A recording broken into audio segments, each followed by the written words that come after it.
Chapter 96. The Manifestation of the Soul Emperor. North Star City, having endured numerous rounds of warfare, lies in ruin. It is hard to fathom that this once magnificent city has been reduced to mere rubble. The wind howls softly, echoing a mournful lament. Amidst the crumbling walls, a dark figure descends. Brother Dou, why did you leave us? The Taoist Li feels a pang of sorrow as he senses the lingering essence of the inorganic being in this place. With a wave of his hand, the surrounding environment erupts into chaos, and the souls of the deceased from North Star City materialize before him. Brother Dou, your death was so tragic. Though it appears he is mourning, a smile involuntarily creeps upon the lips of Taoist Li. He masterfully commands all the souls to converge into the air, swiftly forming a human shape. As the figure takes form, it unmistakably resembles that of the inorganic being. Once all the souls are under Taoist Li's control, the amalgamation seems to awaken with consciousness. Li, Brother Li, am I not already dead? The inorganic being appears bewildered, yet he is aware that he has indeed perished at the hands of Li Jin. Could it be that Brother Li has also ventured into the underworld? Brother Dou, do you harbor resentment? Taoist Li gazes at the inorganic being with an unusual expression. Upon hearing this, the inorganic being stirs, his voice rising sharply. Resentment? How could I not resent it? First, you thwarted my century-long plans, and then you obstructed my path to enlightenment. This enmity is irreconcilable. He then deflates, but what avails resentment? I have merely become a soul beneath the blade, destined for the cycle of rebirth in the netherworld. To see you once more before my departure is indeed a great comfort. Taoist Li chuckles sinisterly. Do you truly wish to relinquish your life's achievements so easily? Who knows if you can tread this path again after rebirth? I have benefited greatly from your grace, dear brother. I possess a method that could aid you in avenging your great grievances. Upon hearing this, the inorganic being's heart races with anticipation. Are you serious, my friend? If we can drag that forbidden emperor down to the Yellow Springs, I would do anything. Taoist Li's smile grows more unsettling. Your words suffice. Then, the aura around Taoist Li surges, propelling him from the initial stage of the harmonious Tao realm to its pinnacle in an instant. Within mere breaths, he breaks through to the void returning realm, and his momentum remains unyielding as he ascends to the zenith of that stage. What? Taoist Li's cultivation is so profound, the inorganic being is left stupefied. Having cultivated alongside Taoist Li for decades, they grew in strength together, their powers always closely matched. Never had he imagined that Taoist Li possessed such extraordinary prowess. Has he also practiced the Tao Soul technique? If so, why has he concealed his strength? In an instant, the inorganic being feels engulfed by an invisible web of conspiracy, every move falling perfectly into place. When did this all begin? Upon reaching the pinnacle of the void returning realm, Taoist Li finally comes to a halt. His eyes turn pitch black, and his visage is marred by dark patterns, twisted in an unsettling manner.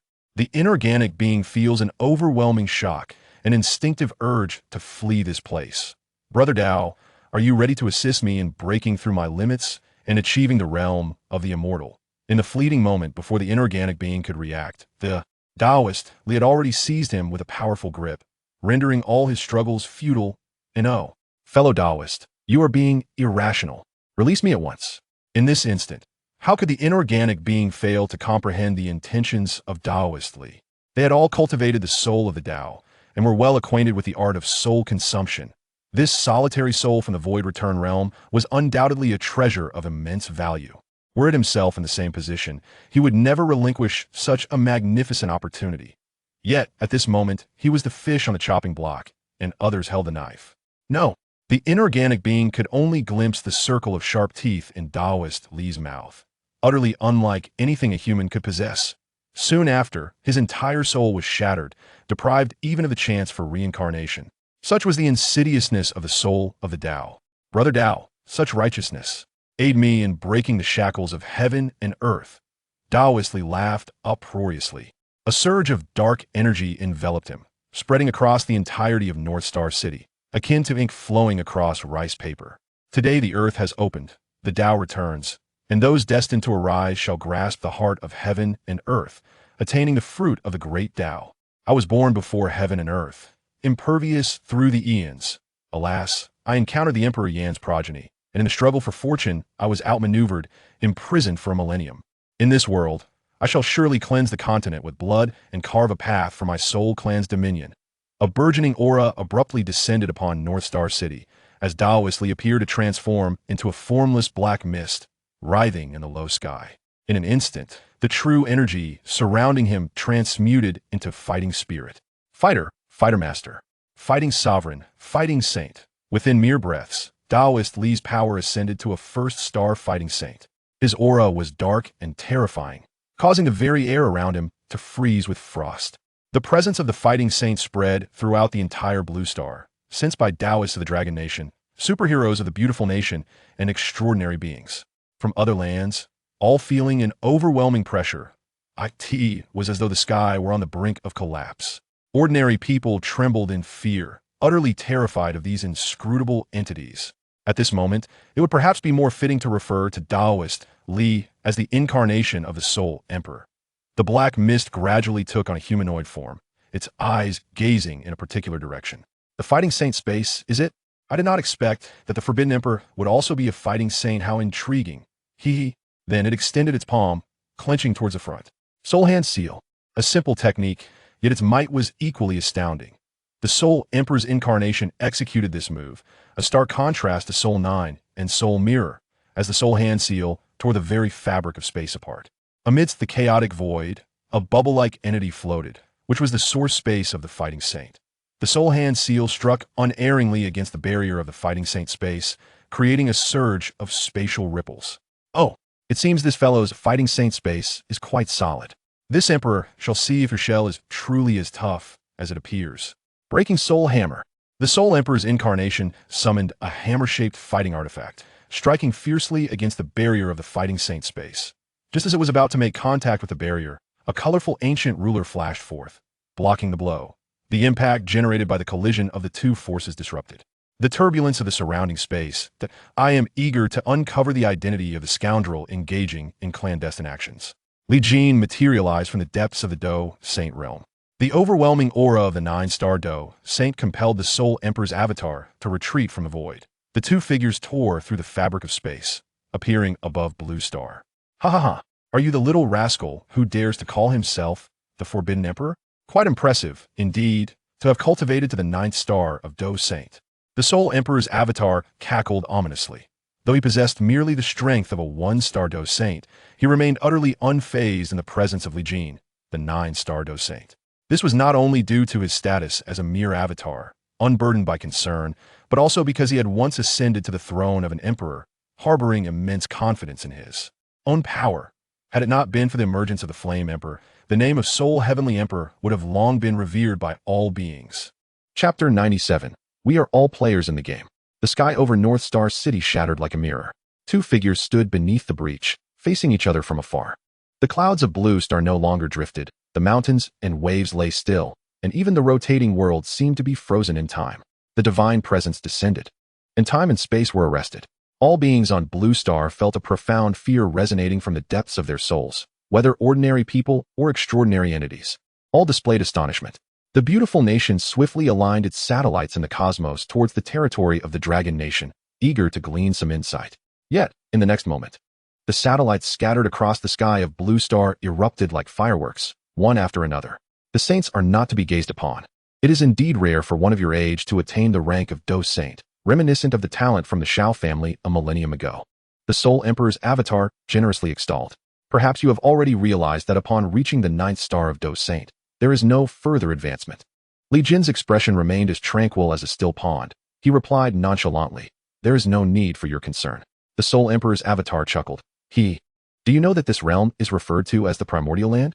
The essence of the Emperor, which vanished from the Dou Qi continent a millennium ago, has converged here, rendering the saints incapable of peering into the realm of the Dou Emperor.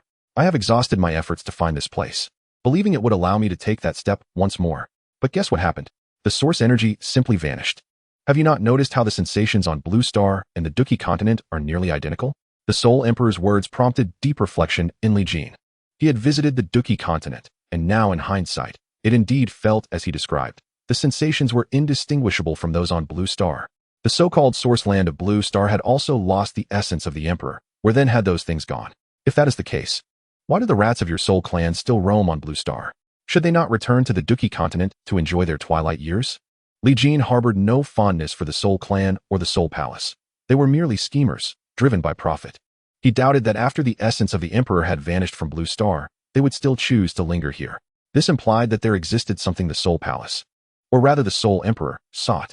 The Soul Emperor's avatar remained unperturbed, still smiling as he remarked, "Youthful arrogance indeed.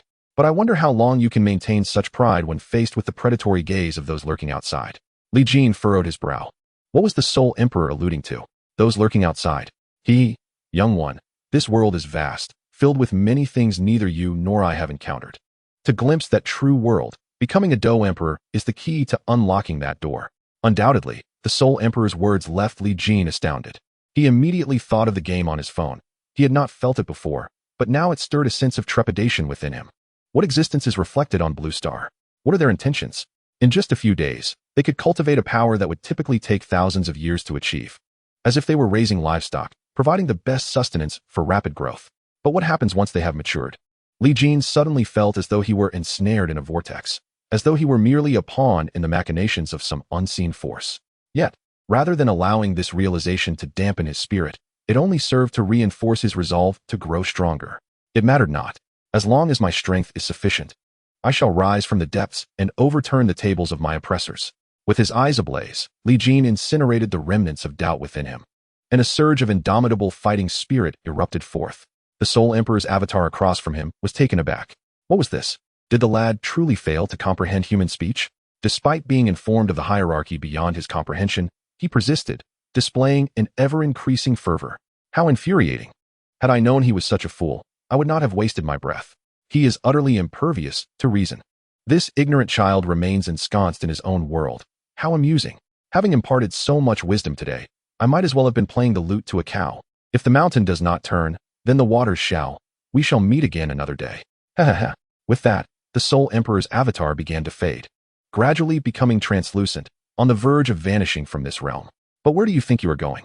No one may slumber peacefully where I lie. Since you have revealed yourself, you shall not escape. With a mere thought, Li Jin solidified the space where the Soul Emperor's avatar resided, as if isolating it from the world. Child, I have only shared these secrets with you out of benevolence. Are you truly determined to sever the bridge after crossing it? A dangerous glint flashed in the Soul Emperor's avatar's eyes.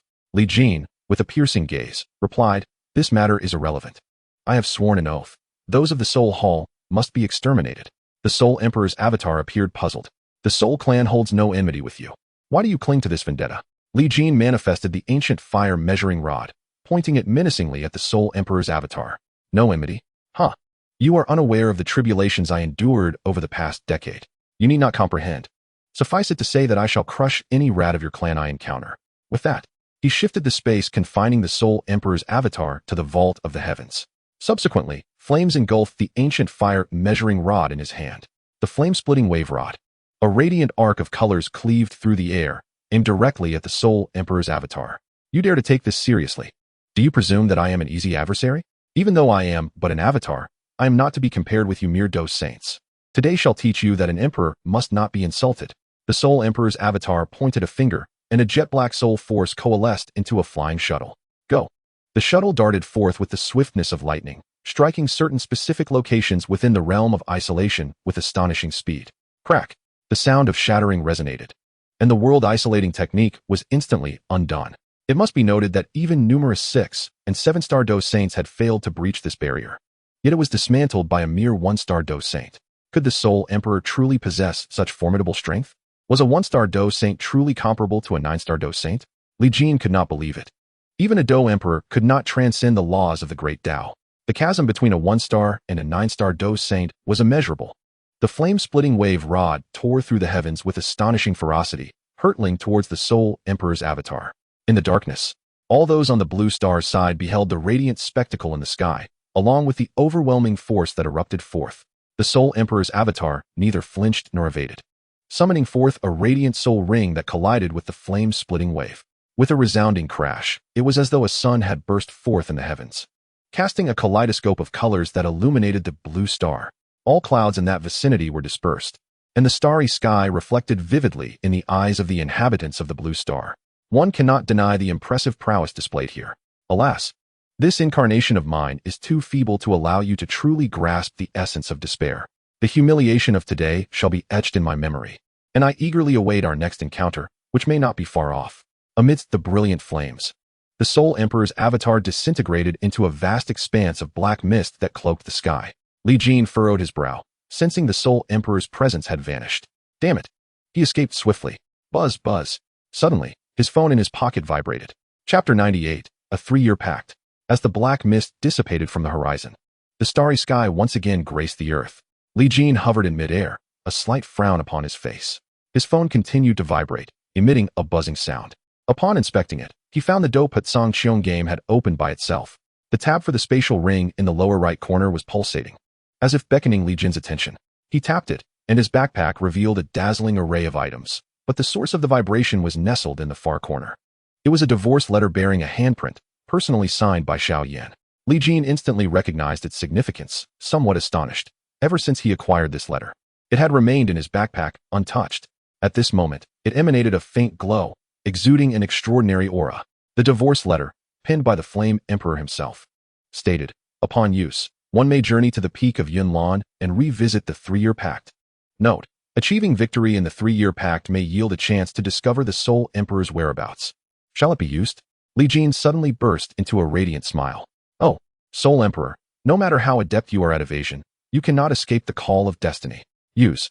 Upon clicking to use, the divorce letter soared from the phone, hovering before Li Jin, as if demanding him to confront the humiliation inscribed upon it. The youth of Wutan City, a trifling 3rd-tier fighter, even ensnared in adversity. He does not forsake his lofty aspirations. 30 years in the East, 30 years in the West. Do not underestimate a young man's potential. Today, it is not you who shall annul our engagement, but I, Xiaoyan, shall divorce you. Nalan Yinran. The youthful yet resolute voice resonated from the letter. In an instant, Li Jin felt a shift in the surrounding space, and before he knew it, he stood at the foot of a sacred mountain.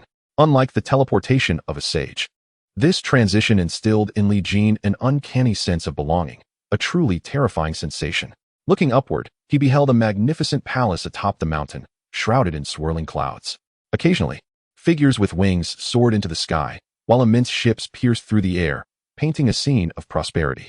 At the end of the square at the mountain's base stood a grand archway, adorned with a white jade plaque inscribed with 3 bold characters: Yin Lan Sect.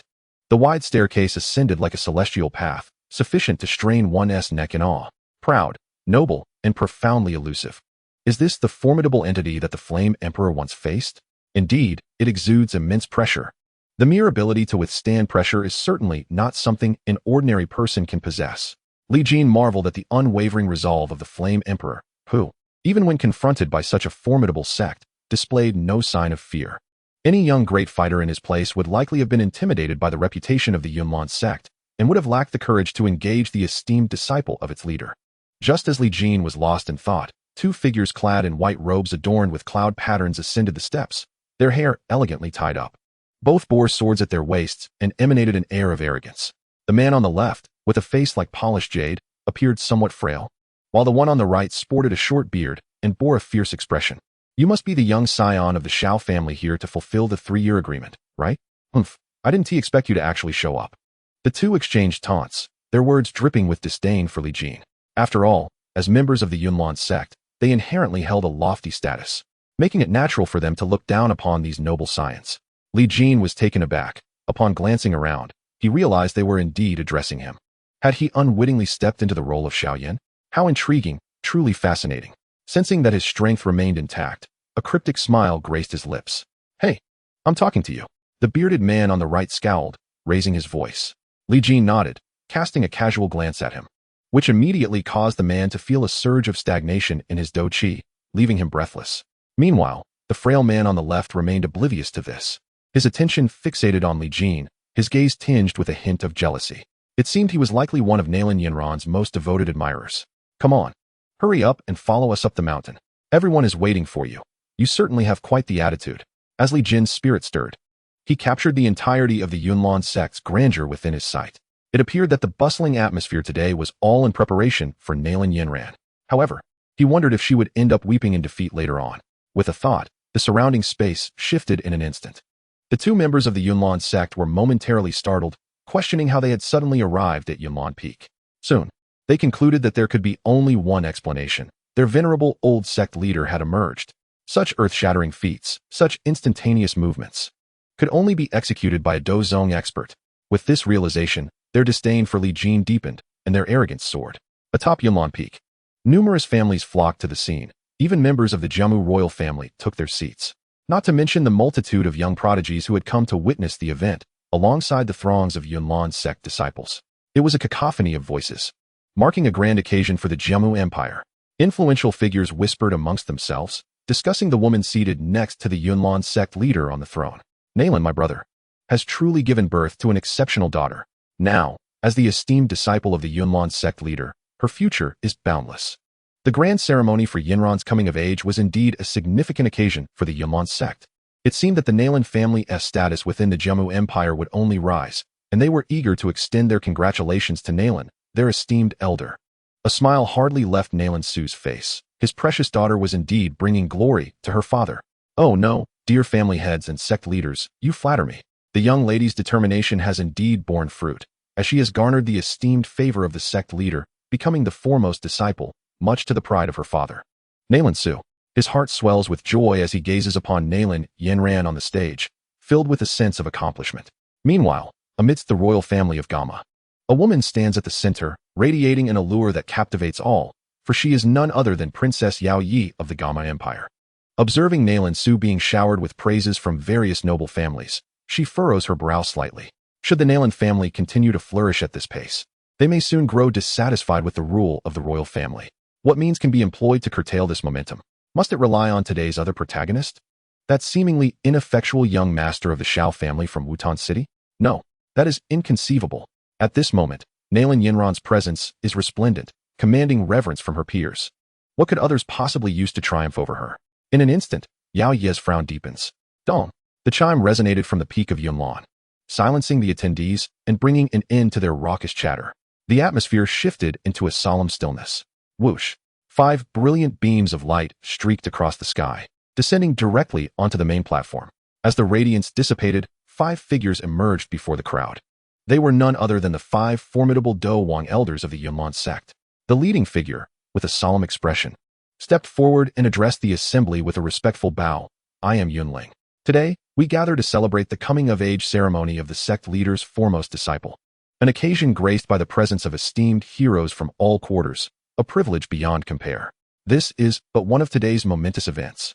The second announcement is that today marks the dissolution of the engagement between the sect leader's foremost disciple and the Shao family of Wutan City. Yunling's words were devoid of sentiment, as if mentioning a matter of little consequence. Perhaps if it were not for the engagement between the Shao and Nalan families, the Yunlan sect might have remained oblivious to the existence of the Shao family within the Gama Empire. Upon hearing this, the reactions of those present varied widely. The prominent families were already aware of Nalan Yinran's previous visit to the Shao family to annul the engagement.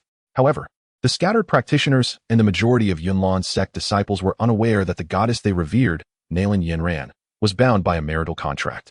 The revelation struck them as if they had been betrayed by a beloved, igniting a righteous indignation. The Shao family? Which Shao family? Within the borders of the Gama Empire. The only Shao family that could claim such an engagement with the Nalan family was that of Wutan City. Could the Shao family possibly possess a younger generation that could rival Miss Yinran? I find that utterly implausible. A friend of mine, hailing from the Uba family in Wutan City, mentioned that the one engaged to Miss Yinran is a fellow named Xiao Yin. How formidable is this Xiao Yin?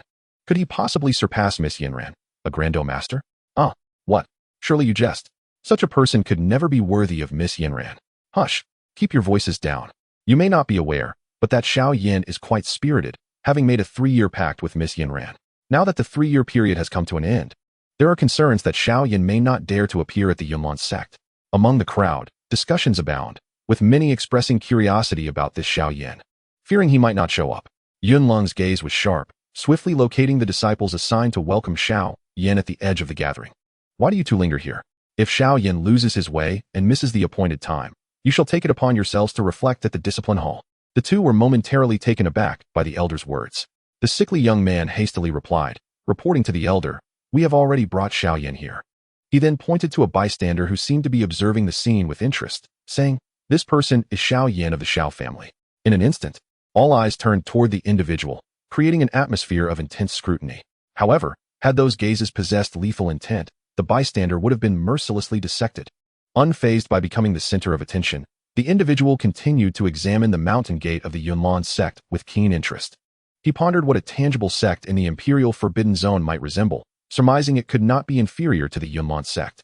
"Oh, you are Xiao Yin of the Xiao family?" Yun Lung remarked, surprise evident but overshadowed by disdain. Having been discovered, the bystander dropped the pretense. "I shall lay my cards on the table. I am Xiao Yin." He conjured an ancient flame, slightly tempering its might, declaring, "Xiao Yin of the Xiao family, here to honor the 3-year covenant." His clear, resonant voice echoed atop the Yunlan peak, steady and confident. This composure caught the attention of many. If this young man from the Xiao family were not in conflict with the Yunlan sect, he might indeed be regarded as a remarkable talent. Alas, today he was destined to merely serve as a backdrop for Nalan Yinran. On the elevated platform, beside the central seat of the sect leader, Nalan Yinran's eyes glinted like swords, fixed intently on the bystander. Suddenly, a flash of azure light descended upon the leader's throne. "Salutations, sect leader. Salutations, sect leader." The 5 elders bowed in unison towards the throne. As the azure light dissipated, a figure clad in a pale blue robe came into view, her long, shapely legs and exquisite figure accentuated, her skin fair as snow. Her flowing hair cascaded like a waterfall, enhancing her breathtaking beauty. The newcomer was none other than Yun Yun, the 9th-generation leader of the Yunlan sect. Renowned as one of the most beautiful women in the Gamma Empire, her strength was equally formidable, having reached the 3-star Dou Emperor at merely 30 or 40 years of age. In the entirety of the Gamma Empire, none could surpass her. Truly, the Yunlan sect deserved its title as the foremost sect of the Gamma Empire. At this moment, Yun Yun's gaze fixed upon the bystander, glimmers of confusion flickering in her eyes, as if she felt an inexplicable familiarity with him. With both parties having arrived as agreed, it was time to proceed according to their initial contract, to determine victory atop the Yunlan peak. Yun Yun's voice, gentle yet cold, marked the official commencement of this 3-year covenant. Nalan Yinran rose, bowing respectfully to Yun Yun before deftly leaping from the railing of the platform, landing gracefully upon the summit square. "I didn't expect you would truly dare to keep this appointment." Nalan Yinran's eyes reflected both surprise and perplexity. She could not comprehend why Xiao Yin would come to meet this seemingly inevitable defeat. Was he merely seeking to display his last shred of dignity? Li Jin chuckled softly and remarked, "Have you forgotten my words from long ago? 30 years in the West, 30 years in the East. Do not underestimate the impoverished youth." Now, with merely the strength of a great fighter, how could he possibly claim victory in this 3-year pact? Nalan Yinran found this amusing. Xiao Yin was indeed a figure of arrogance. Even she, after 3 years of training from the 3rd stage of Dou Qi, could only reach the level of great fighter at best, which was already an extraordinary feat. She could not fathom his reasons for confronting such an unjust contest. As she contemplated advising him, an extraordinarily powerful aura suddenly erupted from the depths of Yunlan's sect, enveloping the entire Yunlan mountain in an instant. Everyone present felt a tremendous pressure rising. The sect leader, Yun Yun, along with the 5 elders of Dou Wang, bowed deeply in unison towards a singular direction, honoring the old sect leader's ascent to the pinnacle. The surrounding space seemed to solidify, and a figure suddenly appeared high above the stands, standing majestically in the air. What was immediately apparent was the absence of any traces of wings on his back. This indicated that the individual was employing the technique of Lingshu Taku, transcending the level of Dou Huan. His identity became unmistakable. He was Yun Shan, the 8th-generation sect leader of Yunlan sect. In the next moment, everyone respectfully bowed before Yun Shan, welcoming him as the sect leader and congratulating him on his ascension to Dou Zone. The presence of one such as him was akin to a deity descending upon the mortal realm. A Dou Zone in the Gamma Empire was an exceedingly rare existence. The status of those possessing a Dou Zone was utterly transcendent, coveted by countless individuals. Yun Shan's countenance was stern and devoid of mirth. He cast a glance over the crowd, lingering particularly on Li Jin for a considerable time. To achieve the rank of great fighter at such a young age is no small feat if you are willing to join Yunlan's sect. I can personally resolve the past grievances between your Xiao family and the Nalan family, erasing them entirely. Yun Shan's declaration was exceedingly domineering. However, a Dou Zone was undoubtedly among the most powerful beings in the Gamma Empire, a force not to be trifled with. Even the Gamma royal family would be prudent not to speak too freely in this moment. Li Jin looked up at Yun Shan in the air, a smile gracing his lips. Chapter 100. Xiao Yin of the Xiao family, 9-star Dou Saint. I seek your guidance. At the summit of Yunlan, everyone was awestruck by the formidable presence of Yun Shan hovering above. His indifferent gaze instilled a chill in their bones as he fixed his eyes on Li Jin, awaiting his response. All present were astonished that the sect leader would take an interest in talent, offering Xiao Yin a chance for meteoric rise. Furthermore, the sect leader had mentioned that the young man from the Xiao family had achieved the rank of great fighter. How could this be possible? In just 3 years. Progressing from the 3rd stage of Dou Qi to great fighter? What a miracle. Nailin Yinran also heard Yun Shan's words, her delicate brows knitting tighter. Humph. Even if you could reach the level of great fighter, my decision from years ago remains unchanged. My destiny shall be determined by none other than myself. Gazing at the proud young lady before him, Li Jin felt a profound understanding of Xiao Yan's sentiments from years past. Her haughty demeanor made one wish to deliver a couple of sharp slaps. Smack, smack. Li Jin did not indulge her. The crisp sounds of 2 slaps echoed atop Yunlan Peak, leaving everyone in stunned silence. Nailin Yinran, taken aback, could hardly process that Xiao Yin had dared to strike her twice. As realization dawned, her beautiful eyes shone with indignation, and tears threatened to spill forth. Pointing an accusatory finger at Xiao Yin, she exclaimed with a fierce voice, "How dare you strike me? On what grounds do you lay your hands upon me? Even my father and my teachers have never chastised me so. Today, I, Nailin Yinran, shall not rest until I see your defeat." As Nailin Yinran's sharp cry pierced the air, the onlookers snapped back from their shock. How brazen Xiao Yin was. Such arrogance to wreak havoc within the Yunlan sect. He dared to publicly humiliate the goddess Yinran. I shall challenge him to a duel. From the seats of the noble families, Marshal Lionheart seethed with fury. Naylin's elder brother remained composed, reminding all that they were within the gates of Yunlan's sect, where any grievances would be addressed by the sect itself.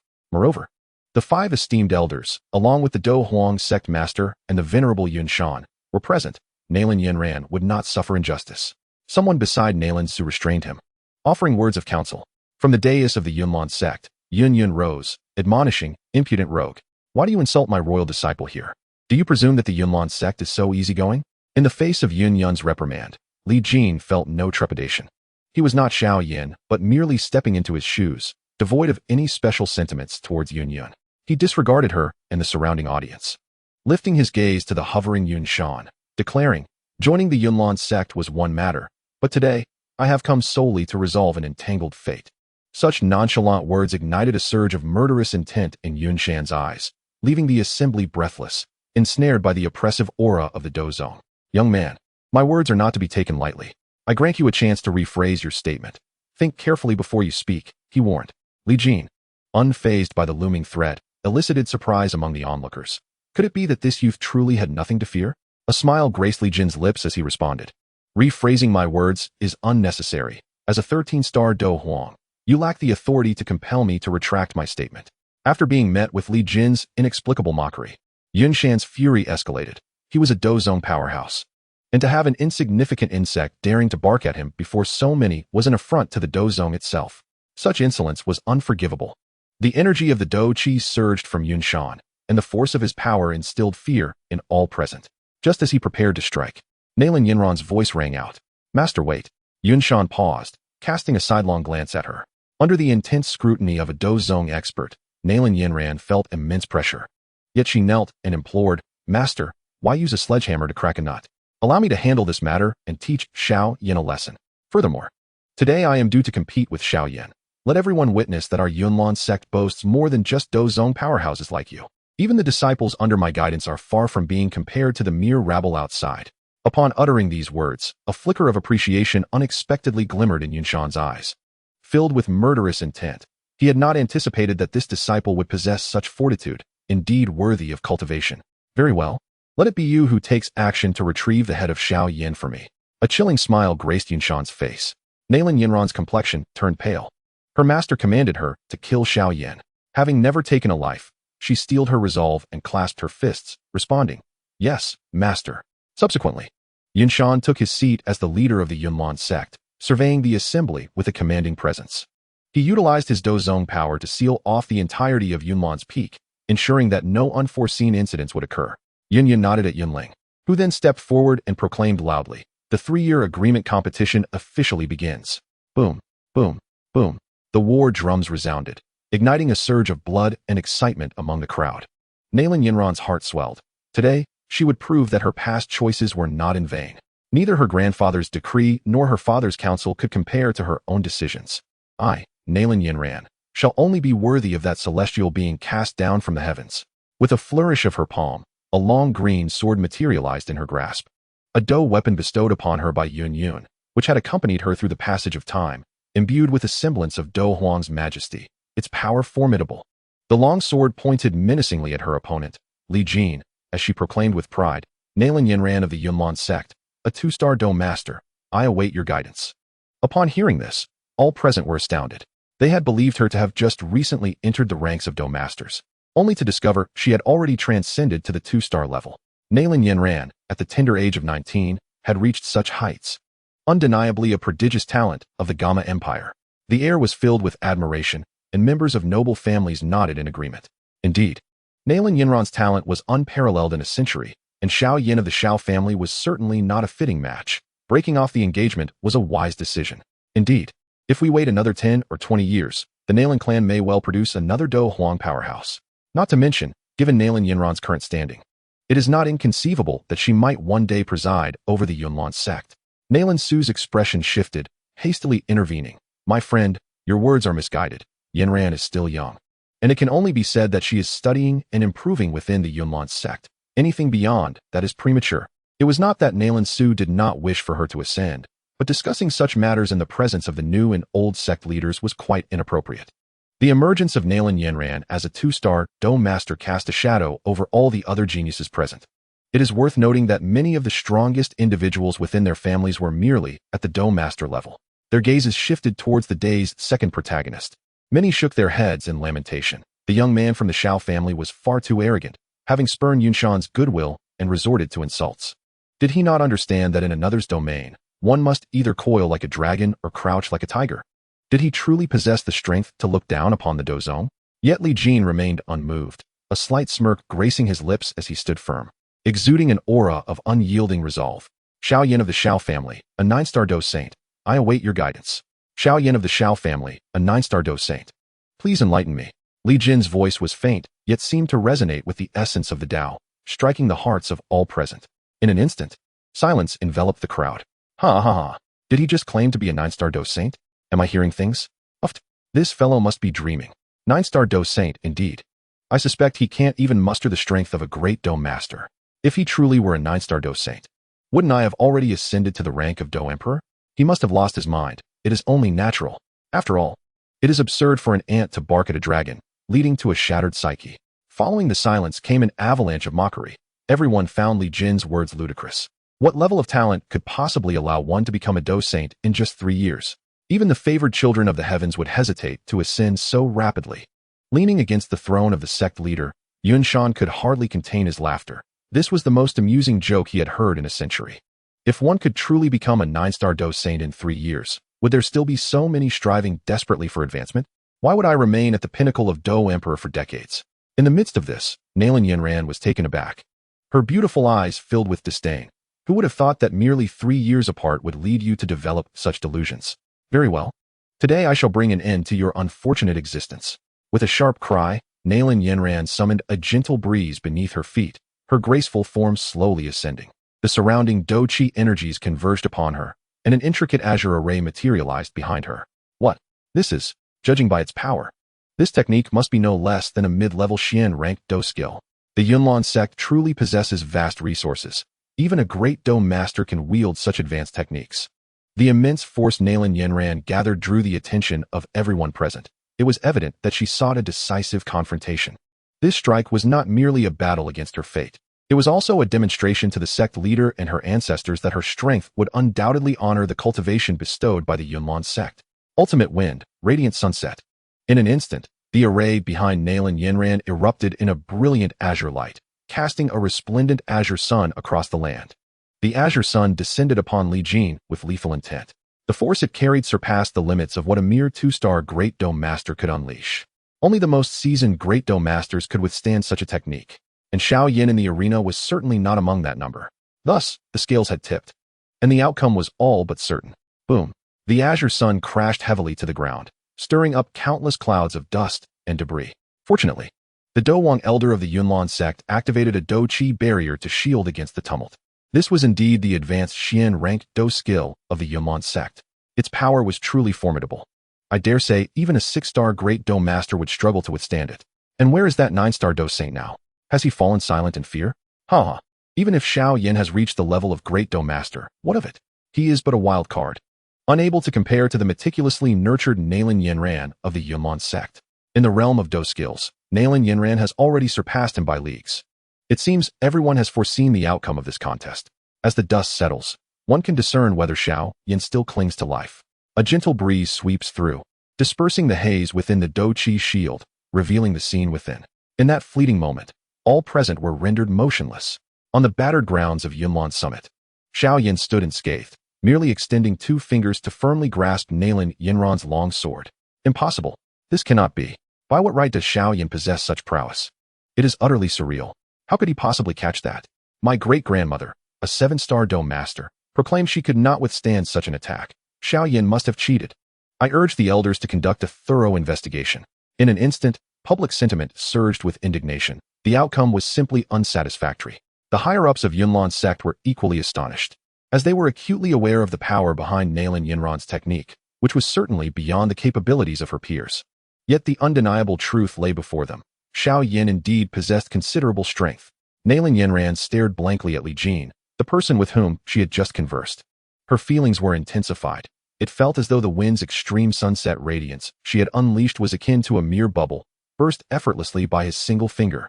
Furthermore, her sword was now ensnared, rendering her unable to withdraw it. Nailin Yinran intended to reprimand, but upon meeting Li Jin's dark, penetrating gaze, her words faltered. There was a fear that struck at her very soul, stemming from instinct, utterly beyond her control. She could not comprehend why, but there was something about Xiao Yin that instilled profound panic within her. Even when facing her ancestor earlier, she had not felt such terror. Her grip faltered, and her long sword fell alongside her, leaving her incapable of rising to continue the fight, for she now lacked the courage to confront the individual before her. Li Jin's expression remained indifferent as he regarded the fallen Nailin Yinran. Initially, he had intended to obliterate her, yet for reasons unknown, he found himself unable to do so. Could it be that Xiao Yin's vessel stirred some semblance of compassion? Oh, you little Yin, do you wish to stir the old pot once more? Nailin Yinran slowly lifted her head, murmuring, I concede. The utterance of those 3 words sent shockwaves through the crowd. No one could believe that Xiao Yin, who had seemingly not showcased a single fighting technique, had compelled Nailin Yinran to willingly admit defeat. Could it be that he had trained in soul abilities? Had he secretly employed an invisible soul attack? It must be so. That boy is truly cunning. On the throne, Yin Shan furrowed his brows, taken aback by Nailin Yinran's concession, which he had not anticipated. As for the discussions surrounding soul attacks, they were utterly absurd. How could he, as the leader of such a grand Dou sect, fail to discern whether or not Xiao Yin had employed any soul techniques? What, then, had compelled Nailin Yinran, such a proud girl, to utter those words of surrender? He focused intently on Li Jin, seeking to penetrate his facade. After instilling fear in Nailin Yinran, Li Jin retrieved a letter of divorce from his robes. A flicker of flame ignited in his hand, setting it ablaze, allowing it to ascend into the sky until it disintegrated into ashes. With this act, the humiliation Xiao Yin had borne, along with the binding agreement that had shackled the two for 3 long years, came to an end. As the participant, Li Jin remained largely unconcerned. What captured his attention was the mention in the letter of a potential lead on the Soul Emperor's whereabouts. Having triumphed over Nailin Yinran, no extraordinary events had yet unfolded, and he still found himself ensnared within the narrative. This indicated that this segment of the tale was far from concluded. With the heightened probabilities stemming from his recent fortune, he believed that continuing forward would eventually trigger a unique storyline. Li Jin sensed an intense gaze scrutinizing him. He lifted his head towards the direction of the sect leader's throne, and it seemed he grasped what actions were to follow. Old dog Yinshan, have you seen enough? If so, come forth and meet your demise. Chapter 102, The Cloud and Smoke over Sun Array. Silence, an oppressive stillness. No one anticipated that Xiao Yin would dare to insult and provoke Yinshan so brazenly. It was akin to courting death. The atmosphere atop the Yunlan peak grew increasingly sinister, with everyone rendered mute in shock. Yinshan's expression darkened, his gaze chillingly formidable, warping the very space around him with fury. In that moment, all understood that Yinshan had indeed harbored murderous intent. Their glances directed at Xiao Yin were a mix of sympathy, schadenfreude, and bewilderment. A Dou master audaciously challenging a Dou zone powerhouse. Such audacity would scarcely be believed in a novel. Yinshan wrapped his fingers on the armrest of the throne, the sound reverberating ominously across the Yunlan peak. The heartbeats of the onlookers seemed to synchronize with its rhythm, creating an atmosphere of profound oppression. The methods of a Dou were indeed terrifying. Who bestowed upon you the audacity to speak to me in such a manner? Yunshan's eyes gleamed with cold light. His voice piercingly frigid. Liang Jingru did. Li Jin retorted unexpectedly, leaving the audience pondering the identity of this Liang Jingru, a figure shrouded in mystery. Yunshan furrowed his brow. He had never heard this name before. Could it be that this Xiao Yan had taken a master from outside the Jama Empire? That individual would undoubtedly possess Dou strength. Otherwise, how could Xiao Yan dare to bark so defiantly at the gates of Yunlan's sect? Even if you have the backing of a Dou within my Yunlan sect, you shall either coil like a dragon or crouch like a tiger. Today, I shall suppress you first and await that Liang Jingru to come seeking me. Though Yunshan's eyes betrayed a murderous intent, he still harbored reservations. Opting instead to imprison Xiao Yan, he extended his massive hand, transforming it into a colossal palm that overshadowed the entire Yunlan Peak Plaza. As it descended, the surrounding space fractured with myriad thin cracks, the power of the spatial force spilling forth, instilling terror in all present. Is this the method of a Dou? Truly horrifying. If sect leader Yunshan so desired, he could likely obliterate the Jiama Empire in an instant. Hush, can't you see the royal princess still stands there? You'd best tread carefully, lest you return to find your entire family executed.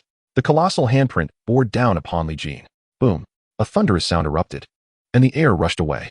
Yunshan's imprint seemed to crush the very Yunlan Peak itself. Yinran, the Lionheart Marshal of the Nalan clan, shouted in terror.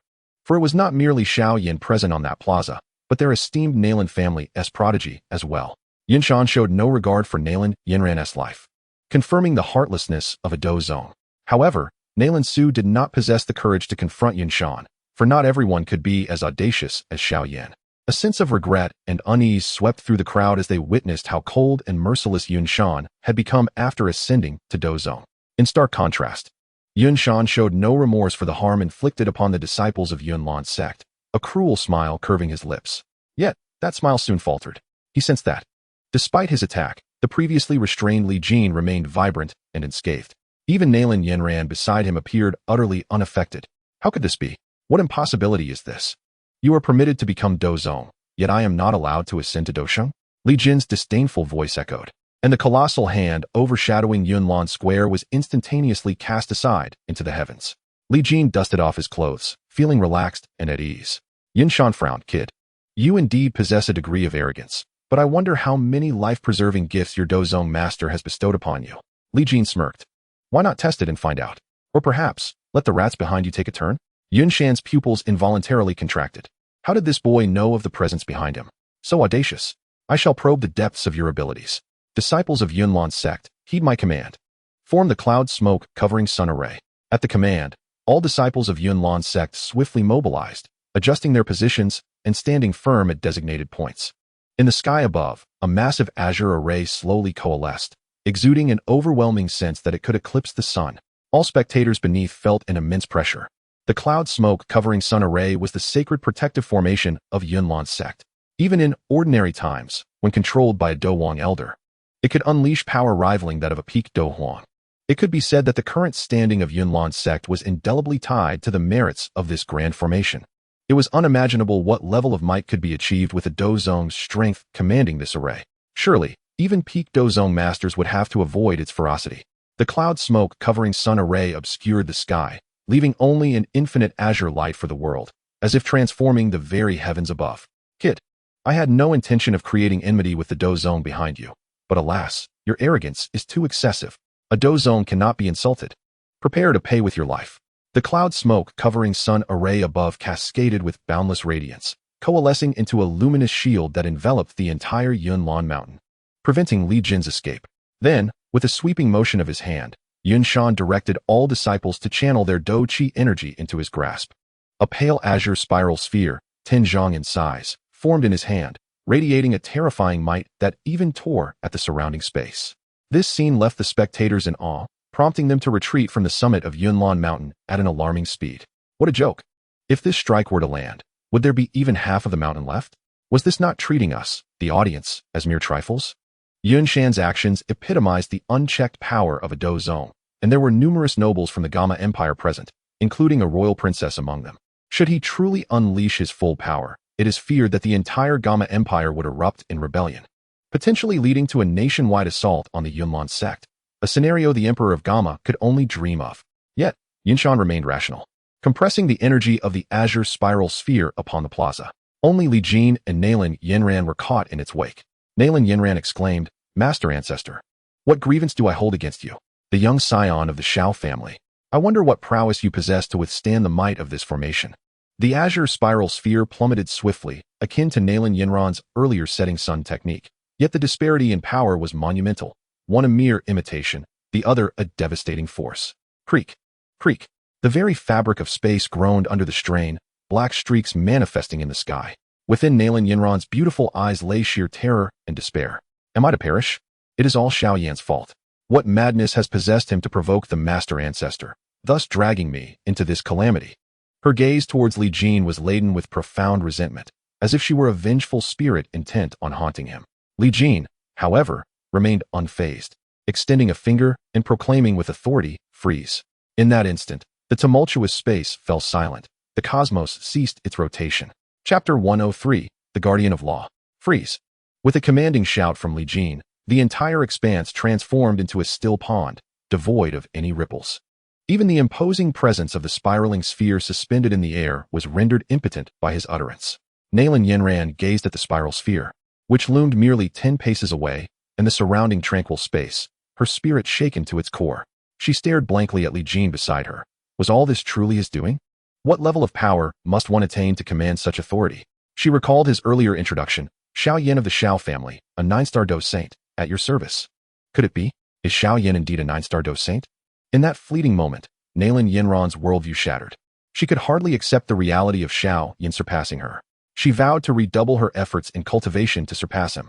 Yet, upon uncovering the truth, she felt akin to a jester, a firefly daring to compete with the brilliance of the moon.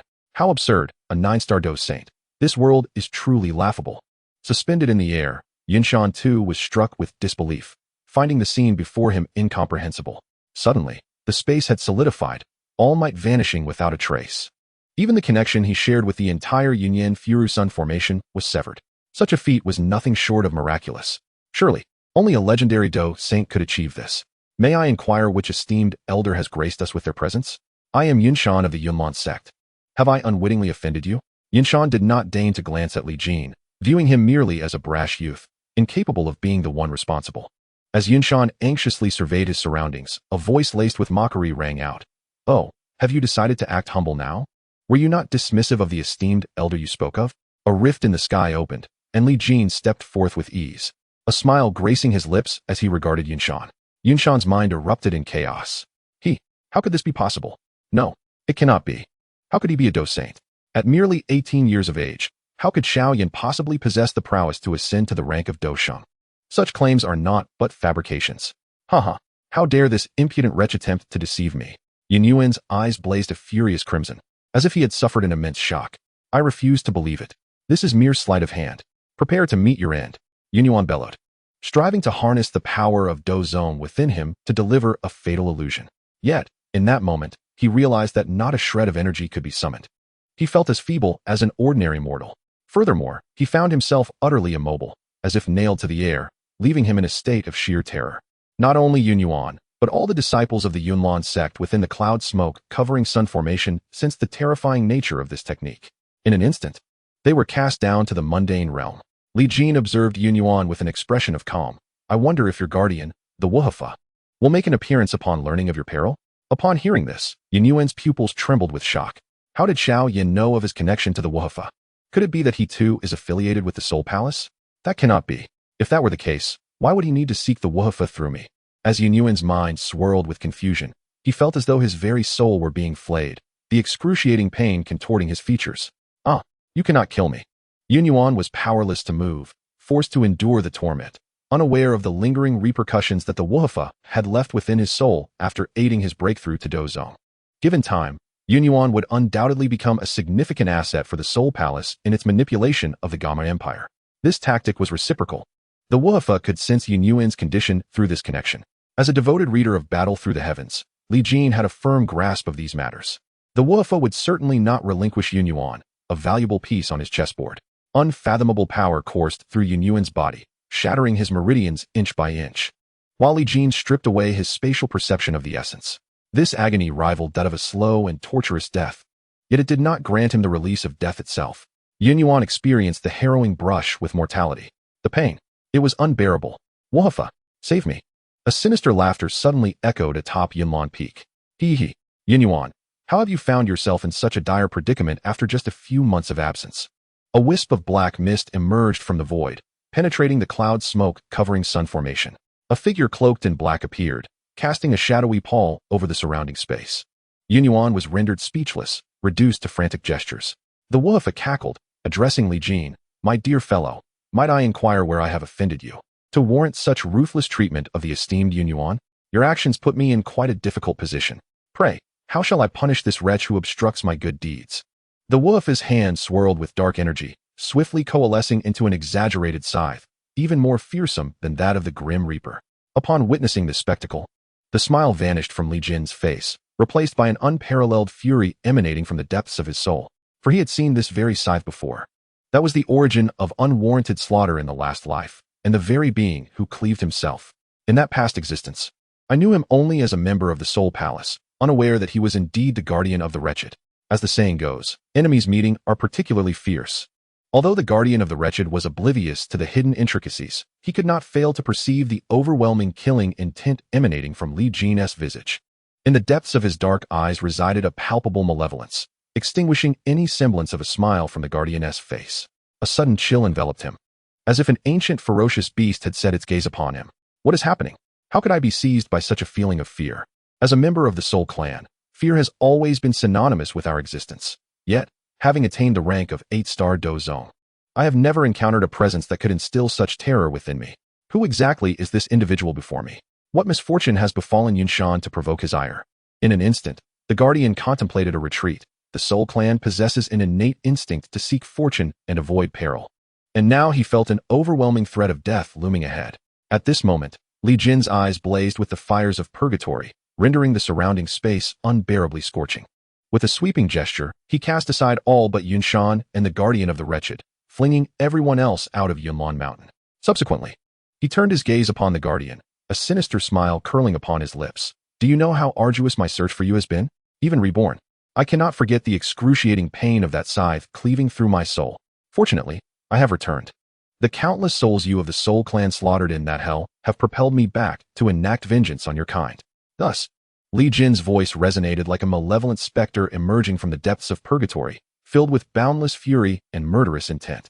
His excitement rendered him nearly unable to control his own cultivation, transforming the entirety of Yunlan Mountain into a scene reminiscent of hell itself. The power of a 9-star Dou Shang crushed the very fabric of space, echoing his roar throughout the entire Dou Qi continent. Not a single rat from the Soul Palace shall be spared. Chapter 104, Execution. In that fleeting moment, the entire Dou Qi continent trembled. Ancient sages awakened from their slumber, and all respected beings traversing the world felt a profound sense of trepidation. The myriad spirits of the Dou Qi continent heard this relentless cry of murderous intent. What manner of being could achieve such a feat? What existence dared to proclaim the annihilation of the Soul Clan? It must be noted that the Soul Clan is not to be trifled with. The will of the sages descended, sweeping toward the direction of the Gamma Empire. As they approached, the infernal demon mountain instilled terror within them, for they could sense the extraordinary killing intent radiating from it, chilling the hearts of all sages. Among them, a particular figure struck fear into their hearts. The strength of this individual was so overwhelming that it left them gasping for breath. Throughout history, those capable of overshadowing an era have been the brightest suns of their time. Yet, Li Jin was an unfamiliar sage to them, casting a shroud of thick confusion over their minds. Could he be an unparalleled sage from ancient times, awakened from his slumber? Li Jin sensed the sages of the continent peering into him, but he paid them no mind. His sole desire now was to flay and torment this rat from the Soul Palace, to burn its soul and refine its bones. He must also taste the tremors of the soul and the depths of despair. The guardian, Yu, found himself under immense pressure, his breath unstable, and his form began to tremble. Who are you?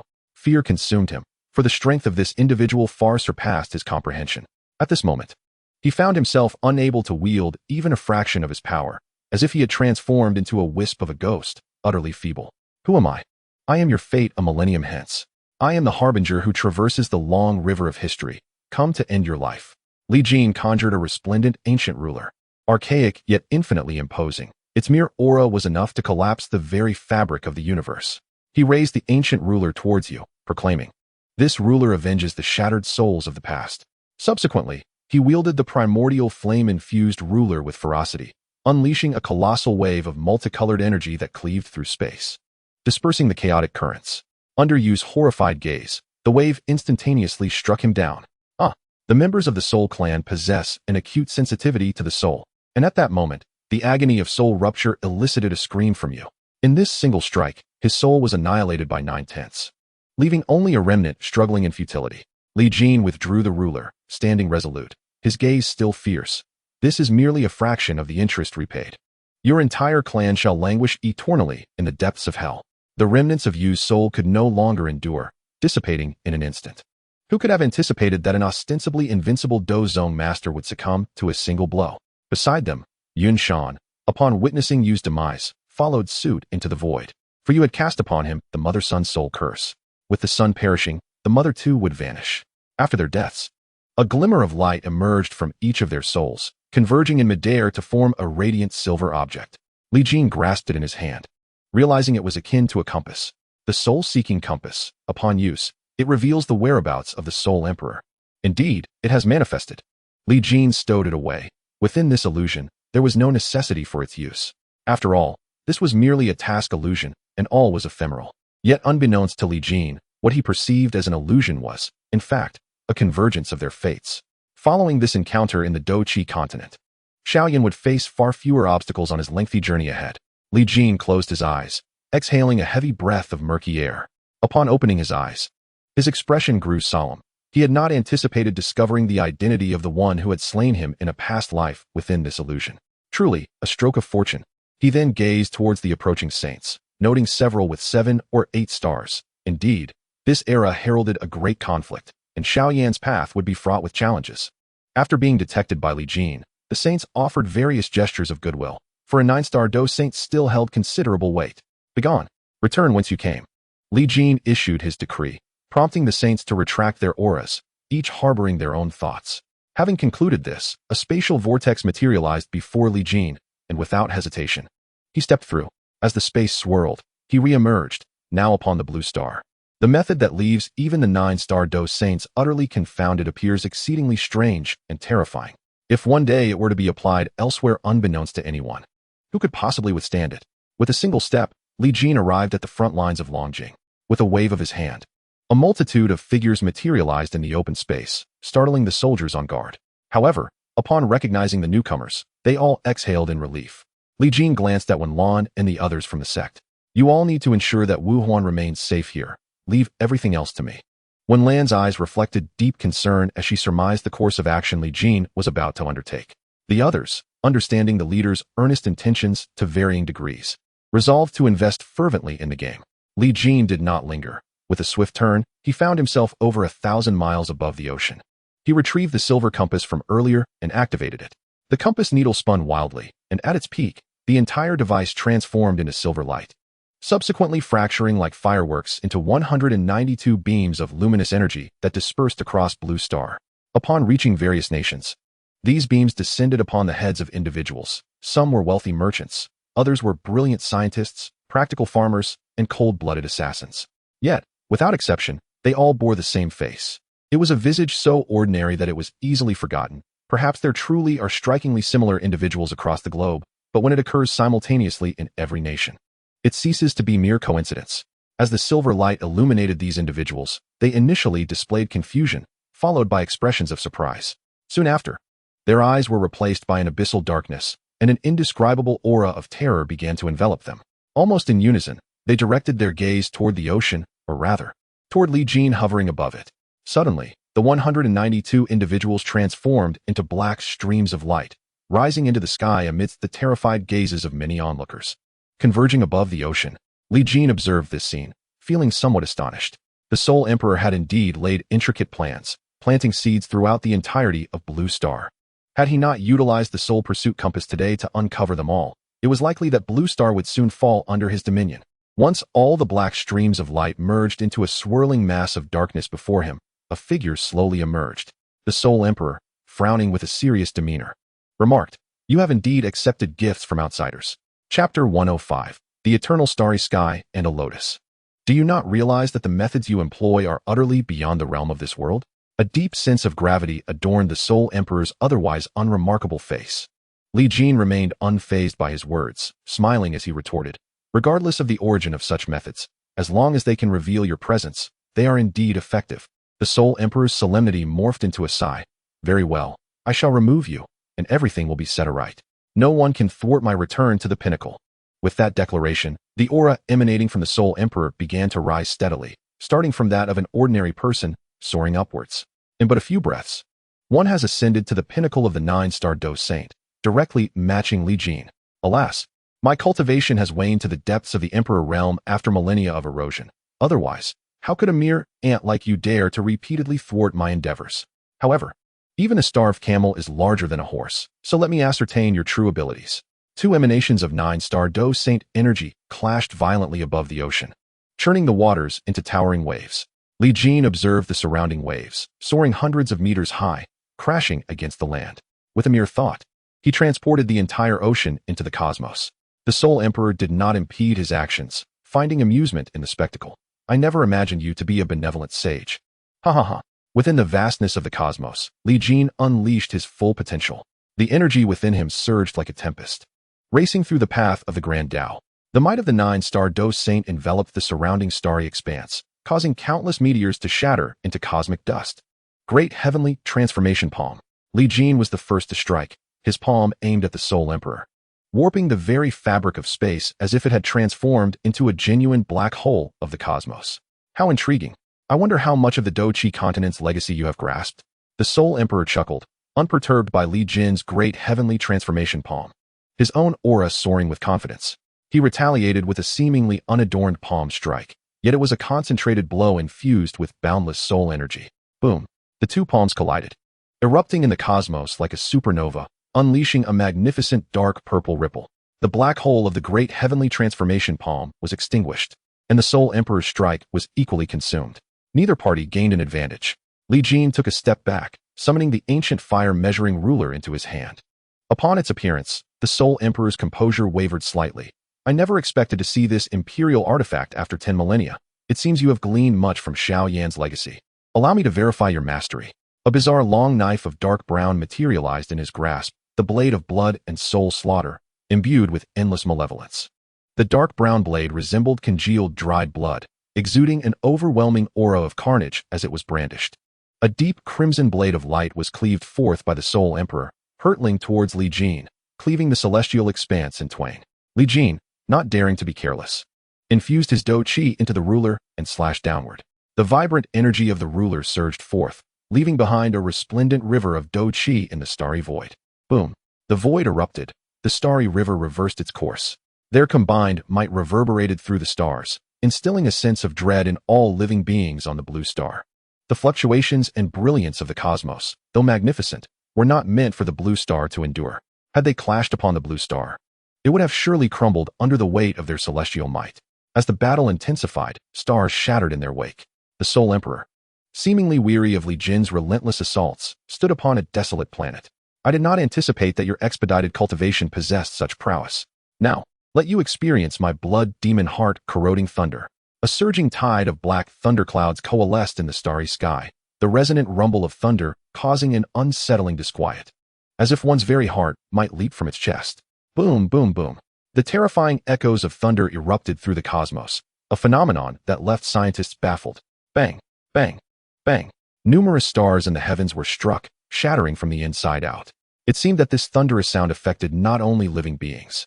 Li Jin channeled the heavenly wrath of the Yellow Springs, not as a means of offense, but rather to envelop himself, shielding against the deafening thunder. This technique left even the Soul Emperor somewhat astonished. However, the heavenly wrath of the Yellow Springs could only serve to protect Li Jin. For the Soul Emperor's blood demon heart-devouring thunder was a technique surpassing the heavenly tier, once matched in combat against the Flame Emperor. In this interplay of strengths, Li Jin's heavenly wrath was undoubtedly insufficient to withstand it. Yet, Li Jin remained unperturbed. He drew forth the ancient fire of the eternal measuring scale from behind. Retrieving his phone to log into the game, he summoned the unique flame he had acquired upon ascending to the rank of Dou Sheng. The turtle spirit earth fire, with a shell of the Xian turtle, unparalleled in defense, enhancing its own resistance by 50%.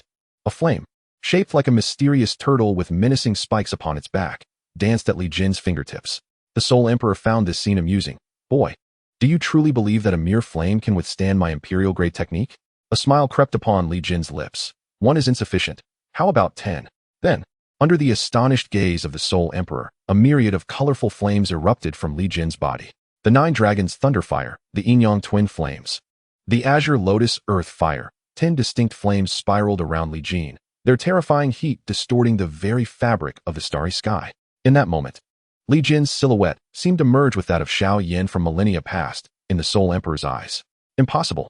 How could you collect so many flames in such a brief span of time? The Soul Emperor pondered further. Boy, have you not achieved Dou Sheng through conventional means from the very beginning? Though I am unaware of your methods, I can assure you that such an approach is akin to hastening the growth of seedlings. The means of an outsider are beyond your control. Despite the Soul Emperor's repeated insinuations, Li Jin's resolve remained unyielding.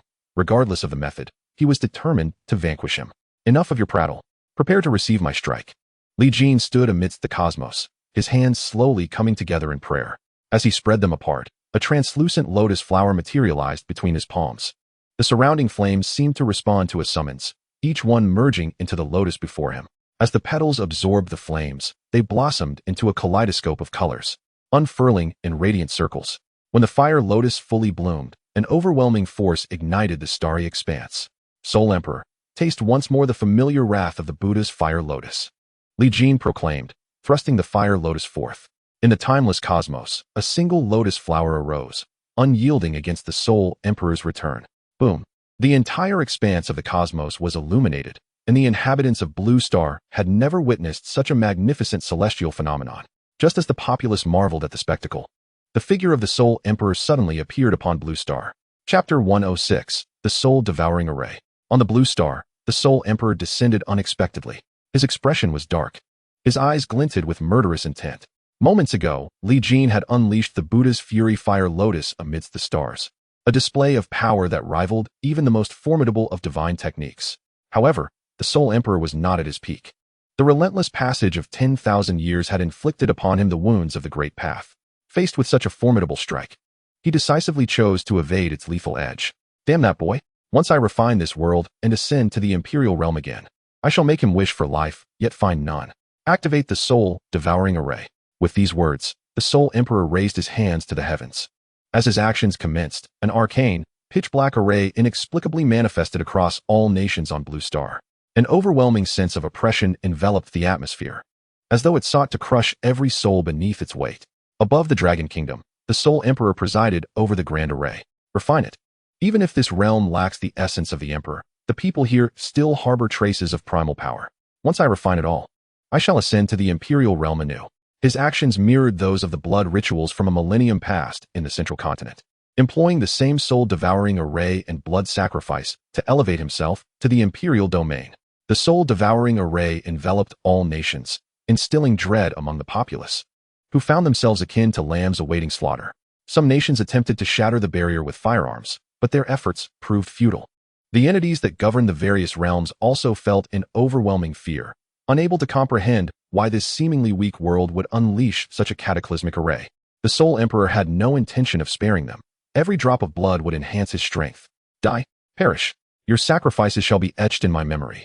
The soul-devouring array commenced its operation, and hundreds of billions of lives on Blue Star felt a terror akin to a collapsing sky. No, save us. In an instant, the fleeing masses were transformed into crimson liquid, drawn into the array above. Who will save us? Heaven, have you forsaken us? What sins have humanity committed to deserve such calamity? Countless souls descended into madness as the apocalypse arrived with alarming swiftness. In but a fleeting moment, dozens of nations on Blue Star were obliterated by the soul-devouring array, their blood essence absorbed into the array. It awaited transformation into the purest blood energy, ready to be wielded by the Soul Emperor. Within the Dragon Kingdom, despair engulfed everyone. Even with the initiation of universal cultivation, they found themselves powerless at this moment. The current strength of the cultivators in the Dragon Kingdom was utterly insufficient to stir the waters within the array.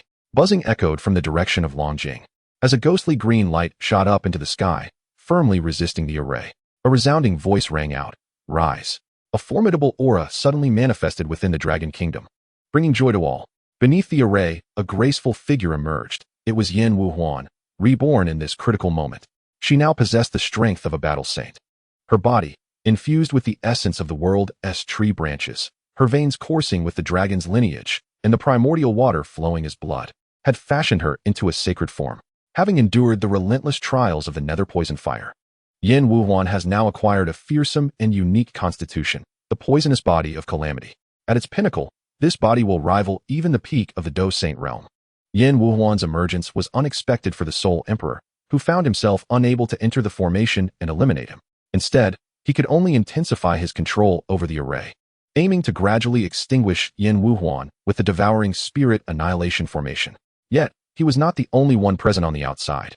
The cunning rat. Is this the nature of the Soul Clan?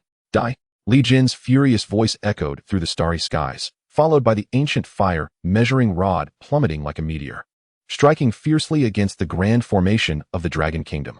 The wrath of a 9-star Dou Saint was indeed formidable.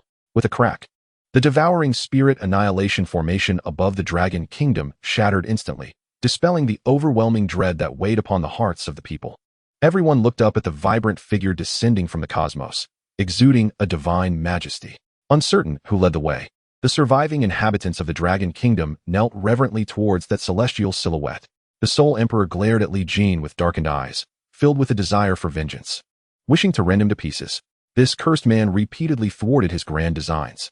Li Jin descended above the Dragon Kingdom, shielding its people beneath him, facing the Soul Emperor from a distance. You scoundrel! You truly deserve to die. I can hardly wait to savor your soul. The Soul Emperor's eyes blazed with unquenchable fury, as if he yearned to feast upon Li Jin. Li Jin was equally enraged. He had come perilously close to losing everything he had fought to protect. This Soul Emperor was indeed detestable. Under the Soul Emperor's manipulation, the devouring spirit annihilation formation accelerated its operation, leading to widespread devastation across the Blue Star.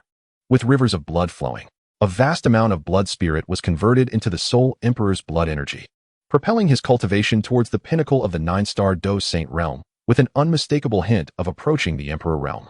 What a delightful sensation. Ha! The Soul Emperor laughed maniacally, his momentum reaching its zenith. Li Jin, standing above the Dragon Kingdom, was enveloped in a radiant aura of vibrant energy, resembling a resplendent sun. In terms of momentum, he was slightly inferior to the Soul Emperor, yet he remained unfazed. He activated the game interface, retrieving the long-awaited double experience card from his backpack and using it. With his current cultivation speed, he would surely accumulate enough power to break through to the Dou Emperor realm within an hour. Thus, all he needed to do was to keep the Soul Emperor occupied, ensuring he remained uncomfortable. Consequently, Li Jin relentlessly wielded the ancient measuring rod, striking at the grand formation above the surrounding nations. The devouring spirit annihilation formation continued to shatter. Each rupture felt like a dagger piercing the Soul Emperor's heart. You insolent wretch! How dare you! The Soul Emperor barked, his brow furrowing in fury, as he unleashed his peak Dou Saint power against Li Jin. Li Jin continuously evaded, daring not to confront him directly. It was not that he could not withstand the Soul Emperor's attacks, but rather, should he exert himself fully, the only casualty would be the entire Blue Star. The destructive power of a Dou Saint was unparalleled, and only in a superplane like the Dou Qi continent could such devastation be endured. The Soul Emperor relentlessly pursued Li Jin, shouting, "You little brat! Weren't you boasting about your prowess? You called me a mouse. Yet it seems you are not far from that yourself." Li Jin chose not to engage with his taunts, seizing opportunities to strike and shatter portions of the grand formation. This infuriated the Soul Emperor, who could never quite catch up. After some time, the Soul Emperor altered his strategy, activating the soul-devouring absolute life formation, operating it recklessly without concern for consumption. The beings on Blue Star had already been half devoured by this formation, with hundreds of billions transformed into blood spirits, rivaling the infamous blood refining of the central continent from years past. Thud, thud. As the cries of the beings echoed in despair, a powerful heartbeat resonated from Blue Star. Chapter 107, The Heart of the World. The resounding heartbeat rang in everyone's ears, clear regardless of their location. The ground began to pulse as if the entire Blue Star had transformed into a colossal heart. An ancient, wild aura emanated from Blue Star, seemingly signaling something to the distant cosmos. Aha, aha, I told you, this realm is not as simple as it appears. It turns out, this entire planet is the manifestation of the world's heart. Today, no one can prevent my return to the Emperor's realm. Upon witnessing this, the Soul Emperor suddenly understood. Bursting into laughter, his face contorting with joy, he held nothing back, pouring his full effort into refining the formation. More and more beings transformed into blood energy, which the Soul Emperor consumed, causing his strength to rise continuously. Li Jin furrowed his brow, realizing that the Soul Emperor's momentum was now unstoppable. Only by ascending to the Emperor's realm could he hope to thwart him. Meanwhile, within the Dragon Kingdom, the threat of the formation had dissipated, yet an atmosphere of despair lingered. Many no longer heeded moral constraints, indulging in reckless abandon as the apocalypse loomed. In the streets and alleys, curses and wails echoed, showcasing the grotesque and dark aspects of humanity in these dire times. Li Jin's gaze sharpened. With the chaos unresolved, these parasites could no longer resist surfacing. I haven't had the chance to deal with you yet, but it seems you've been waiting. With a sweeping gesture, a significant portion of the Dragon Kingdom's populace vanished in an instant, leaving behind those who thrived in chaos, awaiting their fate on Blue Star. No, damn you, Yin Emperor. Take me with you, they shouted in frustration. Curse it. The Yin Emperor truly is an ungrateful wretch. I once looked up to you. Yin Emperor, come down. Take us with you. The abandoned individuals were left dumbfounded, pointing at Li Jin in the sky, hurling all their grievances upon him. Yet Li Jin remained unmoved. They were merely the damned. Thud, thud. The pulsations of Blue Star quickened, signaling that the revival of the world's heart was imminent. Li Jin's consciousness sank into the battle saint's space, manifesting his Dharma form in the sky. People of the Dragon Kingdom, I need your assistance. Moments later, Li Jin felt an unprecedented surge of battle energy coursing through him, faster than ever before. He unlocked his phone, and within the game, his cultivation rate surged uncontrollably. The source of this remarkable acceleration was none other than the celestial statue and the soul gathering array. After conveying the situation to the citizens of the Dragon Kingdom, their execution was remarkably efficient. With nearly 1 billion survivors, even though not everyone could enter the game, the number was still staggering. In that fleeting moment, the cultivation rate provided to Li Jin by the celestial statue had already reached an astounding 80 million. This figure was merely the beginning, not to mention the enhancement from the soul gathering array. With each passing minute, Li Jin's cultivation soared by billions. Yet, the threshold required to break through to the Dou Emperor realm stood at a formidable 100 billion. In terms of cultivation, Li Jin felt little concern. But another requisite posed a challenge. The heart of the world was under his dominion, yet he possessed only a fractured half of it. How could he restore it? He still had 2 gift packs left to purchase. He noticed a colossal fortune bag suspended beside the screen. A return gift pack that had popped up during his last login, priced at 65 million. Li Jin disregarded its cost and decisively acquired it. Congratulations. You have received the return gift pack, Heavenly Dao Sacred Eye, mythical level capable of discerning illusions. In an instant, Li Jin felt enlightened. Indeed, he still lacked one piece of the Heavenly Dao Sacred Gear. Acquiring this would bring him one step closer to completing the set effect. He promptly opened his refining interface, invested ample materials, and commenced the ritual. While waiting, he recalled another breakthrough gift pack he had yet to examine. Upon locating the Dou Saint breakthrough gift pack, he gasped at its value. 888, 888, 888. The price was staggering, nearly 900 million. Had it not been for Wen Lan's swift action on behalf of the company, Li Jin would have been left in despair. Purchase. What good was this money if he were gone? With a wave of his hand, the gift pack was instantly acquired. Congratulations. You have received Star Map 1, World Lotus Heart Milk 1. Soon, a scroll resembling parchment appeared in Li Jin's hand, alongside a creamy white lotus flower. A cursory inspection revealed the star map to be an expansive, boundless map, capable of guiding directions within the starry sea. Additionally, the World Lotus Heart Milk possessed the potential to restore the heart of the world. Could it be that I could revive the half of the heart of the world in my possession with this Lotus Heart Milk? However, after attempting, Li Jin discovered that the half-heart of the world could not utilize the World Lotus Heart Milk. Must I possess 2 halves of the heart of the world before it can be used? Where could I possibly find that? Li Jin felt overwhelmed for a moment. Yet, as the rhythmic beating of his heart resonated in his ears, a spark of realization illuminated his thoughts. Wasn't the current blue star akin to a pulsating heart? However, he was not the only one with designs on it.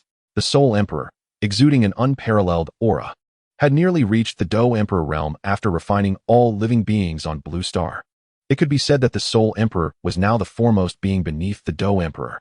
Moreover, he had once ascended to the realm of emperors, and thus his power cannot be measured by ordinary standards. As the final cry of despair resonated, the land of Blue Star crumbled, and the waves surged violently. This must be what they call the apocalypse. Following an intense buildup, the entire blue star suddenly collapsed, as if it were transforming into a black hole. The Soul Emperor's devouring spirit formation shattered in the starry sky, and a gleam of joy flickered in his eyes as he gazed upon the point of the blue star's contraction. Amidst the chaos, a sphere, roughly the size of a human head, emerged slightly from the black hole formed by the collapsing planet. Thump, thump. The powerful heartbeat echoed like thunder, unimpeded by the barriers of the blue star's surface, resonating with profound intensity. It was a magnificent, pale blue heart, emanating a mysterious and captivating aura. It incessantly devoured the surrounding cosmic energy, striving to break free from the clutches of the black hole. The Soul Emperor laughed maniacally. Ha ha ha, you belong to me.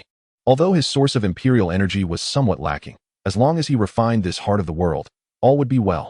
With that, a colossal hand reached into the black hole to seize it. In the next moment, the Soul Emperor's smile abruptly froze, transforming into boundless fury. How could it be only half a heart of the world? Chapter 108. Half-Step Dou Emperor and the Dou Qi Ancient Emperor. After the blue star collapsed to its utmost, it became a minuscule black hole within the cosmos. Inside the black hole, half of the pale blue heart pulsated continuously, emitting an enchanting sound. No, impossible. How could it be only half? The Soul Emperor's eyes widened in disbelief. With just half, how could I ascend to the Dou Emperor? Even if I forcibly rise, it would be but a half-hearted endeavor, and who knows when I might fall. At this moment, he even contemplated crushing it to pieces. Boom. A vibrant torrent of Dou Qi struck the Soul Emperor's arm, taking advantage of his momentary daze to knock the half-heart of the world from his grasp. You brat. Such audacity. Where do you find the courage to challenge this emperor? The Soul Emperor moved like a ghost, leaving behind a shadow as he swiftly reclaimed the heart of the world. Ha ha ha. After scheming for a millennium, how could I allow you to pluck the fruit of my labor? With that, the Soul Emperor directly swallowed the half-heart of the world, denying Li Jin any further opportunity. Seeing this, Li Jin furrowed his brow. It appeared the Soul Emperor had made adequate preparations to act so audaciously.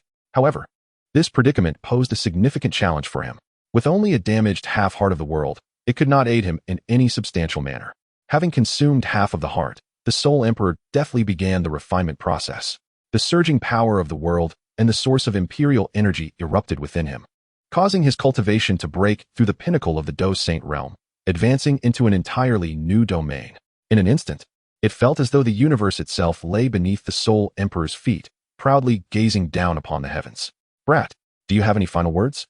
The Soul Emperor's pitch-black pupils reflected the cosmic stars, an incomparably terrifying aura bearing down upon Li Jin. With resplendent brilliance, Li Jin summoned 10 flames of extraordinary nature, igniting the void to resist the oppressive might of the Soul Emperor. However, Li Jin's cultivation remained stagnant at the pinnacle of the Dou Saint realm, unable to make further progress, which serves as a significant constraint. The might of the pales in comparison to the Emperor's, dissipating after just a few breaths.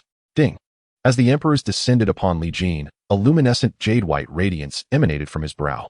Buzz, a circle of imperial might, capable of contending with the Soul Emperor, radiated outward from Li Jin, spreading across the vast expanse of the starry sky. The ancient jade emerged from Li Jin's forehead, hovering 3 inches above his head, providing him with protection. The Soul Emperor was momentarily startled by the sudden surge of imperial might from Li Jin, almost believing that Li Jin had entered the imperial realm. It was then that he recognized the source, the ancient jade of Dou Qi. A millennium ago, this emperor had suffered at the hands of the Dou Qi Ancient Emperor, and he would not allow history to repeat itself. The Soul Emperor's eyes glimmered with boundless killing intent, stirring the cosmos into a frenzy of murderous energy. Sensing the Soul Emperor's malice, the Dou Qi Ancient Emperor's jade seemed to awaken from its slumber. A figure appeared beside Li Jin, an elderly man with white hair and beard, clad in coarse linen garments, appearing utterly ordinary. Yet, Li Jin understood that this individual held a remarkable identity, a formidable Dou Emperor from the ancient era. The Dou Qi Ancient Emperor. It has been ages since I have felt the essence of this starry sky. It truly brings back memories. The Dou Qi Ancient Emperor then fixed his profound gaze upon Li Jin, as if he perceived something astonishing within him. Young friend, you possess an abundance of fortune. It is truly enviable. After uttering this cryptic remark, the Dou Qi Ancient Emperor fell silent. Old fool, you have lingered in the void for tens of thousands of years, and yet you wish to meddle with a remnant soul? The Soul Emperor scoffed, his disdain palpable. His hatred for the Dou Qi Ancient Emperor rivaled that of the Flame Emperor. Had the Dou Qi Ancient Emperor not bestowed the legacy upon Xiao Yan, the tale would have concluded differently. The Dou Qi Ancient Emperor recognized the Soul Emperor. a hint of surprise crossing his countenance. I did not anticipate that, a millennium ago, the Flame Emperor would suppress you beneath the plaza, yet you have not been extinguished. Instead, you seized the opportunity to rise again. Now, the origin world suffers under your malicious hand. Indeed, the Soul Clan is a treacherous race. I once stated that the ancient deities should not have divided the 8 clans, for then these calamities would not have arisen. The Soul Emperor's expression darkened, causing the surrounding stars to dim in response. Old fool, if you are dead, then be dead. Why must you ramble on, provoking my annoyance? Imperial Soul Palm. The Soul Emperor unleashed a powerful strike, his imperial cultivation surging forth, transforming into a palm imprint that blotted out the sky as it pressed toward Li Jin. The Dou Qi ancient emperor shook his head in lamentation, responding with a palm strike of his own. Unlike the Soul Emperor's malevolence, his attack was imbued with a profound essence of fire, igniting the starry expanse. After all, the Dou Qi ancient emperor was once the first of the universe. The two palms clashed, upheaving the cosmos and causing the rivers of stars to reverse. They stood in equal opposition. Indeed, the old fool possesses some skill. I wonder how long your remnant soul can endure. The Soul Emperor's expression was fierce, filled with unwillingness. It was frustrating that he must still contend with someone who had been absent from the world for tens of thousands of years. The ancient Dou Qi chuckled softly. Naturally, you cannot compare to a mere half-step Dou Emperor. Even though my remnant soul may not endure for long, it is sufficient. With that, his gaze subtly flickered towards Li Jin. The Soul Emperor appeared to be stung by Dou Qi's words. Acutely aware that he had only grasped half of the heart of the world, and was thus unable to fully ascend to the Dou Emperor realm. Irritated, he retorted, "What of being a half-emperor? If I desire it, it is merely a matter of time. One can only wonder if the young man you protect will survive until that moment." A sinister laughter echoed as an endless torrent of black, demonic lightning surged from beneath the Soul Emperor's feet, intertwining and suspending between the stars, as if weaving the entire starry sky into a vast, dark net. At the heart of this net, a colossal, pitch-black heart pulsated continuously. Thump, thump. It emitted a soul-chilling resonance, possessing a formidable lethal power against the soul body. The Soul Clan are innate masters of soul energy, and the Soul Emperor is particularly distinguished among them. The technique he unleashed at this moment was an imperial killing move, refined from the blood demon heart-devouring thunder after stepping into the imperial realm, infused with Dou Emperor's strength. The demonic sound resonated, and even Dou Qi could not afford to underestimate it. "Young friend, I shall borrow your body for a moment," Dou Qi remarked to Li Jin before seamlessly merging into his being. This technique is commonly referred to as mecha. Li Jin offered no resistance, relinquishing control of his body to allow Dou Qi to take the reins. A profound sensation emanated from within Li Jin, as if he were glimpsing a new cultivation system being unfolded by Dou Qi. Like a master, every detail was displayed in vivid clarity. "Little one, remember well. This world is not as simple as it appears. This is the celestial burning flame technique. The burning technique you cultivate is a mere offshoot I once extracted from this method. Now that fate has brought us together, I shall impart this technique to you. I hope to see your figure amidst the vastness of the starry sea. At this moment, I shall demonstrate the profundities of this technique for you." Chapter 109. The Soul of the Dou Emperor. Dou Qi manipulated Li Jin's form, causing the fighting energy to circulate within in an extraordinary manner, enabling Li Jin to stand firm against the Soul Emperor's killing move with the peak cultivation of a Dou Saint. The celestial burning flame technique indeed proved to be unparalleled. Observing this scenario from afar, the Soul Emperor's brows furrowed in discontent. Playing tricks. I shall see what storm your remnant soul can stir." The annihilation of the primordial heart-devouring thunder began to tremble, as if the entire starry sky lamented in unison. Boom, boom. The immense heart throbbed relentlessly, and upon reaching a critical point, it unleashed an unparalleled, terrifying force that pulverized stars light years away into dust. From that heart surged a bizarre demonic lightning, instantly traversing the galaxy in an unfathomable manner, descending upon Li Jin's head. A cruel smile crept upon the Soul Emperor's lips. Yet Li Jin, about to be struck by the demonic lightning, appeared completely oblivious, still immersed in his own world. Boom. As the demonic thunder descended, it aimed to cleave Li Jin in two. However, just as the thunder approached within a yard of his head, Li Jin's aura surged dramatically. He raised a hand, firmly grasping the demonic thunder in his palm. Subsequently, an intense energy erupted from his hand, scorching the heavens with a ferocity surpassing even that of the demonic thunder melted away like an ice cream on a sweltering summer day. This spectacle instilled a profound sense of fear in the Soul Emperor.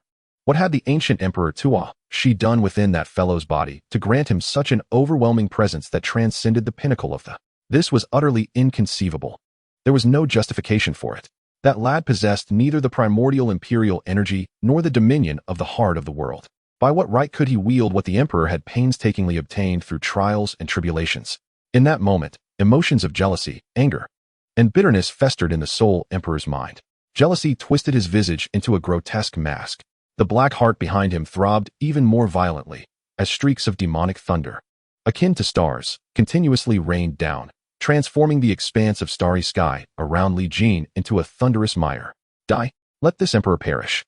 The Soul Emperor's face contorted with rage as he unleashed the pinnacle of his transcendent imperial techniques. Yet, how could the ancient Emperor Dou Qi be so easily vanquished? Above Li Jin's head, an ancient jade radiated a blinding brilliance, which then morphed into flames. This was a primordial fire, quietly blossoming since the dawn of creation, enduring for eons. The terrifying heat manifested before the world, evaporating the starry sea and turning it into a desolate void. Burn! Li Jin uttered a simple note, and the primordial fire above him surged toward the Soul Emperor. With Li Jin's current prowess, comparable to a half-step, and the manipulation of the ancient Emperor Dou Qi, the might of this technique was unparalleled in history. Even the Soul Emperor sensed the looming threat of demise. It is worth noting that even the extraordinarily talented Flame Emperor from 10 millennia ago had never instilled such dread in him. Soul Heaven Blood River. Soul Heaven Thousand Thunder. Soul Heaven 10,000 Layers. The consecutive execution of 3 imperial techniques demonstrated the Soul Emperor's utmost wariness toward this flame. The blood energy, forged from the essence of hundreds of billions of souls, coalesced into a sea of blood, haunted by the wails of lingering spirits. Above the blood sea, a vast web of demonic thunder intertwined, relentlessly unleashing heart-corroding thunderbolts. The Soul Emperor stood amidst it, his body steeped in the blood sea, his soul tempered by the demonic thunder. At that moment, his flesh, empowered by the Soul Heaven Thousand Layers, was akin to an indestructible imperial weapon. It could be said that even though the Soul Emperor's cultivation was at the half-step level, his imperial physique had already been forged to perfection, rivaling that of any other. This provided him with a modicum of reassurance. At this juncture, the primordial fire also approached. The terrifying temperature instantly evaporated the blood sea he had spread, causing the demonic thunder to liquefy, its might utterly diminished. Yet the Soul Emperor remained unperturbed. For the energies of the blood sea and demonic thunder had long been absorbed and integrated into his imperial body. When the primordial fire descended before him, he felt as though he were confronting the fire lotus of the former Flame Emperor, searing, blazing, incandescent. To this emperor, annihilate. The Soul Emperor thrust his hands forcefully toward the primordial fire, and when his imperial body made contact with the flames, it emitted a scent of charred flesh. Boom! The primordial fire erupted, illuminating the entire expanse of the starry sky, causing countless stars to dissipate into nothingness. Even the essence of the Soul Emperor faded away with the extinguishing flames. Li Jin gazed at this spectacle, lost in thought. Was the Soul Emperor truly dead? However, possessing an imperial physique, the Soul Emperor could not be so easily vanquished. The voice of the ancient Emperor Dou Qi resonated within Li Jin's mind.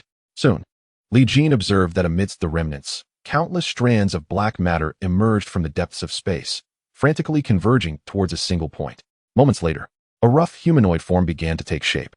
Its pitch-black body was exceedingly eerie, with a single enormous vertical eye radiating a crimson and ferocious aura. This was the Soul Emperor's most primal form, the embodiment of his imperial essence. Legend has it that after the ancient gods created the heavens, they sought to forge a path of life in this realm. Thus, they sacrificed their divine bodies, transforming into the ancient 8 clans, which gradually evolved into a world where myriad races coexist. Among these ancient clans was the Soul Clan, born from the sacrificial soul of the ancient god, carving a path of spirit and soul for this realm. However, unbeknownst to the ancient god, the initial strike had gone awry, severing a fragment of malevolent thought, ultimately giving rise to a selfish and violent soul clan. Consequently, the beings of the fighting spirit continent have found it exceedingly arduous to traverse the path of spirit and soul, with only those of exceptional talent able to comprehend the power of the soul and become alchemists. At this moment, the appearance of the Soul Emperor revealed the most fundamental essence of the Soul Clan's path, one that could only be comprehended from the depths of one's bloodline upon reaching the imperial realm. The Soul Emperor's enormous vertical eye fixated on Li Jin, as if intent on devouring him inch by inch. A sinister laughter echoed from that shadowy figure. What a delightful sensation! I never anticipated that after reaching the pinnacle of ascension, one would return to the essence of existence. Thus, as a token of gratitude, I shall allow you to experience the sensation of obliteration. At this juncture, the Soul Emperor no longer suppressed the brutality within his nature. The entire starry sky convulsed at his emergence. He raised his hands, and an endless, pitch-black, esoteric formation materialized within the cosmos, seemingly poised to upend the very fabric of reality. Slay the Emperor Array. Activate. With the Soul Emperor's command, the formation began to operate with fervor. Even Li Jin could sense the looming threat of death emanating from the array. Ha ha ha, young one. This array once achieved a glorious feat of slaying an emperor during ancient times. Today, I shall eradicate both you and that old fiend Dou Qi. To pave my path to ascension, the Slay the Emperor array, as he proclaimed, was indeed capable of exterminating emperor-level adversaries. The Soul Emperor laughed maniacally. Wielding the Slay the Emperor blood blade, he conjured, unleashing a barrage of devastating sword rays that threatened to shake the very heavens. Trapped within the formation, Li Jin could only passively defend himself. Senior, what should we do? Is there a way to break this formation? Having fought the Soul Emperor to such an extent, it seemed Li Jin had revealed all his trump cards, yet he still found himself a step behind. Was he truly destined to fall prey to the Soul Emperor today?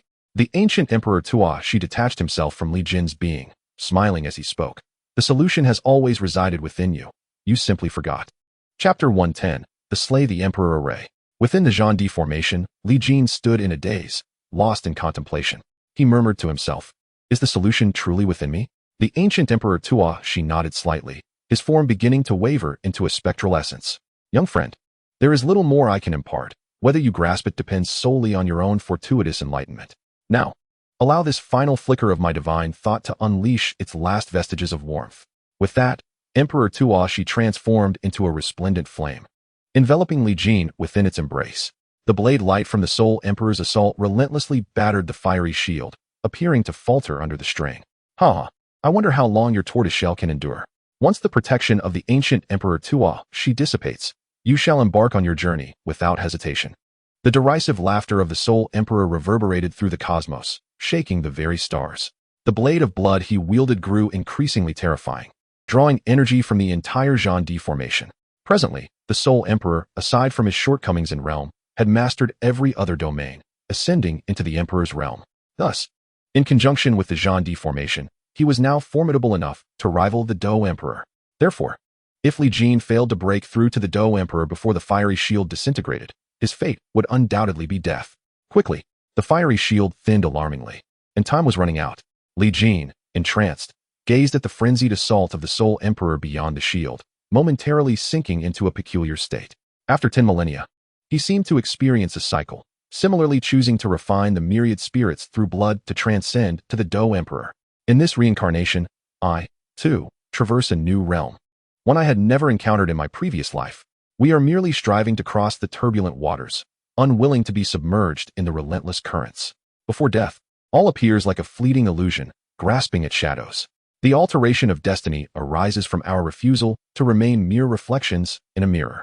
Boom! The fiery shield, conjured by Emperor Dou Qi, suddenly shattered in the starry expanse under the Soul Emperor's relentless bombardment. A wave of flames erupted towards the Soul Emperor, cleaving the surrounding cosmos asunder. Where the flames passed, the surface became as smooth as a mirror, reflecting both sides of the starry sky. Li Jin beheld the image of the Soul Emperor mirrored in the void, and in that instant, enlightenment dawned upon him. A smile crept upon his lips. The Soul Emperor, perceiving Li Jin's expression while resisting the fiery onslaught, felt an inexplicable pang of trepidation. "Get away from me," he bellowed, attempting to disperse the flames. Yet, the fire enveloping the entire cosmos clung to him like a parasite, proving difficult to eradicate. Li Jin chuckled softly, a hint of self-deprecation in his demeanor.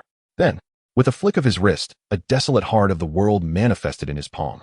Were it not for the knowledge of its true nature, one might mistake it for a mere fragment of stone. Upon the emergence of the fractured heart of the world, the Soul Emperor momentarily froze. Then he erupted into laughter, exclaiming, "Ha ha, young one, should I commend your fortune or lament your misfortune? Who would have thought you could discover half a withered heart of the world? Splendid. Do not seek again next time." Kikik. Undeterred by the Soul Emperor's mockery, Li Jin's smile remained unwavering. His eyes ignited with brilliance, transforming into a reflective surface, mirroring the heart of the world in his grasp. Buzzing sounds resonated forth. Radiance flowed from his eyes, coalescing before him into an ancient round mirror bordered in jade and gold, within which lay the fractured heart of the world. Twin star mirror, reflect. In an instant, Li Jin felt the tumultuous surge of his fighting spirit pouring into the twin star mirror, as if quantifying it. The mirror absorbed nearly 5 billion units of fighting energy, more than sufficient to forge a 9-star Dou Saint. A cryptic, unfathomable aura emerged from the mirror, its brilliance dazzling. Once everything subsided, Li Jin found himself holding half of the world's heart. The Soul Emperor was taken aback by Li Jin's sudden display of prowess, expecting a grand technique, only to witness a mere trifle. Ha, kid, your flair for the dramatic is quite impressive. Unfazed, Li Jin thought, dramatic? If you say so, then let it be. Before him appeared a white jade lotus, seemingly unremarkable apart from its exquisite appearance. As he placed the two halves of the fractured heart into the lotus's core, the petals gradually closed. An inexplicable Tao rhythm emanated from the lotus, spreading throughout the cosmos in an incomprehensible manner. The Soul Emperor, sensing this rhythm, felt a surge of instinctive dread. What was this? How could this boy, like an indestructible cockroach, persist? In the Emperor's slaying array, could he still turn the tide? Emperor's slaying array, activate. The Soul Emperor recklessly urged the array, unleashing a torrent of brutal killing intent that extinguished most of the flames in the sky. Blood demon devouring Emperor S/. A demonic blade sliced through the heavens toward Li Jin, cleaving the starry expanse as if it were mere foam. This strike represented the Soul Emperor's protest against an unjust fate, questioning why others possessed endless means while he remained impoverished, reliant on external forces to fulfill his desires. Thus, he harbored hatred. He sought to eradicate all prodigies, all children of fortune, stepping over their corpses to reach the pinnacle. Li Jin raised his ancient ruler and swung it forward with all his strength. Boom! Multicolored light and profound radiance erupted, momentarily replacing the hues of the entire cosmos, even expelling the chaotic essence. The primordial essence of the Tao revealed itself, tirelessly mending the damaged starry sky. A figure was propelled from the chaotic mist. It was none other than Li Jin. At this moment, blood poured from his lips, and his body was marred with horrifying cracks. Had it not been for the heavenly Tao's sacred armor and the turtle spirit earth fire, which significantly mitigated the Soul Emperor's attacks, he would surely have become a fallen soul beneath the blade. Ha! You wretched boy. Without assistance, you are but an ant. No matter how you struggle, I can easily crush you. All means were futile before absolute power. Die, and become a stepping stone for me to open the gateway to a new world. Emperor's slaying array / With the Soul Emperor's thunderous command, the array swiftly contracted, all its might converging into a singular point. In ancient times, the ancestors of the Soul clan had relied on this very technique to slay the formidable Dou Emperor, its power unfathomably terrifying. As all formations converged upon Li Jin, he could only hastily sever his Dou Sheng space, casting it far away. Subsequently, his physical form could no longer endure the terrifying force of oppression. Boom! A kaleidoscope of light abruptly erupted within the Zhan Di formation. The citizens of the Dragon Kingdom within the Dou Sheng space beheld this scene through the translucent, celestial dome. An overwhelming wave of sorrow engulfed all who survived. No. Xiao Jin. Master. Jin Di. Chapter 111. The Great Cauldron. The Soul Emperor's countenance twisted in a horrifying grimace as he laughed maniacally. Ha! No one can obstruct me now. He swiftly fixed his gaze upon the Dou Sheng space that Li Jin had banished, his eyes burning with a crimson hue. Ants. You were always meant to be stepping stones for this emperor. Any struggle is but a futile endeavor. With a single stroke, the Dou Sheng space was torn asunder by the Soul Emperor. In an instant, chaotic starlight surged within, resulting in the tragic demise of countless citizens of the Dragon Kingdom. Before the Soul Emperor's overwhelming power, nothing could stand in his way. Yin Wu Huan seethed with rage, yet she understood that even if she intervened, her fate would only be one of demise. In this moment, she could not allow sorrow and anger to cloud her judgment. She must ensure the survival of the remaining people of the Dragon Kingdom. Escape. They must flee to safety. With a wave of her hand, she gathered the surviving citizens, including Wenlan, for she too possessed her own Dou Sheng space. The Soul Emperor, having sensed Yin Wu Huan's presence, immediately sneered and lunged toward her. How? Come here. My lady. A monstrous roar reverberated through the starry expanse, as a dark yellow dragon tail swept forth, colliding with the Soul Emperor's grasp. Bang! The surging force ravaged the Dou Sheng space, shattering mountains and seas alike. Damn, that hurts. I need to make my escape. A colossal dragon burst forth from the Dou Sheng space, coiling in the cosmos. My lady, what are you waiting for? Hurry and board. The Chaos World Dragon swiftly enveloped Yin Wu Huan, exhaling a breath of innate chaos energy, breaking through the barriers of the starry realm. Were it not for the fact that my strength has yet to be restored, would I allow you to run rampant? Even possessing a body of the 12th realm, the Chaos World Dragon preferred to evade unnecessary blows and make a hasty retreat. Li Jin, I shall await you in the illusionary realm. After that cry, the Chaos World Dragon whisked Yin Wu Huan away, vanishing beneath the Soul Emperor's fairy gaze. This infuriated him to no end. Yet, the dragon's parting words left the Soul Emperor perplexed. Could it be that Li Jin was not yet dead? However, upon scanning the entirety of the starry expanse, he found not a trace of Li Jin. You wretched creature, attempting to deceive this emperor. After muttering a curse, the Soul Emperor finally felt reassured enough to disperse the jade deformation. Now was the time to reap the rewards. Li Jin was a man harboring great secrets. As the jade deformation dissipated, two objects materialized in the starry void, a resplendent ancient ruler and a massive cauldron that devoured the essence of the universe. Within that cauldron, it seemed something was still being refined, as the dark yellow essence descended from the heavens. It was sufficient to summon the primordial essence of the great Dao. This individual possessed such a treasured artifact. Kakik, with this, I can harness the fundamental essence of this realm's great Dao and successfully take that pivotal step forward. As for the ancient flame, the eternal measuring scale beside him, the Soul Emperor paid it no heed, for such a relic could only be wielded by one imbued with the essence of fire. In the hands of the Soul Emperor, it was akin to a mere stick for kindling. He conjured an enormous hand, reaching towards the colossal cauldron. With a sizzling sound, as he grasped the cauldron, an unbearable heat seared through his palm. Subsequently, a series of resonant heartbeats reverberated through the universe. Thump, thump, thump, thump. It was reminiscent of the thunderous roars at the dawn of creation, akin to the chimes of twilight. Under the starry sky, the great cauldron stood tall. The primal essence of the Tao descended, infusing the cauldron with an astonishing surge of energy. This was a blessing from the Tao, a favor bestowed upon no living being since the ancient gods. Yet, at this moment, the entity within the cauldron shattered this precedent, becoming one of the two unique existences throughout eternity. The Soul Emperor was taken aback by this sudden spectacle, though he could not fathom its significance. He could not ignore the profound yearning that surged from the depths of his soul. The contents of the cauldron were precisely what his vessel craved. The overwhelming sensation of thirst nearly drove him to madness. Grant it to me. He transformed the blade of the bloodied emperor into a lever, wedging it into the crevice of the lid, and summoned the power of his imperial form to pry it open. The grating sound of friction echoed, sending chills through his teeth, yet the lid remained unmoved, weighed down by a strand of profound yellow essence.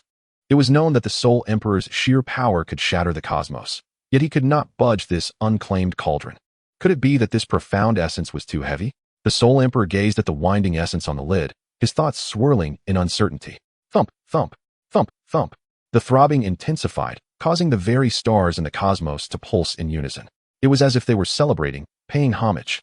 The rhythmic cadence of the heartbeat even stirred the Soul Emperor's imperial form, startling him profoundly. He attempted once more to harness his spiritual abilities to refine the cauldron, but nearly fell victim to a backlash from the entity within. Frustrated and furious, the Soul Emperor declared, "If I cannot possess it, then no one shall." With that, he raised the blade of the bloodied emperor and swept it fiercely, unleashing the full extent of his emperor-level power. He cleaved through the cosmos, not merely fracturing it, but slicing down to its very essence. The entire cosmos was an immense entity, enveloped in layers, and no one truly knew what it was meant to be. This strike of the Soul Emperor pierced through the outer barrier of the cosmos, allowing otherworldly energies to seep in. Yet, the fissure was quickly mended by the essence of the cosmos. The Soul Emperor hastily summoned his imperial might to charge towards the great cauldron, seeking to thrust it into the rift and cast it away. As long as he could exile this entity, he would have the time to gain the favor of the Tao and perfect his imperial fruit. The cauldron was gradually pushed towards the edge of the rift, a smile spreading across the Soul Emperor's face. The Tao belonged to him. With a surge of power, he forcefully shoved the cauldron into the cosmic rift. As he watched its form slowly fade away, a sense of calm began to settle within him. The fissures gradually mended by the essence of the source, and it felt as if a heavy stone had fallen from his heart. In this realm, none could contend with the Emperor any longer. Ha ha ha. The Soul Emperor's raucous laughter echoed throughout the vastness of the cosmos. Countless beings trembled under the weight of imperial might. With a swift motion, he appeared on the continent of Dou Qi. The imperial aura swept across the land in an instant. Xiaoyan, you have imprisoned this emperor for 10 millennia, yet ultimately, you could not bring about my demise. Everything you hold dear, I shall reduce to ashes. A formidable killing intent instilled terror in all beings across the continent. The powerful forces trembled in fear, speculating in hushed tones. Could it be that the grand contest of this era has already reached its conclusion? The one imprisoned for millennia by the Flame Emperor is none other than the sole emperor of the blood refinement continent. The imperial might was unmistakable. The sole emperor had returned to the realm of emperors, heralding yet another calamity for the continent. The clans and powers that once allied with the Flame Emperor would surely find themselves ensnared. In the ancient grounds of the Shao clan, several slumbering Dou saints awakened, one of whom, with a mere opening and closing of his eyes, threatened to consume the very fabric of space itself. His strength had indeed reached the terrifying pinnacle of 9-star Dou Saint. Ancestor, it seems the time has come to utilize that artifact. Chapter 112, The Shao clan's hidden hand, the Imperial Fire Altar. Above the central continent, the Sole Emperor's figure descended like a malevolent specter. His imperial aura overshadowed the entire continent, causing celestial bodies from beyond to plummet. Were the sons of the Soul clan. The imperial decree resonated across the realms. In an instant, those of the Soul clan, hidden within the major powers of the continent, revealed themselves. There were sorcerers from small border nations and esteemed guests from prominent clans of the central continent. Within the one tower, 2 sects, 3 valleys, and 4 pavilions. The presence of the Soul clan was unmistakable. Even the reclusive ancient 7 clans could not escape the infiltration of the Soul clan. It could be said that for the past 10 millennia, while the Soul clan appeared dormant, they had been clandestinely stirring trouble. Now that the Soul Emperor had returned, having attained the status of Dou Emperor, there was no longer any need for concealment.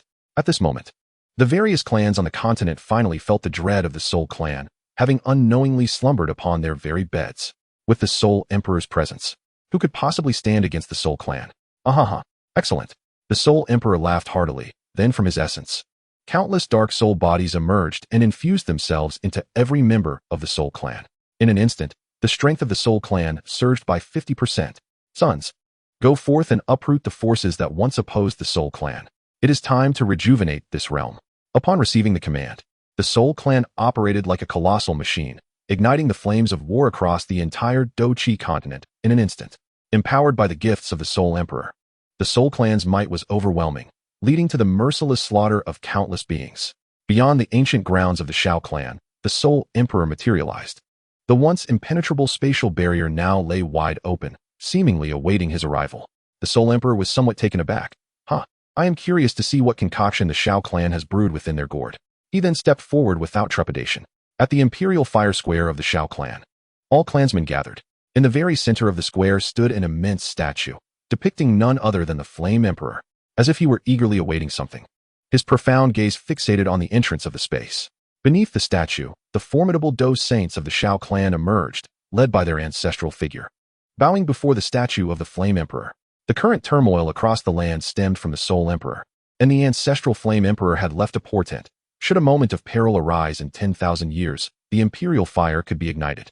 The Shao clan pledged their allegiance, offering a drop of their life essence to nourish the imperial fire altar.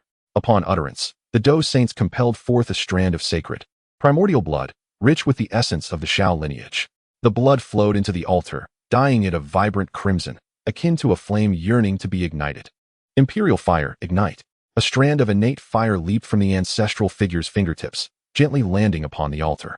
In an instant, the altar erupted with unparalleled might, surpassing even the presence of the 9-star Dou saints gathered. The Shao clan rejoiced, for this indicated a connection to a formidable existence, possibly that of the legendary Flame Emperor. Yet, before their joy could fully blossom, a figure materialized in the skies above the plaza. It was the Soul Emperor, clad in a deep purple robe. "Let me see what the once most exalted among you are up to," he proclaimed, extending his hand towards the altar, intent on extinguishing the imperial fire. Furious, the ancestral figure soared into the air, channeling his 9-star Dou Saint strength to confront the Soul Emperor. With a mere moment of contact, the ancestor was left bleeding from 7 orifices, his body akin to a kite severed from its strings, crashing into a nearby mountain. The 9-star Dou Saint was no match for him. All present were struck with trepidation by the Soul Emperor, not from cowardice, but from an overwhelming inability to contend with him. "I thought you possessed some celestial means, yet it appears you merely resort to prayer and sacrifice. What? Do you truly believe the figure carved in that statue can save humanity once more?" The Soul Emperor scoffed, his gaze reflecting the statue of the Flame Emperor. "Since I am here today, there shall be no escape for you." With a single palm thrust, the statue of the Flame Emperor toppled with a resounding crash, shattering upon the plaza into a multitude of fragments. Old fool of the Soul Emperor, you are naught but a rat scurrying for survival. Given the chance to savor the fruit of the Dao, you presume to wield power. You are utterly unworthy of the title of Emperor. Even if you slay us today, we shall curse you for countless generations. The Flame Emperor will surely seek retribution for us, for the sake of the continent's denizens.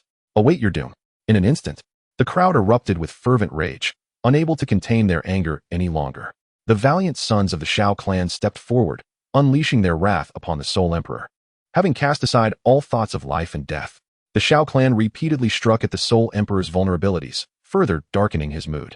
The once mocking expression vanished, replaced by a fierce and terrifying fury.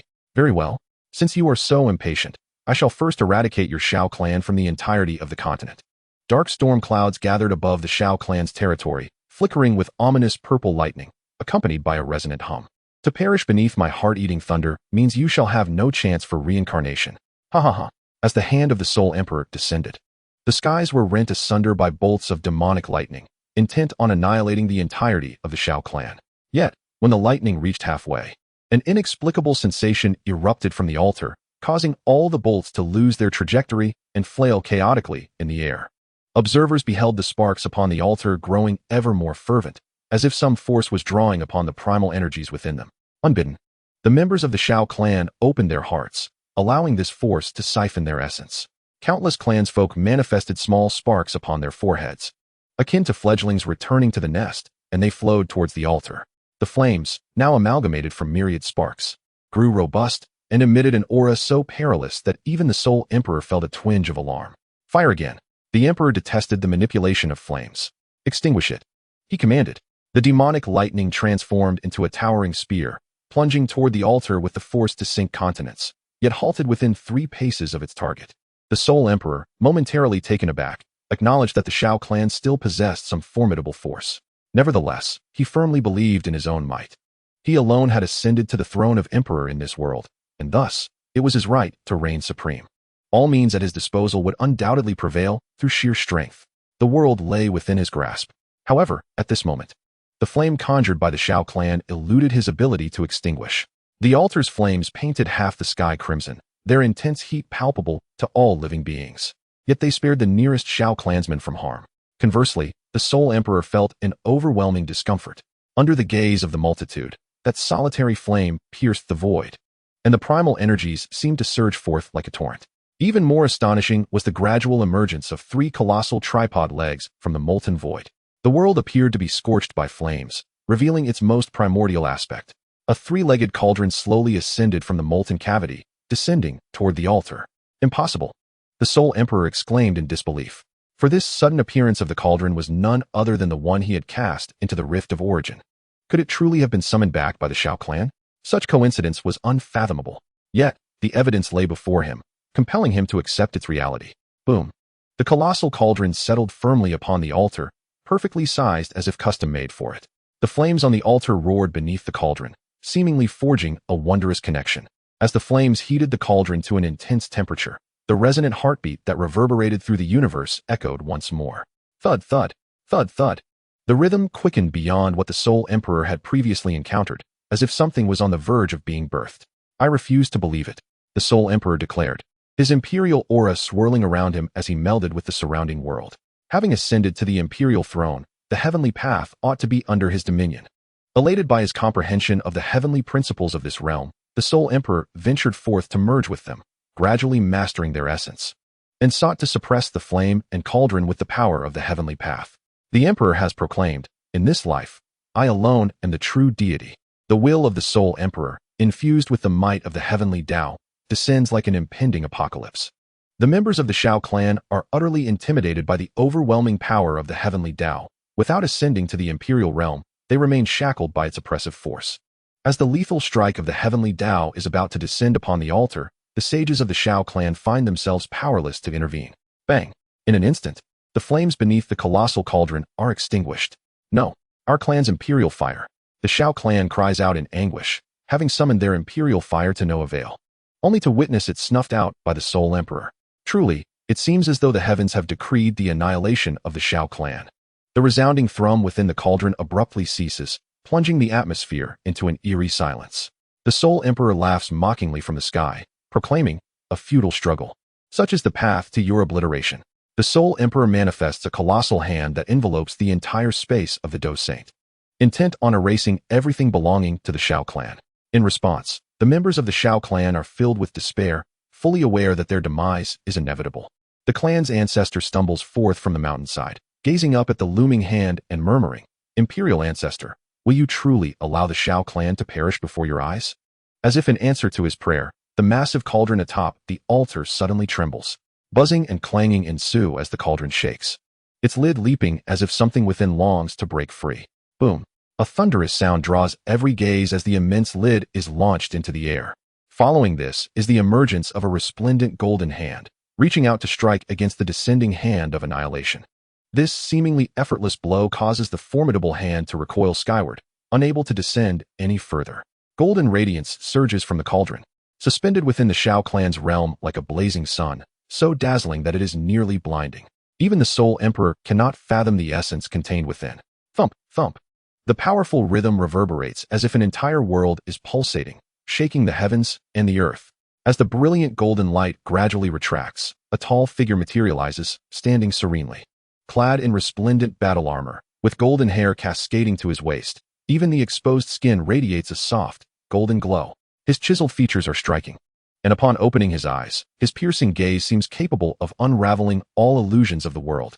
Within his chest, a crystal-clear heart beats vigorously, channeling profound primal energy throughout his being, imbuing him with an aura as deep as an abyss and as radiant as a rainbow. Upon recognizing this person's visage, the Soul Emperor's eyes widen in disbelief. "You, how can you still be alive?" The figure, akin to a war god, is none other than Li Jin. Reborn from the chrysalis, he has now fused with the heart of the world, mastering its primal power, radiating an aura that resonates with the very fabric of the universe. As if he is the favored essence of a realm, Li Jin's lips curl into a subtle smile as he raises a hand. The ancient fire, bound beneath the ninth underworld by the Soul Emperor, shatters the void and flies into his grasp. Pointing at the Soul Emperor, he speaks with an air of indifference. "What now? Do you permit yourself to perish while I remain stagnant, yet deny me the chance to be reborn?" The Soul Emperor fixed his gaze upon Li Jin, then chuckled. "Even if you manage to survive, what then? I hold dominion over the heavenly laws of this realm, leaving you with no avenues for escape. As long as you exist within this world, I can suppress you indefinitely."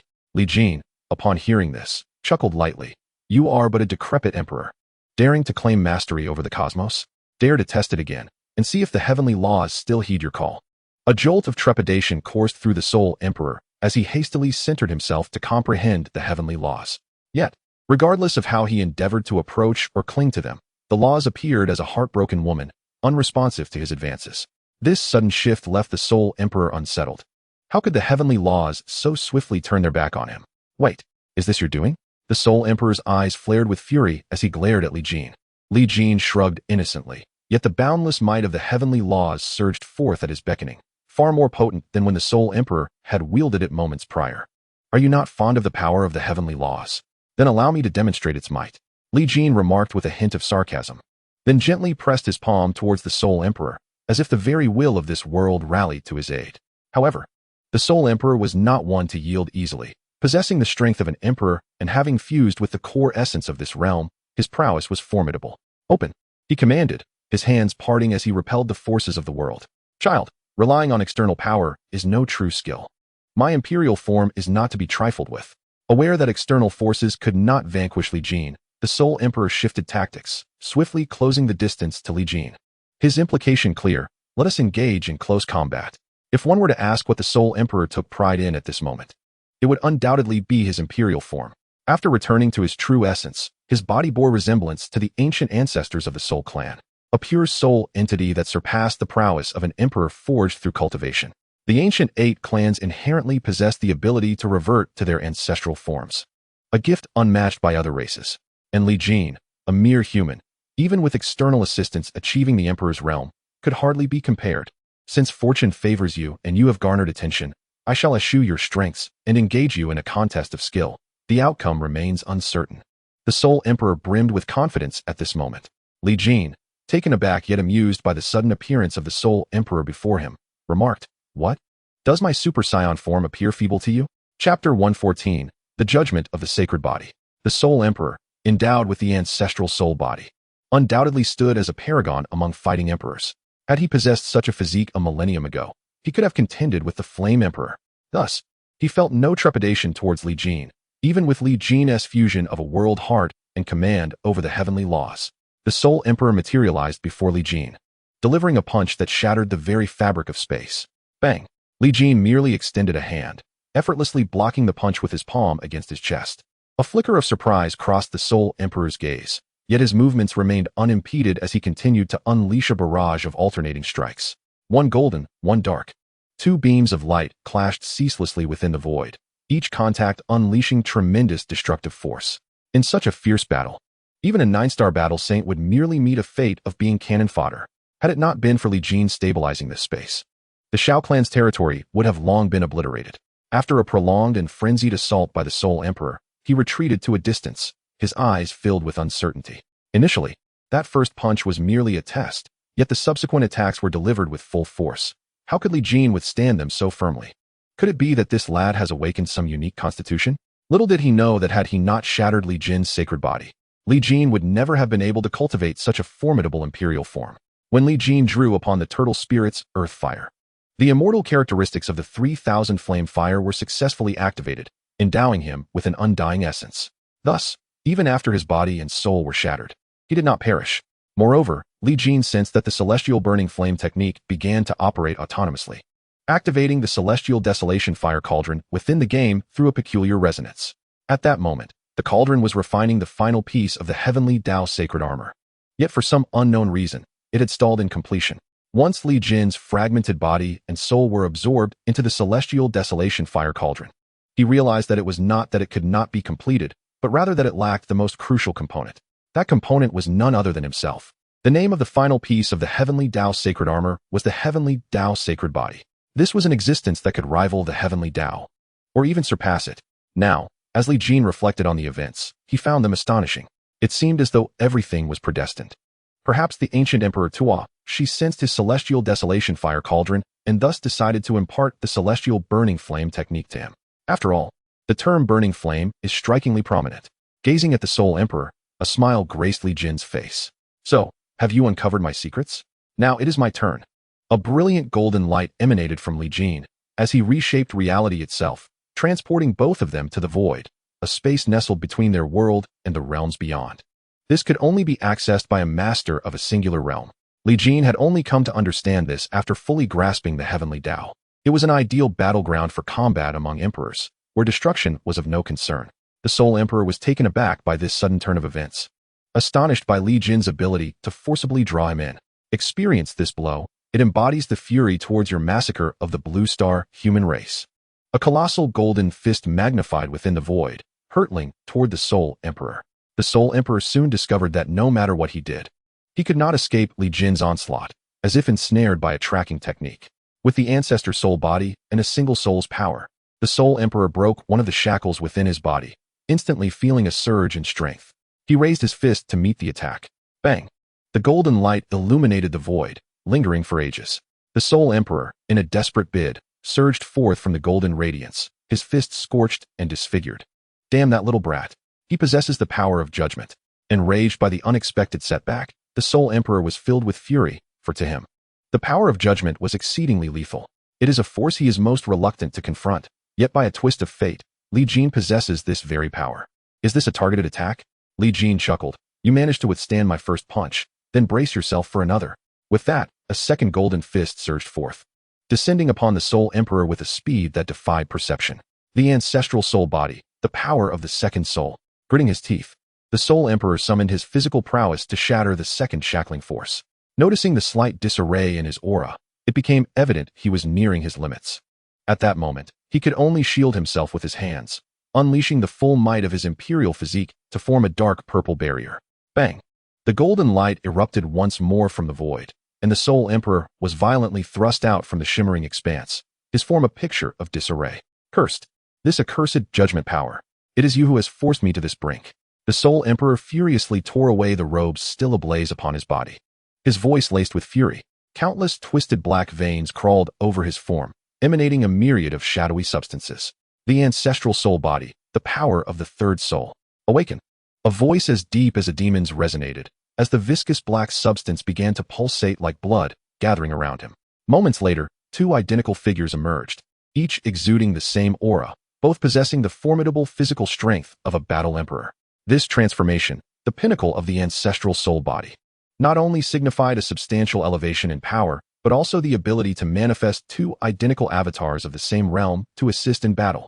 In an instant, the odds shifted to 3 against 1, with 3 equally matched adversaries. While any ordinary person would feel the tides of battle turning dramatically, Li Jin remained undeterred, a smile still gracing his lips.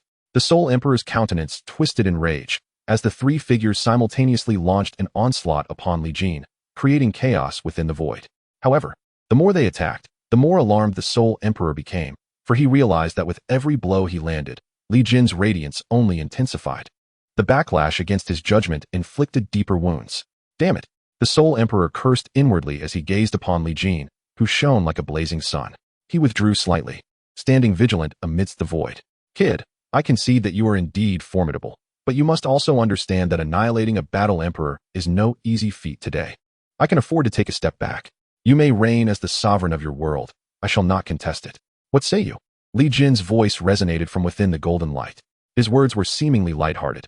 Yet what of the countless lives you have slaughtered? How shall we bring closure to the lamentations of this world? How shall we reconcile our enmity? You are one who harbors grudges, and so am I. From the calamity of Shilling to the tragedy of Beijing City, and to your blood-soaked rituals upon the Blue Star, each instance is a sin that cannot be atoned for. And even if I were to eradicate your entire kin, it would not be regrettable. Furthermore, the agony of obliterating my very soul is still vividly etched in my memory. In response to Li Jin's bitter words, the Soul Emperor remained noncommittal. And what of it? At worst, the Soul Clan will be left to your mercy. Li Jin laughed heartily, a booming sound that echoed. Ha ha ha, you are quite adept at abandoning your kin. Today, I shall annihilate the Soul Clan. And you shall be eliminated as well. Since you believe the Dou Emperor is difficult to slay, allow me to demonstrate. Chapter 115, The Soul Emperor's Downfall. In the realm of nothingness, a brilliant golden light surged forth, crashing violently into the darkness. Li Jin employed no special techniques. He simply crushed his opponent with the overwhelming force of his judgment. The endless, searing golden radiance locked onto the Soul Emperor, relentlessly bearing down upon him. Bang! Bang! The 2 explosive impacts sent ripples through the void. The Soul Emperor, sacrificing 2 of his avatars, barely managed to withstand Li Jin's strike. That wretched boy, how dare he? The irate Soul Emperor exclaimed as he hastily retreated from Li Jin. His current state was dire. After unleashing 3 stages of unsealing and suffering the destruction of 2 avatars at Li Jin's hands, the backlash he experienced was immense. If he did not swiftly restore his strength, it would surely spell disaster. Moreover, he felt a flicker of fear towards Li Jin, for he truly possessed the ability to slay an emperor, just as he had claimed. The effortless obliteration of his 2 imperial avatars left him questioning. Could he withstand such an onslaught himself? The answer was painfully clear. In stark contrast, Li Jin stood amidst the void, resplendent in golden light, his expression impassive. Although he had expended most of his strength in that last attack, it had not significantly impacted him. Furthermore, he continued to receive the ceaseless nourishment of the world's power, swiftly restoring himself to peak condition. The Soul Emperor, exerting all his might, fled through the void while attempting to siphon energy from his surroundings to recuperate. However, his panic grew as he realized a grim truth. He could not extract even the slightest bit of energy from the void. This meant his power was in a constant state of depletion, with no means of replenishment. Without a way to recover his strength, he too would inevitably perish in this emptiness. Not to mention the ever-watchful Li Jin. Damn it, I cannot sense any changes at all. Throughout his flight, the Soul Emperor remained attuned to his surroundings. With his speed, he had long since traversed a great distance, yet everything remained monotonously still, devoid of any fluctuations. Silence. An utter and complete silence. No wonder the tales spoke of an abyss of nothingness beyond the world. Once one steps inside, they are instantly lost. Even the formidable Dou Emperor would be as a headless fly. The Soul Emperor was genuinely terrified, fearing Li Jin's pursuit, but even more so, he dreaded the possibility that Li Jin would not pursue him. The thought of perishing alone in the void, exhausted and in agony, was unbearable. Suddenly, a flash of golden light appeared before him, revealing Li Jin, his golden hair radiant and his demeanor regal, seemingly unaffected by the void. What is this? Have you uncovered a secret of this place? Is it difficult to be unable to freely absorb energy? Li Jin's eyes glinted coldly as a smile graced his lips. The Soul Emperor steadied himself, regarding Li Jin with a facade of bravado. Boy, now that you have discerned the peculiarity of this place, you should know that we are both but grasshoppers on the same string. The Emperor is dead, and it won't be long before you join him. Li Jin chuckled softly, regarding the Soul Emperor with a hint of mockery. Do you truly believe I brought you here with the intention of perishing alongside you? It is rather surprising that the illustrious Soul Emperor can exhibit such naivety. No wonder you have never experienced the full essence of a true battle emperor. You cannot fathom what such an existence entails. In response to Li Jin's derision, the Soul Emperor clenched his fists, his gaze simmering with rage. Yet he found himself unable to retaliate. At this moment, his power had diminished to half, rendering him unable to contend with Li Jin. Young man, I can swear an oath that in this lifetime, I shall not oppose you again, and I am willing to assist you from the sidelines. Consider this. I possess memories that span eons, holding knowledge of all the world's secrets. What could we not achieve together? Faced with the Soul Emperor's temptation, Li Jin merely smiled faintly. I have already acquired the heavenly Tao. Why would I require your earthly existence? Do you presume that what I cannot accomplish, you can? A jest. This very place shall become your tomb. Not even the arrival of Jesus would change that. Li Jin's stance remained resolute, impervious to the Soul Emperor's attempts to sway him.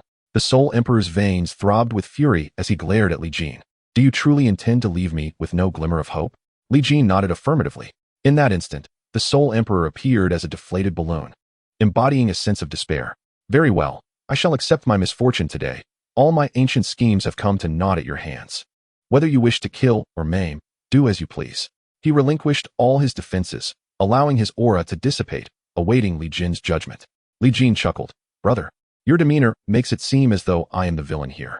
Furthermore, as a modern and ambitious youth, I have thoroughly studied the art of villainy. What scheme do you think you are concocting? If you wish to play such a game, then I shall impart a lesson upon you. The Soul Emperor was perplexed, unable to decipher the young man's cryptic mutterings. Then he beheld Li Jin, his entire being radiating with golden light, a palpable threat of death bearing down upon him. Yet, the Soul Emperor did not flinch, calmly awaiting the arrival of his demise. As the boundless power of judgment surged into his body, a smirk of triumph crept upon the Soul Emperor's lips. Young man, you are unaware of why my clan is known as the Soul Clan, are you? I have been anticipating this very moment. As you draw near, I shall demonstrate my soul-seizing technique. But in the next heartbeat, he was left dumbfounded. This golden light bore no trace of Li Jin's essence. Was this not the same technique as before? Why does it feel so different now? Hey, young man, you lack martial ethics. Boom. The golden radiance shattered the Soul Emperor's physical form, tearing apart much of his original soul essence. As the void settled into tranquility, only the remnants of the Soul Emperor's spirit lingered. At this moment, the remnants of his soul were silently screaming. Young man, A rift in the boundary above the continent of battle opened, and golden light surged through. In an instant, it seemed as though a golden sun had appeared in the night sky, illuminating every corner. Subsequently, countless beams of golden light erupted from this celestial body, piercing towards various points across the continent. The entire war-torn continent fell silent in an instant, for those of the Soul Clan, who had been engaged in brutal slaughter just moments before, were suddenly pierced by a golden ray, dissipating into a wisp of dark mist. All beings turned their gaze towards the gathering golden sun. As Li Jin's figure emerged, imperial might descended upon the world. In the sky, golden lotus flowers bloomed, while auspicious clouds unfurled a staircase for his ascent. Even the night seemed to cheer in his honor. In that fleeting moment, the beings engulfed in blood and fire knelt in reverence towards Li Jin, offering their devout worship. After 10,000 years, the new emperor rose, the Soul Clan lay vanquished, and the world rejoiced in unison. The heavenly decree bestowed its grace, uniting all spirits as one sovereign. Yet, as Li Jin beheld the myriad of beings within this realm, an overwhelming solitude washed over him. It felt as though something essential was amiss in this world. Chapter 116, The Charioteer. Li Jin spent an entire day traversing the vastness of the starry sky. The bizarre and wondrous realms swept by beneath his feet, as powerful entities paid their respects to him. Eventually, Li Jin returned to the location of the solar system. It had been transformed by the Soul Emperor into a desolate ruin, with the entire galaxy crumbling into oblivion. At that moment, Li Jin envisioned a grand celestial map in his mind, marking every world that housed sentient beings. The positions of these worlds in the cosmos seemed to coalesce into a discernible pattern, resembling an enlarged soul-gathering formation. In his hand, a delicate array materialized. the very soul-gathering formation that had significantly accelerated his cultivation. However, now that the blue star was absent as a focal point, it lacked completeness. No wonder I felt a sense of incompleteness. With a flick of his hand, a half of a pale blue heart appeared in his palm. The very heart of the world refined by the Soul Emperor. Li Jin's eyes sparkled with intensity as the twin star mirror manifested, consuming a substantial amount of fighting spirit. A complete, resplendent pale blue heart emerged, radiating vibrant life. Go forth. With a gentle motion of his hand, the heart of the world soared away, settling back into the original position of the blue star, beginning to emanate the essence of life. With a mere wave of his hand, he altered the very fabric of reality, restoring the starry sky to its origins. A dazzling Milky Way once again suspended in the sea of stars, shimmering brilliantly. Within it, the solar system began to revolve endlessly, invigorated by the presence of the blue star. Li Jin imparted a fragment of his spirit into the sun, quietly safeguarding that pale blue sphere. Once the blue star returned to its rightful place, the entire cosmos resonated with a sense of completeness. Li Jin felt himself ascend in tandem. If a certain being had arranged this celestial expanse, the absence of a focal point may have indeed drawn their attention. Yet, from any perspective, as the custodian of this starry realm, I must ensure its integrity. Otherwise, the path of the heart will be obstructed, hindering any progress. Li Jin descended upon the blue star, now in the initial stages of life's evolution, where sentience had yet to emerge. After contemplation, he left behind a legacy on this blue star, sufficient to guide it into an era of cultivation. Upon completing his tasks, Li Jin took his place atop the highest peak, awaiting the unfolding of events. A day slipped by in a haze. The 10-day mark since his rebirth had arrived. Yet after surveying the starry expanse, the worlds poised to descend upon Blue Star, much like those of the Dou Qi continent, remained absent. It was not until the sun began its descent that a sigh escaped his lips. It seemed he would need to seek another method to discover that grander realm. Shaking his head, he prepared to depart. Suddenly, a cacophony of engine roars echoed from the distant horizon. Bathed in the golden hues of twilight, a car, its headlights blazing, raced towards him. Despite the hundreds or thousands of miles separating them, the vehicle covered the distance in the blink of an eye. The tires screeched against the gravel, executing a stylish drift before coming to a halt right before Li Jin. The sleek gray-black chassis, with its flowing lines and an oversized emblem of a three-pointed star, heralded its identity, a Mercedes-Benz. Li Jin stood astonished, gazing into the driver's seat. The window descended slowly, revealing a handsome face, adorned with short, tousled hair that exuded charisma. The driver surveyed Li Jin with keen interest before alighting from the vehicle. He embodied the quintessential urban protagonist. With a smile gracing his lips, he extended his hand. Introducing himself, "Hello, my name is Yi Fan." Li Jin's eyes widened. "Yi Fan. Greetings, I am Li Jin.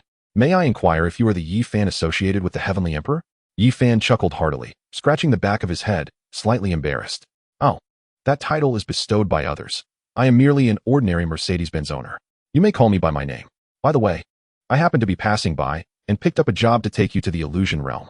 Let us not linger, hop in." With a mix of confusion and curiosity, Li Jin entered Yi Fan's car. Was this a scenario from Dou Qi or Zhetian? However, sitting in the Heavenly Emperor's Mercedes was undeniably comfortable. He just wondered whether parking fees had been settled.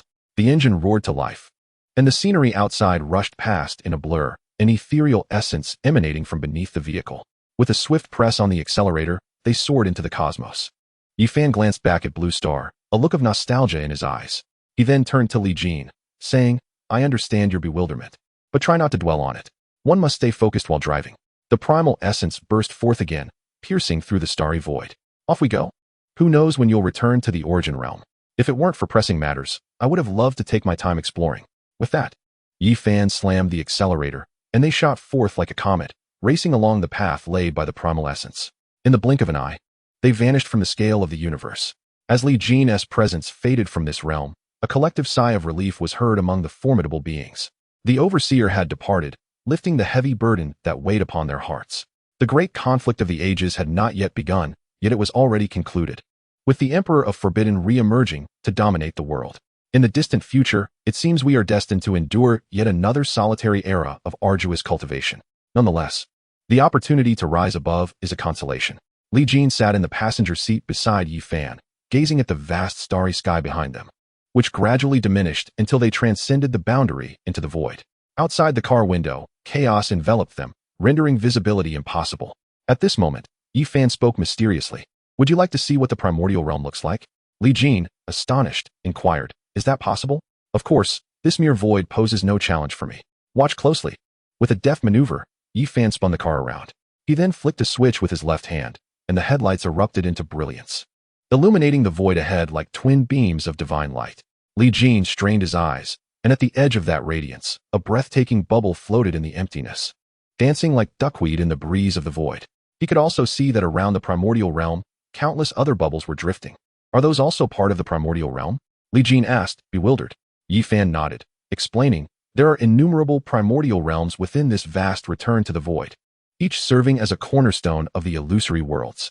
Without these foundational worlds, the grand illusory realm we are soon to visit could never come into existence.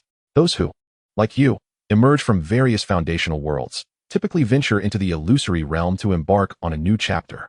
Each foundational world is unique, and locating the desired one amidst the vast void can indeed be challenging without the guidance of a realm master," Yi Fan indicated, pointing to the navigation system on the central screen of the car. Li Jin glanced at it, astonished to find it capable of indicating the paths to various foundational worlds, functioning just like a navigation system.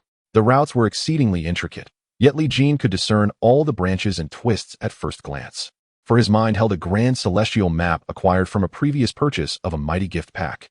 Previously, Li Jin had been unable to grasp the entirety of the celestial map, but having reached the level of Dou Emperor and gained dominion over a primordial realm, he could now comprehend the entire expanse of the starry vision.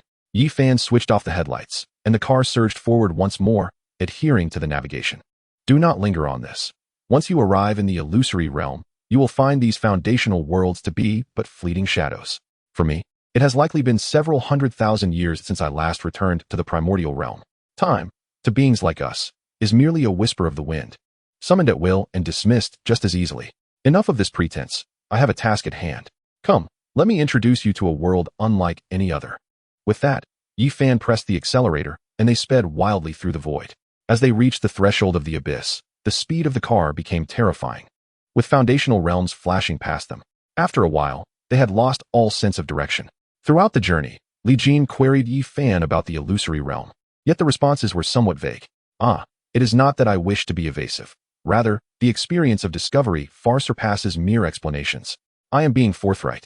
Had you encountered my unscrupulous brother, you would surely have faced far greater trials." Though such words were spoken, Li Jin gleaned a wealth of foundational knowledge about the illusory realm from Yi Fan. For instance, the illusory realm derives its name from the fact that it is a realm born from the fantasies of countless beings across myriad foundational worlds. When imagination reaches its zenith, these fantasies collide and attract one another, eventually coalescing into a realm of their own. Some foundational worlds refer to the illusory realm as a higher plane or celestial realm, while others deem it as existing above the heavens. The inhabitants of the illusory realm are, without exception, beings that have emerged from their respective worlds. Some possess immense power, able to command the elements within the realm, while others fade into obscurity, relegated to the lower echelons of the illusory realm. The most formidable beings within this realm are known as illusion lords, and it is known that there are 6 such figures, 5 of whom are ancient beyond measure, with only one having arrived in the illusory realm a mere 1,000,000 years ago. Each illusion lord is accompanied by 3 illusion deities. However, the first 5 have long filled their ranks, leaving the 6th illusion lord with an empty court. This has led to an extraordinary frenzy over the past 1,000,000 years, as countless beings aspire to capture the attention of an illusion lord, hoping to become one of their illusion deities. It is evident that among billions of beings, there exist only 3 coveted opportunities to rise above, an exceedingly rare chance indeed. Should my brother Li ever attain the status of illusion deity, he must not forget his brother Yi, jested Yi Fan. Li Jin smiled knowingly and replied, "At that time, I may perhaps still need to rely on brother Yi." Yi Fan chuckled non-committally and continued driving, engaging in conversation as they traveled. "I have come to the Guishu primarily to assist an illusion lord in interpreting dreams." Interpreting dreams? Is there anything an illusion lord cannot accomplish? Li Jin expressed his confusion. Yi Fan chuckled lightly. In truth, there are many instances where even illusion lords find themselves constrained. They each have their own responsibilities, and should they have the freedom to roam at will, it would imply one of 2 scenarios. Alas, I have said too much for you to comprehend. Once you become more familiar with the illusory realm, you will naturally come to understand. Li Jin felt somewhat helpless, yet he refrained from pressing the matter further. Be careful. Suddenly, Li Jin spotted a row of red lights shimmering in the void ahead. Upon closer inspection, he discerned that the red lights bore intricate pupils fixated upon them. Yi Fan furrowed his brow. We have encountered a Guishu nightmare. Beep. He vigorously honked the horn. Yet the creature ahead remained unperturbed. Abruptly, Yi Fan rolled down the window and shouted, "Good dog, don't block the way. Get lost, or I'll have to teach you a lesson." He appeared utterly consumed by road rage, leaving Li Jin in stunned silence. Remarkably, after Yi Fan's outburst, the row of red lights transformed into green and lazily drifted aside. As they passed the Guishu nightmare, Li Jin was struck by the sheer enormity of the creature, which dwarfed even the foundational worlds, rendering them mere toys in comparison. Ahem, when dealing with such lumbering giants, one must not coddle them. If scolding proves ineffective, then a good beating is in order. Do not be deceived by their robust appearance. They are surprisingly docile. As long as you do not disturb their feeding, you could defecate upon their heads, and they would still endure. Li Jin's eyelids twitched uncontrollably as he suddenly sensed that Yi Fan was behaving rather inappropriately. Have I unwittingly boarded a black car? Ah, how amusing. We are almost there. Yi Fan diverted the conversation, switched on the high beams, and gestured towards a floating world of foundational stones. He then accelerated, and in an instant, they arrived at the outskirts of that realm. As the vehicle glided towards that world, a portal opened beneath them, allowing the two to enter. Upon entering this realm, Li Jin was immediately awestruck by the scene before him. It was a world entirely comprised of land masses, devoid of a starry sky, with only what resembled a vaulted ceiling enclosing them. The land was saturated with ghostly energy, utterly void of life. This world possessed not a shred of vitality. Li Jin was astonished. Moreover, he sensed an exceedingly dark aura lurking beneath the ghostly energy. In the face of such a presence, even the Soul Emperor seemed insignificant. Do you feel it too? It seems we have arrived a moment too late. This world has already succumbed to an invasion of the anomalous. All living beings have perished, and the Dream Master's illusions are beyond redemption. It is a pity for a transcendent being who might have been directly accepted into the Dream Master's fold, Yi Fan remarked. Surprising Li Jin, to be directly welcomed by the Dream Master would require extraordinary talent. What kind of terrifying entity could annihilate such beings? Ah well, it is what it is. I trust the Dream Master will not hold us accountable. Let us proceed, Yi Fan said, shaking his head with a sigh. Huh, who would have thought we would catch a big fish? A sudden will reverberated through this realm, and a woman clad in a modern qipao, her face adorned with an exaggerated mask, approached from the land. It is an honor to meet you, Lord Yi Huan. I have long admired your reputation. Chapter 118. Blue and white porcelain. Yi Fan's expression shifted abruptly, and he warily regarded the newcomer. The king of substance? Was this all a trap set by you?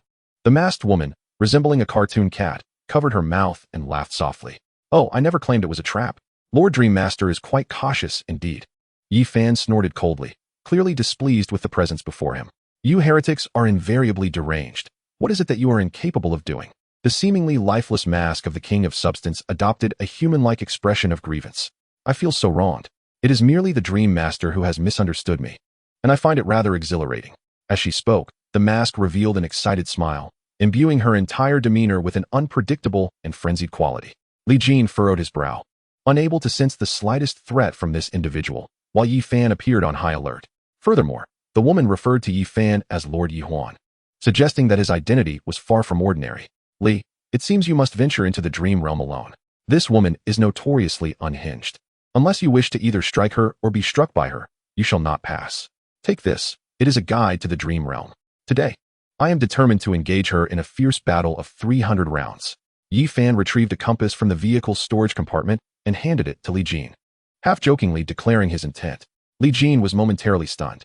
Although Yi Fan spoke lightly, he understood that Yi Fan maintained an acute vigilance. The fact that even the illusionary god was wary indicated that the woman known as the king of substance was quite formidable, at least on par with the illusionary god. Oh, there's a handsome young man. I almost overlooked you, my apologies. The king of substance feigned surprise, and suddenly, two figures materialized beside her. Both adorned in contemporary urban attire, the masked women wore designs less extravagant than that of the king of substance, featuring symmetrical blue and white porcelain patterns. Their elegance, however, instilled in Li Jin a profound sense of pressure. For the two women, akin to him, possessed extraordinary capabilities, far superior to any half-hearted Soul Emperor. Brotherly, we must flee. The two of them have reached the pinnacle of transcendence. Together, they could even attain a realm of illusion. Before Yi Fan could finish, he suddenly vanished from Li Jin's side, leaving him momentarily bewildered. Huh, sister, this young man is quite adorable, looking as if he has just hatched, said one of the women. Indeed, sister. If only we could turn him into a toy, he would surely be a popular delight. The two exchanged smiles, reminiscent of gazing upon a lamb destined for slaughter. Hey, young handsome. No need to search. The king of substance excels in her domain. Even the illusionary god would think twice before entering her territory, came the taunting voice. At this, Li Jin dashed away in a flash, not lingering for a moment. The two women hesitated for a moment, but soon donned smiles behind their masks. Sister, this young man grows increasingly intriguing. Indeed, he shows no arrogance, understanding that fleeing is his only chance. As they chatted, the two women transformed into azure shadows, leisurely pursuing Li Jin. Li Jin accelerated to his utmost limit, not daring to underestimate the two behind him. Everything within the illusionary realm was an enigma to him. Moreover, he had encountered a group of lunatics even before entering the realm, who knew what roles they would assume within it. Nevertheless, Li Jin understood that this group was decidedly hostile. After running an indeterminate distance, he suddenly halted. Behind him, a teasing voice called out, "Young man, why the rush? Are you not the least bit interested in us, sisters?" As the azure glow dissipated, the figures of the porcelain sisters emerged, beaming at Li Jin. Yet, he was only met with a chill, furrowing his brows as he replied, "I am unfamiliar with you both. Why must you persistently pursue me? Oh dear, young man, what a thing to say. From the moment we laid eyes on you, my sister and I took a liking to you.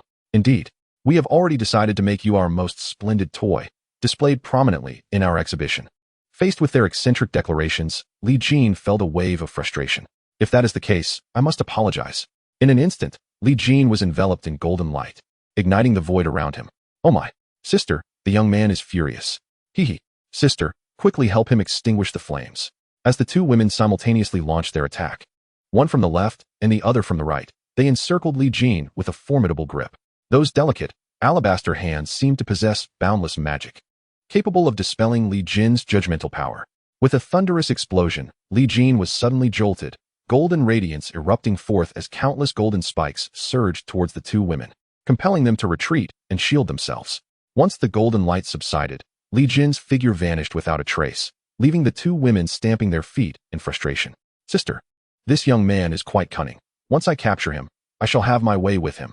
Indeed, sister, allow me to assist you.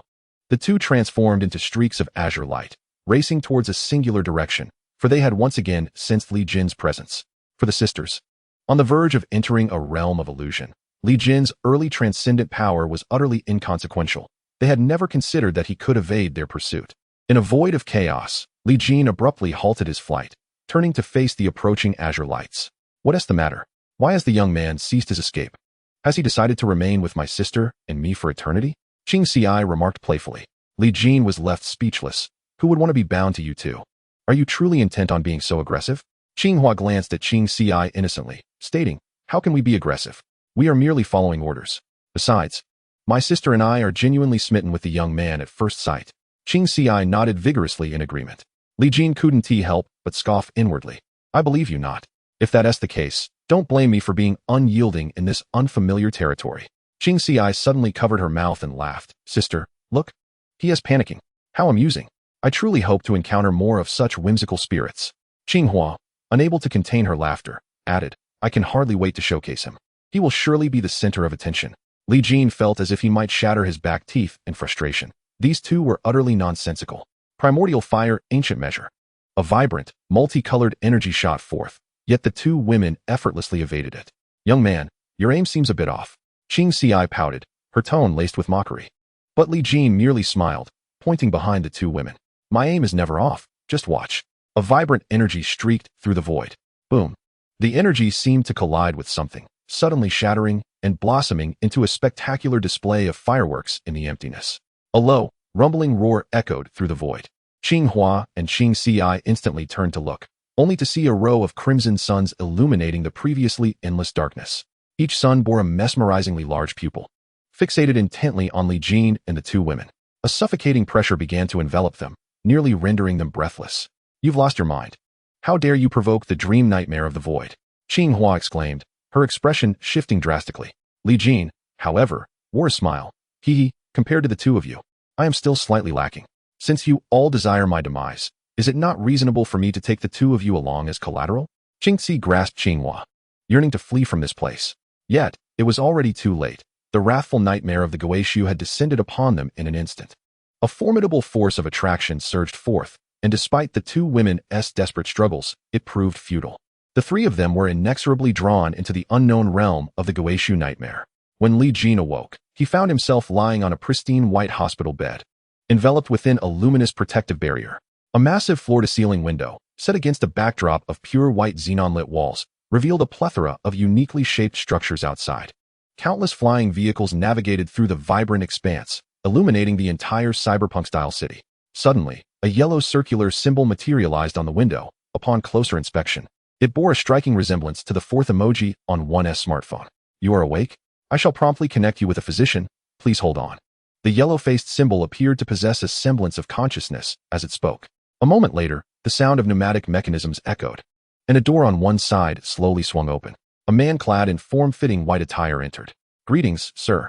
I am your attending physician. You may call me Dr. Duan. Upon seeing a living person, Li Jin sighed in relief, realizing he had not succumbed to the godhood nightmare. However, he was alarmed to discover that he could sense none of his former powers. He felt as fragile as an ordinary individual. Dr. Duan approached with a calming demeanor. Sir, please refrain from moving. Your injuries are quite severe. Kindly allow yourself to recuperate. Li Jin turned to inquire, where is this place? This is Fengcheng, the foremost domain under the command of the illusionary god Luo in the Western illusionary realm. Dr. Duan replied with a smile. A vast celestial map unfurled in Li Jin's mind, with the illusionary realms section becoming vividly clear. He now found himself in the farthest western part of the realm, nearly bordering the void. The realization left him momentarily stunned. It was noteworthy that he and Yi Fan had entered the void from the easternmost point of the illusionary realm, Goetiu. This was an extraordinary leap across the entirety of the illusionary realm. A distance of such magnitude would likely require even an illusionary god to traverse over the span of illusionary years. The godhood nightmare was indeed terrifying. How had he been brought to the hospital? Dr. Duan seemed to perceive Li Jin's bewilderment and politely interjected, Sir, there is no need for concern. Fengcheng is equipped with comprehensive real-time surveillance. Every being entering this domain is meticulously recorded. You were discovered by the Star Patrol intelligence and brought to the hospital. Your current task is to recuperate thoroughly. As for expenses, the Star Peak Fund will cover them in full. Li Jin nodded in a daze, clearly realizing that Fengcheng was a city of advanced technology. The illusionary realm was indeed full of wonders. After conducting a few basic revival examinations, Dr. Duan departed. Though it appeared he had inadvertently left behind a peculiar orb, Li Jin rose and approached the floor-to-ceiling window, captivated by the breathtaking sci-fi vistas beyond. Buzzing sounds filled the air. A sound of vibration emanated from behind him. To his astonishment, his ever-present mobile phone lay atop the bedside table. Could the phone still function in this realm of illusions? Bewildered, he picked it up, only to be greeted by a deluge of messages, each one from Wenlan. Xiao Jin, where are you? I am in so much pain.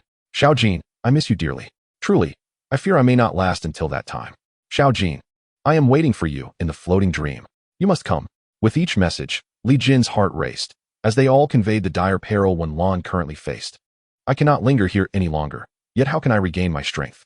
Just as desperation gripped him, the screen of his phone suddenly transitioned. An image encapsulating the entire realm of the returning ruins appeared, continuously zooming in. Moments later, the visage of a handsome young man emerged. Was it not Li Jin himself? And the surrounding environment mirrored the very hospital in which he found himself. What is happening? Has the game evolved into a holographic experience upon clearing the levels? As he pondered this perplexity, a gift box materialized on the screen. Dear player, welcome to the realm of illusions. A special new player gift awaits you. With merely one illusion crystal, you can enjoy incredible benefits. This will set a solid foundation for your domination of the realm. In disbelief, Li Jin exclaimed, what a familiar sensation. He was astounded to discover that his almost cheat-like mobile game could indeed be utilized in this illusionary domain. Remarkable. The illusion crystal serves as the universal currency here, yet he possessed none. Where could he possibly acquire it? Suddenly, an idea struck him. His gaze shifted to the doctor's workstation. There, a peculiar orb reflected the light of the ward, appearing somewhat ethereal. Approaching it, he picked it up. Could this be the illusion crystal? Tentatively, he brought it close to his phone screen. In a flash, the orb vanished, and soon after, he noticed that the new player gift box on the screen was now available for opening. This confirmed that the orb had indeed been an illusion crystal. But why was it so fortuitous? Why had Dr. Duan left an illusion crystal here? Casting a glance towards the doorway, he inadvertently spotted the information of the attending physician hanging nearby. Zhou, attending physician at the 3rd Special Hospital of Fengcheng. So the physician of this ward was named Zhou? Then who was the earlier Dr. Duan? This is becoming increasingly convoluted. Li Jin felt a surge of anxiety. Clearly, the circumstances within this realm of illusions were intricate, and he needed to tread carefully. Shaking his head, he shifted his focus back to the new player gift box. Open. Congratulations. You have received a new player gift. 1 energy conversion card, 1 black card from the illusionary bank. Energy conversion card. Rapidly refine all your fighting energy into the realm's essence. Equivalent to an energy exchange. Though I currently sense no fighting energy. Is this truly feasible? Li Jin pondered, yet the usage icon on the energy conversion card remained illuminated. Let's give it a try. Subsequently, Li Jin clicked the activation button. Upon successful activation, due to the excessive energy points of the player, the conversion duration was extended to half an hour. The transformation commenced. In an instant, Li Jin felt a stream of energy, as refreshing as a clear spring, surge within him, bringing an extraordinary sense of comfort. This energy was continuously reshaping the meridians that had been tempered by his fierce fighting spirit, rendering them more resilient, capable of accommodating a greater sum of energy. Within a mere quarter of an hour, Li Jin's strength had remarkably returned to the level of a battle sovereign. After carefully examining his body and finding no significant issues, he decisively resolved to head to a place known as Floating Life, seeking Dream to find Wenlan. However, just as he was about to place his hand on the doorknob, a jolt of unease surged through his mind. He gradually stepped back, and in the next moment, from the very center of the technologically sophisticated metal door, the entire room began to decay rapidly, transforming into yellow paper of mourning that fluttered to the ground, creating an eerie spectacle. Once the mourning papers settled, Li Jin discovered himself in a dimly lit Taoist temple, with only the floor-to-ceiling window behind him remaining intact, shrouded in darkness. Suddenly, an elderly Taoist entered through a gap, clad in a yellow robe, wielding a soul-retrieving bell and a peachwood sword. He bore a striking resemblance to the exorcist priests depicted in films. Yet, Li Jin did not perceive him as a harbinger of blessings. Rather, he seemed poised to eliminate him as a malevolent entity. The old Taoist's gaze was sharp as lightning, his expression fierce. As he pointed the peachwood sword at Li Jin and demanded, "The guiding light, hand it over." Li Jin's eyes narrowed. It turned out this individual was after the guiding light. Could it be that these people were capable of sensing its presence? If that were the case, he must appear as a moving beacon in the eyes of certain entities. Before he even had the chance to utilize it, it had become a hot potato. This irked Li Jin. Why should I yield it to you just because you demand it? Who do you think you are? He retorted scornfully. The old Taoist remained unfazed, his piercing gaze fixed on Li Jin as if attempting to see through him. You are unworthy of negotiating with this humble Taoist, he uttered, his tone dripping with disdain. What wind has blown the corpse-driving Taoist here? Suddenly, a voice of icy mockery emanated from the floor-to-ceiling window behind Li Jin. Moments later, a figure clad in fiery red battle armor stepped through the window like a specter, as if challenging him to a duel. In Feng City, making such a grand display, do you think you can act so recklessly just because your master is absent? The visor of the battle armor folded outward, revealing a strikingly beautiful face within, resembling a Valkyrie of the battlefield, exuding an air of valor. I never expected the renowned fire cherry spear Mu Bei would choose to enjoy the comforts of the rear rather than hold fort at the illusion abyss. The corpse-driving Taoist sneered, revealing a mouthful of yellowed teeth. Mu Bei approached Li Jin, glancing at the corpse-driving Taoist with nonchalance, and remarked, "If I'm not here, how could I possibly capture pests like you?" Then, she demanded, "Where are your accomplices? With just you, a mere second illusion realm practitioner, you are insufficient to fill my teeth." Li Jin felt an overwhelming aura emanating from the woman beside him, known as Mu Bei. It was a fierce killing intent, honed only through countless battles, a force not to be underestimated. The Taoist priest, with a cold sneer, proclaimed, "Out there, I might concede some ground to you. But on my territory, you have no say." Suddenly, the air within the temple thickened with the scent of incense, and pale smoke billowed from the altar, casting an eerie shadow over the surroundings. Li Jin sensed that within the swirling white mist, multiple figures flickered, and he could even feel a chilling breath at the nape of his neck. A hand unexpectedly landed on his shoulder, startling him. As he prepared to harness his energy for a counterattack, he realized it was merely Mu Bei. No need to be alarmed. This fellow only possesses some rudimentary tricks. Just stay close to me, she stated with unwavering confidence in her own abilities, which explained her solitary venture into this perilous situation. Li Jin nodded, recognizing that his strength had likely been restored to a level comparable to that of a battle sovereign. Yet he was still far from a match for the Taoist priest. Since someone was willing to protect him, regardless of her motives, it was undoubtedly a fortuitous turn of events. Mu Bei flashed a spirited smile, and with a cacophony of mechanical sounds, A blood-red spear materialized in her grasp. As she wielded it, the smoke swirled violently, exuding an intimidating presence. "Bring it on, old man," she declared, her lips parting, her eyes sparkling with determination, as if she could pierce through the deceptive haze. No sooner had she spoken than a flurry of figures began to leap forth from the surroundings. To Li Jin's astonishment, he noticed that each of these figures bore a yellow talisman affixed to their foreheads, reminiscent of the zombies from Blue Star Cinema. With a jingle that echoed through the undulating smoke, the zombies advanced step by step towards the duo. Mu Bebe shouted sharply, and in a flash, her spear lunged forth like a dragon, impaling the nearest hairy zombie and sending it crashing aside. Bang! The force of her strike contorted the forms of two hairy zombies. Li Jin sensed a sliver of threat emanating from these creatures, indicating that their power was not to be trifled with. If the hairy zombies posed such a challenge, what of the more formidable flying zombies, aquatic corpses, and the untransformed bones? Mu Bebe moved with the precision of a human meat grinder, her blazing spear weaving through the air as the remnants of the hairy zombies lay scattered on the ground. It was difficult to fathom that such a beautiful woman could exhibit such brutal ferocity in battle. "Hey, do you have more underlings, old man? This isn't enough for me to slay," she exclaimed as she dispatched the last of the hairy zombies. The spear struck the ground, reverberating throughout the temple.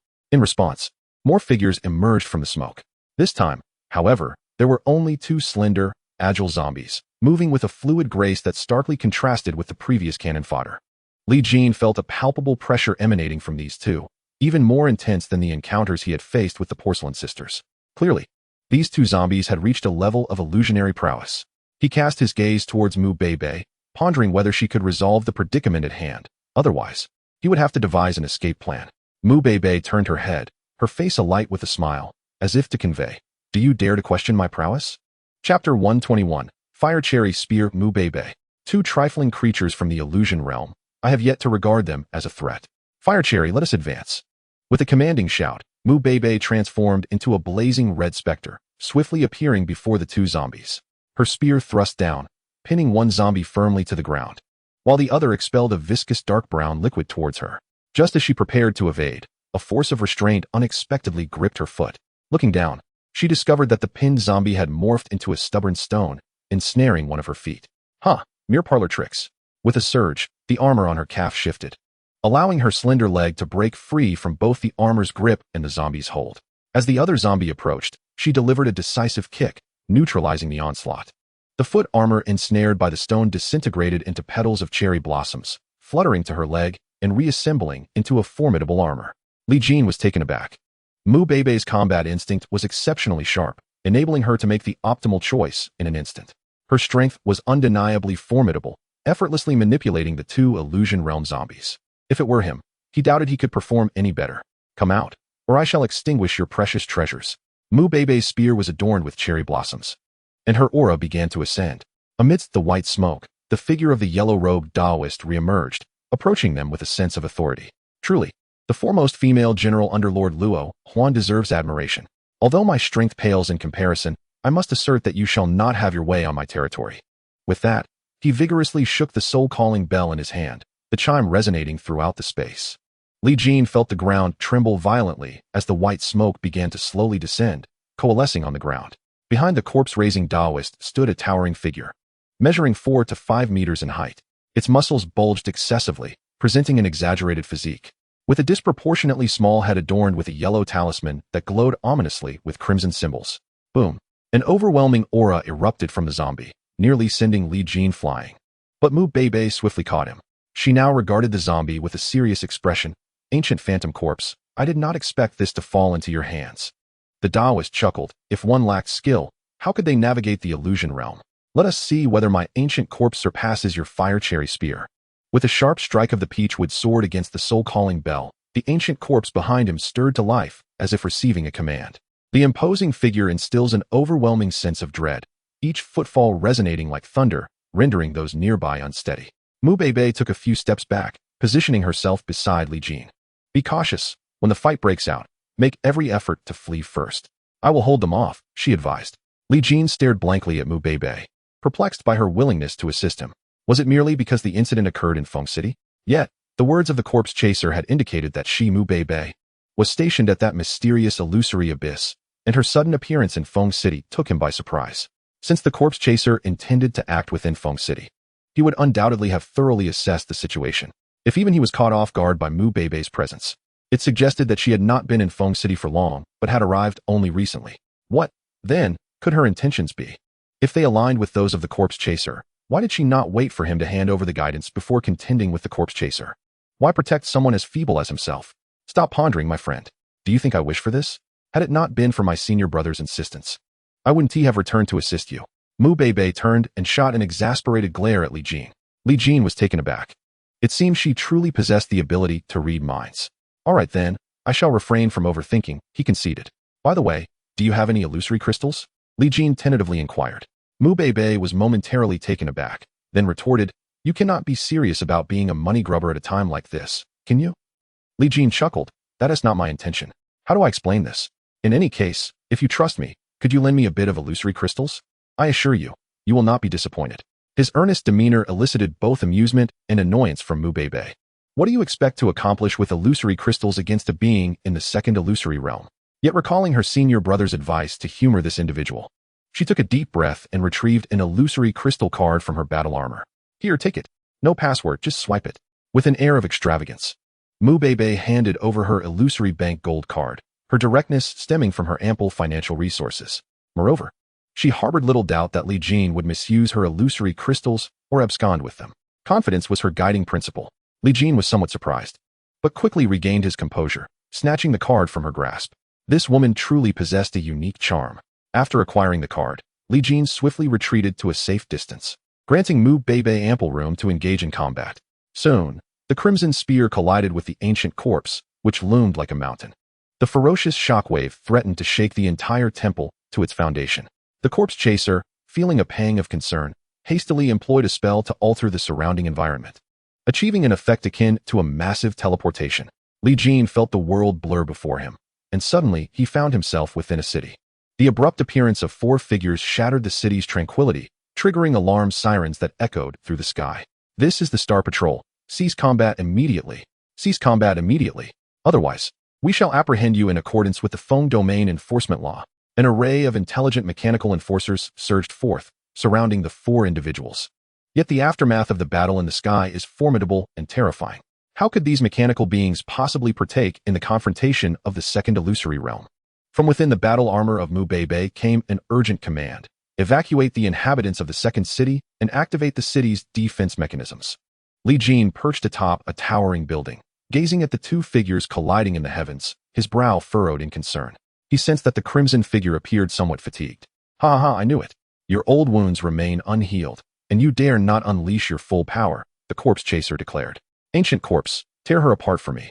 Today, I shall be the first to slay a direct disciple of the illusionary god. The corpse chaser, on another rooftop, was performing a ritual, causing a rain of funeral paper to cascade from the sky. It drifted towards the living beings in the city, enveloping each creature it touched, thereby augmenting the corpse chaser's power with each one ensnared. The city was home to countless souls, serving as the second subsidiary city of Peak City, one of the most prosperous areas in the Peak domain. If the corpse chaser's methods were not curtailed, he could potentially cover the entire city with funeral paper. At that point, dealing with the ancient corpse from the abyss would become exponentially more challenging. The possibility of Mu Beibei escaping remained uncertain. Chapter 122, A Gift from the First Illusion. A deluge of yellow funeral paper fell from the sky, transforming the entire technological city into a sea of yellow. All living beings were submerged within it, stripped of their senses. In the heavens, the crimson and black figures clashed incessantly, with black blood and sparks erupting. Unlike the ancient corpse of illusionary abyss, Mu Beibei's aura increasingly waned. During brief pauses, it was evident that her complexion was dire. Damn it. My old wounds have flared up again. Mu Beibei gritted her silver teeth, her arm trembling as she grasped the fire Sakura spear. Below, the corpse chaser cackled. It seems today the illusionary god will lose a fierce general. Among the disciples of the illusionary god, he feared only the few madmen under the command of the flame illusionary god. Alas, they were far from the endless fire domain here in the Peak domain. Mu Beibei pressed her lips tightly, her brows knitting together in frustration, her eyes nearly ablaze with fury. The corpse chaser had hidden his depths well. After the last upheaval in the illusionary abyss, a corpse had mysteriously gone missing, secretly taken by him. Now, combined with his ability to gather energy, the ancient corpse's strength was utterly outrageous. It was nearly on par with her senior brothers of the third illusionary realm, having absorbed the power of an entire city. What if it were to consume the strength of 2 or 3 cities? Mu Beibei tightened her grip on the Fire Sakura spear, preparing to make one final stand. Numerous Star Patrol automatons ascended, drawing closer to her. Countless interfaces emerged on her battle armor, connecting her with the ever-shifting Star Patrol machines. The sound of metal clashing echoed through the air as a colossal crimson mech materialized. Boom! The mech's back erupted with azure flames, propelling it into the sky. This scene evoked a striking resemblance to the confrontation between Hulk and the anti-Hulk armor. Yet this Hulk was far more ferocious. The ancient corpse seemed provoked by the imposing armor before it, letting out a furious roar and launching itself into a fierce assault against the mech. Mu Beibei is not to be underestimated. After integrating with the cutting-edge intelligent machines of an entire city, her own consumption will be minimized to the utmost degree. Behind these machines is the peak domain S intelligence, capable of simulating her presence to control the battle armor. By merely providing her intent, she can unleash power approaching that of the 3 illusions, a highly unconventional means that every city in the peak domain nearly always possesses. The battle armor clashes mid-air with the ancient corpse of the illusion abyss, resulting in a back-and-forth exchange that prompts the corpse handler on the rooftop below to curse under his breath. The peak domain's intellect is nearly omnipotent. Time cannot be squandered. For if reinforcements from other cities arrive, the situation may turn dire. With a swift motion, the corpse handler draws his peachwood sword across his palm, the wooden blade slicing through flesh. A copious amount of dark blood flows forth, landing in a porcelain bowl before him. He then pricks a piece of mourning paper with the sword's tip, inscribing it with his blood. A candle ignites, setting the mourning paper ablaze, and the handler directs the flame into the bowl. Instantly, the black blood begins to bubble like hot oil. With a decisive gesture, he flings the black blood at the ancient corpse of the illusion abyss, which consumes it entirely in an instant. After completing this ritual, the corpse handler's breath becomes feeble, and his strength diminishes from the second illusion realm to the first. In contrast, the ancient corpse of the illusion abyss radiates overwhelming power, swiftly ascending into the third illusion realm, becoming a true force to be reckoned with. Consequently, Mu Beibei finds herself at a disadvantage once more, as the massive battle armor is incessantly shredded by the ancient corpse. It is only a matter of time before the armor becomes utterly ineffective.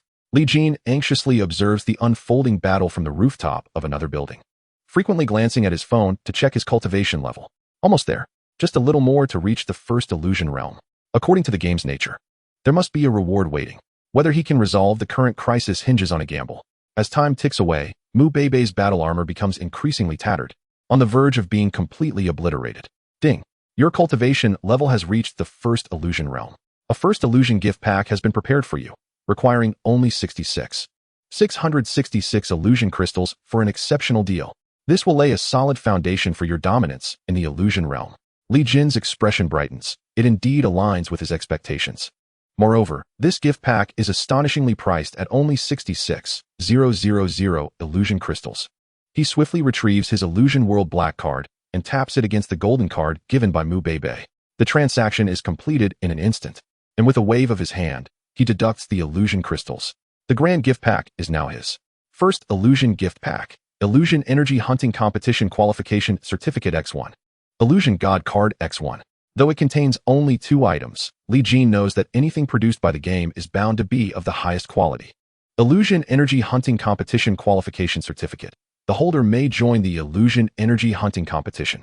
Those who perform exceptionally may receive guidance from the Illusion Master and have a chance to be accepted as a personal disciple. What an opportunity! If he participates in this Illusion Energy Hunting Competition, there is a significant chance of being taken under the wing of the Illusion Master. That would be a chance to ascend to greatness. However, with his current strength at the first illusion realm, he estimates that he would merely be a bystander. Let us wait until we have gained greater strength. The Illusory Divine card. Upon playing this card, a random illusory divine incarnation will descend.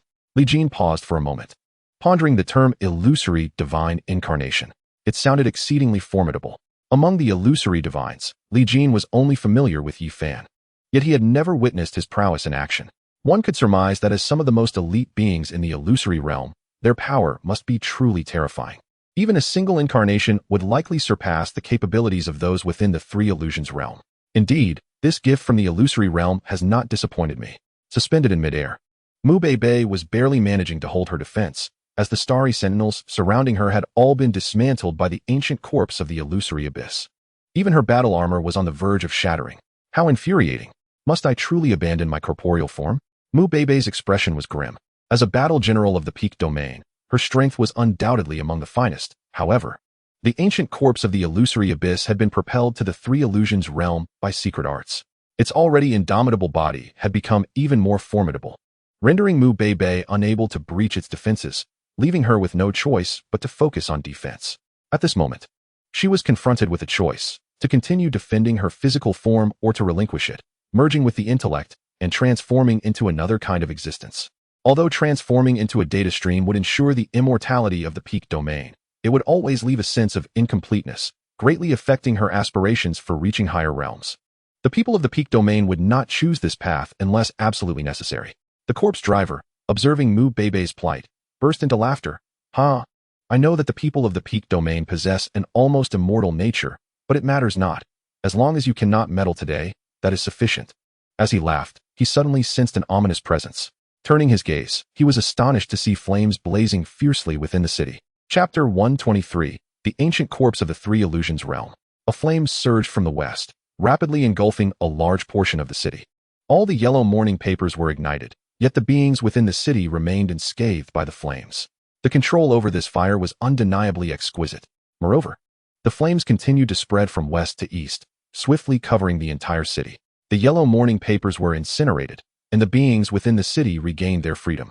In an instant, a multitude of figures fled in terror from the recent events. The corpse driver, witnessing this turn of events, was consumed by fury. He turned to confront the instigator of this chaos. Unbeknownst to him, Li Jin had already taken to the air, a crimson fire serpent coiling around his hand. You dare to thwart my endeavors.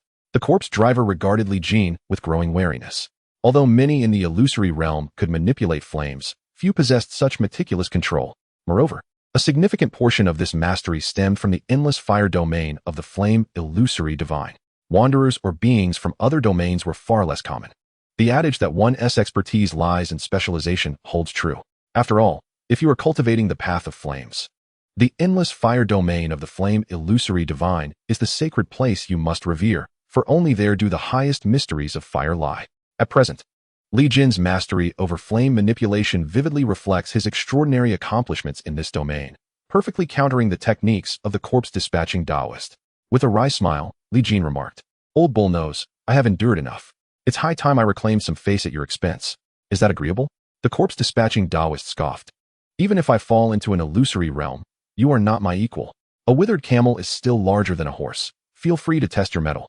One would think that if Li Jin possessed any wisdom, he would refrain from engaging in a hasty confrontation, biding his time until the illusory abyss ancient corpse dealt with Mu Beibei, thereby allowing him full authority over this space.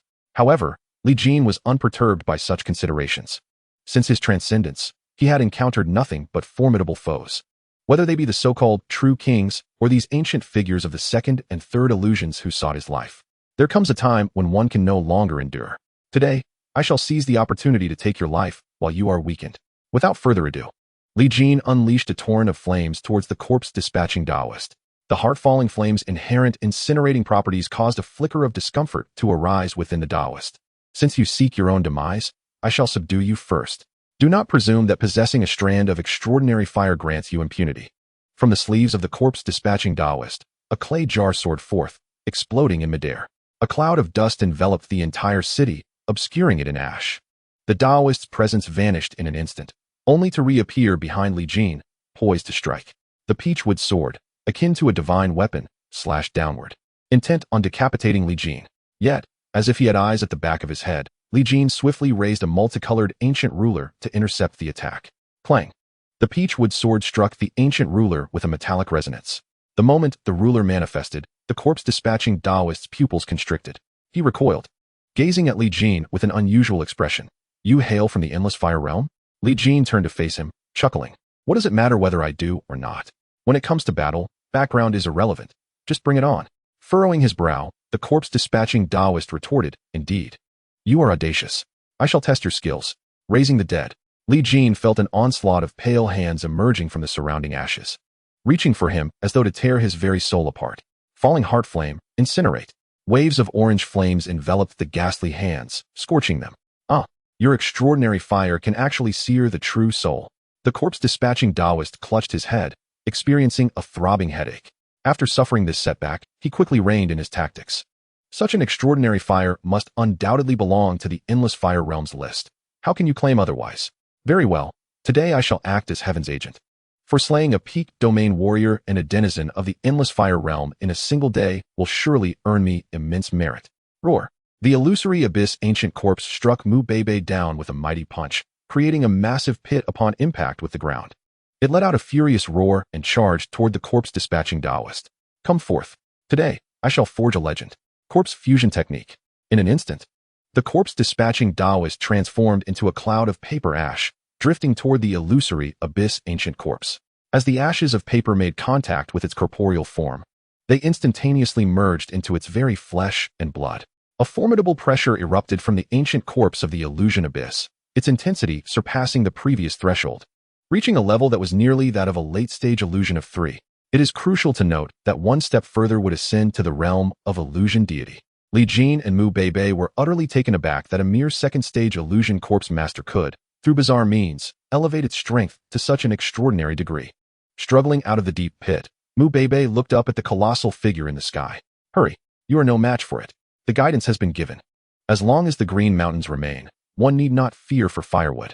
She shouted at Li Jin. Yet, Li Jin remained unmoved, which made her grit her teeth in frustration. Was this fellow deaf? Li Jin turned and landed beside her, lifting her up with a firm grip. Do not worry. I still owe you money, so I shall not easily meet my end here. But I must ask, what purpose does this guidance serve beyond mere direction? Why does that bull-headed one desire it? A compass appeared in Li Jin's hand, which he toyed with, yet he could not grasp its essence. Mu Bebe gazed at the compass with fervent eyes and explained, the guidance is a crystallization that can only be condensed by an illusion master. It may take thousands or even tens of thousands of years to manifest, requiring the illusion master's moment of enlightenment. Generally, an illusion master will dispatch their illusion deities to follow the guidance to unravel dreams, and after the dream is deciphered, the guidance must return to the illusion master to restore the dream. Only then is the mission of the guidance considered complete. For the illusion master, the concluded guidance holds little value. However, for illusion deities and beings below that tier, it is the most exquisite object for enlightenment. Just a single guidance can incite turmoil across an entire domain. I know not where your guidance originates, but if you wish to safeguard it, you must possess some strength. That old one is nearly invincible now. Even in my prime, I would not stand a chance. If you wish to avoid death, it is best that you. Before Mu Bebe could finish her warning, she saw Li Jin produce a card adorned with mysterious patterns on both sides. From it emanated a terrifying pressure that sent shivers through her very soul. Li Jin turned to Mu Bebe and asked, do you have any backup? If not, I may have to seek outside assistance. Chapter 124. The Avatar of the Flame Illusion Deity. Having merged with the ancient corpse of the illusion abyss, the corpse master's power had undeniably reached a pinnacle. The realm of illusion of 3 is unquestionably the apex of combat strength within the illusion realm. As there are but a limited number of illusion deities, and even fewer illusion masters, countable on 2 hands. And how many beings inhabit the illusion realm? It is beyond numerical comprehension. For the vast majority of beings in the illusion realm, achieving the illusion of 3 is a lofty aspiration, one that they may spend their entire lives striving to attain. Thus, one could say that the corpse master currently embodies a state of pseudo-invincibility. Damnable insects, daring to disturb the ground beneath my feet, I shall illuminate your 3 corpses and transform you into a human puppet. The voice of the corpse master resonated from the ancient corpse of the illusion abyss as Li Jin and Mu Bebe witnessed it tearing off the talisman from its forehead. The pallid eyes opened, casting the surrounding sky into a hue of gray. In an instant, the once technologically advanced city transformed into a ghostly realm, as if it had lain in desolation for thousands of years. The Taoist has succeeded. The domain of the Taoist has finally come to fruition. Now, prepare to experience the deadly allure of the realm of bliss. No sooner had the words left his lips than an array of terrifying deities materialized in the gray expanse. Glaring furiously at Li Jin and his companion, they brandished their weapons with a fierce intent. Li Jin turned to glance at Mu Bebe, who wore an expression of helplessness. My trump card can only ensure my own survival. It cannot assist you. You must fend for yourself. Li Jin chuckled, saying, then it's no matter. You should keep your reserve. Allow me to summon an external ally. With that, he deployed a phantom card from his hand, sending it soaring into the skies. Though the corpse-driving Taoist was unaware of Li Jin's intentions, his current state was exceedingly robust, and no one from the realm of phantoms could possibly escape his grasp. Death.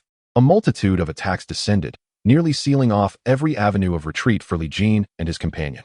Yet, Li Jin maintained a smile, eliciting confusion from both Mu Beibei and the corpse-driving Taoist. Suddenly, the gray-white world was rent asunder, a massive rift appearing. A flame potent enough to incinerate worlds surged forth, swiftly enveloping Li Jin and his companion in a protective fire ring. As the divine statues approached the fire ring, they were vaporized by the intense heat. This scene widened the eyes of the corpse-driving Taoist in disbelief. Someone had managed to dismantle the domain he had painstakingly crafted. Moreover, his lethal strike had been rendered utterly ineffective. Who dares to thwart the Taoist's endeavors? The corpse-driving Taoist's aura surged, his strength from the third realm of phantoms collapsing nearby structures. Under the gaze of the three, a flame descended from the heavens, gently settling before Li Jin and his companion. As the fire receded, a striking figure clad in resplendent crimson and gold imperial robes, with divine light radiating from behind his head, emerged. His eyes glimmered with divine brilliance, igniting the very fabric of this realm. The masters of the peak domains have taken residence in the illusory abyss, affording you insects the opportunity to stir chaos. Upon seeing the figure's silhouette, Mu Beibei's eyes widened in shock. She could scarcely believe that this illustrious being had arrived here. Li Jin too was taken aback, realizing that the phantom card had summoned the one he was most familiar with, the legendary Flame Emperor, Xiao Yin, known throughout the continent of fighting Qi and the vast realms. The corpse-driving Taoist's expression grew grave, feeling an overwhelming pressure emanating from this individual. Despite his own third realm strength, who else could exert such force? Who are you to speak such arrogant words here? Mu Beibei's gaze towards the corpse-driving Taoist suddenly shifted to one of peculiarity, mirrored by Li Jin's own astonishment. This corpse-driving Taoist did not recognize the illustrious Flame Emperor? How strange. Could he be of obscure origins? The embodiment of the flame illusion god wore a smile. Your tactics remind me of the paper solid king. What is this? Did he fail to inform you that anyone who encounters me in the endless fire domain should retreat far and wide? The corpse transporter was taken aback, furrowing his brows as he responded. You hail from the endless fire domain? I have not heard of your name. However, he quickly reconsidered. Even if you are indeed from the endless fire domain, what of it? Apart from a slight fear of the flame illusion god, I do not regard others with any concern. Once these words were spoken, both Mu Beibei and Li Jin were stunned. This fellow truly lacked the wisdom to recognize greatness. To flaunt one's bravado in front of the main figure was undeniably audacious. The flame illusion god's smile widened. It has been countless years since anyone has spoken to me in such a manner. I find myself wishing to hear more from you. However, the cities of the peak domain cannot withstand destruction. When Luo Feng returns, he may blame me for not intervening. At this moment, the corpse transporter, merged with the ancient corpse of the illusory abyss, was overwhelmed by the violent residual will of the corpse, rendering him incapable of clear thought. His singular desire was to eliminate everyone present. I do not care what you are. Since you dare to enter my domain, I shall deal with you all. The ancient corpse of the illusory abyss rapidly expanded, transforming into a colossal entity, its own power significantly enhanced. An unparalleled sense of strength surged through the corpse transporter, filling his mind with sheer muscle. Two enormous fists descended upon Li Jin and the others, channeling the full might of the domain down upon them. A cruel smile crept across the corpse transporter's lips, as if they were destined to become mere puddles of blood. The flame illusion god shook his head, raising his arm to conjure a flickering flame that drifted toward the corpse transporter's fists. Such a light and airy flame was dismissed by the corpse transporter, who believed he could extinguish it with a mere breath. It was an utterly laughable attack. However, as the small flame was struck by the corpse transporter's fist, it transformed into a myriad of sparks, embedding themselves upon his arm. Such a ridiculous flame was indeed a display of bravado. Yet, before he could finish his thought, he sensed something amiss. The sparks clinging to his hand had grown significantly brighter. Seeing this, the flame illusion god lightly raised his palm and snapped his fingers. Snap! The sparks detonated upon the corpse transporter's hands, erupting with terrifying force. For a moment, the corpse transporter could not even discern whether his hands still existed. Yet, as the shock subsided, excruciating pain surged forth. Ah, my hands! Curse it! The corpse transporter staggered backward, crashing through several buildings in his wake. After suffering this blow, he began to retreat, attempting to restore his arm. But the next moment, he was horrified to discover that the wrist, destroyed by the flames, could not regenerate. Chapter 125, The Flame Illusion God and the Paper Solid King.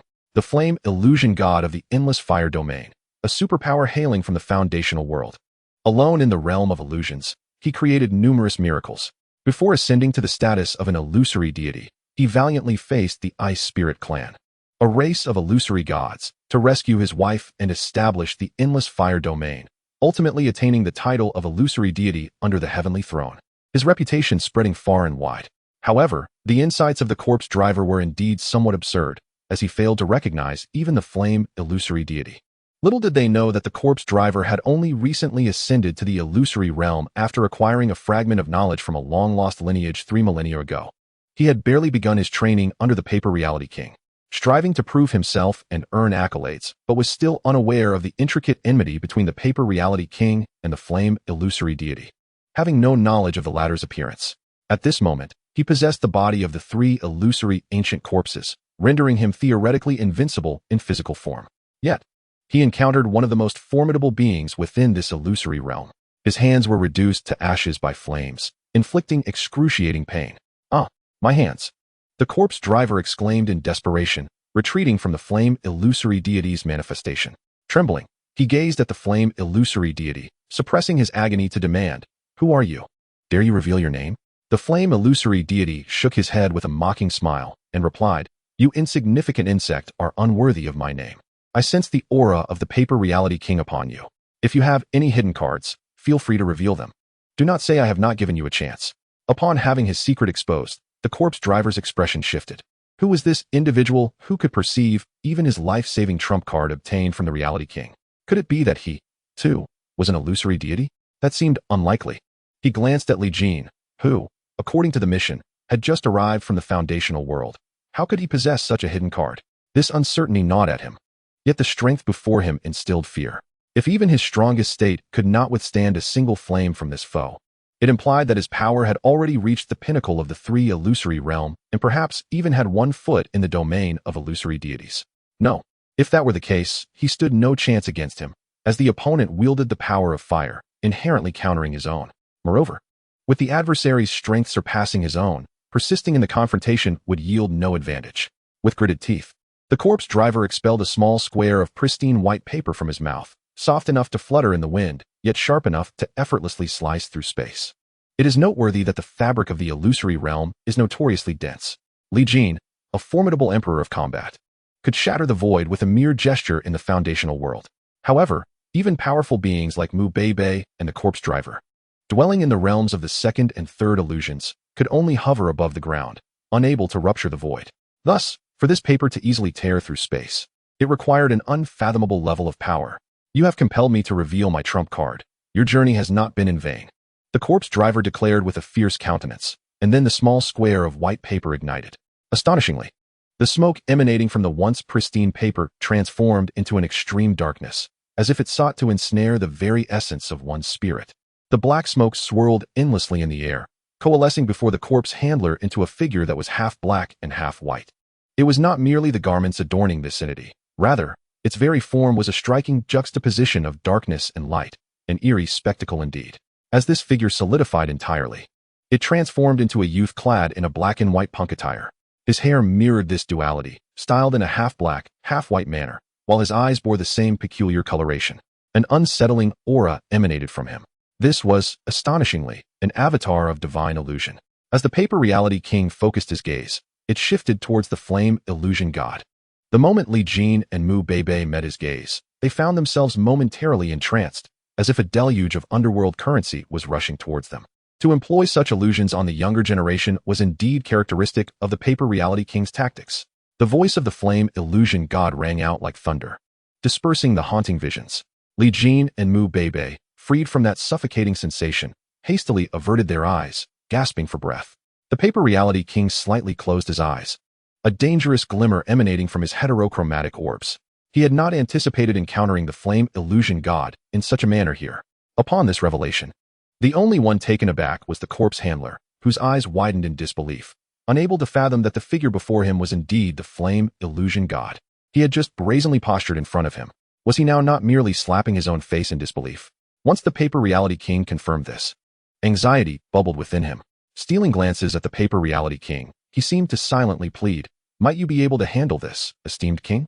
The Paper Reality King seemed to sense his trepidation, Suddenly, two eyes appeared on his back, fixated intently on the corpse handler.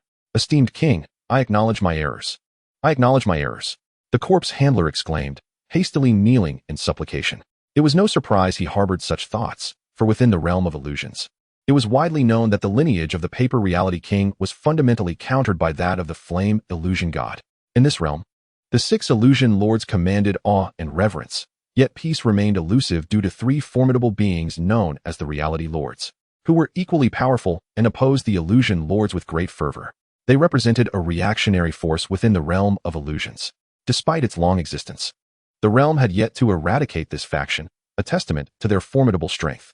Even in an era when the illusion lords and reality lords seldom engaged, their respective avatars frequently clashed, stirring turmoil throughout the illusionary domain. Notably, the flame illusion god, under the command of the celestial lord, and the paper reality king, under the auspices of the ritual lord, were emblematic of this conflict, experiencing numerous skirmishes at regular intervals. Now, with the flame illusion god confronting the paper reality king, a monumental clash loomed on the horizon. What sort of cataclysmic battle might ensue? The paper reality king scoffed, his voice sharp and cutting. "I have taken you under my wing, recognizing your arduous path to mastery. Is this how you repay my mentorship?" The corpse driver trembled uncontrollably, disregarding the excruciating pain in his arms as he prostrated himself on the ground, repeatedly confessing his sins. "Begone." The paper king's cold reprimand felt like a reprieve to the corpse driver, who promptly scurried away, realizing that the current situation was far beyond his control. Li Jin and Mu Beibei, standing behind the flame illusion god, prudently retreated as well. Before stepping back, a glimmer of light flickered in the eyes of the flame illusion god as he turned to Li Jin and spoke amiably. "May I inquire, young friend, if I might borrow your weapon for a brief moment?" Chapter 126, The Invitation of the Illusion God. The flame illusion god's demeanor was warm, as though he were addressing a promising talent. Li Jin was taken aback that the flame illusion god would request his weapon, yet he did not hesitate to toss the colorful ancient ruler into the illusion god's hands. The instant the ruler landed in the flame illusion god's grasp, it emitted a dazzling radiance, more intense than when Li Jin wielded it himself. "After all these years, old companion, we meet again," the flame illusion god mused, his eyes reflecting nostalgia, while the ancient ruler seemed to quiver with excitement in his hand. This scene astonished Li Jin. Could it be that this ancient ruler was the very one the flame illusion god had once wielded? Surely, it could not be. Was the game entity truly so formidable that it could even summon the weapons of the illusion gods? The flame illusion god turned to Li Jin with a smile, exuding boundless confidence. "Leave this to me." He then pointed the ancient ruler at the paper king, declaring, "Let us see if your strength has grown after thousands of years without a duel." The paper king snorted disdainfully, dark and light energies swirling ominously from behind him, engulfing half the sky. The flame illusion god mirrored this, as fiery crimson flames occupied the other half. When their powers converged, it seemed as though a realm isolated from the illusion world was formed. The two illusion gods engaged in battle within this space, ensuring that the stability of the illusion world remained unscathed. This was a rule set by the master of illusions. The illusion world must not be harmed, lest it invoke great terror. As the two peak powerhouses entered the realm, the entire city instantly reverted to its original form, freed from the ominous shadows that had loomed over it. Li Jin and Mu Beibei stood in the center of the street, gazing up at the tricolored realm in awe. "How do you possess the embodiment of the flame illusion god? Are you truly from the endless fire domain?" Mu Beibei, after recovering from her shock, looked at Li Jin with a complex expression. Li Jin pouted slightly and replied, "If I were from the endless fire domain, would the flame illusion god still call me young friend? Shouldn't he be addressing me as that brat instead?" "Ah, you have a point." Mu Beibei's beautiful eyes revealed a realization. The realm and the sky showcased two formidable energies colliding with one another, causing the boundary of the realm to pulsate, as if struggling to withstand the intensity of their attacks, threatening to shatter. Realizing the precariousness of the situation, Mu Beibei swiftly retrieved a miniature robot and deployed it into the city beneath them. In an instant, she established a connection with the city, fully wielding command as a general of the peak domain. Suddenly, the ground beneath her feet fractured, and a highly technological platform ascended, as nanostructured machinery continuously coalesced, ultimately transforming into a control console. Mu Beibei sat atop it, deftly maneuvering the surrounding holographic screens. Li Jin found himself bewildered, feeling the earth tremble beneath him, soon realizing that it was the city beneath their feet that was rapidly shifting. From a distance, the entire second auxiliary city of Fengyu rose from the ground, its myriad buildings situated upon a colossal mobile platform. Countless mechanical arms extended from beneath the platform, propelling the city over mountains and valleys, madly relocating it. Mu Bei aimed to preserve the city, steering it away from the exceedingly unstable realm above. Who could fathom the repercussions of two god-level entities clashing? Meanwhile, healing robots beneath the control console tirelessly tended to Mu Bei's injuries, her condition gradually improving. As the city traversed several dozen miles, a sudden blaze ignited in the distant sky, setting the heavens ablaze. The battle between the gods could determine victory or defeat in an instant. Without a doubt, the realm was shattered by the clash of these two godlike beings. A terrifying wave of heat surged forth, and a brilliant light shield enveloped the city, resisting the onslaught of the storm. Even from a distance of several dozen miles, the immense shockwave caused the resilient city to tremble incessantly. Should they draw nearer, it would undoubtedly be overturned by the sheer force of the blast. It must be said that Mu Bei exhibited remarkable precision in her control of the battlefield. From the horizon echoed a venomous and chilling voice. Xiao Yan, the humiliation of today shall be remembered. Rest assured, I will repay it in full. Within the unending inferno, the colors of black and white were rapidly consumed, leaving only the fiery crimson glow on the horizon. The flame god stood tall, quietly observing the paper reality king gradually fading within the flames, ever ready to engage. As the paper reality king dissipated, the sea of fire receded in an instant, leaving only the remnants of searing heat. The flame god turned, stepping forward, and the very fabric of space rippled like water, engulfing his form. In the next moment, he appeared above the moving city. Mu Bei, spotting the flame god suddenly manifesting in the sky, felt a surge of joy and hastily retracted the protective barrier. The flame god descended slowly, landing before the two. Mu Bei had already dismounted from the control console, her excitement rendering her almost speechless. Among all the gods, apart from her master, the illustrious Luo god, it was the flame god before her that she was most familiar with. To stand so close to her idol was truly exhilarating. Conversely, Li Jin did not share her enthusiasm. He was merely taken aback, not expecting to encounter such a legendary figure so soon after his ascent in the world of Dou Qi. Grateful, honored, and fortunate beyond measure. It felt as though two disciples from the same lineage were gazing at each other. The flame god, with a smile, returned the ancient ruler to Li Jin. This ruler is a commendable companion, and I hope you shall utilize it wisely. Young friend, as you have just arrived, do you have a place to go? If not, the endless fire domain may be quite suitable for you. Yin Huan Shun extended a welcoming hand toward Li Jin, sensing a familiar essence within him. They were akin in nature, and the future achievements of Li Jin would undoubtedly rival his own. By enlisting Li Jin into his faction and nurturing him with care, he anticipated a delightful surprise in the future. At that moment, Mu Bei was struck with envy upon hearing that Yin Huan Shun had personally invited Li Jin to join the endless fire domain. It is well known that within this illusion realm, gaining entry into the ranks of the illusion god requires rigorous selection and arduous trials. Otherwise, only an unparalleled genius or prodigy could hope to succeed. Yet, such individuals are a rarity, seldom seen for hundreds of thousands of years. Thus, Yin Huan Shun's personal invitation left Mu Bei utterly astonished. She couldn't help but glance at Li Jin, pondering that aside from his handsome appearance, he seemed to possess no remarkable qualities. Her own arduous journey to join the ranks of the illusion god had been fraught with peril, carving a bloody path through millions. Meanwhile, this fellow had done nothing yet caught the eye of the illusion god, which was infuriating. Chapter 127, Life is but a dream. Li Jin was taken aback by Yin Huan Shun's invitation. He considered himself merely a newcomer, a fledgling in this realm, unworthy of such favor from an illusion god. Was it merely due to sharing the same cultivation path as Yin Huan Shun? Noticing Li Jin's hesitation, Xiao Yan was somewhat surprised. Young friend, what concerns you? Beside him, Mu Bei felt anxious for Li Jin, wondering what he was pondering. What a splendid opportunity lay before him. Did he not realize that even a being of the third illusion realm would be overjoyed and accept without hesitation in such circumstances? Accept his invitation, accept it. Mu Bei silently urged, as if her thoughts could guide Li Jin to make the right choice. After a prolonged moment of contemplation, Li Jin finally raised his gaze. Locking eyes with Yin Huan Shun, taking a deep breath, he clasped his fists and spoke. I am grateful for your esteemed offer, senior. It is indeed an honor to receive your favor. However, I have obligations that I must attend to. Thus joining the endless fire domain may be a destiny unfulfilled. Upon hearing this, Mu Bei caught her breath. Did he truly understand the weight of his words? Before him stood a figure at the pinnacle of the illusion realm. Hey, wake up. Don't be in a dream. Yet, Li Jin remained resolute in his declaration.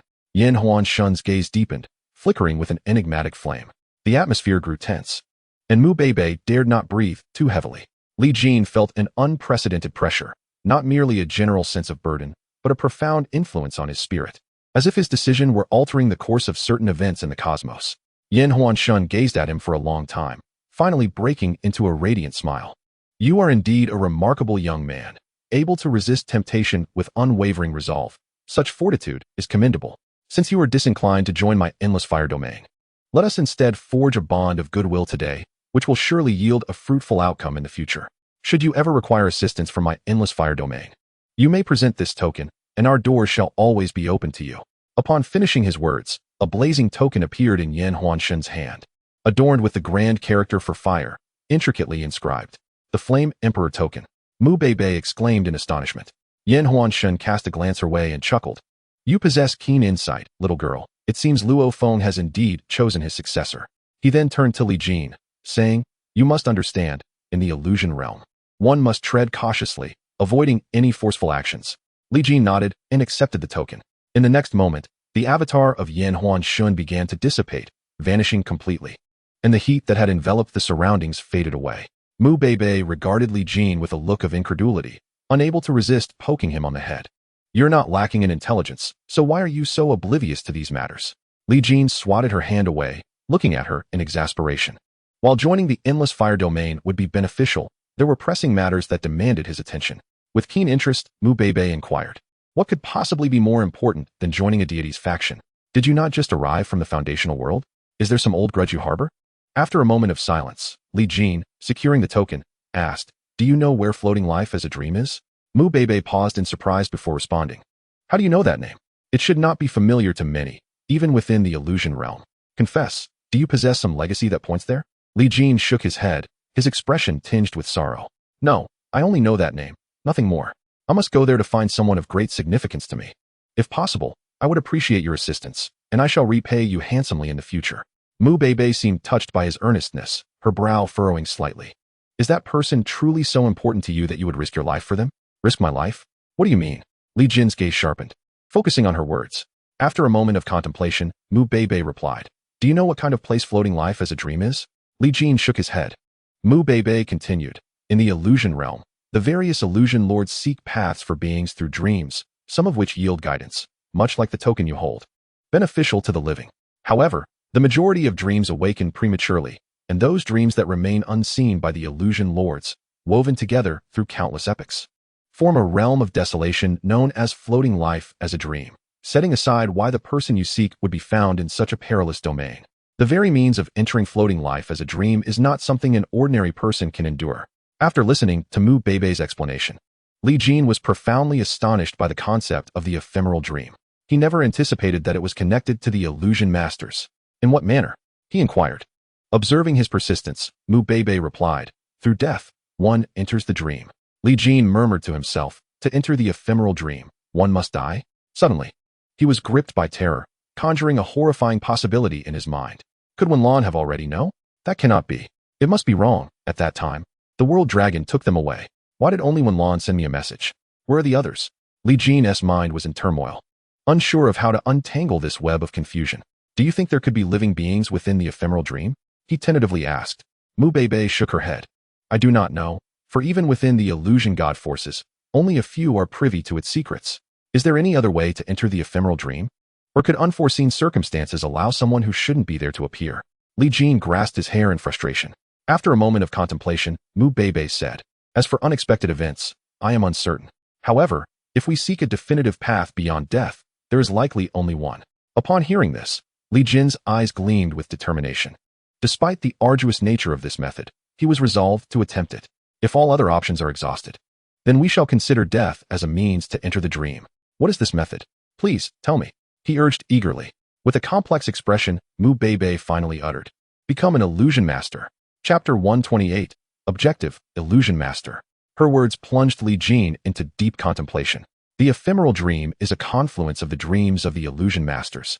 So becoming one indeed seems to be a pathway. However, the number of beings in the illusion realm is countless, and throughout history, how many illusion masters have existed? Excluding those who descended 1,000,000 years ago, the numbers are few and far between. Therefore, for ordinary beings, no? Even for the illusion gods, becoming an illusion master is a feat more difficult than death itself. This is precisely why Mu Beibei refrained from disclosing this method to Li Jin at the outset. She had never considered that he possessed the potential to become an illusion master. Among the 15 illusion gods, each one is an unparalleled genius, yet to this day, none have successfully transitioned to become an illusion master. It seems that for ordinary beings, the illusion god is the pinnacle of cultivation. The path to achieving the status of illusion master remains an enigma, shrouded in mystery. Even the existing illusion masters are reluctant to reveal the origins of their enlightenment. For the illusion gods, the first 5 illusion masters are ancient beyond measure, their secrets beyond reach. The emergence of the 6th illusion master instilled hope. For 1,000,000 years is not an excessively long time for the illusion gods. But what transpired in the illusion realm 1,000,000 years ago? Such matters are beyond the comprehension of someone like Mu Beibei. She merely conveyed this seemingly impossible path to Li Jin. As for the choices he makes, that lies solely within his own discretion, does it not? I understand now. Thank you, Miss Mu. After a moment of contemplation, Li Jin clasped his fists in gratitude towards Mu Beibei. She waved her hand dismissively and said, "If you truly desire to enter the realm of ephemeral dreams, I suggest you first reach the Great Dream Domain. It is a place where all illusionary masters frequently seek enlightenment. However, for ordinary beings, the prerequisites to enter are exceedingly stringent. If one's strength is below that of an illusory god, one must possess a recommendation from an illusory god to breach the boundaries of the Great Dream Domain. Once one attains the realm of the illusory god, entry is granted freely based on one's own prowess. Your prior refusal of the invitation from the illusory god, Yin, was indeed a misstep. Nevertheless, with your current strength at the illusory 1 level, you might require 1,000,000 years to have a faint chance of breaking through to the illusory god. Best of luck." Upon finishing, she raised her arm in encouragement towards Li Jin. Li Jin winced slightly. Spending 1,000,000 years would result in the world transforming beyond recognition. The opportunity would long be lost. He could not afford to squander such time, especially since he possessed a game known for its advantageous features. As long as his resources were ample, obstacles would be surmountable. With newfound direction, his only remaining concern was how to acquire a substantial amount of illusory crystals. He still owed Mu Beibei several thousand illusory crystals. "Miss Mu, do you happen to know how one might swiftly obtain a large quantity of illusory crystals in this illusory realm?" Li Jin inquired candidly. After all, none would suspect that his intention behind acquiring illusory crystals was to aid his own breakthrough. Mu Beibei paused, her expression one of confusion. "You seem quite fond of illusory crystals. What is it? Are you planning to engage in trade rather than pursue the ephemeral dreams?" Li Jin smiled but refrained from disclosing his purpose for the illusory crystals. After a brief contemplation, Mu Beibei continued. "If you are seeking the fastest source of illusory crystals in this realm, joining various major factions and becoming a distinguished guest would be the most effective approach. Naturally, countless illusory crystals would then be at your disposal. However, the factions I refer to are primarily at the illusory god level. The production of illusory crystals is quite limited, and you may not yet be aware that they originate from illusory veins. Only illusory gods can sense the existence of these veins. Thus, illusory crystals are predominantly monopolized by their power. If one were to rank the major factions, the illusory world bank, established by the illusory god Jin, would undoubtedly be the foremost. However, to join the illusory world bank, one must possess extraordinary talents, extending beyond mere strength. As far as I know, the bank has gathered numerous prodigies from various fields, and their capabilities should not be underestimated. If you wish to test your luck, you may certainly pay a visit." After listening to Mu Beibei's explanation, Li Jin gained a clearer understanding. He touched the black card from the illusory world bank in his possession, pondering whether this black card was akin to those from major banks on Blue Star. If that were the case, could one not acquire a substantial amount of illusory crystal through loans? Indeed, this merits further investigation. "May I inquire, Miss Mu, where is the illusory world bank located?" Mu Beibei pointed to the city beneath their feet and replied, "There is a branch of the illusory world bank within this city, but it only offers basic deposit and withdrawal services. If you wish to join the illusory world bank, you should head to the crystal domain, where the realm is governed by the golden illusory deity, and the main branch of the bank resides. It is merely 3 realms away from here. Traveling to the illusory realm would take approximately 300 years. Li Jin gasped, 300 years? That is far too long. Is there no faster method? Mu Beibei chuckled and said, "Actually, you can board a vessel from the peak domain. We have a direct line of communication with the crystal domain, which would take only a year. You should have mentioned that sooner. A year is still acceptable." Li Jin sighed in relief. It seemed that Mu Beibei was enjoying teasing him. I know you can hardly wait. Come, let us proceed to Peak City. With a smile, Mu Beibe donned her battle armor and soared into the distance. Li Jin hastily followed, transforming into a streak of golden light in pursuit. After 3 days of relentless travel, the two finally beheld the magnificent city standing amidst the mountains. The awe they felt now was far greater than when they were previously within Peak City. The city appeared as a series of sharp blades thrust into the earth. The entire city gleamed in silvery gray, exuding an air of solemnity and advanced technology. Airships flowed in and out of the city, painting a scene of prosperity. Peak City, the principal city of the Peak Domain, is renowned for its inclusiveness and is a beloved free city among beings from myriad realms. However, it is also a den of iniquity. For within Peak City resides the most formidable intellect of the illusory realm, capable of omnipresent, real-time surveillance over the entire city, even dissecting the latent personalities of its inhabitants. If the intellect detects any malicious intent lurking beneath a facade of kindness, it swiftly unleashes the mechanical enforcers of Peak City to eliminate the threat. When Peak City was newly established in the illusory realm, many nefarious beings harbored ill intentions. Yet, under the iron-fisted methods of the Peak Domain's intellect, wickedness dared not approach this colossal city. Chapter 129, The Vessel. The two entered Peak City with ease, following Mu Beibe's lead. How, one might wonder, did the corpse handler infiltrate such a tightly secured place? Li Jin pondered this question. Mu Beibe shrugged and replied. This period coincides with the transition of the Peak Domain's intellect, and with the assistance of an illusory deity, one could potentially evade the intellect's surveillance. Li Jin nodded. That implies the corpse handler was likely acting under the orders of the Paper Reality King. However, Mu Beibe shook her head, stating no. According to the feedback from the Peak Domain's intellect, that power does not belong to the black and white energy of the Paper Reality King. Li Jin's gaze sharpened. Then who could it possibly be? Yet, Mu Beibe admitted her ignorance, noting that those kings of reality are typically discreet, seldom revealing themselves to the outside world. Aside from the illusory deities, few comprehend the extent of their powers. Mu Beibe, a formidable general under the command of the illusory deity Luo, navigates through Feng City with remarkable ease. After all, the illusory deity Yin has already indicated that she is likely the chosen successor of the illusory deity Luo. Through their interactions, Li Jin has come to find her quite agreeable. Although she initially regarded him with disdain, her attitude has significantly improved, and she no longer observes him with that haughty gaze. Such behavior is not entirely surprising within the illusory realm, as becoming a disciple of an illusory deity is a mark of immense honor. To say nothing of being a disciple, even joining the ranks of the illusory deities elevates one's status considerably. Furthermore, Mu Beibe possesses strength nearing the third illusory realm. How could she be expected to show respect to someone as inexperienced as him?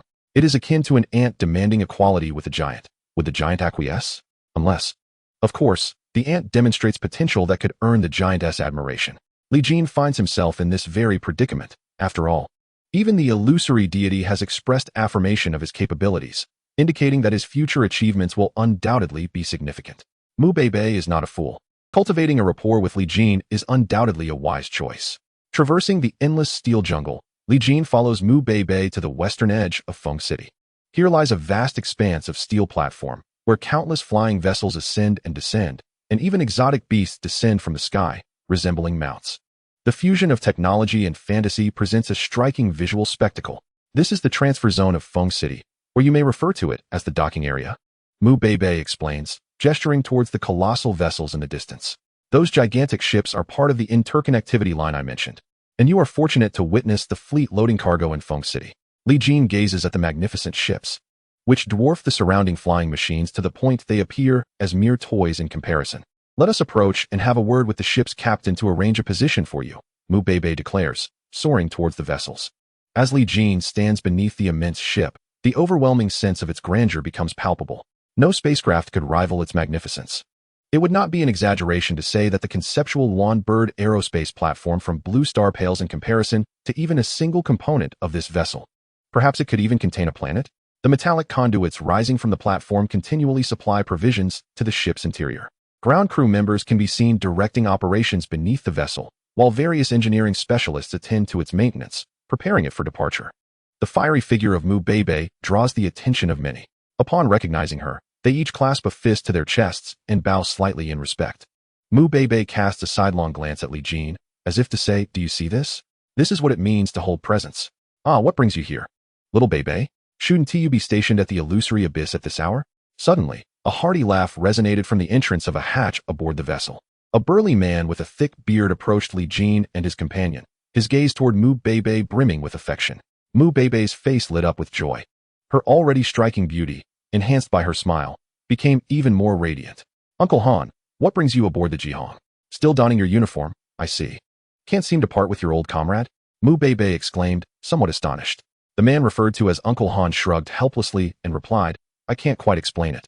The newly appointed captain of the Jihong mysteriously vanished during the last mission, leaving me no choice but to step in. It seems old Dou will be around for a couple more years. Despite his words, Li Jin could sense the joy in Uncle Han's tone, as if being part of the Jihong brought him immense satisfaction. Uncle Han affectionately patted Mu Beibei on the head and then turned his attention to Li Jin. By the way, Beibei, who is this? Mu Beibei quickly responded, this is Li Jin. Well, he is a friend of mine. He has urgent business in the crystal domain, so I thought I'd help him catch a ride on the ship to speed things up. Uncle Han regarded Li Jin with surprise and then glanced at Mu Beibei, his expression rife with curiosity. Oh, Uncle Han, what are you thinking? Have you forgotten I can read minds? Mu Beibei's cheeks flushed slightly as she pouted, playfully feigning annoyance, which added an endearing charm to her demeanor. It was unexpected to see a fierce warrior display such a cute side. Uncle Han awkwardly stroked his beard, chuckling as he extended his large hand toward Li Jin. Hello there, young man. I'm Han Lei, but you can just call me Uncle Han. Li Jin returned the smile, grasping Han Lei's hand. I'm Li Jin. You can call me Xiao Li or Xiao Jin. Han Lei laughed heartily. Good. You're quite the impressive young man.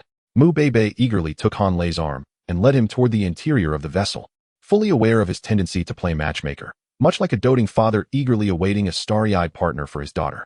Li Jin followed the two into the ship. Passing through a lengthy corridor, his vision suddenly expanded. His eyes widened in astonishment. Despite having great expectations for the vessel, he was still taken aback upon seeing its true form. Inside the ship lay a miniature world, or perhaps it would be more fitting to describe it as a space akin to that of a celestial realm.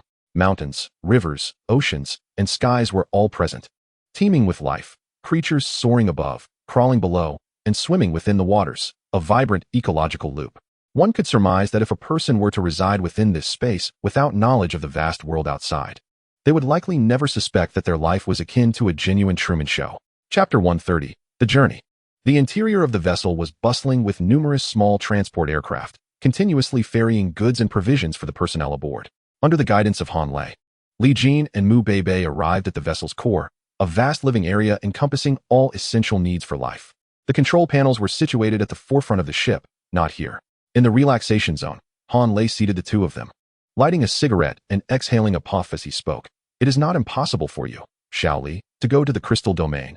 However, the personnel aboard the cargo ship are largely fixed, and adding an extra one would trigger an alert from the intelligence core. This matter falls upon you, Beibei. I can only assure that Xiao Li will be at ease on the vessel. Mu Beibei nodded in agreement, indicating her willingness to assist. Li Jin expressed his gratitude with a smile. Han Lei turned to Li Jin, grinning as he remarked, I must make it clear beforehand that while you are on the ship, you cannot expect to be idle. I will assign you some minor tasks that you can manage, and I trust you can accept that. Li Jin nodded affirmatively, saying, no problem, I am willing to take on any tasks within my capability. Haha, splendid. Nowadays, it is rare to find young individuals who are willing to endure hardships. You certainly appeal to my sensibilities. Han Lei laughed heartily. Once everything was settled, Mu Beibei prepared to return to the Peak City Intelligence Center to grant Li Jin access to the Jihong vessel. Li Jin called out to her, thank you, Miss Mu, for your assistance. When we meet again, I shall treat you to a grand experience. Mu Beibei almost stumbled in midair. Soon, Li Jin's access to the vessel was confirmed, and the engines of the Jihong roared to life.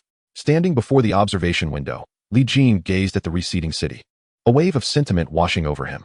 This journey would last an entire year, and the speed of the Jihong surpassed even that of the strongest beings in the three illusion domains. Light speed seemed sluggish in comparison. Nonetheless, crossing three major realms would still require a year, illustrating the vastness of the illusion realm. On board the Jihong, thanks to Han Lei's introduction, Li Jin quickly became acquainted with the crew. He discovered that their strengths varied significantly. Some reached the second illusion realm, while others were merely ordinary individuals.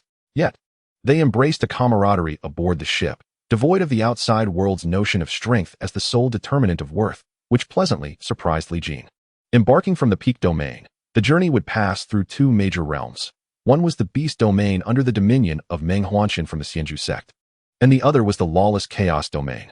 Han Lei zoomed in on the star map, elaborating to Li Jin. The most perilous part of this journey lay within the chaos domain. For eons, no supreme being had ruled this realm, and its environment was notoriously harsh. Describing it as a purgatory for life would not be an exaggeration. Those who managed to survive within were invariably nefarious individuals, driven to hide in the chaos domain due to persecution or pursuit. Over time, it became synonymous with wickedness. Li Jin furrowed his brow upon hearing this. Although he possessed a star map in his mind, he was unfamiliar with the cultural and geographical nuances of these regions. This was precisely why he sought Mu Beibei's assistance. Had he not encountered her, he might have remained oblivious to the information about the ephemeral nature of life, and perhaps his objectives would not have been as clear. When venturing into the world beyond, even with a map in hand, there is no substitute for consulting a local who acts as a living compass.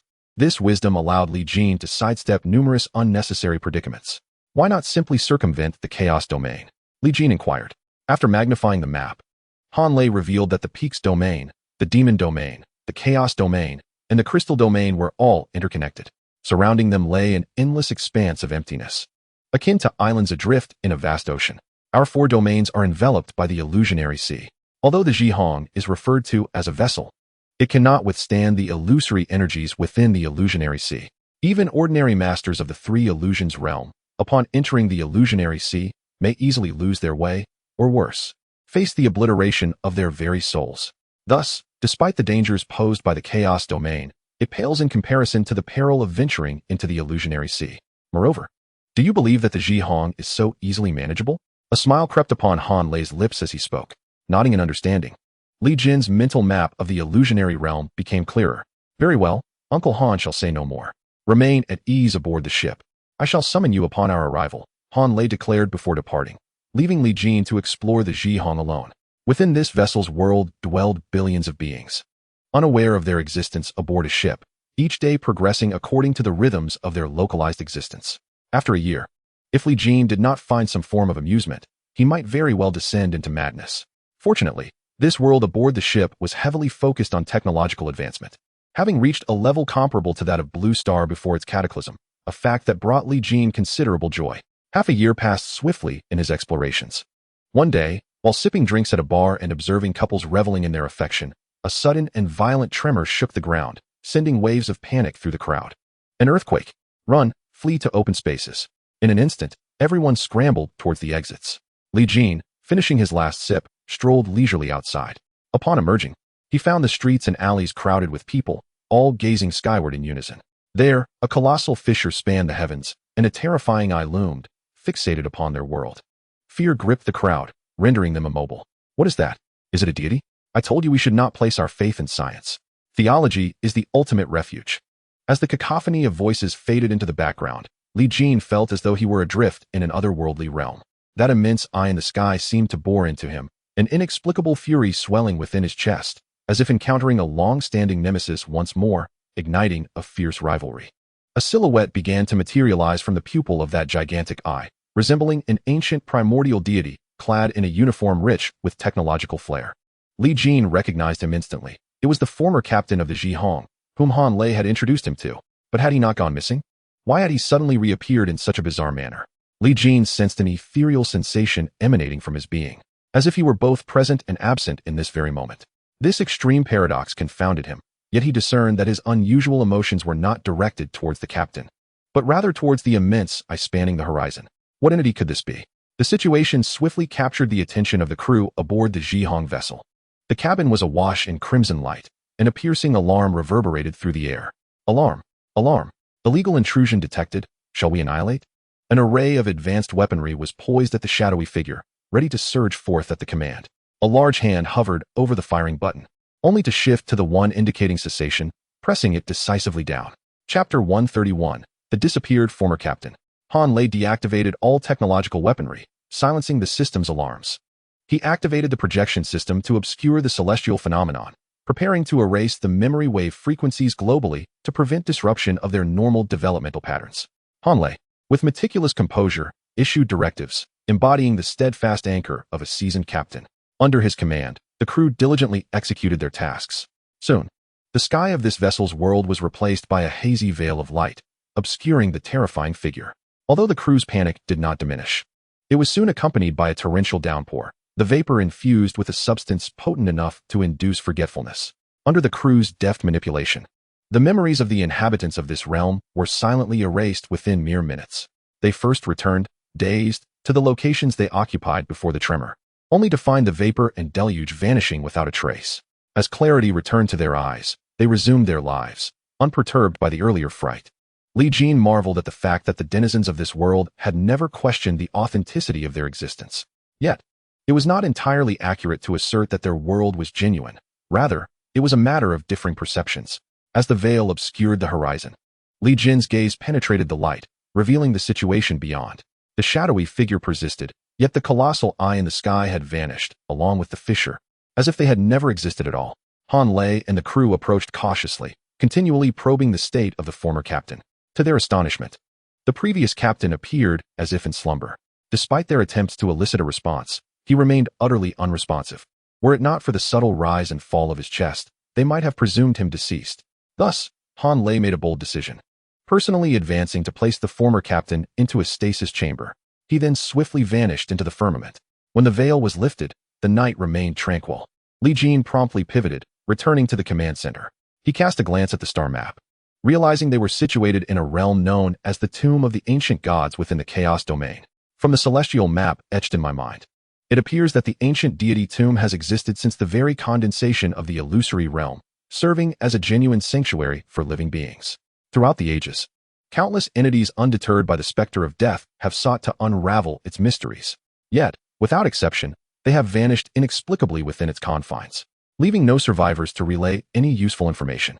Over time, this place has become so foreboding that even the creatures of the chaotic domain dare not approach. A pervasive sense of malevolence hangs in the air. Li Jin furrowed his brow, contemplating. This vessel, the Zhihong, has traversed the ancient deity tomb before. Why does it now incite such changes? Could it be because of me? The thought of his earlier, uncontrollable rage struck him as utterly bewildering. Having never set foot in the illusory realm, why would some enigmatic force have singled him out? Moreover, it felt as if there were a profound enmity entwined with his very existence. Truly perplexing. An inexplicable sense of trepidation loomed ahead, shaking his head to dispel these thoughts. Li Jin proceeded towards the high-risk storage area where Han Lei and the others were stationed. Upon entering, he found them busily attending to a dormant capsule. A multitude of figures flitted across the holographic display, leaving Li Jin feeling dizzy and disinterested. After a while, Han Lei finally paused, wiping the sweat from his brow and exhaling deeply. Phew, that should do it. With triple-layered technological seals, even the illusory deities would find it difficult to detect. The crew members also breathed a sigh of relief. To be candid, they were astonished that their long-missing captain had suddenly reappeared within the confines of the vessel world during this journey. Had he been lurking in the vessel world all along? If so, why had the onboard intelligence failed to detect his presence? If not, where had he vanished to? His silent disappearance had taken everyone by surprise. Now, they could only wait until this journey concluded and return to the peak domain for the mainframe to analyze the situation. Subsequently, the crew took turns maintaining vigilance, leaving no room for complacency. Han Lei organized them into several small teams for alternating watch, and Li Jin was no exception, paired with Han Lei. For several consecutive weeks, the crew remained alert and engaged. However, the atmosphere aboard the vessel began to grow peculiar. Something was amiss. Logically, having navigated for over a month, they should have long since exited the bounds of the ancient deity tomb. Yet, they found themselves still hovering above it, as if. The navigational officer spoke in terror. Han Lei strode over with purpose, his voice low and commanding, as if what? Speak. The crew member looked at him. The Zhihong has, for the past month, seemingly not moved at all. This revelation stunned the entire crew.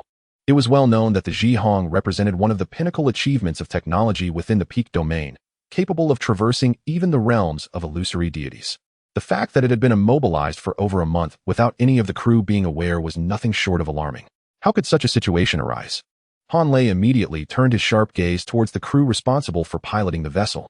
How could you have failed to notice something of this magnitude for an entire month? The crew members shook their heads in terror. Captain, we have been continuously monitoring the navigation of the Zhihong, and we truly do not understand why such a situation has arisen. As you saw, even our onboard intelligence failed to detect any anomalies. This is beyond our comprehension. Observing the crew's expressions, it seemed they were not attempting to deceive him. So where does the fault lie? It would be impossible for anything to have evaded the ship's intelligence unless it were a being of divine caliber. One crew member asserted with conviction.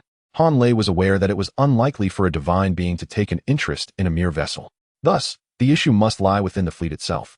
Everyone, assemble immediately, Han Lei shouted. The crew rushed from their posts, aligning themselves in formation. Han Lei scrutinized all present and declared loudly, all personnel aboard the Jihong, report. 1, 2, 33, 34, 35. As the final number was announced, astonishment filled the air.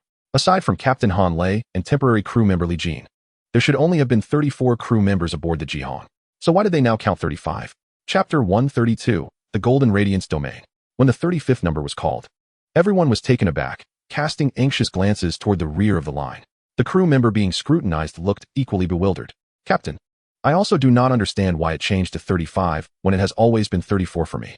He turned to look at the crew member beside him, number 34, who appeared just as confused. Continuing down the line, the crew began to feel something was amiss with their counts. The first 17 individuals felt secure in their numbers. But starting from the originally 18th crew member, everyone seemed to have added an extra count. It was as if an additional person had appeared in the original 18th position. Panic-stricken, they directed their gazes toward the center of the formation. There stood an individual dressed in identical attire, almost imperceptible unless one scrutinized closely. This presence evoked a disconcerting sense of being overlooked by those around, a truly terrifying notion. Disperse, Han Lei shouted, brandishing a firearm, aiming it unwaveringly at the mysterious figure. The crew members also assumed defensive postures, with the first officer, a formidable presence in the second realm, furrowing his brow and exerting his aura towards the stranger. However, to his astonishment, it was as if his actions had no effect, merely dissipating into the air. Who are you? Han Lei tightened his grip on the gun. The individual lowered their head, a shadow obscuring their face, rendering it impossible for anyone to discern their features. Yet their elongated form struck a chord of eerie familiarity. When the figure finally raised their head, shock radiated from Han Lei, mirrored by the astonishment of the other crew members. The unexpected presence before him was none other than the former captain, who had been confined within the stasis pod. When had he emerged? Who were the two individuals on watch tonight? Han Lei's gaze instinctively shifted to the crew members in the ranks. To his astonishment, the previously tense crew now bore an eerie demeanor, their faces gradually overshadowed, much like that of the former captain. Even the first officer, who had just attempted a probing move, had not escaped the sinister fate that ensnared them all. Han Lei was taken aback. Could it be that all his crew members had been inexplicably subjugated? When had this transpired? Why was he unaffected? He turned to his side and glanced at Li Jin, only to find that he too remained unscathed. Given that they were part of the same team, if there were to be an issue, they would certainly be entangled together. Han Lei was acutely aware that if even the first officer could not withstand this force, his own strength, which had yet to reach the illusion realm, was utterly insufficient. Thus, the source of this anomaly must lie with Li Jin, his teammate. Shaoli, be cautious, Han Lei called out loudly. Suddenly, the crew member behind Li Jin launched an assault against him. A flash of golden light illuminated the atmosphere, and Li Jin's figure reappeared several meters away. He moved closer to Han Lei, both facing the remaining crew members. Apart from the first officer, the rest possessed rather mediocre abilities. Li Jin furrowed his brow. Uncle Han, do you have confidence in dealing with your subordinates? Han Lei cursed. Damn it. With Ma Long in the second illusion realm present, there's no chance at all. What if I were to intercept them? Li Jin inquired. Han Lei glanced at him, momentarily taken aback, then replied, if you can hold them off. I would be able to manipulate the intellect core to activate the seal, trapping them all inside. Li Jin nodded. All right, leave it to me. Without further ado, Han Lei understood that Li Jin was merely a fledgling who had just emerged from the Foundation world. Even if his talents were extraordinary, rapid advancement within the illusion realm was improbable. Moreover, Mu Beibei had informed him that Li Jin had only recently broken through to the first illusion realm, and he was likely still solidifying his cultivation. Meanwhile, Ma Long had served aboard the Jihong for over 10,000 years, with only 5 or 6,000 years since his ascent to the second illusion realm, also in the phase of consolidating his powers. Yet, the disparity between their realms was immense. Even a peak practitioner of the first illusion realm would not stand a chance against an initiator of the second illusion realm. Li Jin's proposal to confront Ma Long took Han Lei by surprise. Did this young man intend to show off? In Han Lei's experience, beings from the Foundation world often harbored a certain arrogance. They would fight against any challenge. Yet, he felt that Li Jin was not of such a temperament. With no better alternatives at hand, he resolved to treat this desperate situation as a last resort. He could only hope that Li Jin could endure until he activated the seal. Li Jin radiated a brilliant golden light, enveloping all the crew members except Han Lei, creating a modest arena within the training room. This was a combat style that could only be grasped upon reaching the realm of Illusion 1. It allowed one to draw targets into their domain, seizing the initiative. The stronger the individual, the more solid the domain they emitted would become. Within the same realm, the concept of domain overlap was virtually non-existent. Even formidable beings like Yan Huanshun and Ji Shi Wang could only contend against each other. However, once Li Jin unleashed his domain, he effortlessly overwhelmed Ma Long's domain, dragging it into his own with a devastating force. This spectacle left Han Lei utterly astonished. Yet, he had no time to dwell on this emotion as he hurried towards the control room. Within the Golden Light domain, Li Jin faced 34 crew members. And even in the presence of someone like Ma Long, who was of the Illusion 2 realm, he remained completely unperturbed. Instead, a flicker of surprise graced his features. He had expected an even match with Ma Long, but instead shattered his domain. The boundless power of judgment within the Golden Light domain left the 34 crew members feeling an overwhelming sense of agitation. It was evident that the force controlling them was rather sinister. Yet Li Jin understood that his domain was not merely self-conceived. It was born from the set effect of the heavenly Tao sacred attire. During his time in the foundational world, the set effect of the heavenly Tao sacred attire did not demonstrate much significance. However, upon reaching the realm of Illusion 1, the truth became clear. This set effect was meant to empower the domain. Thus, Li Jin's Golden Light Judgment domain could effortlessly tear apart the domain of Illusion 2. Now, with the enhancement of his domain, his own strength was magnifying continuously. He gazed at Ma Long, the strongest of the Illusion 2 realm, and in this moment, he appeared rather unimpressive. Come, let me test whether the Illusion 2 realm is indeed so unattainable. Chapter 133, The Demise of All. Within the training room, the Golden Light domain was not expansive. However, only those within the domain could feel a sense of grandeur that transcended the constraints of space. It was a mysterious realm that could not be perceived through the five senses. Perhaps it was vast, or perhaps it was minuscule. With a thought, Li Jin appeared behind one of the crew members.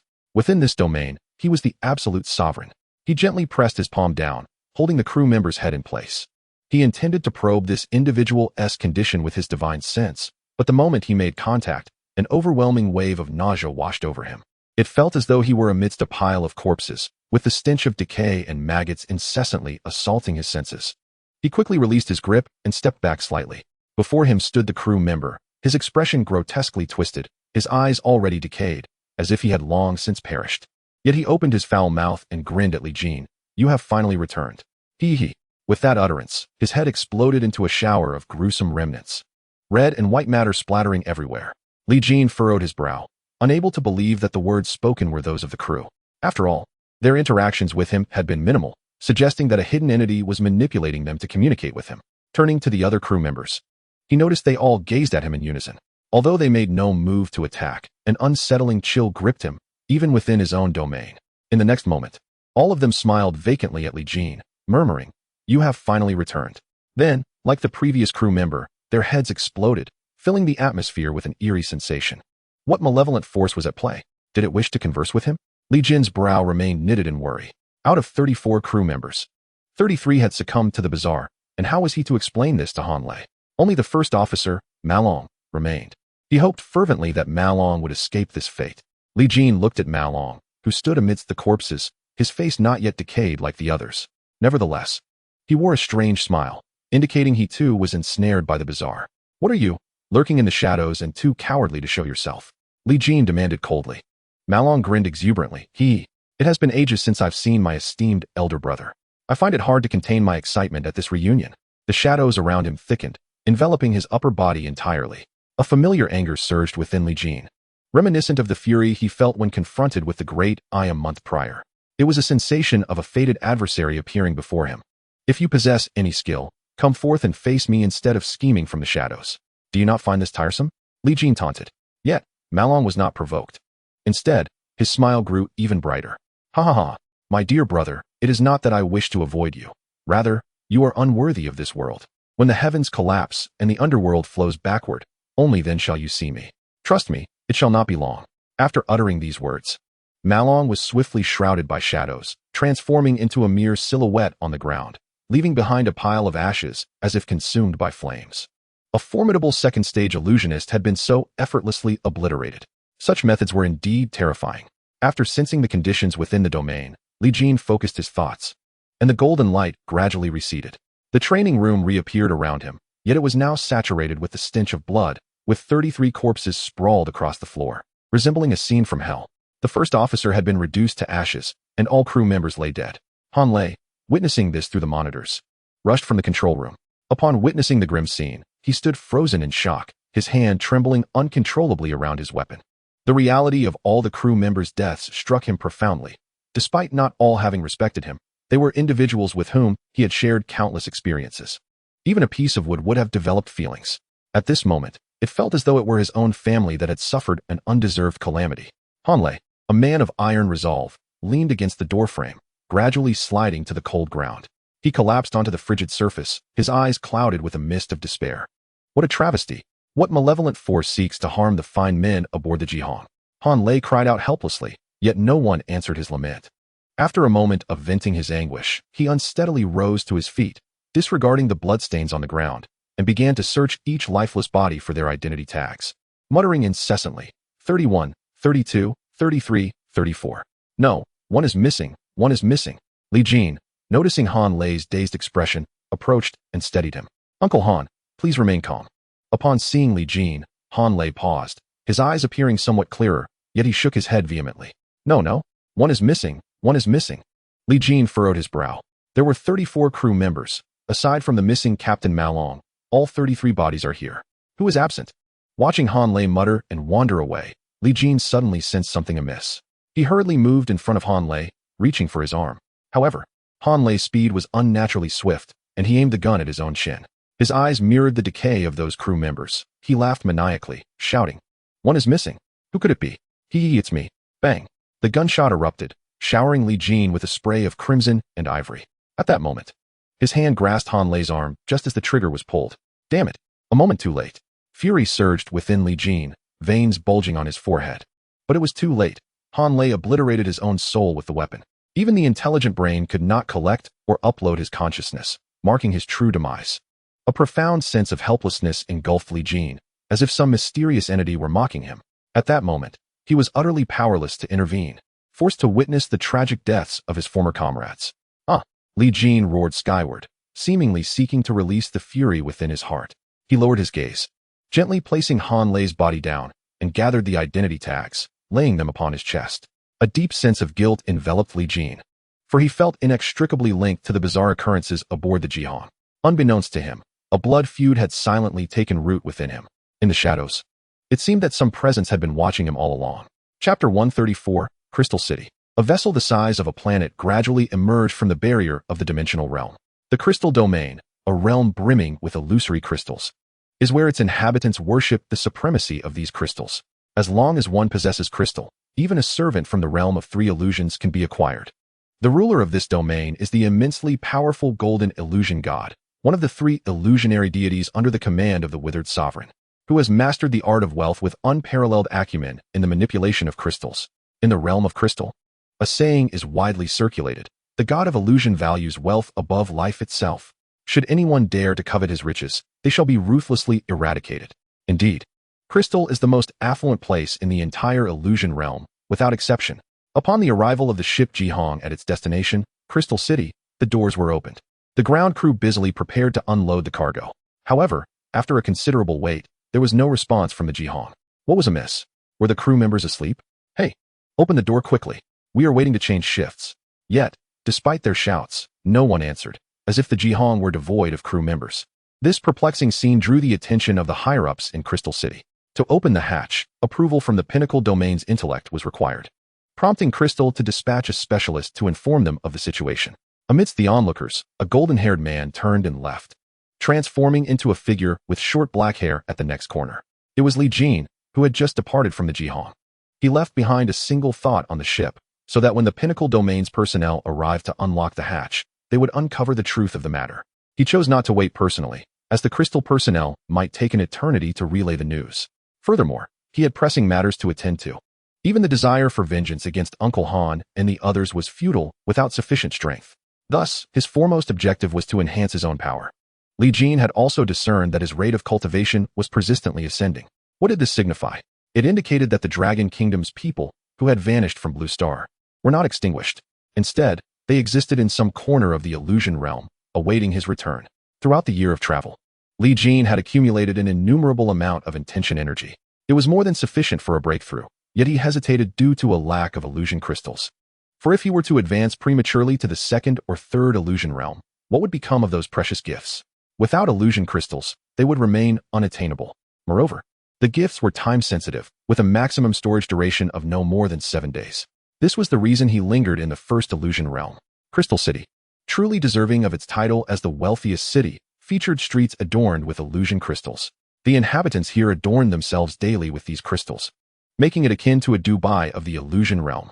Not to mention the towering structure, the Crystal Tower, which was entirely constructed of illusion crystals and resembled a starry sky, dreamlike and ethereal. Currently, Crystal City was bustling with activity, as the Illusion Bank was recruiting individuals with exceptional talents. For the beings of this realm, securing a position at the Illusion Bank would undoubtedly be a leap to greatness. Although it may not compare to being a direct disciple of the Illusion God, it still afforded a higher status. Not to mention the unparalleled salary and benefits provided by the Illusion Bank, the highest in all professions. Whenever the Fantasia Bank announces a recruitment, talented individuals from various realms flock to try their luck. This is a grand event in the crystal domain. One can witness a myriad of beings and wondrous artifacts. If fortune smiles upon them, even those who do not gain entry into the Fantasia Bank may reap considerable benefits from the festivities. Li Jin wandered through the Crystal City, which evidently resembled a melting pot of cultures. Here, he encountered not only humans, but also humanoid creatures, cat-eared maidens, bunny girls, centaurs, mermaids, and more, making him feel as though he had stepped into a fairy tale. There were also grotesque beastmen, witches, and elves, presenting a veritable cornucopia of life forms that truly opened Li Jin's eyes. Have you heard? The most notorious descendant of the great demon from the neighboring demon domain has also arrived. There are formidable individuals from the chaotic domain in Crystal City as well. Given the current extraordinary circumstances, one must tread carefully. What is this? Even beings from distant realms across the Fantasia Sea have come, allured by the prestigious recruitment at the Fantasia Bank, which is rumored to be of great significance. Could it be that the Triad Conference of the Dry Master is about to be held again?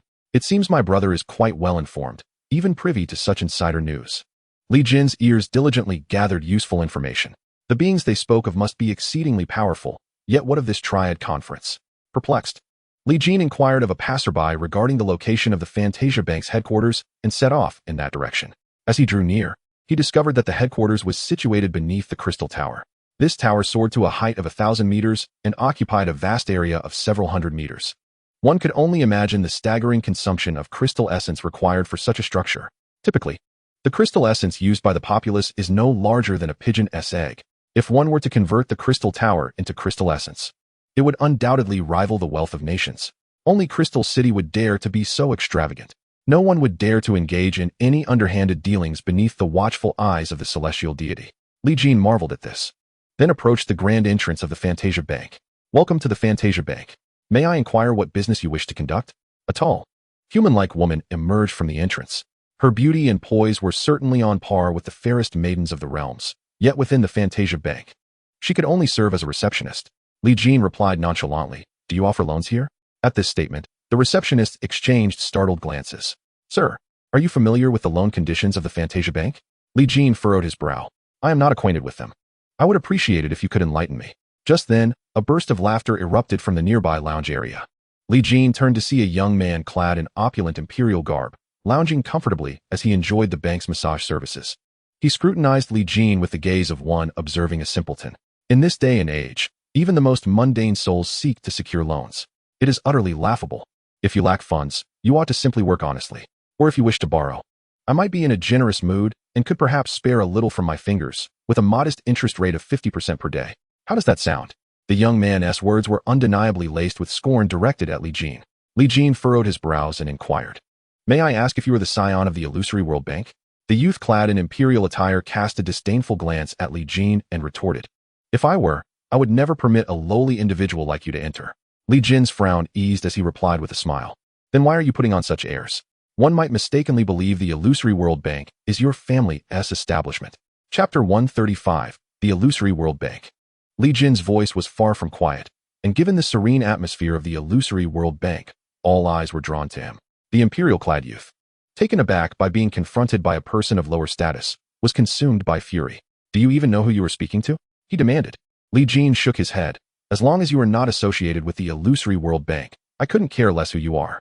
The youth pushed aside the masseuses behind him, rose to his feet, and clapped his hands. Well, are people nowadays so brazen? Or has the illusory realm changed while I've been away? Upon revealing his identity, the expressions of most beings within the illusory World Bank shifted to one of fear. As if the youth were a formidable entity. Xinguan. Could it be that he is the Emperor Xinguan under Su Huan's command? It must be. I have seen his portrait. It is said that he slaughtered 80 cities in secret to master a forbidden technique. Indeed, I have heard that too.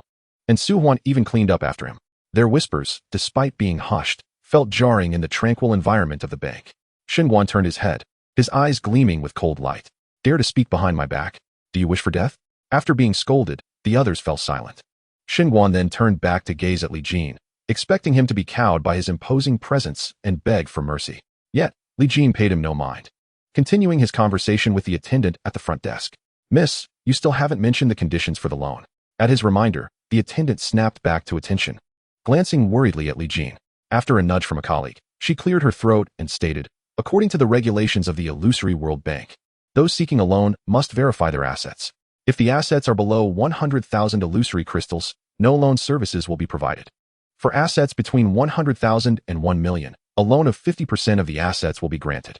For assets between 1 million and 10 million, 70% of the assets will be loaned. For assets exceeding 10 million, the corresponding loan amount will be provided. Li Jin frowned, realizing he seemed to meet none of the conditions.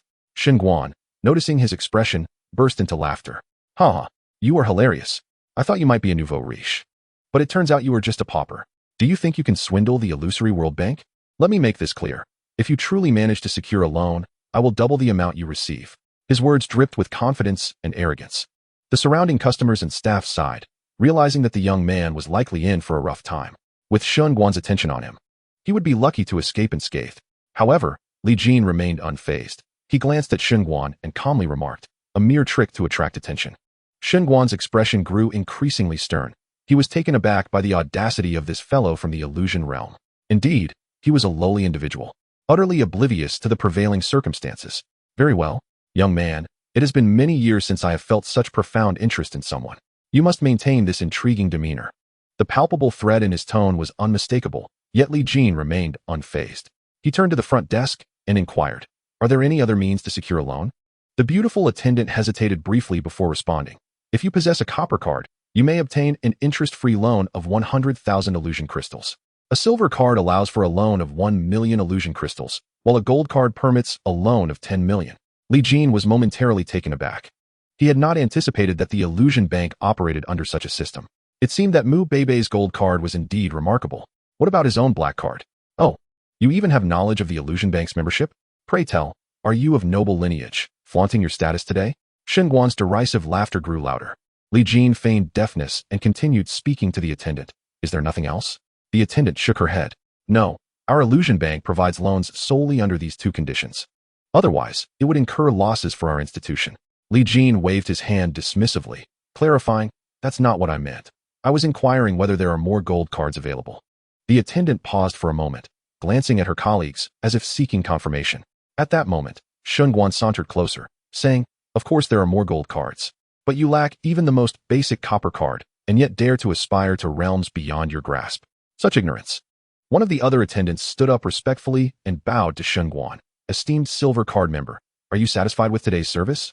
Xinguan replied with a smile. I am satisfied, but there is a slight flaw. When did the illusion bank become so neglectful of the details? A fly has entered. Yet no one has chased it away. The attendant promptly apologized. We shall certainly heed your suggestion. Xinguan looked down at Li Jin, as if showcasing his resplendent wings. Reminiscent of a victorious rooster, Li Jin observed the attendant beside him. Indeed, sycophants existed everywhere.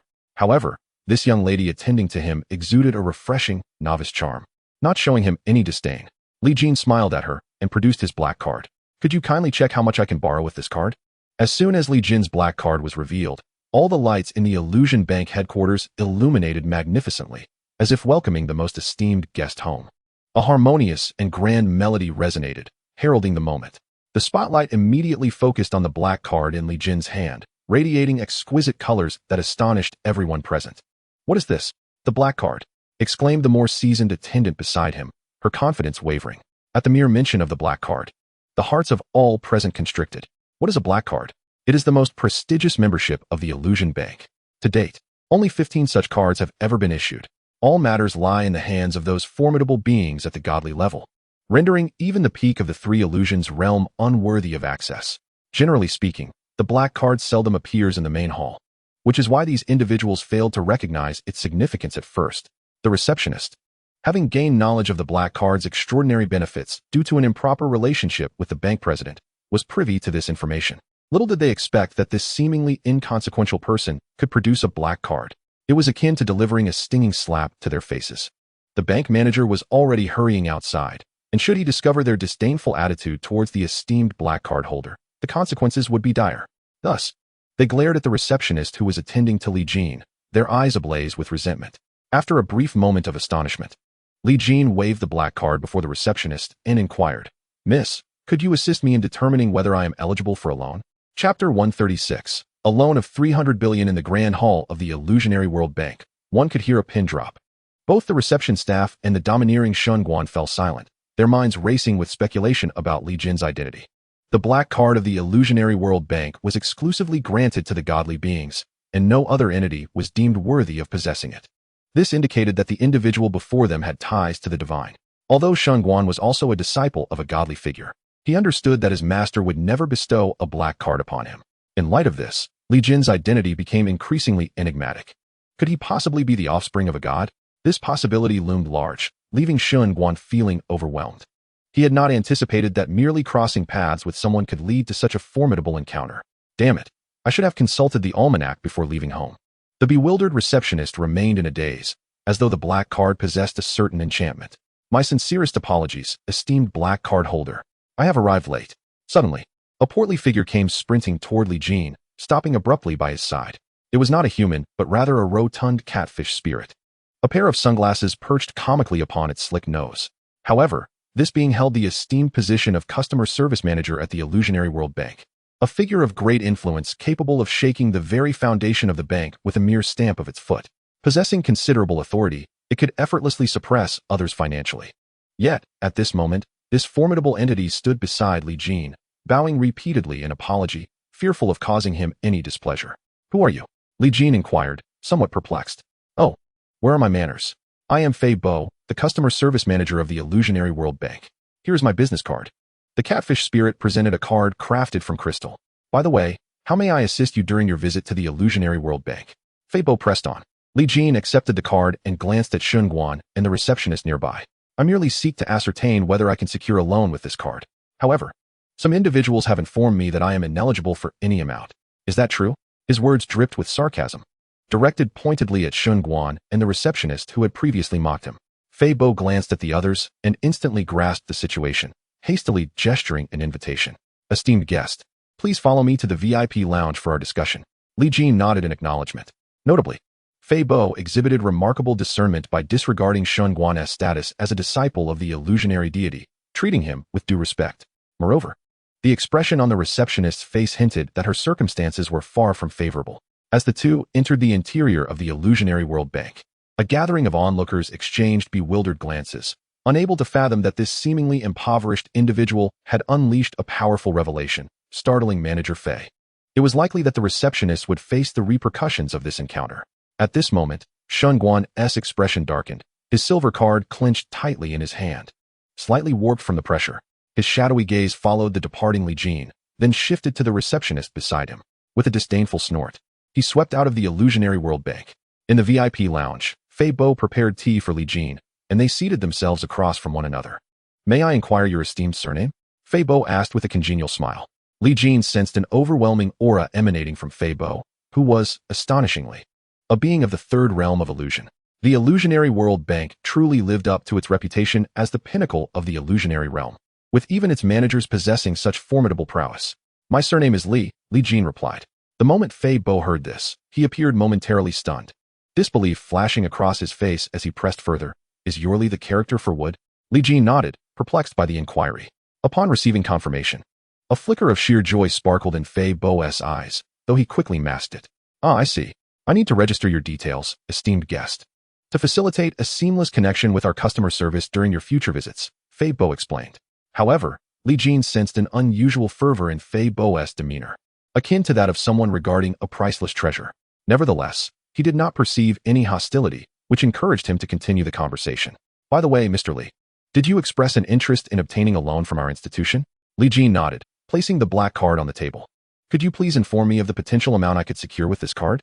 Fei Bo took the black card, examining it intently, the peculiar glint in his eyes becoming increasingly pronounced. According to the regulations of the Illusionary World Bank, holders of the highest tier black card are entitled to a one-time interest-free loan, with the amount entirely at your discretion. Upon hearing this, Li Jin's eyes widened in astonishment. What? There is no limit on the amount? Incredible. I could potentially take the entire Illusionary World Bank as a loan.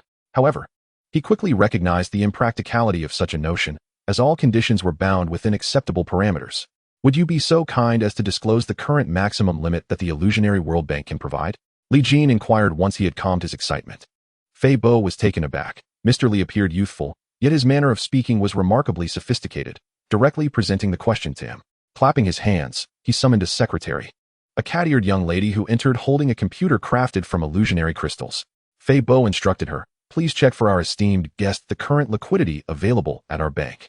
The cat-eared girl, her ruby lips slightly parted in surprise, quickly transitioned into a state of work. Her delicate fingers danced across the keyboard, producing a flurry of sounds before she analyzed the current liquidity of the Illusory World Bank. Manager, I have completed the inquiry. The liquidity at the headquarters fluctuates around 30 billion illusion crystals, she announced, turning the computer towards Fei Bo and Li Jin. Li Jin frowned slightly. While 30 billion was not an insignificant amount, it seemed rather paltry in the context of the vast illusory realm. Fei Bo, sensing Li Jin's thoughts, chuckled and explained, Mr. Li, do you find 30 billion to be a meager sum? What you may not realize is that while illusion crystals are relatively abundant in the entire illusory realm, they serve not only as currency, but also as a medium for the beings of the realm to cultivate. As you know, the inhabitants of the illusory realm cannot be quantified, and the consumption of illusion crystals is indeed substantial. Hence, unless one belongs to a more powerful faction, most prefer not to deposit their illusion crystals in banks. This has resulted in the actual liquidity of the entire illusory realm not exceeding 10 billion. With this explanation, can you accept the figure of 30 billion? Upon hearing this, Li Jin nodded in understanding. I see now. Thank you, Manager Fei, for clarifying. If it is convenient for your bank, I would like to borrow the entire 30 billion. Chapter 137, Countdown. Please lend me the entire 30 billion. The moment these words escaped his lips, even the seasoned Fei Bo was left utterly speechless, not to mention the cat-eared girl, who dropped her notebook in shock. Both were astounded, unable to believe that Li Jin had audaciously made such a request for a full loan. Is this a joke? Is this some kind of game? Although black card users are indeed entitled to interest-free loans without limit, it was unprecedented for a black card user to make such a demand. Fei Bo was momentarily taken aback. Mr. Li, are you serious? He asked cautiously, swallowing hard, fearful that he had misheard. Li Jin affirmed with a resolute nod. Fei Bo glanced at the cat-eared girl, then back at the unwavering Li Jin, feeling a sense of bewilderment. Perhaps I should consult with our bank president. Would you mind waiting for a moment? Fei Bo expressed his uncertainty, indicating the need for assistance. Li Jin smiled. Please, take your time. I will be here awaiting your response. Fei Bo nodded and bowed, assuring him he would provide an answer before hastily exiting the room. Just before leaving, he exchanged a knowing glance with the cat-eared girl. Understanding his cue, she gracefully approached Li Jin, bending down to gently massage his legs. Dear guest, would you like a relaxation service? Li Jin was at a loss for words. It seemed that such practices were also prevalent in this illusory realm. No, thank you. You may return to your duties. I would like some time alone. The cat-eared girl pouted slightly before standing up and swaying her peach-like hips as she departed. After surveying his surroundings, Li Jin discovered that this VIP room, designated as the Heavenly No. 1, was entirely constructed from illusionary crystals, rendering it impervious to his spiritual senses. With a sense of ease, he retrieved his phone, activated the screen, and entered the realm of the illusory world game. Upon entering, a long-awaited scene unfolded before him. Dear player, you have been absent for 23 hours. During your absence, the illusory realm has experienced numerous perplexing events. To enhance your return experience, we have prepared a special comeback gift package for you, available for the modest sum of 888. Indulge yourself. As the comeback gift package notification appeared, Li Jin felt a chill run down his spine. The last time he logged into the game, there had been no such gift. Only a sudden countdown looming above the screen. That last login had occurred while aboard the Zhihong vessel, after passing through the ancient god's tomb in the chaos domain. Now, the countdown had dwindled to a mere 235 hours, less than 10 days. What could this possibly mean?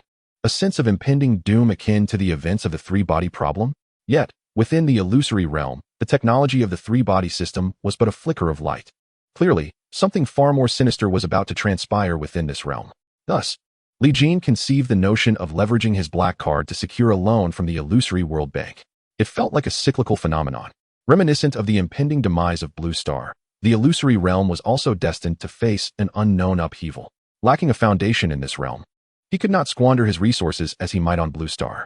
However, with the illusory realm on the brink of turmoil, surely it would not be remiss to borrow some funds for personal expenditure? What if the illusory World Bank were to collapse? Li Jin speculated that this might explain why the game on his phone evolved alongside his circumstances, as if it were providing him with an opportunity for growth.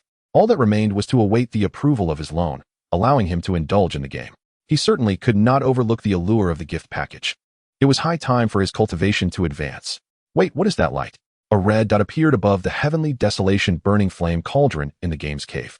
As a devotee of a clean interface, could he possibly tolerate this? Clicking to investigate, he discovered an additional button adjacent to the equipment forging option. Refinement. Refinement? What does that imply? Could it enhance the strength of my equipment? Li Jin was somewhat perplexed. However, a small question mark beckoned, and upon clicking it, a description materialized. Equipment refinement. Insert the equipment you wish to refine, add auxiliary materials, enhance equipment attributes, and possibly alter equipment characteristics. Upon reading this, Li Jin felt a wave of astonishment. He had believed that his heavenly-grade equipment had reached its pinnacle. To his surprise, there was yet another layer to explore. How delightful. With that, Li Jin placed his eternal flame ancient ruler into the refinement slot.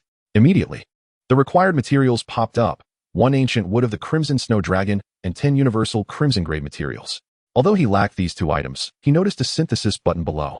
Clicking it revealed that the ancient wood of the Crimson Snow Dragon could be synthesized from 50 ancient woods of the Golden Snow Dragon, and 10 crimson-grade materials could be crafted from 1,000 golden-grade materials, according to the surplus in Li Jin's backpack. With 60 pieces of ancient gold-grade Snow Dragon wood and 1,800 gold materials, he could only refine a single piece of equipment. Therefore, it was exceedingly prudent to refine the eternal ruler of exotic flames at this moment. After all, there was no certainty whether the refining process would alter the characteristics of the equipment. Should the effects of the heavenly Dao holy armor be lost due to such a transformation, it would indeed represent a significant temporary setback. After contemplating for a moment, Li Jin decisively pressed the refining button. Before his eyes, a resplendent golden light emanated from the heavenly desolation burning cauldron, with the fierce flames of the cauldron roaring within. The dazzling exotic flames enveloped the eternal ruler, and Li Jin seemed to hear a chorus of mournful wails. This made him somewhat anxious. Would the refinement damage the equipment? However, his apprehensions proved unwarranted, as the cries soon dissipated, and the flames blazed ever brighter. Watching the progress bar gradually increase, Li Jin closed the refining interface, estimating it would take about an hour. Casting a glance at his cultivation progress, he realized he had already reached the pinnacle of the illusionary realm, poised to break through into the second illusionary realm at any moment. As for how much progress he would achieve post-breakthrough, that remained uncertain. Yet, he was confident it would not be meager, as his cultivation speed had been steadily increasing over the past year. This offered him some solace, affirming that the people of the Dragon Kingdom still existed. Reflecting on it now, he recognized that the mysterious contract with the lowly dragon had indeed been a tremendous boon. The strength of the 12 realms, which he once failed to comprehend, now appeared to represent the illusionary realm's first illusionary realm. He had finally reached a level he had once envied. After a moment of reflection, Li Jin managed to calm himself. The trajectory of his future endeavors must hinge upon securing funds. Without a substantial amount of illusion crystals, he would find himself at a standstill. He had become an undeniable cash-demanding warrior.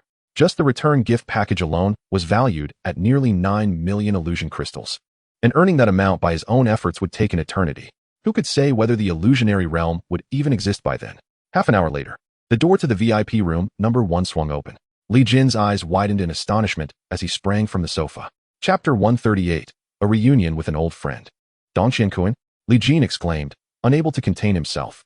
The figure entering from the doorway was none other than his companion from Blue Star, the youthful Dong Qiankuan. Upon being called by name, Dong Qiankuan appeared puzzled. He looked at Li Jin and asked, "Mr. Li, how do you know my name?" At this, Li Jin was momentarily taken aback. What did this mean? Did he not recognize me?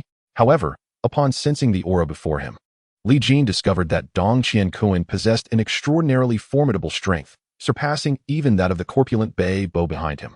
What had transpired? Why did this Dou Qi resemble the one from Blue Star in both appearance and demeanor, yet their power differed so drastically? Could it be that Dou Qi had awakened his latent wisdom upon entering the illusionary realm, becoming the president of this illusionary world bank? Did he retain any memories of Blue Star? However, at present, nothing can be definitively ascertained. In this realm of illusions, the multitude of beings makes it entirely plausible to encounter someone resembling another. Li Jin shook his head and tentatively remarked, "No, it is merely that an old acquaintance bears a resemblance to the bank president. I have been presumptuous." Dou Qi smiled and gestured for him to take a seat. "Mr. Li, please sit down. Let us discuss the loan matter you just mentioned. As far as I am aware, there is no upper limit to the loan amount you require. We can provide you with as much as you need. Is that so?" Li Jin scrutinized his eyes, finding no trace of familiarity, and sighed inwardly. It seemed he had indeed overthought the matter. He nodded to Dou Qi, affirming the truth of his words. Subsequently, Dou Qi continued, "While it is true that black card holders can obtain a loan from our bank free of charge once, our investigation has revealed that the black card you possess is in a hidden information state. Apart from the golden illusion deity, no one knows to whom it truly belongs. We cannot guarantee that there is no risk of loss associated with the deity's black card. Thus, we must conduct a traceability process. I hope you can understand." Li Jin furrowed his brow, taken aback by this unexpected stipulation. Where might the traceability of the game package lead? Yet, it surely would not harm him. He nodded and replied, "I understand. I appreciate your efforts, President." Dou Qi then rose and led the way, with Fei Bo following closely behind. After traversing the VIP corridor, they delved deep into the innermost sanctum of the illusionary world bank. Li Jin accompanied him into a shimmering crystal elevator ascending skyward. Upon stepping out, he found himself at the pinnacle of the crystal tower. From this vantage point, he could gaze upon the entirety of the crystal city, taking in the splendor below. Dou Qi ushered Li Jin into an office and then dismissed Fei Bo. Li Jin observed as Dou Qi paced within the office, repeatedly touching various objects as if engaged in some peculiar ritual. After a flurry of activity, Li Jin suddenly sensed an unusual temporal spatial fluctuation manifesting in the office. Immediately, the surrounding environment receded rapidly, as if the space were being elongated and elevated. Only the two standing still remained unchanged. "What is this?" Li Jin questioned, casting a puzzled glance at Dou Qi, who met him with a look of delight. "Master, you have finally arrived," Dou Qi exclaimed with joy. His demeanor transformed entirely from moments ago. Upon hearing the familiar title, Li Jin's expression shifted to one of disbelief. "You are truly Dou Qi?" Dou Qi chuckled, patting his chest. "Absolutely authentic." With that, he enveloped Li Jin in a hearty embrace. After the initial joy, Li Jin quickly pressed for answers. "Then why did you pretend not to recognize me earlier?" Dou Qi explained, "You must understand, within the illusionary realm, although I am the president of the illusionary world bank, there exists the golden illusion deity above me. Every action I take must be reported to him. Should he discover my acquaintance with you, a thorough investigation would ensue. If he were to uncover certain truths on the blue planet, there are matters that must remain concealed. Otherwise, chaos would surely erupt. In my office, once the tracing device is activated, it becomes imperceptible to even the slightest hint." Upon hearing this, Li Jin's expression turned grave. "I see. This implies that Yin Wu Huan's desire for control is indeed formidable." Dou Qi shook his head and replied, "No, Yin Wu Huan is not one to be overly meticulous. Rather, he is an ardent believer in the words of the Dry Master. As one of the illusion masters, the Dry Master is not particularly favored by the others, which lends him a rather peculiar disposition. Thus, I must exercise extreme caution while navigating the illusion realm." "Why then did you end up on Blue Star?" Li Jin pressed further. Dou Qi shook his head again, indicating his uncertainty. "What about the others? Where are they within the illusion realm?" After a moment of contemplation, Dou Qi replied, somewhat hesitantly, "After we were brought to the illusion realm by that dragon, we encountered a tumultuous current in the illusion sea, causing us to be scattered. However, I recently learned some news regarding others." Li Jin urged, "Do not keep me in suspense." Dou Qi continued, "In the martial realm across the illusion sea, there exists a remarkable woman who, after 300 years of cultivation, has attained the third illusion realm. Trained under the martial realm matriarch, practicing the supreme emotionless technique. Her name is Wu Huan. Moreover, there should be an old acquaintance in the demon domain near the crystal domain. I sensed an extraordinarily formidable aura, likely a great demon, though I have not delved deeply into who it might be. As for the others, I have yet to uncover any further information. Upon hearing this, Li Jin was somewhat taken aback. Wu Huan in the martial realm? If she is indeed under the tutelage of the martial realm matriarch, does that mean her circumstances are akin to Dou Qi? Why have the denizens of the illusion realm collectively appeared on Blue Star? All of this seems to weave a grand tapestry of mystery that eludes my comprehension. We can only proceed step by step. It seems we are but pawns on the chessboard of some existence, all intricately planned by him. A soft chime resonated from the clock on the desk. Dong Qiankuan spoke gravely. Time is of the essence. Aren't you quite adept at manipulating?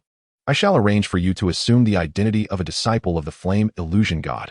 Later, you can showcase your skills to dispel any doubts. Li Jin nodded in agreement. As the surrounding space realigned, the office re-emerged around them. Dong Qiankuan donned a gentlemanly demeanor and returned the black card to Li Jin. Manager Fei, you may enter now. Fei Bo pushed the door open, regarding Dong Qiankuan with a questioning gaze. Dong Qiankuan nodded at him. It has been verified. This card belongs to the flame illusion god of the endless fire domain, and Mr. Li is a highly regarded disciple.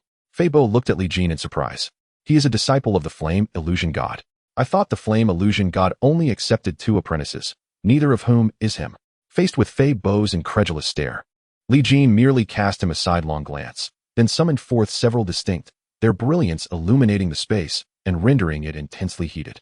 Fei Bo exclaimed in astonishment. And with that, his doubts dissipated, and he respectfully gestured for Li Jin to proceed. Mr. Li, please follow me. We shall promptly assist you with your loan application. With this identity serving as a prelude, Fei Bo guided Li Jin through a streamlined process. In no time, 300 billion illusion crystals were transferred to the black card. When departing, Li Jin utilized a special passage, avoiding reappearance in the lobby to evade unnecessary complications.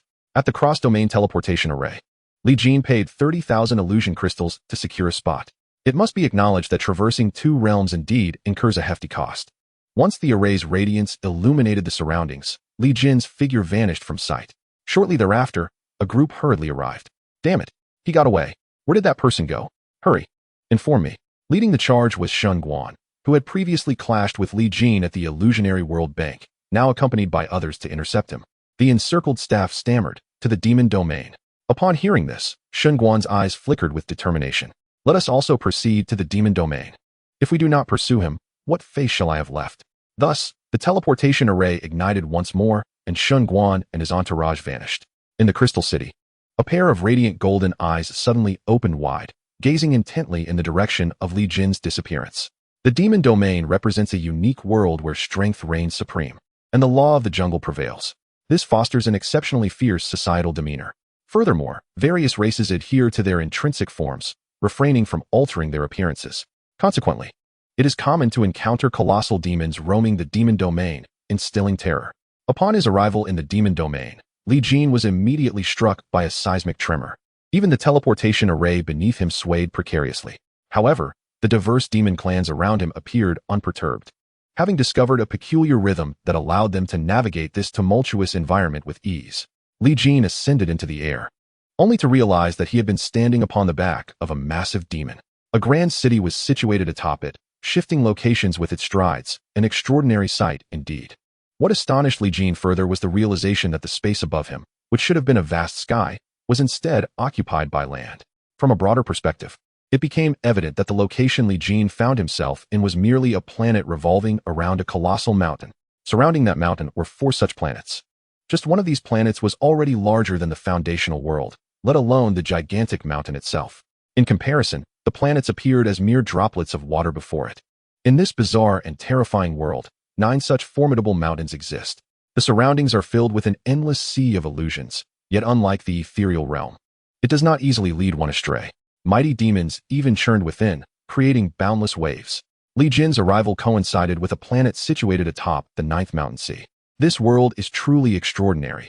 It remains a mystery why Meng Huanshin initially chose to construct such an eccentric realm. As he lamented, a shadow suddenly appeared on the horizon, rushing toward him with astonishing speed. As the shadow broke through the clouds, Li Jin finally discerned its true nature. It was an extraordinarily massive claw, resembling that of an eagle, sharp beyond comparison. The claw's target was none other than the colossal beast moving upon the planet, or rather, the city perched upon its back, the Mountain Sea Rock clan. Could it be that a great battle was about to unfold? A brilliant light erupted from the town atop the giant beast, shooting toward the gigantic claw. A thunderous voice resounded, filled with fury. Yet, the immense claw in the sky remained unfazed, continuing its relentless approach toward the beast.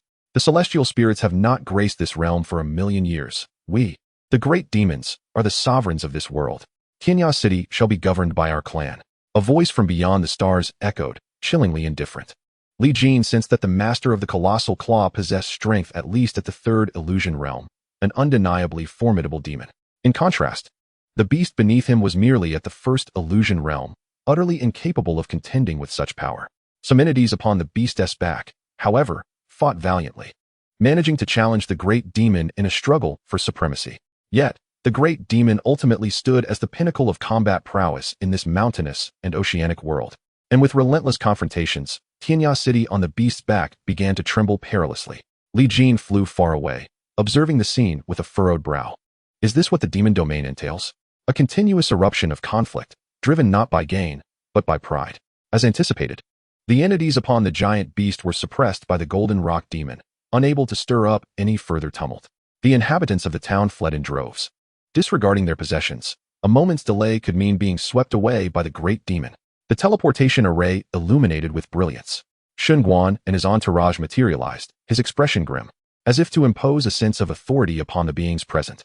Yet, the moment he emerged, he was taken aback. To his astonishment, there was neither demon nor creature surrounding the teleportation array. Was it not said that the outskirts of the demon domain's teleportation array were bustling with vendors? With no one around, who was he to impress? However, the overwhelming pressure that followed jolted him back to reality. Young master, run. It's a great demon. In an instant, Shun Guan abandoned his pretenses and fled in a frenzy. Why on earth is it that upon my arrival, I am met with such devastating force? A thought crossed his mind. That cunning fellow must have known he was pursuing him and deliberately lured him here. Just as the claw seized the colossal beast, Shun Guan barely escaped with his life. Unfortunately, among the two-dimensional realm servants he had brought, only 2 managed to flee. He would undoubtedly hold Li Jin accountable for this mishap.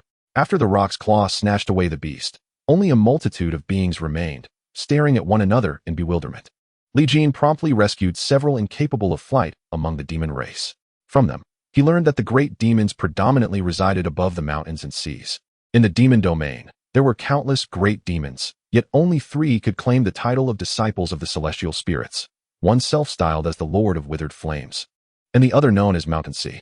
Another figure of note is the battle demon who emerged a millennium ago, renowned for mastering the frenzied combat techniques imparted by the illusionary deity, celebrated for their valor across mountains and seas. The names of other great demons are numerous, almost beyond enumeration. Upon hearing this, Li Jin felt overwhelmed. With so many names, when would he ever find time to identify them? Just as he was wallowing in frustration, a voice filled with exasperation pierced the air. Hey you, stop right there. Li Jin turned to find the man in imperial robes he had encountered at the Crystal City Illusionary Bank, advancing towards him with a menacing demeanor that suggested ill intent. Furrowing his brow, Li Jin wondered how this individual had found his way here. Could it be that, having lost face at the Illusionary Bank, he sought to regain his honor at Li Jin's expense? How foolish. It felt as though he had stepped straight out of a mindless novel, embodying the archetype of a foolish antagonist. You are clever enough to lure me into a trap, causing me to lose 2 of my servants. If you do not present some form of compensation today, you shall not escape. Shun Guan commanded 2 of his servants to surround Li Jin, effectively blocking his escape. Li Jin frowned deeply. Might I suggest you temper your aggression? In the realm of adults, resorting to violence over trivial grievances is rather absurd, wouldn't you agree? Shun Guan's expression darkened. What concern is it of yours how I choose to act? Before the eyes of many, you have brought disgrace upon me, and there will be no easy resolution. One of the servants angrily retorted. Do you not understand who our emperor truly is? He is not to be disrespected by a mere insignificant creature such as yourself. Should you fail to provide a satisfactory recompense today, no matter your background, you shall surely endure torment. The arrogance of this servant was palpable, as if he were the very center of the universe. It is no wonder. For Shun Guan is a disciple under the illusionary deity Su, having cultivated for millennia to reach the pinnacle of the second illusionary realm. His talents are exceptional. Moreover, Su has always taken great care of his disciples. Should anyone dare to insult them, he would undoubtedly demand an explanation. This has fostered a sense of entitlement among the disciples. However, it is well known that Su is not to be trifled with, thus few dare to provoke them. Li Jin's slight to Shun Guan had left him exceedingly displeased and unable to act within the confines of the illusionary bank. He had resorted to tracking Li Jin to the demon realm. Li Jin regarded them with narrowed eyes, a dangerous glint forming. Are you truly prepared to act in such a manner? Xinguan's gaze was venomous. And what do you intend to do? Do you believe a mere insect of the first illusionary realm can escape my grasp? The two servants laughed heartily. To them, three of the second illusionary realm confronting one of the first was akin to a simple meal. Li Jin sighed. If that is the case, what do you propose? Seeing this, Xinguan smirked. Now you are speaking sensibly. With such low cultivation, you ought to tread carefully in this world. Open your storage device and allow me to choose something. We shall consider this matter settled, shall we? Li Jin's eyes drooped slightly, his gaze sharp as a hawk's. Is it the nature of the illusionary deity's disciples to behave as common thieves? Perhaps I have overestimated the illusionary deity. Xinguan rebuked, presumptuous fool. The illusionary deity is not one to be desecrated by you. Kneel and strike yourself 30 times, and I shall refrain from pursuing this matter. Li Jin chuckled, addressing the ancient figure before him. You are but a relic of the second illusion realm. Were it not for your title as a disciple of the illusion god, you would have long been vanquished. Your audacity knows no bounds. Do you truly believe there is no one to bring you to justice? Xinguan sneered. Perhaps there are many who could challenge me, but you, a mere practitioner of the first illusion realm, are certainly not among them. Should you continue your incessant prattling, do not blame me for disregarding the powerful figures behind you. Li Jin surveyed the 3 second illusion realm practitioners surrounding him and shook his head. You all, come at me together. The pinnacle of the first illusion realm erupted with a force that scattered the surrounding dust. While this could not compare to the might of the second illusion realm, an instant later, a multitude of phantasmal visions suddenly materialized around Li Jin. Figures appeared as if they sought to communicate, yet their presence remained elusive and indistinct. Xinguan, taken aback, shouted, "Stop him. He is on the verge of breaking through to the second illusion realm." With a commanding voice, 2 attendants lunged toward Li Jin, determined to thwart his ascension. A palpable aura of deadly intent surged toward him. Unfazed, Li Jin's gaze fell upon the ethereal realm before him, where a colossal cauldron seemed to emerge, ablaze with fierce flames. Li Jin extended his hand into the illusion and grasped an object resembling a ruler.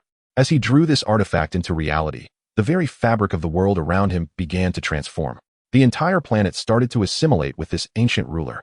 Becoming a blend of the tangible and the intangible, the influence extended beyond the planet, causing even the towering mountains that stood amidst the illusion sea to take on a spectral quality. In an instant, numerous ancient beings from the demon domain opened their eyes, horrified as they gazed toward the direction of the 9th mountain sea. What is happening? This overwhelming sense of unreality feels akin to the dawn of a great dream. The ancient entities are re-emerging, heralding a tempest of change within this illusionary realm. Countless formidable demons manifested, their terrifying forms dominating the mountains and seas, instilling dread in all living beings. The moment Li Jin wielded this ethereal ancient ruler, he felt an inexplicable connection, as if their bloodlines intertwined. With a swift horizontal sweep, the surging power of the illusion collided with the 2 attendants, leaving them bewildered and incapable of responding effectively. In an instant, they were sent reeling, crashing to the ground. Witnessing this spectacle, Xinguan erupted in fury. Useless fools. You cannot even handle a mere insect. The attendants, having created a massive crater upon their fall, hastily returned to their feet, their demeanor as disheveled as could be. My lord, that young man's abilities are truly peculiar. We are left utterly defenseless against him. They lamented. Yet, Xinguan paid no heed to their grievances. Stand aside. I shall test just how strange he truly is. Suddenly, a grand seal appeared in Xinguan's hands, descending upon Li Jin and overshadowing the heavens. This was the innate illusionary artifact bestowed upon him by Su Huan Shun, more than sufficient to contend with the pinnacle of the 3rd illusion realm. Its power was terrifyingly formidable, as if it sought to obliterate this entire planet. Li Jin lifted his gaze toward the descending seal, and the phantasmal visions surrounding him flickered with increasing rapidity, resembling an old-fashioned projector revealing hidden truths. In the realm of the ethereal beings, the transition from the 2nd to the 3rd dimension is often accompanied by a process akin to the awakening of innate wisdom. Some beings, upon breaking through, experience a sudden illumination, effortlessly taking that pivotal step in an instant. Yet, others harbor a multitude of dormant insights, deeply sealed within their consciousness. When stirred, a torrent of memories surges forth, and only by comprehending these recollections can one ascend to the next tier. The illusory landscape surrounding Li Jin exemplified the latter scenario. He gazed at the incessantly flashing images, the vast majority of which were unfamiliar, yet forcefully intruded upon his mind, as if eager to return, causing an overwhelming pressure in his head. Meanwhile, The colossal seal in the sky continued to descend relentlessly. Chapter 141, Innate Wisdom. Boom. The great seal crushed Li Jin, forcefully smashing him onto the planet's surface. The terrifying impact nearly dislodged the planet from the gravitational pull of the mountains and seas. Xinguang surveyed his handiwork with immense pride. After all these years, the Emperor Xinguang remained in the second dimension. How utterly laughable. It was only natural for one to engage in petty thievery and deceit. Hearing discussions about himself, Xinguang's expression darkened ominously. Who dares to speak of me? In the next moment, the clouds enveloping the planet were entirely dispersed, revealing the mountains and seas in their true form.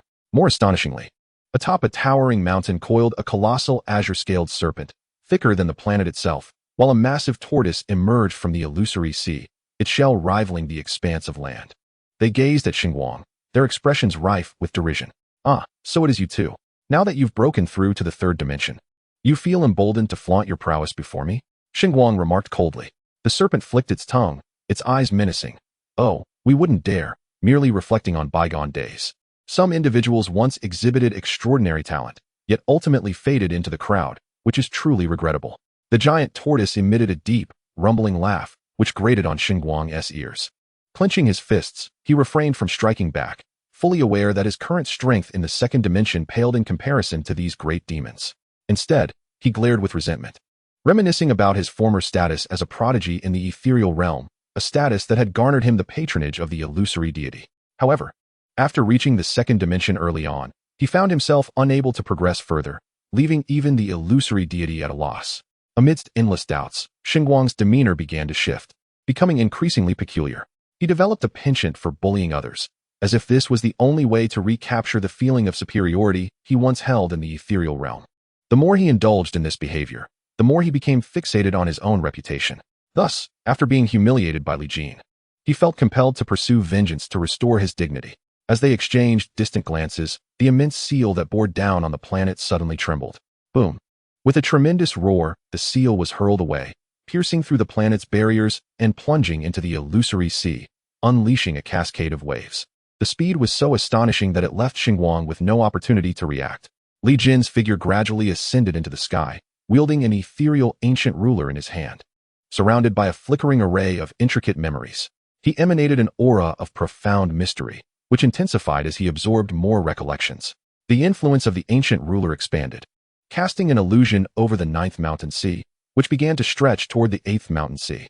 This spectacle instilled fear in all the great demons of the demon domain, for they could not fathom the nature of this ability. It seemed harmless yet exceedingly enigmatic. Only the most ancient beings among the great demons could glean fragments of insight from their long-buried memories. Above the fourth mountain sea, within a nebulous sect suspended in the sky, a colossal mountain suddenly manifested an intent. A gaunt old Taoist appeared, gazing toward the ninth mountain sea. Divine will heralded a coming tribulation. An intent circled the skies of the entire realm of 9 mountains and 9 seas, seemingly awakened by the ninth mountain sea. In that moment, all great demons within the demon domain stirred from their slumber, sensing an ominous aura of impending catastrophe. This awareness spread beyond the demon domain to the surrounding peaks, the chaos domain, and the crystal domain, as beings from the 3 illusionary realms emerged, all fixated on the direction of the ninth mountain sea. On the other side of the illusionary sea, innumerable great domains converged, forming an even grander and more resplendent world. Yet, at this moment, countless ancient entities awakened in terror. Even the illusionary deities turned their gaze from the illusionary abyss. It could be said that the ninth mountain sea of the demon domain had become the focal point of universal attention. Unbeknownst to Xinguang, situated at the very center, his every word and action were being observed by countless entities. He declared fiercely, "Dare to strike down my imperial illusionary artifact? Then you shall compensate with your own." With that, he extended a hand toward Li Jin, unleashing the pinnacle power of the second illusionary realm, intent on crushing him with overwhelming force. At present, Li Jin had yet to break through to the second illusionary realm, bound at the threshold by an avalanche of memories. This was his opportunity. Moreover, the weapon he wielded appeared extraordinarily mysterious, capable of dislodging his imperial seal, indicating it was a formidable illusionary artifact. Should he obtain it, he would undoubtedly gain a tremendous advantage, enabling him to contend with the third illusionary realm. Li Jin gazed intently, finding himself in a peculiar predicament, as if ensconced in a dream where countless images clamored for his attention, urging him to recall them. Yet, these scenes felt so foreign. even as he could distinctly sense their intrinsic connection to his essence. With innumerable memories clashing against his will, he found it increasingly difficult to discern which version of himself was the true reality. Should he remain ensnared in this state, his original consciousness might descend into an abyss of oblivion. At that moment, within the multitude of memories, Li Jin glimpsed a great hand pushing aside the surrounding images, reaching out to grasp him. In an instant, Li Jin's gaze became clear, and he forcefully charged toward the massive hand. Bang! A tremendous impact jolted his senses, pulling him from his state of despair. As the giant hand of Shunguan closed around him, he was taken aback by how effortlessly he had subdued Li Jin. It occurred to him that Li Jin must have been in a dazed state while merging with his wisdom. Perhaps, at that moment, he had become akin to an imbecile. This was fortuitous. It meant he could acquire that illusory weapon with minimal effort. Yet, in the next heartbeat, he was horrified to discover that his own hand began to wane in solidity, becoming as ephemeral as the mountains and seas. Furthermore, the connection between his hand and himself was steadily diminishing, indicating that if this continued, he would lose all sensation in that hand. This was unacceptable. He hastily flung Li Jin away and activated the essence of his second illusory realm, striving to reclaim control. His expression darkened as he glared at Li Jin. That cunning, treacherous brat. Infuriating. The sight of his own disarray was witnessed by the great demons, which severely bruised his pride. But suddenly, he seemed to sense something, and a glimmer of joy flickered in his eyes. Good. Very good. A mere first illusory realm practitioner proves to be such a formidable opponent. One could only wonder what kind of tempest would arise when facing a master of the third illusory realm. Chapter 142. Chaos in the Demon Realm. After Shunguan uttered these words, golden rain began to fall from the sky. Upon closer inspection, the raindrops were actually gleaming gold coins. A windfall from the heavens. The great demons narrowed their eyes at this sight, a hint of wariness creeping in. How could this fellow have arrived here? The demon realm is notoriously impoverished. How could the esteemed Fa Kai be present? One does not leave empty-handed. Could it be that a rare treasure has emerged in the demon realm? This golden rain was a signature entrance heralded by the illustrious disciple of Su Huan, Fa Kai. A streak of golden light transcended the boundaries of space, bringing with it a wealth of luminous gems. A pure gold dragon carriage, drawn by 3 elegant demon steeds, epitomized extreme opulence. When the dragon carriage came to a halt, Shunguan's expression was one of sheer elation as he turned to the individual stepping out of the vehicle.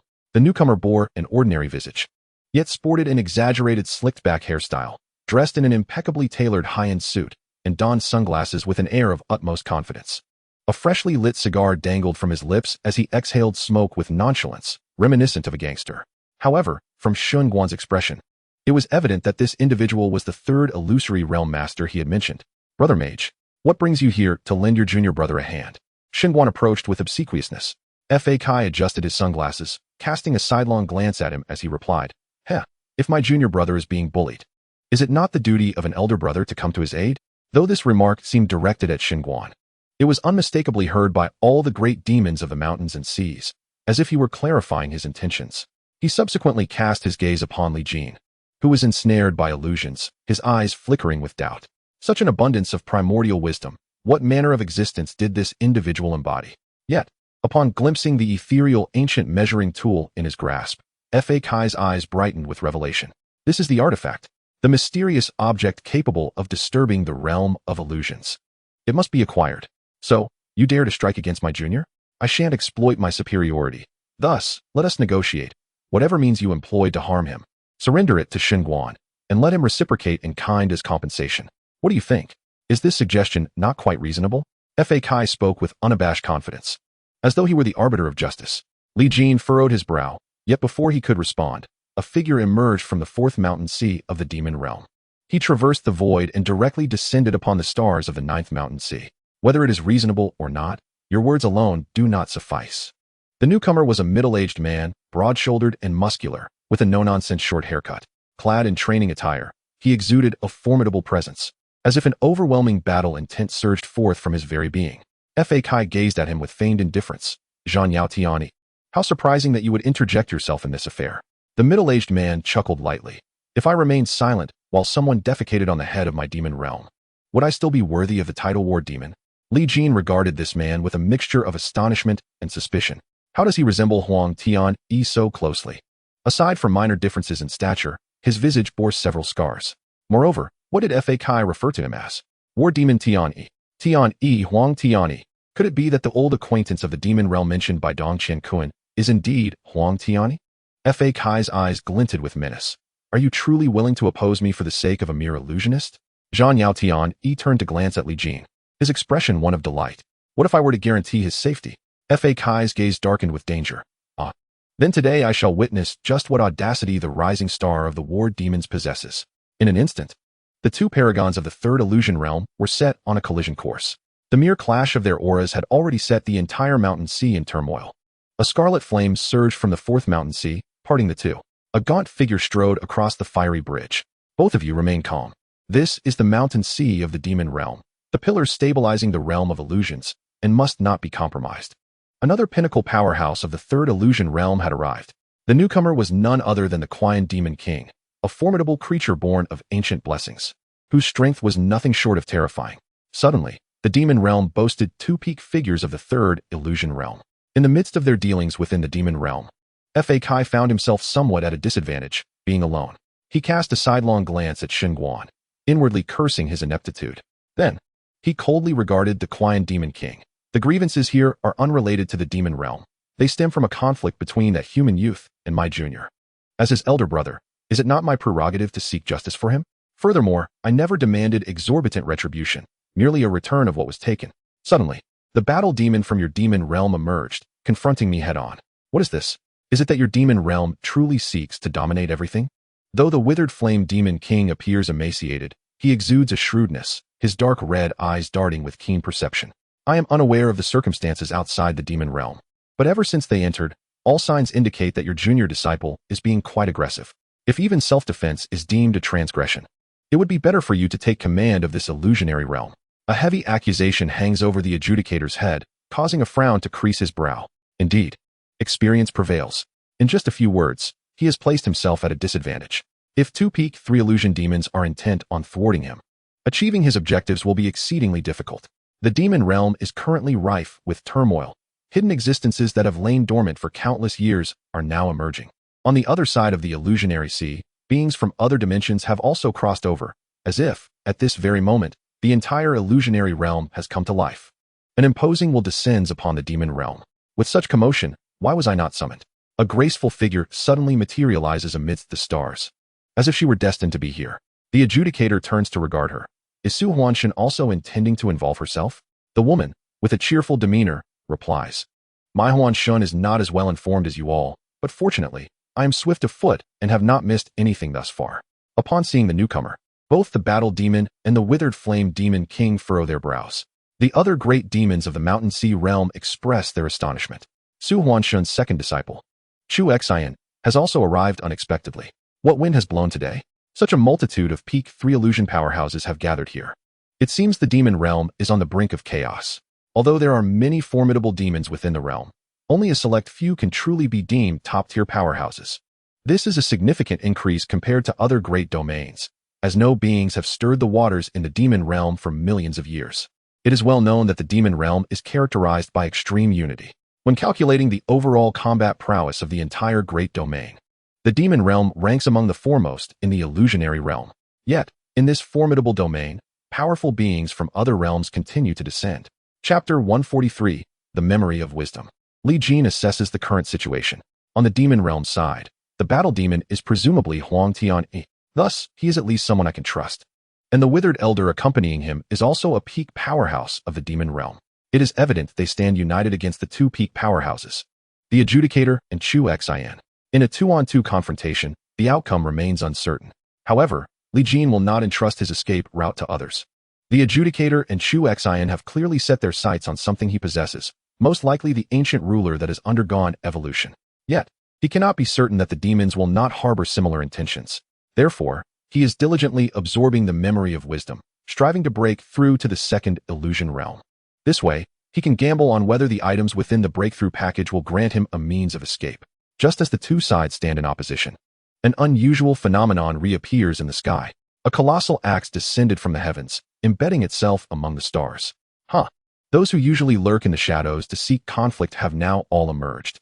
A robust man clad in animal hide soared into the sky, his smile grotesquely fierce. Upon his arrival, The two factions that had been on the brink of battle instantaneously turned their gazes towards him. The cold-eyed law enforcer glared at him and admonished. "Who are you to dare jest with us?"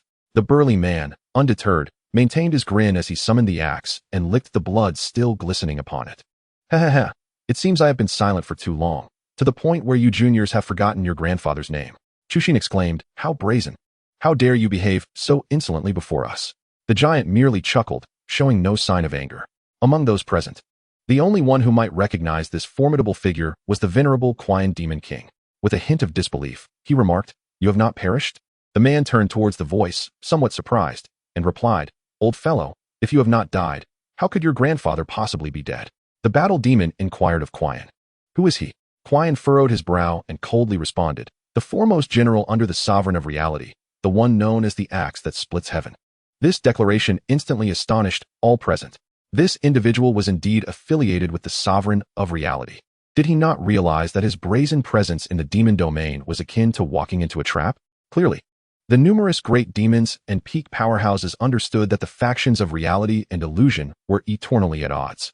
Moreover, the dominion of the illusory realm lay firmly in the hands of the illusionary lords, while the sovereign's faction could only choose to remain hidden. Yet, the sovereigns and their disciples often stirred trouble within the illusory realm. For countless years, conflicts had persisted without abatement, hence the astonishment of those present. There was a palpable sense of unity against a common adversary in the air. The man grinned, revealing his teeth. "Oh, have you become quite united? Just moments ago, you were ready to brawl, were you not? Perhaps my timing is amiss. Shall I take my leave so you can start anew?" His unabashed provocation sent shivers through the assembled great demons. Was it possible that this fellow harbored no fear of the many formidable demons within the realm? Even if he was at the peak of the three phases, a battle of attrition would surely wear him down. The atmosphere became oddly tense, as if the presence of this man had frozen time itself. Oh dear, this little one possesses such profound wisdom. Surely, his former self must have been an extraordinary being. He directed his gaze towards Li Jin, marveling at the ethereal aura surrounding him. Should you grow, you might just become another illusionary deity. That would not do. For the illusory realm already has enough deities as it is. If a few more were to emerge, our paths would be utterly obstructed. Today, your grandfather is in a good mood. I shall permit you to choose a dignified demise. Though he spoke thus, his eyes remained fixed intently on the ancient in Li Jin's hands. Almost everyone who had arrived here expressed interest in it, whether or not others believed it. These peak beings of the three phases were unequivocally stating their position. I did not come for this object. There was an undeniable sense of self-deception in their declarations. The ancient measure holds immense significance, and one dares not reveal any covetous intent towards it, lest one unwittingly provoke unforeseen consequences. The atmosphere within the hall grew increasingly taut, as none could have anticipated the brazen appearance of the faction loyal to the real king in such a public setting. Li Jin had no inclination to respond to their provocations. He found himself at a critical juncture. The awakening of memories clashed with those of his innate self, and should his resolve waver, the wisdom of the past would usurp his identity, crafting a stranger in his stead. He could not allow such a scenario to transpire, for he still had unfinished business. Compress. An overwhelming tide of ancestral memories was forced into the recesses of his mind, as he sought to temporarily confine them. Yet, his own ancestral wisdom proved overwhelmingly potent. Even the three peak existences present were taken aback. Although they had never witnessed the awakening of ancestral wisdom at the divine level, they had observed the recollections of those who had traversed the realm of the three illusions. Li Jin's breakthrough in realm was undeniably incomparable. Could it be that this individual was truly a reincarnation of a being at the divine level? The vast essence of thought appeared nebulous to outsiders. Only the awakened themselves could discern its true nature. At this moment, countless images flooded Li Jin's mind, spanning from the inception of the illusionary realm to the arrival of the illusionary sovereign, from sentient beings awakening to the entanglement of cause and effect. He perceived it all from an outsider's perspective, as if he were a chess master orchestrating a grand match upon the entire chessboard of the illusionary realm. Yet, when he sought to discern the identity of his opponent, the ancestral memories yielded only a chaotic void of darkness, rendering clarity elusive. He could merely sense a familiar yet repulsive aura engaging in a relentless game with him, just as Li Jin endeavored to unravel the mysteries within the ancestral memories. A resplendent ancient tree suddenly manifested within the cosmos. A divine light washed over him, severing the threads of his thoughts and causing him to break into a cold sweat. His will gradually returned to his innate self, and as his vision cleared, he realized how perilously close he had come to drowning in the depths of ancestral memory. Had that been the case, he would have become but a wisp of a phantom in the world, gradually losing his identity under the relentless passage of time. Fortunately, that divine tree had salvaged him. Upon closer inspection, it was none other than the Bodhi tree he had once lost. During his final confrontation with the Soul Emperor, he had sacrificed his own fighting saint space to the chaotic void to protect Wenlan and the citizens of Long Kingdom. He had thought all would be lost. Yet this Bodhi tree had reappeared in his sea of consciousness. What could this mean? With no time for contemplation, as the Bodhi tree appeared in his sea of consciousness, those complex memories were absorbed into its leaves. Only the purest essence of ancestral wisdom remained to nourish Li Jin's soul, propelling him instantaneously into a brand new realm. Chapter 144. The Dual Spirits of Incense and Candles. Upon his breakthrough, Li Jin immediately checked the breakthrough gift package on his mobile device. After ascending to the second illusionary realm, the familiar interface indeed popped up. Ding! It has been detected that your cultivation has reached the realm of the second illusion, and a special gift package has been prepared for you. With merely 888 illusion crystals, you may revel in extraordinary benefits, laying a solid foundation for your dominance in the illusion realm. A staggering 90 million illusion crystals can be effortlessly acquired. Congratulations on obtaining the second illusion gift package. It includes a refined gift box, a dream essence, and a divinity card. To his surprise, Li Jin found 3 items this time, whereas he typically only received 2. He promptly began to investigate the purpose of these items. The refined gift box contains a plethora of red-grade refining materials. The dream essence, usable at the peak of the third illusion, grants the user an additional opportunity to weave dreams. The divinity card, once activated, allows the user to tap into their divinity, granting them the strength of a divine being for 1 hour. Upon reading this, Li Jin could not help but widen his eyes. Among the treasures contained within the second illusion gift package, the most useful appeared to be the divinity card. The prospect of experiencing the power of a divine being for an hour was indeed remarkable. If he were to reveal that he could attain divine strength through external means, few would believe him. The realm of the divine is exceedingly rare within the illusion realm. Counting the members of the Real King faction and the few wandering divine beings scattered throughout the illusion realm, the total does not exceed 30. In contrast, how many exist in the realm of the third illusion? Currently, 5 formidable beings at the peak of the third illusion have emerged in the demon domain alone. Not to mention the hundreds of third illusion demons eagerly awaiting the unfolding of events in the Mountain Sea realm. If one domain is so populous, how many domains are there within the illusion realm? A total of 49 major domains. Excluding the 30-plus domains where the divine beings are firmly established, there are still over a dozen co-governed domains, akin to the chaotic domain. Among these, how many top-tier experts reside? Among such a multitude of powerful beings, none dare claim they can assuredly attain the divine realm. It is fundamentally impossible to possess divine strength through external forces. Even if a divine being stands before you, wholeheartedly lending their strength, it would be impossible to fully bear it. The divine realm represents an immense chasm. It cannot be surmounted merely by overflowing intent or awakening innate wisdom.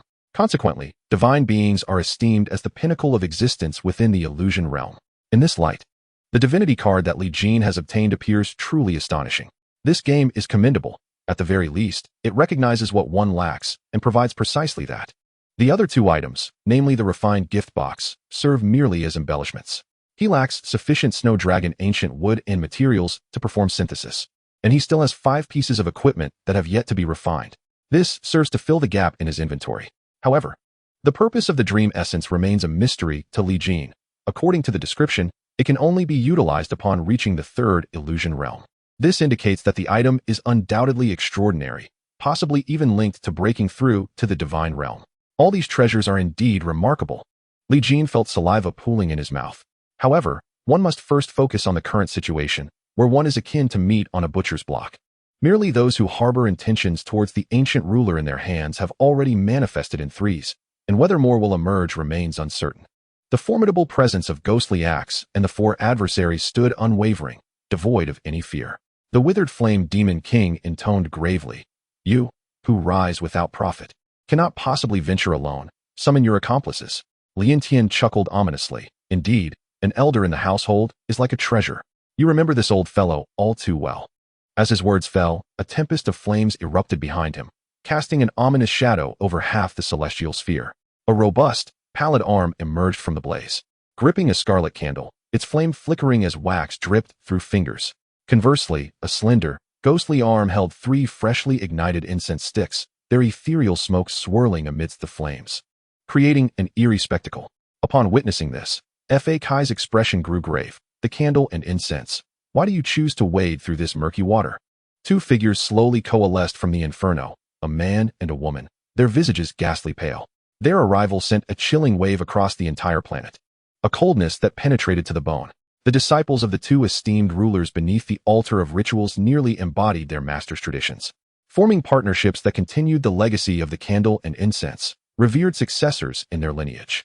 Their status surpassed that of many Peak 3 Illusions powerhouses present, for they were a singular lineage, endowed with abundant resources and guidance. Thus, it has always been said that disturbing the candle and incense could set off a chain reaction, and few dared to provoke them. Who could have anticipated their emergence in the demon domain? Ha ha ha.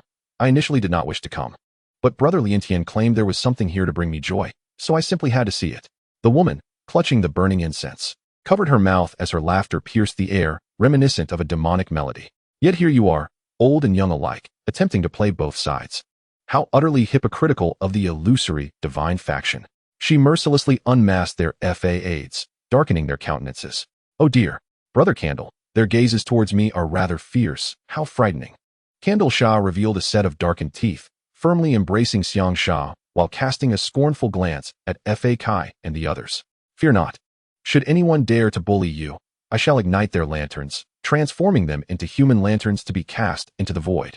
Upon uttering these words, a peak aura irradiated from Candle Sha, surpassing even the numerous Peak 3 Illusions powerhouses present by a slight margin, causing ghostly Axe Lientian to feel a twinge of envy. Indeed, a unique lineage possesses unparalleled advantages, unlike us, who must sift through a swarm of grasshoppers to find the largest.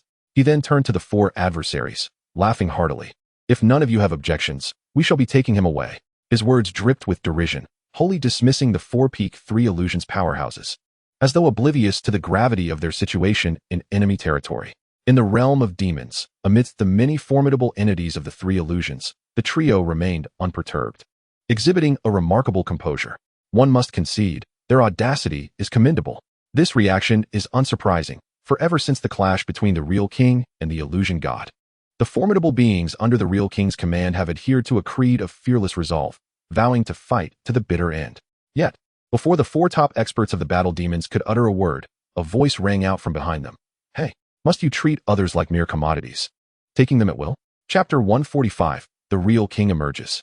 In the tense atmosphere among the powerful entities of the 3 illusions, such an unexpected remark drew the attention of all present.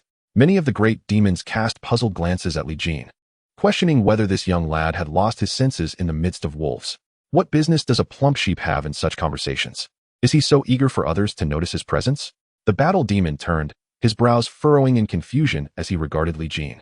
His eyes filled with inquiries about the latter's audacious actions. Unlike the world of Blue Star, where a game could grant him an insurmountable advantage, here in the illusion realm, everything had to start anew. Even with his awakened wisdom, having ascended to the pinnacle of the 3 illusions, he could not act with impunity. However, the battle demon, trusting in Li Jin, presumed that he would not speak without purpose. This little fellow possesses quite a fiery spirit. Cannot my sister utter a word without objection? The pale fingers of Xiang Sha brushed over her equally pale lips as she chuckled lightly, with a voice resonating like thunder.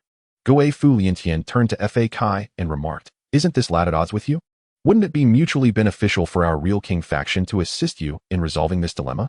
Fa Kai's expression darkened, and beside him, Chu Xin was the first to respond. There is no need for your assistance. The misdeeds of the illusion goddess faction can be addressed by us. Xiang Sha waved the incense in her hand, clucking her tongue. Not so. In truth, we have come today to seek justice for our junior brother.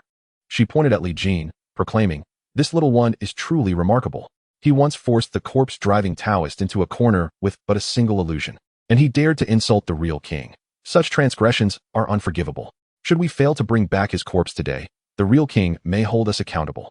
Might I ask, dear friends, for your cooperation? Though her words were framed as polite, the underlying tone was undeniably assertive. Fa Kai retorted with a cold snort, What if I refuse? Zhu Sha sneered twice. Then we shall see the true measure of our strength in combat. In an instant, the flames of Zhu Sha intensified, threatening to engulf the entire star. The battle demon and the withered flame demon king summoned their own formidable energies to counter the blaze. Observing this, Fa Kai and his companion joined the fray. A stalemate ensued, with neither side willing to relent. The battle demon declared, "All demons of the mountains and seas. If you do not act now, when will you?" His voice echoed across the 9 mountains and seas of the demon realm. Countless great demons from the 3 illusions awakened, converging towards the 9th mountain sea. This place, the domain of demons, belonged to Meng the illusion god. Although the number of great demons may not rival that of peak experts, the sheer volume could indeed provoke a qualitative transformation. Should this formidable assembly of great demons engage in battle, the likes of Xiangzhu Ersha would stand no chance whatsoever. Yet, the 3 of them exhibited no signs of trepidation, as though they possessed unwavering confidence. As countless great demons approached the 9th mountain and sea, an endless expanse of black and white mourning paper began to drift across the skies of the mountain and sea realm. Each piece seemed capable of reflecting the past and present lives of all beings, drawing them into a state of despair. It could be said that the skies above the demon domain were almost entirely consumed by this mourning paper, each sheet cascading downward towards the mountain and sea, intent on binding and obscuring it. However, an indignant will suddenly emerged from within the mountain and sea realm, causing the 9 mountains and 9 seas to tremble incessantly. Taking advantage of the chaos, could this be the Paper King? A voice echoed in the ears of all present. Everyone was taken aback. The Paper King? The great demons understood that this was the mightiest force in the mountain and sea realm, second only to the illusory deity. A top-tier great demon known simply as Mountain and Sea. In essence, it was the personification of the will of the mountain and sea realm itself. With its power, the mourning paper cascading from the heavens was repelled. From a passage constructed of mourning paper, the clash of black and white seemed to depict a contest between the ancient, the present, and the future.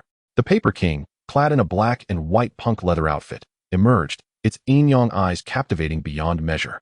Merely standing there, it had already instilled fear in all beings of the demon domain.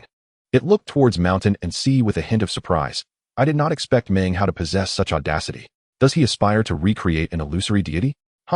Only the Paper King could discern the realm of mountain and sea. It had already shattered the 2nd dream, and with one more step to sever the 3rd dream, it could ascend to the ranks of the illusory deities.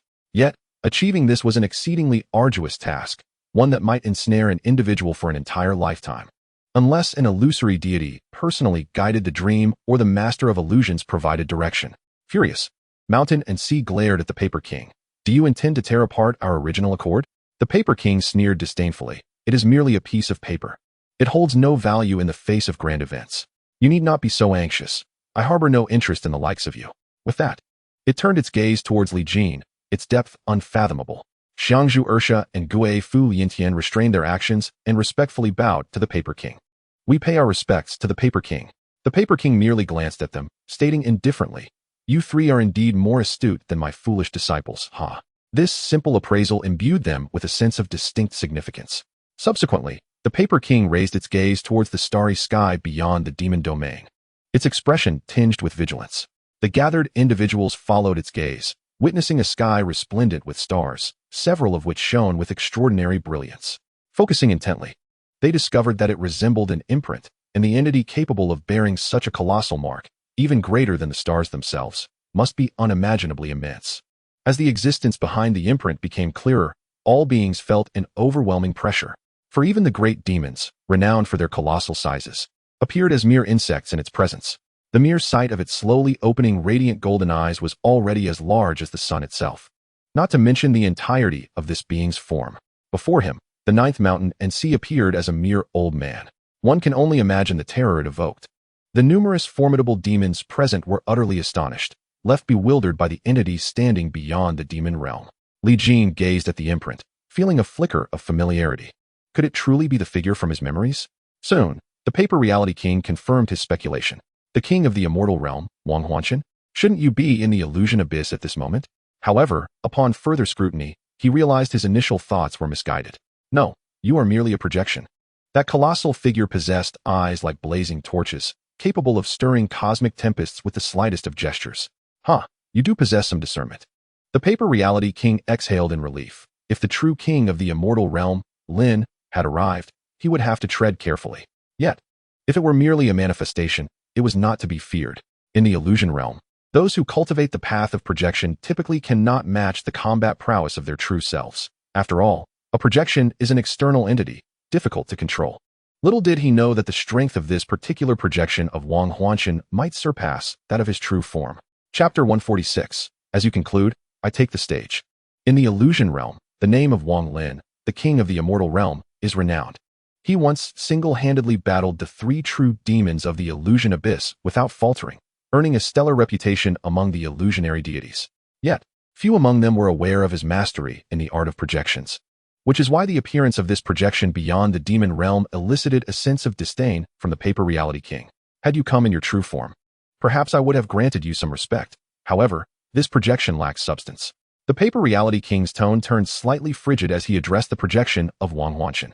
The onlookers beheld this fearsome entity, the stars around it appearing as mere specks of dust. My heavens, Wang Huanchen is truly terrifying. No wonder he is among the elite of the illusionary deities. Wang Huanchen must have been stationed in the illusion abyss for years, for only such a being could quell the rampaging true demons. Do you think this projection could contend with the paper reality king? It seems rather unlikely, primarily because we have not heard of Wang Huanchen's expertise in the path of projections. Amidst the murmurs, the enormous projection began to shrink at a visible pace. Eventually, it transformed into a figure of ordinary human stature, appearing within the demon realm, clad in a simple azure robe. It was unadorned, yet could not conceal its unique divine essence. As if forged from primordial chaos, it bore no blemish. With a resolute visage, sharp eyebrows, and starry eyes, a flower of starlight blossomed upon its forehead, enhancing its air of mystery. Wang Lin, the most formidable illusionary deity under the immortal sovereign. Rumors suggest he may be the closest being to the Lord of Illusions. Yet, these could merely be whispers carried by the winds. No one truly knows their veracity. Nonetheless, Wang Huanchen's might is evident to all. At this moment, he gazed at Li Jin, a contemplative look flickering in his eyes. Such a rich divine essence. Could he be of the ancient divine lineage? The reason Wang Huanchen entertained such speculation was that only those who possess divine essence can perceive the divine essence of others. Divinity manifests solely within the ancient god lineage, leading him to perceive Li Jin as a member of this venerable clan. His gaze upon Li Jin softened, an instinctual response of this incarnation. This further corroborated Li Jin's identity as an ancient god, for unbeknownst to many, Wang Huanchen's current manifestation was derived from the essences of the ancient god lineage. Within the realm of illusions, myriad races coexist and balance one another. Yet only one race transcends the mundane, the ancient god lineage. Born with formidable power, they are compelled to possess such strength, for their mission is uniquely profound. Their existence is intrinsically tied to the maintenance of this world through their very essence. Beyond the realm of illusion, the foundational worlds are the manifestations of ancient gods who have sacrificed their lives. It can be posited that without the ancient god lineage, the realm of illusions may never have materialized, as it is founded upon these foundational worlds, a magnificent tapestry woven from countless imaginations. Thus, the ancient god lineage holds a preeminent status, their numbers few, each a cherished entity within the realm of illusions. In Wang Huanchen's eyes, Li Jin appeared as a nascent ancient god, perhaps unaware of his true heritage, with his mission yet to commence. The ancient gods are indomitable. Their demise could invoke immense karmic repercussions upon the realm of illusions, potentially leading to their utter annihilation. As a member of the same lineage, it is incumbent upon him to support Li Jin. Moreover, he possesses something that even the esteemed Huanchen covets. Should Li Jin mature, his power would undoubtedly rival that of Huanchen, bringing unimaginable blessings to the realm of illusions. Thus, Wang Huanchen's gaze turned steely as he regarded Paper Reality King. Whether as an incarnation or his true self, only through confrontation can one ascertain the truth. Paper Reality King smirked. Then I shall patiently await. The tension between these two paramount forces cast a heavy pall over the entire demon domain and the surrounding void, instilling fear akin to the threat of slaughter among the inhabitants. Oh my, what a grand spectacle! A sharp voice interjected. Li Jin perceived that the faces of all present were masked, and in an instant, a figure stood suspended in midair. It was a woman of graceful stature, her visage obscured by an exaggerated mask. This was none other than the Paper Reality King he had encountered upon his initial foray into the realm of illusions. Now, with yet another Reality King present, the apex powers of the realm of illusions had gathered in significant numbers, a testament to their regard for him. However, this development bore ominous implications. If the strength of the Reality Kings overshadowed that of the Huanchen, his fate would undoubtedly be grim. Hence, he would have no choice but to employ divine cards to balance the scales of conflict. Just as Li Jin resolved to take this course of action, two beams of light pierced the horizon, illuminating the demon domain like blazing suns. Roaring engines echoed as a black Mercedes swiftly approached along the path of mystery. Hey, you woman, if you're going to fight, then fight.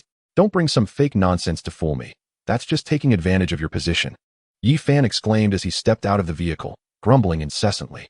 The visage of the paper real king bore a trace of exasperation. You insufferable man simply cannot take a hint.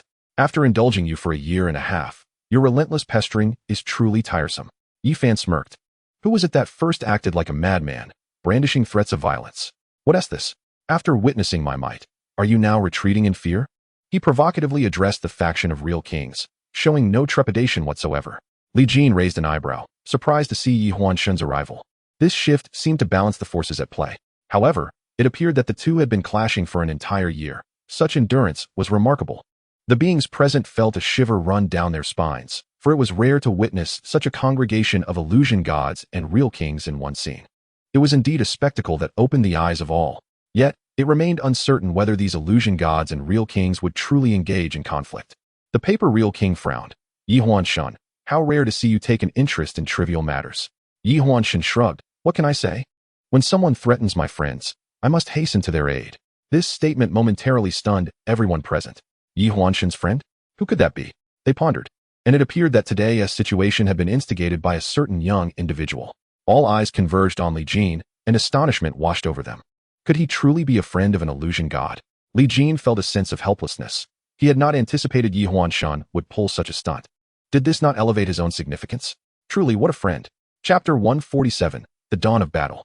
The mere mention of friend heightened Li Jin's importance even further. How intriguing it was to have someone of Yi Huanshun's caliber calling him a companion. Clearly, it was time for him to learn more about this individual. Suddenly, a lady adorned in resplendent attire emerged from the void, her robes seemingly woven from the very fabric of the world, dazzling to the eye, and magnificent beyond mortal creation. The aura surrounding her was terrifyingly potent, suffocating even the most powerful among the peak illusionists.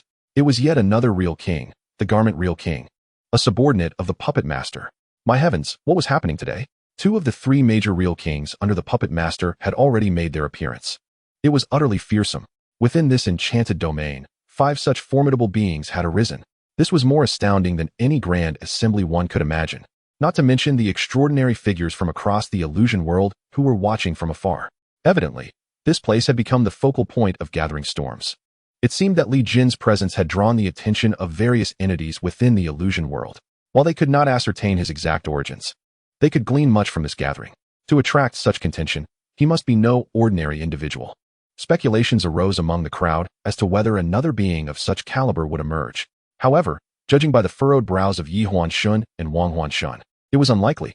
Thus, the faction of real kings boasted 3 top-tier entities, while the illusion gods had only 2. 3 against 2, the advantage lay with the real kings. Upon witnessing the unfolding scene, Yi Huanshun waved his hand, and several figures suddenly materialized within the demon realm. One was stout, another clad in black, and the last donned in white, his esteemed brothers and friends, each boasting the pinnacle strength of the 3 illusions. Comprehending the situation, they swiftly approached Li Jin, encircling him in a protective formation. The plump Taoist chuckled, "Brother, quite impressive. You've lured in such formidable adversaries." The middle-aged man in white, exuding elegance, nodded at Li Jin. Surprisingly, the figure in black was a large black dog, standing upright and wearing a pair of bright red shorts, a rather absurd sight. "Hey kid, staring at someone else's shorts, is that not a tad rude?" Woof. Li Jin's eyes twitched. Lo and behold, the trio of mischief makers had assembled. At that moment, the battle demon also arrived at Li Jin's side, addressing him as Yin Emperor.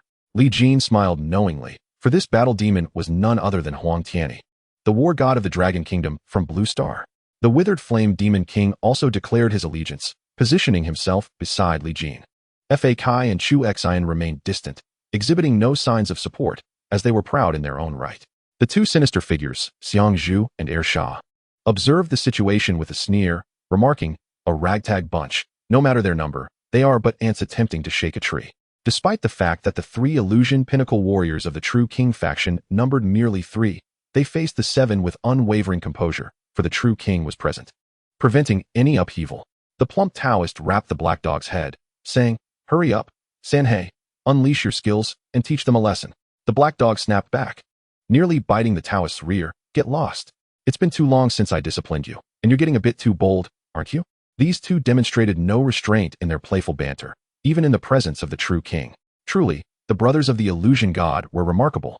The true king, with piercing eyes, fixed his gaze on Li Jin, asserting, "Considering your arduous cultivation, surrendering the divine artifact may spare you from corporeal torment."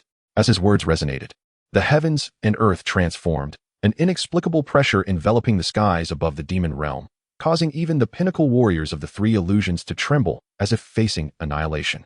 Yet, the true king merely waved his sleeve, releasing a multitude of radiant lights that countered this ominous force. Only beings of the true king and illusion god caliber could withstand such celestial might. The pinnacle of the three illusions could not. Otherwise, they would not have been so easily swayed before. Faced with the true king's blunt proposition, Li Jin furrowed his brow. Indeed, these individuals sought the ancient. But whether from the true king faction or the illusion god faction, he would never part with it. Li Jin fixed his gaze upon the true king, declaring, "If you desire it, come and take it yourself, but I cannot guarantee that I won't shatter your teeth." This audacious retort left all the three illusions present in the demon realm momentarily stunned. They had not anticipated Li Jin to choose provocation over compliance. This truly redefined their understanding of arrogance. Even the stout Taoist and the large black dog beside him turned, their expressions one of disbelief. Though they appeared whimsical, they were not foolish enough to provoke the true king's authority. Goodness, this young brother is raising the stakes for us. At that moment, it seemed inevitable that a contest would ensue to determine whose evasion technique surpassed the other's. Faced with Li Jin's provocation, the Wong of reality merely found it amusing. Akin to an ant roaring at a dragon, displaying profound ignorance. Thus, this king resolved to erase you first before discussing the ownership of the divine artifact. A radiant beam of light shot forth from the Wong of reality's sleeve, hurtling toward Li Jin, instilling in him a sense of being ensnared, with no means of escape. The strength of the Wong of reality was indeed formidable. Yet, as the luminous beam approached Li Jin, an enormous cauldron suddenly materialized, shattering the void and steadfastly countering the radiant light. This cauldron, with its 3 legs and 2 ears, embodied the celestial round and terrestrial square, exuding the primal essence of creation, weighing over 10,000 jun. This was the heavenly emperor cauldron of Yin Wu Huan, an unparalleled imperial weapon capable of transcending the annals of history in battle. At this moment, it was summoned forth, safeguarding Li Jin and his companions. Ha ha ha. How could Yin Wu Huan be so fickle? I am still present, yet you gaze upon another woman. The Wong of reality chuckled. And then 4 flags surged forth from her back, launching an assault on Yin Wu Huan, compelling him to retract the imperial weapon. Upon witnessing this, Wang Huanshan reached out with a colossal hand, colliding with the 4 flags. The impact resounded throughout the realm, nearly fracturing the heavens above the demon domain. Concurrently, the Wong of paper summoned a flurry of black and white sacrificial papers, transforming them into a multitude of birds flocking toward the 2 divine beings. Annihilate, Wang Huanshan declared with a pointed finger. In an instant, the starry sky of the demon domain began to shatter, obliterating the attack launched by the Wong of paper. Ancient forbidden art of refining heaven. He then clasped his palms together at his chest, as if in that moment he sought to encompass the entirety of the demon domain within his domain. However, the 3 Wong of reality would not allow him to succeed so effortlessly. In an instant, 3 distinct domains unfurled, colliding with Wang Huanshan's realm. Yin Wu Huan also unleashed his immense aura, merging a starry domain with Wang Huanshan's restrictive domain, forcefully crashing into the realms of the 3 Wong of reality. The celestial expanse above the demon domain shimmered with myriad colors, continually expanding and contracting, appearing exceedingly unstable. The great demons of the Shanghai realm were hastily fleeing beyond the confines of the demon domain. For although the divine beings and Wong of reality were engaged in battle within the domain, none could ascertain that the domain could truly contain their formidable powers. Li Jin and his companions contemplated retreat, yet suddenly several peak-tier beings from the 3 illusions emerged from the void nearby, obstructing their escape route. You wretched brat. You have caused me to face retribution from the Wong of reality, and this grudge shall not go unavenged. Among the obstructors, an elder in Taoist robes glared malevolently at Li Jin. It was none other than the corpse chaser, who had previously confronted Li Jin in the peak domain. At this moment, the corpse chaser had firmly established himself in the 3 illusions realm, seemingly punished by the Wong of reality, yet in truth, he had received a boon. Beside him stood several figures, each radiating an imposing aura, all at the pinnacle of the 3 illusions. Instantly, the atmosphere grew exceedingly tense. As Li Jin and his companions found their escape route barred, with the Wong of reality's faction resolute in their intent not to let him go. The Black Emperor, swift in his movements, instructed, "We will create an escape route. You lead the others away." At this moment, the plump Taoist appeared remarkably conscientious. The Black Emperor, unusually, refrained from retorting and merely nodded in agreement. The battle demon twisted his neck, producing a cacophony of cracking sounds. A horde of vermin obstructing my path. I shall rend you asunder. With that declaration, he transformed into a streak of light, dashing towards the formidable trio of peak-level San Juan opponents. Observing this, the rest promptly unleashed their own lethal techniques, advancing with fervor. A radiant brilliance erupted across the heavens as the two factions of peak-level San Juan warriors clashed fiercely.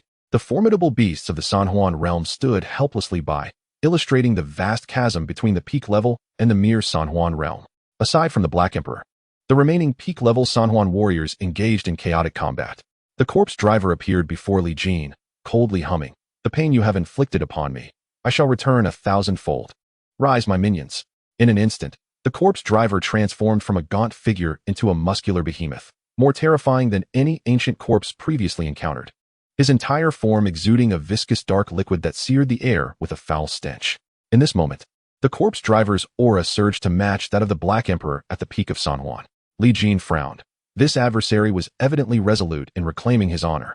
"Beastly duo, retreat swiftly, lest you wish to be refined into my pet."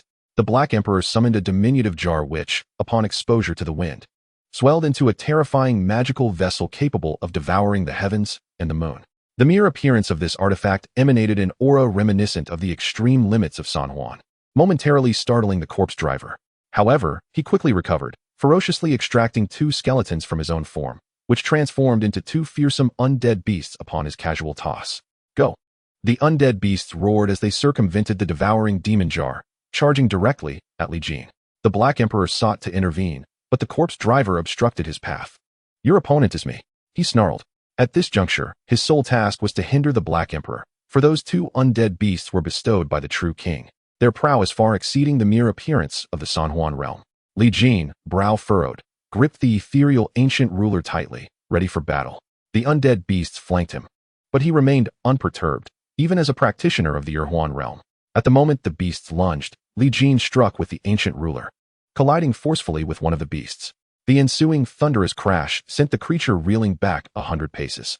It was astounding that a mere Juan practitioner could achieve such a feat, repelling an attack from the San Juan realm and sending it flying. No wonder everyone coveted this ancient ruler, Li Jin mused, beginning to grasp its significance. Yet, there was no time for contemplation, as he sent one undead beast soaring.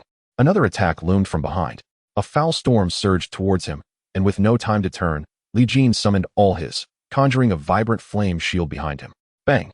The corpse beast collided violently with the fire shield, the intense heat continuously incinerating it. Yet, the creature seemed oblivious to its own agony, relentlessly assaulting the shield. In the instant Li Jin withdrew and turned, the fire shield shattered. However, the ancient followed closely, its blade raised high and striking down fiercely upon the beast's head. The extraordinary fire of the ancient. A blinding brilliance erupted, descending upon the beast's skull and cleaving it open with unimaginable force. A cascade of dark and light substances poured forth. For a moment, the corpse beast appeared to lose its senses, staggering backward and shaking its head as if trying to dislodge the contents within. Observing this, another corpse beast rushed from the periphery, emitting a heart-wrenching cry. It did not immediately charge at Li Jin, but instead darted to the side of its injured companion, incessantly licking its wounds as if attempting to restore it, akin to a mate nurturing its partner. Yet, the injuries inflicted by the extraordinary fire of the ancient were far from easily remedied. The searing flames clung like maggots to bone, unquenchable. Before long, the injured beast's head became overheated, and it succumbed. Roaring, the other beast's wail grew even more mournful as it turned its fierce gaze upon Li Jin, a look that seemed to promise a gruesome fate. However, the ensuing scene sent a chill down Li Jin's spine. This beast extended its wicked claws toward its fallen companion, rending its skull in two with a swift motion. It then opened its rancid maw, voraciously devouring the contents of the slain beast. The sound of swallowing echoed ominously, sending shivers through Li Jin. Realizing he could not allow this to continue, lest an unspeakable monstrosity be born, he summoned the ethereal ancient, which once again radiated with brilliance, unleashing a blade of light that transcended space and aimed at the beast. Yet, as the strike was about to connect, it bizarrely evaded, as if it had never been there at all. But it was undoubtedly in sight at that very location. Was it a trick of perception, or was it the creature's own doing? In the next instant, Li Jin felt an ominous wind surge from behind, tightening his very soul as if something sinister was approaching. With no time to ponder, he wielded the ancient to block the impending threat. Bang! A violent impact struck him, accompanied by an icy chill that threatened to freeze him in place. Li Jin was sent reeling by the evolved corpse beast's assault.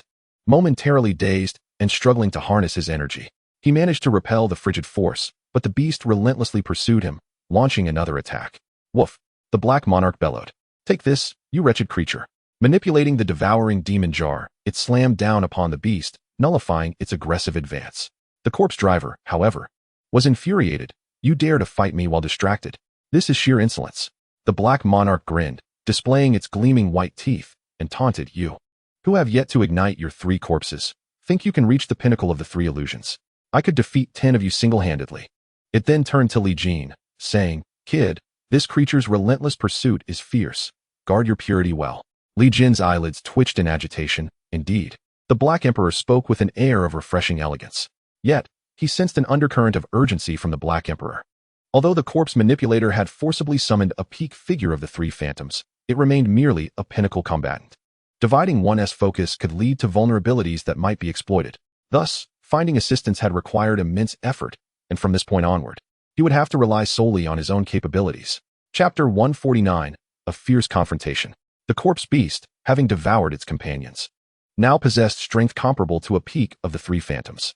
For Li Jin, this was an overwhelming force. Had it not been for his possession of an unknown grade weapon, he would have already been consumed. Of course, this was contingent upon him not using any cheats. Currently, battles among the peaks of the 3 phantoms erupted throughout the demon domain, while 5 formidable beings of the illusory god level clashed in the outermost regions. The turmoil had already been recognized across the entire illusory realm, leaving all parties astounded. They had initially believed it to be merely a skirmish among disciples beneath the illusory gods, yet 3 true kings and 2 illusory gods emerged unexpectedly. This was undoubtedly the largest clash between 2 factions since the Battle of the Illusory Abyss. And within the illusory realm, should the illusory gods unleash their true powers, the fabric of the realm itself might shatter. The onset of this conflict took everyone by surprise. An unexpected divine artifact incited envy among the superlative powers of the illusory realm. This was a treasure so rare that even the illusory lord could scarcely possess it. Li Jin, a mere shrimp in the 2nd phantom realm, felt as though he bore the weight of a precious burden. At that moment, faced with the onslaught of the corpse beast, Li Jin unleashed an array of techniques. Combining the wrath of the yellow springs with the 5 wheels of departed fire, he created a harmonious balance between offense and defense. Engaging them brought him newfound insights. The soul attack property of the yellow springs wrath proved advantageous against the relatively weak souls of the corpse beast. Furthermore, Li Jin's own willpower, imbued with judgment, rendered the corpse beast exceedingly uncomfortable. The 5 wheels of departed fire, under Li Jin's manipulation, evolved beyond mere 5 flames. They layered upon one another, incorporating 10 distinct flames, thus exponentially amplifying their potency. This rotating wheel under Li Jin's feet encircled him protectively. The corpse beast, agitated by the wrath of the yellow springs, let out a furious roar and began to transform. In no time, it sprouted an additional head, becoming a 2-headed corpse beast.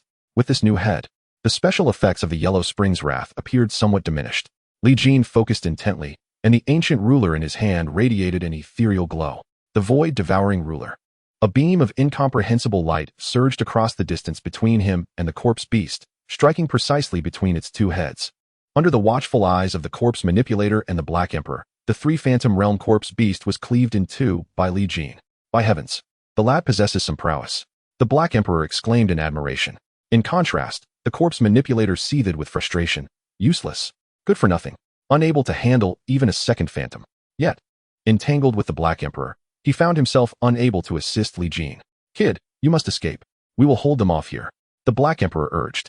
Li Jin nodded. Now was not the time for bravado. Who could tell when the battles elsewhere would yield results? Should the faction of the true king emerge victorious, he might find himself embroiled in a bitter struggle. Thus, he transformed into a beam of golden light and shot towards the boundary of the demon realm. However, just as he was about to breach the barriers of the Shanghai realm, dozens of radiant streams of light cascaded from the sky, encircling him. Unbeknownst to him, a rift had opened in the super domain formed by the illusory god and the true king. The true king emerged from this fissure, seizing the fleeing Li Jin in an instant. As the true king made his move, the heavens and earth shifted in hue, startling all present.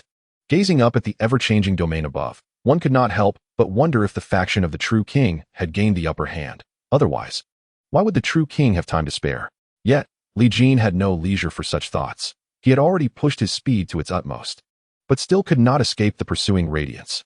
Soon, the light coalesced into a sphere, binding him tightly within. The little mouse has not escaped from my grasp. I shall not tarry any longer. Farewell. The true king intended to retract the orb imprisoning Li Jin and depart. Yet, how could the illusory god allow this? Let us see how you intend to leave today. A massive hand surged forth from the domain, colliding with the true king's radiant chains. In a bid to prevent the faction of the true king from acquiring the divine artifact, the illusory god disregarded the rules set by the illusion master and directly breached the domain to launch an attack. In an instant, the terrifying wave of energy emanating from the illusory god shook the demon realm. Every being within the three illusions felt an immense pressure, as if the very sky were collapsing. Wang Lin, are you truly willing to break the rules? Beware of the backlash. The voice of the paper true king was hoarse, as though he was coughing up blood. It seemed the earlier battle against the illusory god had not come without cost. The material true king also retracted her domain. Her expression icy. A piece of her mask had been torn away, igniting her fury. Damn you, Yifan. You have ruined my beloved mask. I shall dismember you into pieces. Enraged, the material true king's power reflected upon all those around her. The peak experts of the three illusions could not help but unleash an attack towards the illusory god in the sky, although it was but a fleeting moment. When the peak experts of the three illusions came to their senses, they were gripped by a sense of dread. This material true king could indeed override the will of others and control them forcefully. Such an ability was utterly unfathomable. In the face of such a multitude of assaults, the illusory god merely summoned his great cauldron, placing it before him as a barrier. Bang, bang, bang. The cauldron was incessantly bombarded, yet not a scratch was inflicted upon it. This was the supreme imperial weapon forged from the essence of all things, unshakable by beings of lesser realms. Long before the illusory god attained enlightenment, this cauldron was already renowned. Now, having reached the realm of the illusory god, its might had only grown more formidable. The formidable king of reality has launched her offensive, engaging once more in combat with the phantasm king, unconstrained by the boundaries of the arena. Every clash between the entities of reality and illusion rends the fabric of the demon realm. Yet, neither party is concerned with rules. The sole objective is to seize the divine artifact, even if it means obliterating a few major domains along the way. The Phantasm King strives to prevent the Reality King from absconding with Li Jin, but the Paper Reality King is equally resolute in his opposition. He channels his own reality-level energy, transforming the entire three-dimensional space occupied by the Phantasm King into two dimensions, swiftly shattering it. This technique is formidable, directly impacting the fundamental rules of existence and executing a dimensional strike. Were it not for the Phantasm King's extraordinary prowess, one of the most elite among the phantasms, rivaling even the arcane phantasm, he might have suffered grievous harm. Moreover, at this moment, his ancient divine avatar stands beside him, amplifying his corporeal strength. Although the damage inflicted upon the Phantasm King is minimal, it momentarily halts his advance, forcing him to helplessly witness Li Jin being taken by the Reality King. Infuriating. The Phantasm King's eyes blaze with wrath, and the Leaf Phantasm furrows his brow in concern. Are they truly destined to succeed? No. Something is amiss with that luminous sphere. Chapter 150, The Third Phantasm. Amidst the struggle between the Reality Kings and the Phantasm Kings, the luminous sphere falls into the hands of the Reality King. This development casts a grave pall over the expressions of both the Leaf Phantasm and the Phantasm King. Yet, before the three Reality Kings can savor their victory, the sphere begins to exhibit peculiar changes. The previously tranquil surface ripples like water, as if heated to its utmost limit. The Reality King regards it with a look of bewilderment, sensing an unprecedented force emanating from within the sphere, rivaling their own formidable strengths. Could it be that this individual is accompanied by a phantasm? If so, it is likely merely a fragment of a phantasm, possessing limited power and posing little threat. The Reality King persists in drawing the luminous sphere closer, having fought valiantly to emerge victorious from the struggle. She cannot afford to let it slip away due to a mere fragment. Regardless of who it may be, they shall be extinguished. The Paper Reality King and the formidable Reality King continue to thwart the efforts of the two Phantasm Kings, providing cover for the Reality King. Should they succeed in seizing the divine artifact today, it may very well destabilize the current balance between the two factions. The stagnant waters of the Phantasm realm are ripe for upheaval. The Reality King intensifies the radiant output of the colorful lights, solidifying the sphere. as if she intends to imprison the fragment of the phantasm within. However, if it were indeed merely a fragment, it might very well be confined by her technique, as the disparity between a true body and a fragment is considerable. Yet, what is ensnared within the luminous sphere is not a fragment of a phantasm, but rather an individual experiencing the strength of a phantasm through exceptional means. Amidst the tumultuous struggle, a cataclysmic surge of energy erupts from the sphere, piercing through the phantasm realm and unleashing an intense heat that envelopes the entire demon realm and the surrounding domains. An overwhelming and formidable presence erupted, instilling a sense of intense heat and pressure among all the peak figures of the three illusions. Who could it be? Such searing intensity, capable of incinerating vast domains, could only be wielded by the flame illusion deity. Could it be that the flame illusion deity has descended? That seems improbable. The flame illusion deity is currently stationed within the illusion abyss. He cannot possibly manifest here. Then, which illusion deity has comprehended the path of extreme flame? No. Look at the expressions of those illusion deities and the real kings. The real king and the illusion deity currently engaged in battle have both halted, frowning as they gaze towards the luminous sphere. The leaf illusion deity turned to the king illusion deity with confusion. This is strange. Shaoyan should be in the illusion abyss, right? Has he emerged? The king illusion deity shook his head. It is not he. My essence consents that he remains within the illusion abyss. The leaf illusion deity was perplexed. Then who is this? Who else would tread the path of extremity like that individual? The several real kings were equally bewildered, especially the paper real king, who, as the arch-rival of the flame illusion deity, possessed profound insights into him. Yet, he immediately sensed that although this aura bore some resemblance to the flame illusion deity, both exuding extreme fervor, it differed fundamentally. This aura flowed with the power of radiant judgment, a trait absent in the flame illusion deity. Thus, the identity of this illusion deity became an enigma. After all, no being within the illusion realm had ever cultivated the power of judgment. Be cautious, warned the real king. Suddenly, a phantom ancient ruler revealed itself outside the luminous sphere, wielding the force of domain breaking as it slashed towards the garment real king. Startled, the garment real king waved her splendid robe to defend herself. The long sleeves billowed toward the ancient ruler, attempting to counteract its sharpness through a method of deflection. This robe was her life's crafted illusion artifact, accompanying her through countless ages and had become an artifact comparable to the imperial weapons of the illusion deities. Yet, at the instant her sleeve made contact with the ancient ruler, a cacophony of tearing fabric echoed across the sky. The phantom ancient ruler, imbued with terrifying sharpness, cleaved the garment real king's sleeve in two, and its downward momentum showed no signs of abating. Such a ferocious strike, it could not be mitigated through gentleness overcoming rigidity. The garment real king, brimming with confidence, had no time to react before being struck fiercely by the ancient ruler. In an instant, her entire body was sent flying, ejected from the demon domain and plunging into the illusion sea. Boom. The luminous sphere subsequently erupted, revealing the figure within. When everyone discerned the identity of this being, they were left utterly astonished, for they beheld not an illusion deity, but rather Li Jin, who had just moments ago been regarded as insignificant. At this moment, he stood proudly in midair, the ancient ruler still poised for a strike in his hand. The terrifying aura radiating from him unequivocally affirmed that he was indeed the dread presence everyone had speculated about. Could it be? This lad possesses the power of an illusion deity? Surely, I must still be dreaming. How is it possible? He was merely a recent breakthrough from the second illusion realm. Why has he suddenly transformed into an illusion deity? This world has gone mad. In an instant, the formidable beings at the pinnacle of the three illusions felt their worldview shatter.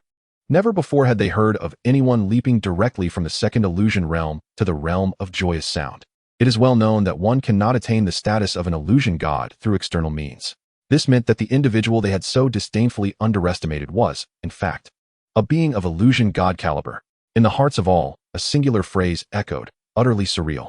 The faction of illusion gods, while predominantly astonished, maintained a semblance of composure, whereas the three illusion pinnacle warriors of the real king's faction began to feel a growing unease.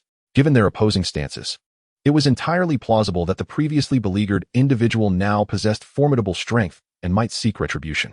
Many within the real king's faction contemplated retreat, but the illusion gods would not allow such an escape. Flee. Were you not just a roadblock moments ago? If you manage to escape today, I shall reverse my name. Woof. No leaving for the beloved. Allow me to take a ride. The dynamics of the battlefield shifted instantly. The emergence of Li Jin, infused with the might of an illusion god, brought a sigh of relief to the high-stakes arena. After all, If two illusion gods were to engage in a life-or-death struggle against three real kings, the outcome would undoubtedly be dire. However, with a 3-on-3 matchup, the tides could very well turn. Moreover, the distinguished illusion gods present, Wang Illusion God and Yi Illusion God, were both exemplary figures among their kind, coupled with Li Jin's demonstrated prowess, which far exceeded that of a mere novice in the realm of illusion gods. It was evident he possessed remarkable strength. With a single strike, he had injured the real King Shang and shattered her illusion artifact, gaining a significant advantage. Yi Illusion God fixed his gaze upon Li Jin, seemingly unable to look away. Truth be told, he was the most astonished among those present. A year prior, he had personally journeyed to the Foundation world to guide Li Jin into the realm of illusions. Yet now, after merely engaging in a skirmish with a real king, he emerged to find that the once diminutive figure had risen to stand on equal footing with him. While Yi Fan believed in Li Jin's capabilities, the rapidity of this ascent was astonishing. Achieving the status of an illusion god seemed almost trivial. Do you have any idea how much I suffered back then? This is utterly unfair. Chapter 151, Battle with Real King Shang. With Li Jin revealing his illusion god strength, the dynamics of the war in the demon domain shifted dramatically. The illusion god faction, once stymied, now transformed their defense into an offense, intent on unleashing their earlier frustrations upon the three pinnacle warriors of the real king's faction. Li Jin, meanwhile, quietly sensed the overwhelming and immense power coursing through his being. If the second illusion realm represented a tenfold enhancement over the first, expanding one's intent from a pond to a small lake, then the illusion god stood in stark contrast, akin to the difference between a ditch and an ocean. It is evident that illusion gods inherently possess an overwhelming oppressive force over lower-tier beings. The disparity in the intent they can harness is not to be underestimated. No wonder illusion gods prefer to battle within their constructed domains. With such terrifying strength, any large region would be easily penetrated, perhaps even shattered into fragments. During the recent battle, both illusion gods and real kings had exercised restraint. Otherwise, the mountainous and oceanic realms of the demon domain would have long since crumbled to dust. Nevertheless, the once resplendent and extraordinary realm of mountains and seas has suffered considerable damage. A mountain and sea have been submerged, and numerous stars that once encircled the great mountain have fallen. Many formidable demons of the mountain and sea have also perished, marking this as a calamity for the demon domain. Yi Huan Shun approached Li Jin, exclaiming, "Brother Li, you truly are a dragon among men. Merely a year has passed since we last parted, and upon our reunion, you have already achieved the status of Huan Shun. I am truly humbled." Li Jin felt a tinge of embarrassment, for only he understood the true nature of his current Huan Shun prowess. "Brother Fan, you jest. I am but fortunate to have had some opportunities. I still have a vast distance to cover to reach your heights." Yi Fan patted his shoulder, filled with a sense of accomplishment, as if to say, "See, this is someone I have brought forth from below, who throughout history has been able to surpass his record. In just a year, he has ascended from obscurity to Huan Shun, a feat unparalleled in the annals of the Huan realm. Whether there will be successors remains uncertain, but the probability is slim. We shall reminisce later. For now, let us deal with these obstructive curs," Li Jin stated calmly. Yi Fan nodded, grinning, "Good lad. You resonate with me. Today, let us break a few dog legs to teach them a lesson." Wang Huan Shun, nearby, nodded at Li Jin, signifying camaraderie. Li Jin returned the gesture with a fist salute. He harbored immense gratitude towards the two Huan Shuns who aided him. Without them, he might have succumbed to the three realms of power. Even with his divine card, it would be impossible to confront three adversaries alone. At this moment, within the Huan Sea, the formidable Wang Shi appeared somewhat disheveled in the demon domain. The fury in her eyes seemed almost tangible, as Li Jin's strike had severed her ethereal garment from her left shoulder to her abdomen. This was an immense humiliation. She had not endured such a degree of injury in countless ages. "Wow, wretch, today, I shall turn you into a garment of human skin," Wang Shi bellowed. And then countless colorful threads, akin to celestial maidens scattering flowers, surged towards Li Jin. Li Jin scoffed, as a Huan Shun. He had no fear of engaging in battle with equals. "Come forth." With a grand gesture, he summoned the rare and wondrous flames dormant throughout the Huan realm, pulling them across space to his side. In an instant, a myriad of exotic flames blazed forth, a spectacle of vibrant colors. As these flames danced through his fingers, a sudden epiphany struck him. Fire should not merely be a lifeless entity. It possesses life. Like the beings of myriad realms, it can embody self-will. Li Jin emanated an immense divine essence, causing not only Wang Huan Shun to be awestruck, but also stirring a profound resonance within the hearts of the other Huan Shun and realms of power present. Wang Huan Shun's eyes widened as she beheld Li Jin, unable to fathom how such vast divine essence could be summoned from within his being. If one were to liken it to an ocean, then the divinity contained within my ancient deity incarnation could merely be compared to a tranquil lake. In this moment, the astonishment that Li Jin instilled in Wang Lin was beyond the comprehension of others. Furthermore, that torrential divinity did not spill forth like mercury, but was instead orchestrated by Li Jin with the precision of a master conductor. To him, this was utterly unfathomable. Controlling the divine essence of an ancient god was already obscure for him, let alone augmenting it further. A sudden query struck Wang Huanshen's mind. What manner of existence was Li Jin? His identity as an ancient deity was indisputable. Yet which ancient god did his awakened wisdom reflect? Such mysteries remained elusive, known only to Li Jin himself. Countless flames, upon making contact with Li Jin's divine essence, seemed to be infused with vitality, transforming into sentient beings. It was as if the flames were bestowed with consciousness, awakening like nascent beings. In that fleeting moment, Li Jin became the sovereign of all flames, encircled by their reverence. He perceived each flame with the tenderness reserved for one's own children. The flames were me, and I was the flames. Spirit of fire, assemble. Flames danced gracefully in the air, morphing into majestic fiery birds or the formidable blazing tortoise, each showcasing a myriad of forms, yet all exuding an extraordinary vitality, as if they were always meant to be so. When confronted with the myriad flying needles shot forth by the King of Garments, these fiery entities showed no fear, charging headlong into the fray, entangling themselves to prevent the needles from posing any threat to Li Jin. The King of Garments wore an expression of utmost displeasure as she summoned forth a rusted pair of scissors, their blades marred by corrosion and fine notches, evoking an acute sense of danger merely by their presence. The soul-cutting scissors, an illusory artifact teetering on the brink of divine weaponry, was a last resort of the King of Garments, now wielded in desperation to exact a price from Li Jin. Yi Huanshun furrowed his brow, cautioning, "Beware of those scissors. A mere touch brings injury that cannot be healed." Li Jin nodded in acknowledgement. Though the King of Garments had unveiled her trump card, his own divine artifact, the ancient ruler, was not to be trifled with. As the radiant garments of the King of Garments shimmered, the vibrant silks intertwined at the juncture of her arm and the scissors, securing them in place. With her eyes ablaze with intent, she charged at Li Jin.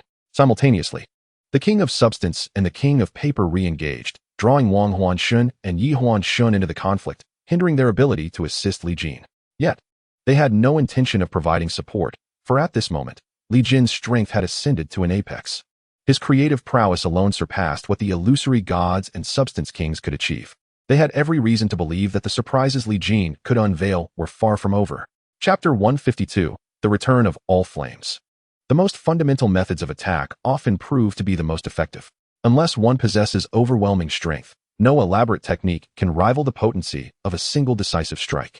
The King of Garments wielded an immense and unfathomable power, channeling it into the mottled, rusted scissors gripped in his hand. As the blades lunged toward Li Jin, the very fabric of space was torn asunder. This force reeked of decay, transforming everything in its wake into mere refuse. Even two formidable beings at the pinnacle of the three phantoms, unable to evade in time, visibly aged the moment they encountered this aura. It was as if countless epochs had etched their marks upon them, evoking a profound sense of dread. This was the power of time. The scissors in the King of Garments' grasp seemed to command the very essence of time itself, a terrifying force beyond compare. Faced with this overwhelming might, Li Jin did not flinch. He swung the ancient ruler with fierce intent. Clang! The ethereal ruler collided with the rusted scissors, unleashing boundless forces of time and illusion. "Open for me," Li Jin bellowed, and with a mighty flourish, the ancient ruler sent the King of Garments sprawling. The ancient ruler, a true artifact, exhibited no signs of wear even after clashing with the king's scissors. In contrast, the scissors had lost much of their rust, and one blade had even curled ominously. This sight startled the King of Garments, igniting a deeper covetousness for the ancient ruler wielded by Li Jin. Were she to possess such a relic, none among the kings or phantoms would stand a chance against her. Artifacts, after all, are exceedingly rare, remnants of the superlative ancient gods. Each emergence of an artifact heralds a tempest of bloodshed within the phantom realm. Li Jin's formidable display sent a shiver through the King of Garments. She felt a hint of difficulty in confronting him. In the very next moment, as she was propelled backward, Li Jin surged forward, the ancient ruler slicing through the heavens with a fierce downward blow. The King of Garments was taken aback, astonished that this adversary launched relentless and lethal strikes without a hint of hesitation. There was an unmistakable sense of a life-or-death struggle unfolding. This was unsettling for the king. who had not engaged in such grand conflicts for many years. Li Jin, in his youthful exuberance, was utterly oblivious to the nuances of human relationships. Desperately, the King of Garments raised the scissors above her head to block the ancient ruler, yet her retreat was abruptly halted. The overwhelming force sent her crashing into the depths of the demon domain. Li Jin resembled a war god, dominating the encounter with the King of Garments. This scene left all spectators aghast. The King of Garments was an entity of immense strength, having existed for millions of years within the Phantom Realm. Even if she had not attained the realm of the true master, she was still a seasoned warrior who had weathered countless tribulations. Now, she found herself being ruthlessly pummeled by an unknown phantom. It felt surreal to all observers. Li Jin, however, cared little for such notions. Those who dared oppose him, regardless of their might, would meet their end. Enough. The King of Garments' furious roar reverberated from the depths of the demon domain. Suddenly, the mountains and seas of the demon domain began to crumble as countless beams of light erupted from below. It was as if a vast silken net, capable of enveloping the very heavens, was drawn toward Li Jin. In the midst of battle, both Yi Huan and Wang Huan wore grave expressions, for the Shaanxi king had unleashed her divine prowess. It is essential to comprehend that for a Huan god or a Shaanxi king to employ such a divine attack, it necessitates sacrificing a millennium of life. Each invocation is akin to gambling with death itself. Who can ascertain how much longer one might live? Should one exhaust this power, it could very well mean the dawn of a new day remains forever out of reach. Yet, the frenzied Shaanxi king was beyond caring for such trivialities. Her singular desire was to eliminate Li Jin, illusory celestial net, prison of heaven and earth. The celestial web is vast, yet nothing escapes its grasp.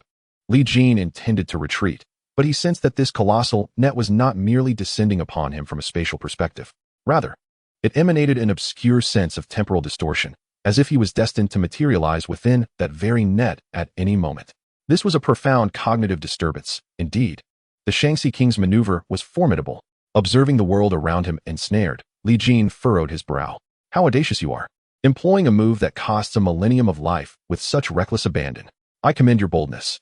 His words dripped with sarcasm. Yet, the Shaanxi king remained unfazed. Her gaze fixed intently upon Li Jin, as though she wished to devour him whole.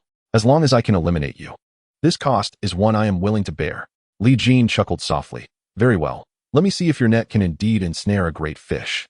With that, the ancient erupted in a brilliant golden radiance of judgment, transforming into a battle blade that cleaved downward toward the grand net. The power of judgment collided with the resplendent net, sparking an awe-inspiring blaze. A resounding wave of energy radiated from the demon realm, awakening numerous ancient beings within the Huan realm. The Shaanxi king deftly manipulated the net to tighten its embrace. Her laughter echoed. Li Jin appeared akin to a caged bird, struggling in vain against his confinement.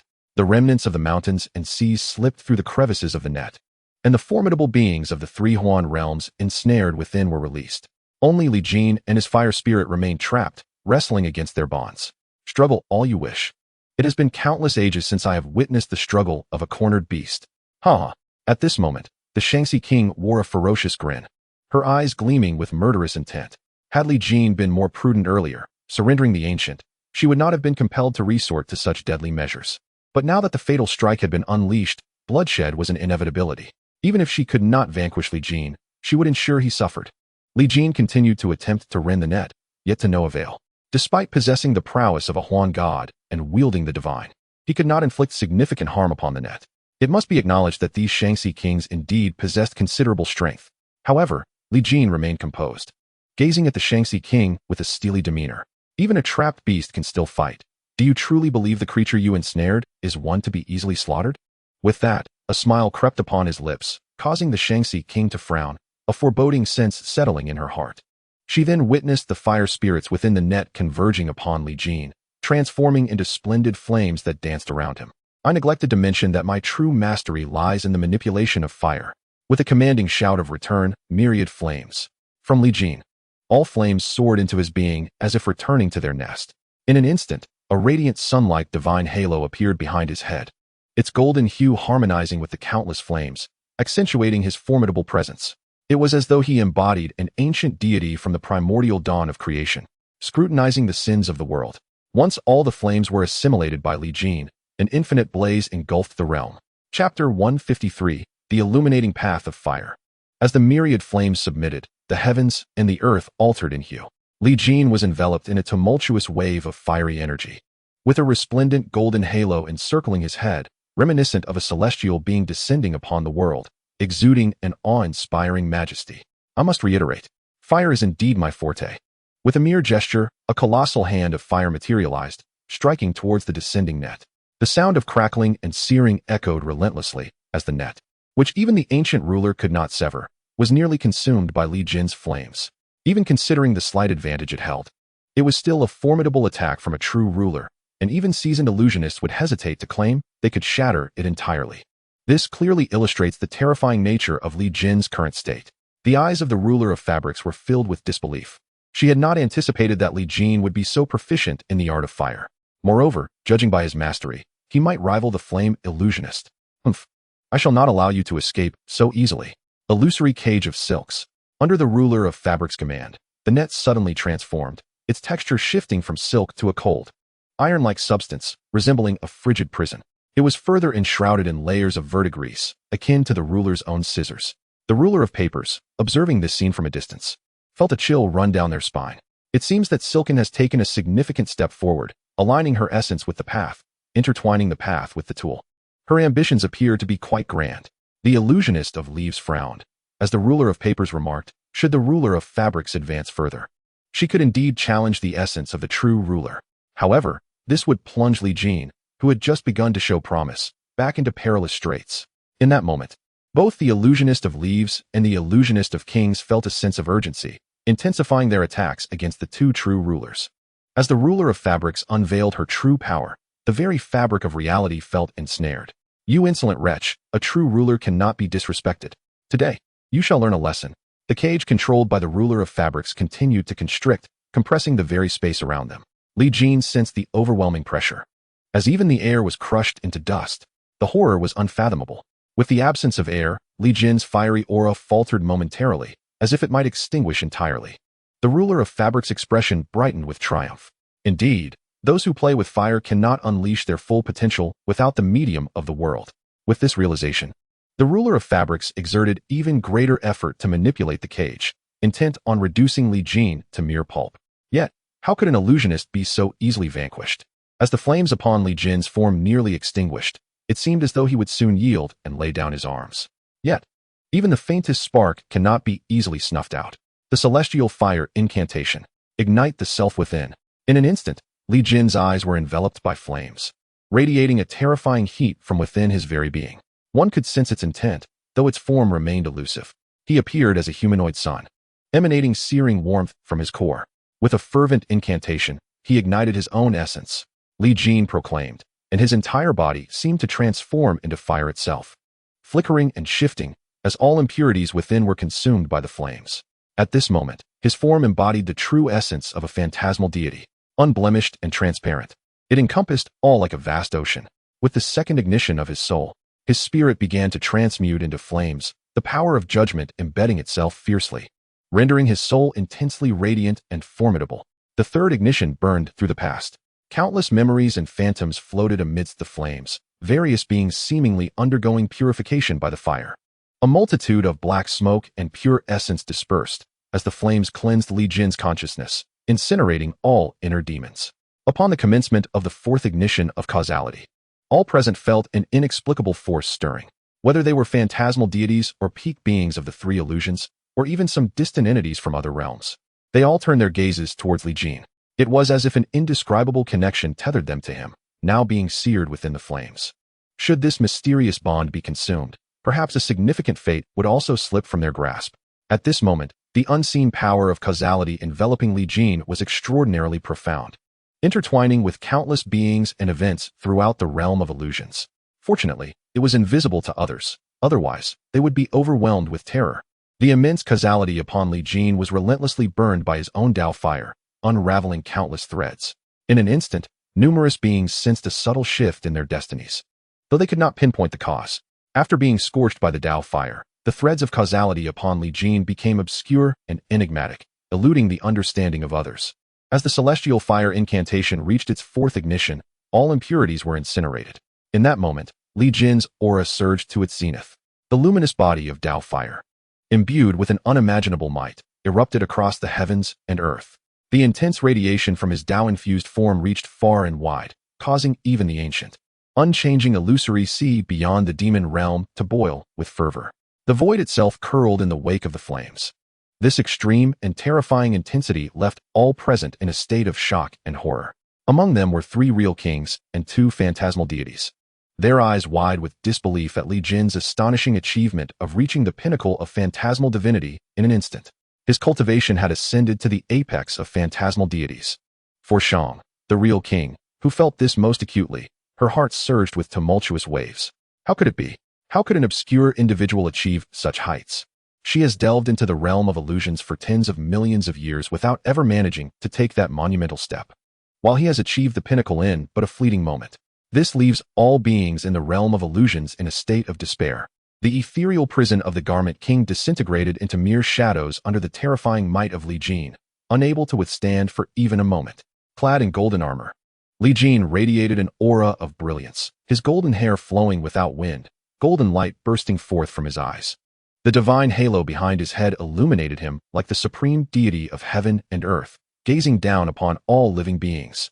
Li Jin fixed his gaze upon the Garment King, causing her to feel an involuntary shiver run down her spine. Oh, so this is the apex of power in the realm of illusions? Truly formidable indeed. I cannot help but wonder. Must all treasures within this realm require your approval for possession? The Garment King leaned towards the Paper King, her eyes reflecting a wary glint as she replied. In this world, the treasures belong to those who are capable. I am the king of reality. What is it that I cannot seize? This is the way of heaven and earth. Do you truly believe you can alter it with your own limited power? Such a delusion. Do not think that merely being an illusion god, or even achieving the rank of illusion sovereign, would change this reality. Upon hearing this, Li Jin could only chuckle, pondering if this was the rationale of a superpower. Then let us impart a lesson today. Chapter 154, A Single Strike to Shatter. Li Jin emanated an unparalleled radiance, illuminating the realm of illusions. What of the king of reality? I shall demonstrate my strength.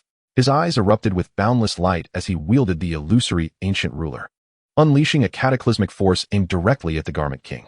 The void itself was torn apart, exposing the essence of the world. The might of this strike far surpassed any prior display. The overwhelming divine power was unstoppable. The Garment King was taken aback, for this blow exceeded her expectations. She had thought she could exchange a few blows with the illusion god at his peak. Yet reality was a harsh teacher. Faced with Li Jin's ancient ruler, an overwhelming sense of helplessness surged within her. Ethereal garment, rusted scissors. She summoned her 2 most powerful illusionary artifacts to counter the ancient ruler. Yellow paper, assist me. After employing her strongest techniques, she felt it insufficient and turned to the Paper King for aid. The Paper King, entangled in battle with the illusion god, hastily withdrew a hand and pointed towards the Garment King. Countless pieces of mourning paper emerged from the void, enveloping her in a protective paper armor. Daring to divide your focus while battling me? Huh, do you underestimate my incarnation? The illusion god grew increasingly fierce, overpowering the Paper King. Realizing she could no longer seek assistance, the Garment King had no choice but to confront Li Jin's onslaught with her own strength. When the rusted scissors clashed with Li Jin's ancient ruler, they were immediately crushed and deformed, their inherent spirit shattered, rendering them useless. Next, her ethereal garment, crafted from the finest materials, aimed to use softness to conquer hardness. Yet the ancient ruler, imbued with boundless scorching waves, could rend the very fabric of the realm of illusions, let alone a man-made artifact. The sound of fabric tearing echoed as the Garment King's ethereal attire was cleaved under the ancient ruler's strike, shattering without mercy. The illusion goddess crafted artifact was thus destroyed without any regard for reason. The King of Garments had scarcely any opportunity to react when the colossal, illusory ancient ruler descended upon her. A resounding boom echoed across the demon realm, a sound potent enough to send shivers through the very soul. The ancient ruler struck fiercely against the King of Garments, shattering the paper armor that the Paper King had inscribed upon her in an instant. Along with it, her very essence was cleaved in 2 by Li Jin. The terrifying heat of the wound prevented a single drop of blood from flowing. Instead, the injury presented a charred appearance.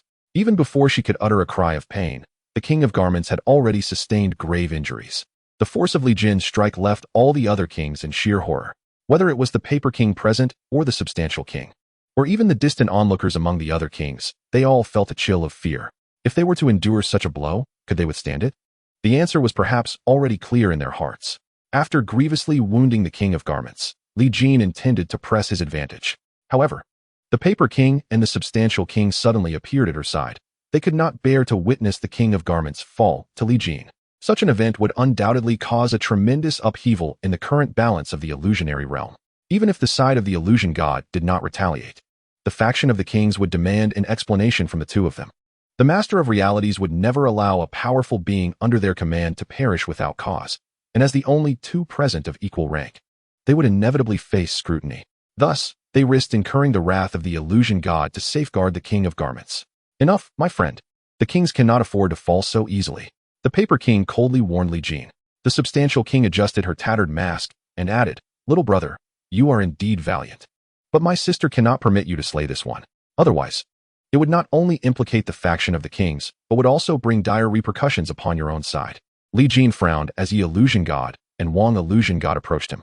Yi illusion god similarly furrowed his brow, acknowledging, "They speak the truth. No superlative being in this realm should fall lightly. The illusionary realm possesses a spirit. Every living entity appears as its progeny, and we, the powerful, are favored by it. When a new illusion god or king is born, the heavens bestow boundless blessings. Should a superlative being fall, innumerable calamities will befall the world, plunging all beings into suffering. Thus, the demise of illusion gods and kings is a rare occurrence. Do you think such a formidable existence as the illusion master wishes for their complete disappearance? That is the reason. It is not that they cannot, but that this realm will not allow it." Yi illusion god elucidated. Upon hearing this, Li Jin found it somewhat perplexing. If this realm sought to preserve these powerful beings, why did it feel as though he could slay them at will? Was it his perception that was flawed, or had the rules of this realm undergone a transformation? Wang illusion god concurred with Yi illusion god's sentiments. Yet Li Jin harbored his own thoughts. After ascending to the realm of the illusion god through the divine card, he had instantaneously shattered the barriers of his previous two realms. In other words, Li Jin's second awakening of innate wisdom between the second and third realms was seamlessly completed through fusion. A plethora of innate memories flooded his mind. Moreover, it was not merely the memories pertaining to this specific realm. Even the monumental awakening associated with the breakthrough from the third realm to the illusory god was as if he had received divine enlightenment, directly imprinted into his consciousness. Yet, there was no occurrence of the innate crisis that had manifested during the transition from the first to the second realm. This was because all these memories had been smoothed over by divine essence, and when Li Jin activated the celestial flame technique moments ago, these memories had been refined down to their essence. At this moment, his recollections brimmed with countless memories of the illusory realm, from its inception to the ancient god wars of millennia past, each scene profoundly striking to Li Jin. But why did he possess such elusive memories? Could it be that he was truly the reincarnation of a formidable ancient being? Among the innate memories, the clearest image was of a dark figure occupying half the world, seemingly a true demon, confronting him from afar. Surrounding this figure were four fiercely imposing entities, casting their watchful gaze upon him. In his memories, he also perceived four figures beside him, as if two armies were perpetually clashing since time immemorial. These were the hints bestowed upon him by the awakened innate wisdom.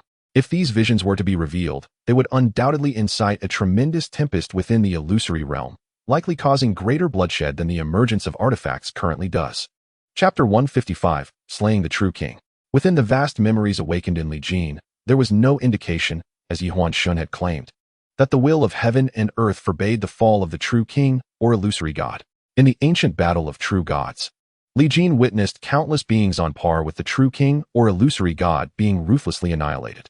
Only the four supreme entities from both sides were spared. Both he and the true demon opposite him were obliterated in that cataclysmic conflict. It was a scene of utter horror. It was at that juncture that the illusory realm began to enter the era of all spirits. Prior to that, it was entirely ruled by the two factions, engaged in countless epics of warfare. The fall of true demons and true gods afforded this world a moment of respite. In the present era of co-rule by the true sovereign and illusory sovereign, although the latter appeared to be more prominent, in terms of strength, they were relatively superior.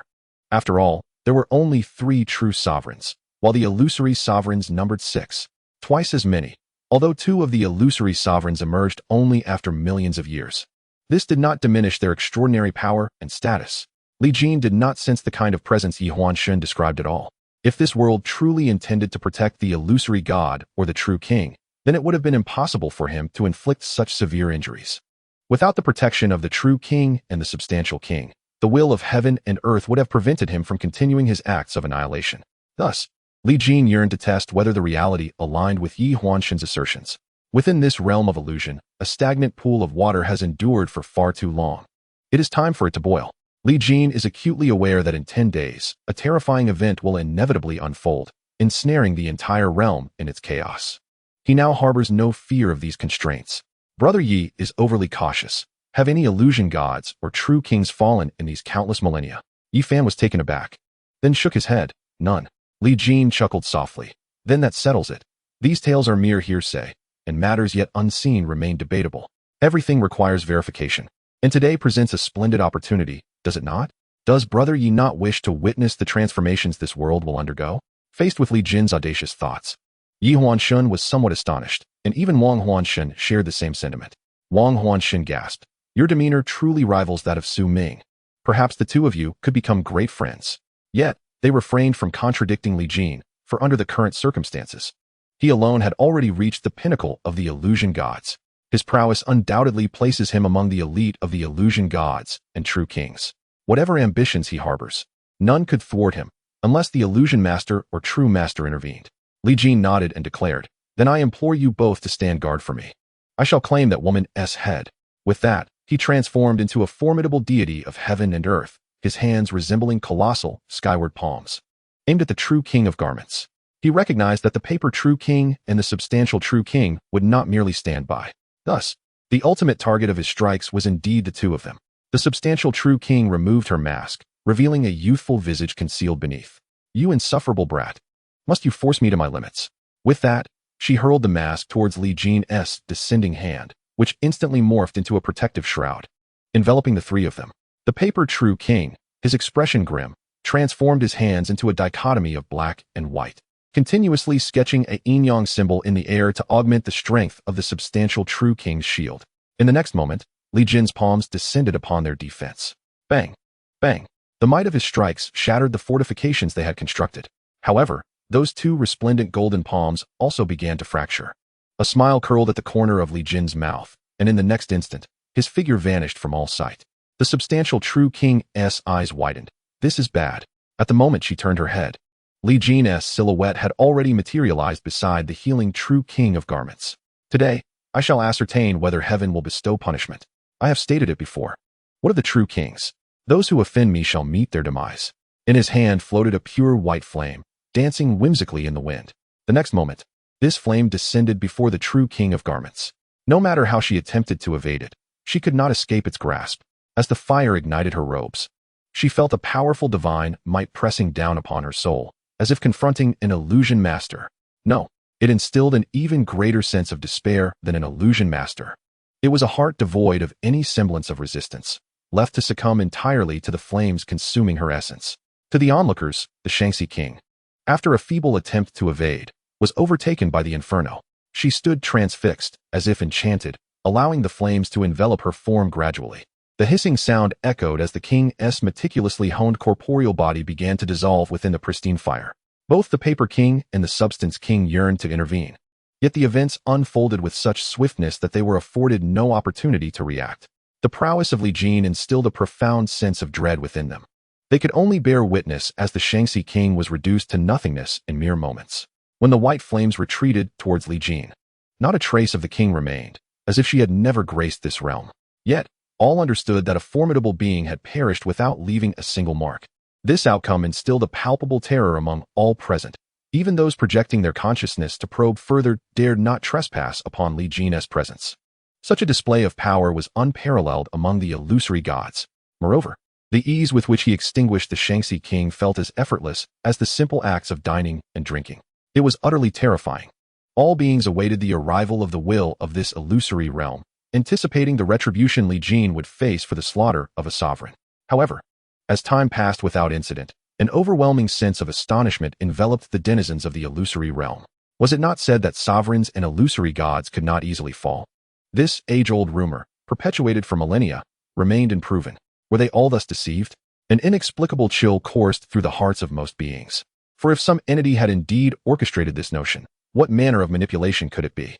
To have all beings unknowingly acquiesce to such a belief suggested a profound alteration in their understanding. Had Li Jin not insisted on the demise of the Shaanxi king today, all would have remained blissfully unaware. Li Jin was, without a doubt, the harbinger that shattered this veil of uncertainty. Chapter 156, The Escape of the Sovereign. A being of immense power was thus incinerated, leaving all who witnessed it with an icy chill down their spines, unable to comprehend the reality before them. The Paper King and the Substance King wore expressions of utmost distress. They never imagined Li Jin would dare to strike down a sovereign. For countless eons, this realm had not witnessed the fall of a sovereign or illusory god. It could be said that the world had reached a phase of stable development. Yet, after millennia, the bloodshed of a sovereign had once again occurred. This served as a clarion call to all superlative beings. Throughout the past eons, encounters between sovereigns and illusory gods had never escalated to life and death struggles. Regardless of whether there were treasures worthy of contention, there had always been a degree of caution among the superlative beings. Yet now, Li Jin stands as a mere novice. He has not apprenticed under any master of illusions, existing instead as a free spirit. Nevertheless, his extraordinary talent has enabled him to attain the pinnacle of illusionary prowess. This accomplishment lays the foundation for his current audacity, for no one can impose constraints upon him, except perhaps a master of illusions or a true sovereign who might seek accountability. However, Li Jin harbors confidence that even in the presence of such formidable beings, he would possess the means to contend with them. This is owing to the fact that he wields a remarkably potent advantage. At present, he has gleaned profound insights within the realm of illusionary divinity. And even should he descend from this exalted state once the effects of his divine card expire, it is unlikely he would revert to the prior realm of mere illusion. In this space, the Paper Reality King perceives no trace of the Garment Reality King. That flame has obliterated all evidence of its existence. There are two means in this world that invoke the greatest dread. The first, akin to the Garment Reality King, involves the direct erasure of all evidence of one's existence. This merely addresses the physical realm. The second, far more terrifying method, entails the complete removal of one's existence from the collective consciousness of all. Perhaps this latter approach does not necessitate the death of the being. Rather, it suffices to render all traces of their existence utterly invisible, driving one to madness. Consider, if all evidence of your existence were to vanish entirely, if your loved ones regarded you as a complete stranger, and all that you once deemed rational became utterly irrational, such a fate is more unbearable than death itself. The youthful visage of the Material Reality King reflected despair. As she witnessed the Garment Reality King being annihilated before her eyes, her heart raced with trepidation. She, along with the Garment Reality King, had served under the same sovereign, whose temperament is notoriously peculiar. The three principal sovereigns of the illusionary realm, Garment Reality King, Material Reality King, and the rarely seen Face Reality King, are all subjects of the theater sovereign. This sovereign is known for weaving the lives of all beings into a grand performance, employing methods so enigmatic that they elude comprehension. Even when friction arises between illusionary and true sovereigns, they are often reluctant to engage the theater's sovereign in combat. Alas, my master will undoubtedly not spare me lightly. That wretched being, her eyes, tinged with bloodshot fury, fixated on Li Jin, wishing fervently to consume his flesh and blood. Yet now, with the Garment Reality King reduced to ashes by his hand, how could she possibly seek revenge? Under the theater sovereign, the Garment Reality King has endured the longest, while she can only be considered a junior sister. In terms of strength, the Garment Reality King surpasses her significantly. If even she could not devise an effective response to Li Jin's prowess, what recourse did she possess? To confront Li Jin would be akin to a moth drawn to the flame. Leave, commanded the Material Reality King with fierce intensity and with a swift motion. She dissipated into the ether. The Paper Reality King followed suit, transforming into ethereal remnants that fluttered away. Once the Reality Kings departed, the pinnacle of the three illusions felt a surge of unease. Above, Li Jin's gaze burned fiercely upon them, as if poised to eradicate them in the very next moment. At this moment, Yin Wu Huan approached Li Jin's side, saying, "Brotherly, please remain calm. It would be unwise to act against these lesser beings." Li Jin nodded slightly, and soon, numerous powerful figures from the San Juan realm began to flee towards the outskirts of the demon domain. The members of the Real King faction, who had arrived with such pride, now departed in utter disarray. The strong from the Huan God faction bowed respectfully to the three Huan gods beside Li Jin, proclaiming, "Salutations to Yi Huanshan. Salutations to Wang Huanshan. Salutations to Jin Huanshan." Strangely, everyone could call out Li Jin's name from the depths of their hearts. This was an endowment of the world's will, allowing all beings to remember that the realm had gained a new superpower. Li Jin was somewhat astonished, not expecting that the Huan realm would be so responsive. Yi Fan looked at Li Jin with a sense of wonder and nudged Wang Huanshan beside him. "Brother Wang, you may not be aware, but a year ago, I was the one who brought him into the Huan realm. At that time, I was interpreting dreams for the Dry Lord, and along the way, I happened to bring this fellow along. What do you think of this fate? I casually picked up someone, and in such a short time, he managed to stir the waters of the entire Huan realm. Upon hearing Yi Fan's account, Wang Huanshun's eyes widened in disbelief. What? He only arrived in the Huan realm a year ago? How is that possible? Even when the Huan Lord was young, it would have been impossible to break through to the pinnacle of Huan God within a year. Li Jin's astonishing cultivation speed continually stimulated the two Huan gods. Yi Ge, Wang Ge, what are you discussing? Li Jin approached them with a smile. Yi Fan shook his head in amazement, saying, we were just talking about you, young man. You have set an unprecedented record. Wang Lin's expression was equally astonished. To be honest, I once asked the Huan Lord how long it would take to rise from humble beginnings to reach the pinnacle. He told me it could take as little as 100 years or as long as millions. Your speed completely tramples the Huan Lord's expectations. Haha. They held a favorable view of this newly ascended Huan God, as a peak powerhouse represented a significant asset for them. By the way, I'm not sure if you know this, but once someone attains the status of Huan God in the Huan realm, they are required to oversee the Huan abyss.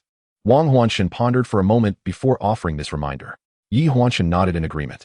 Li Jin, puzzled, inquired, why is it necessary for Huan gods to oversee the abyss? Wang Huanshan explained, after the ancient war, the might of gods and demons tore apart the boundaries of the Huan realm, creating a rift into another terrifying world. This formed an ancient abyss between the two realms. And to prevent beings from that world from invading the Huan realm and the foundational world, a Huan god must periodically oversee this area to safeguard our realm.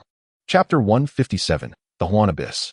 The Huan Abyss, a battleground of ancient true gods and demons, bore the weight of unfathomable terror, piercing through the entire Huan realm. Its terrifying power, surpassing the capacity of worlds, extended endlessly after breaking the barriers of the Huan realm. Perhaps by sheer chance, the clash of two paramount warriors inadvertently connected another realm of the superworld. A millennium after the cataclysmic war between gods and demons, the illusionary abyss lingered on. All surviving beings presumed it would descend into silence, yet unexpectedly, as the tempest of the illusionary realm began to subside, countless terrifying entities emerged from that abyss, instilling a fear even greater than that of the ancient true demon clan. This terror seemed to resonate with a primal dread, independent of the actual might possessed by these beings. Undoubtedly, those invading entities were formidable in power, for it was no small feat to traverse the temporal entanglements forged by true gods and true demons.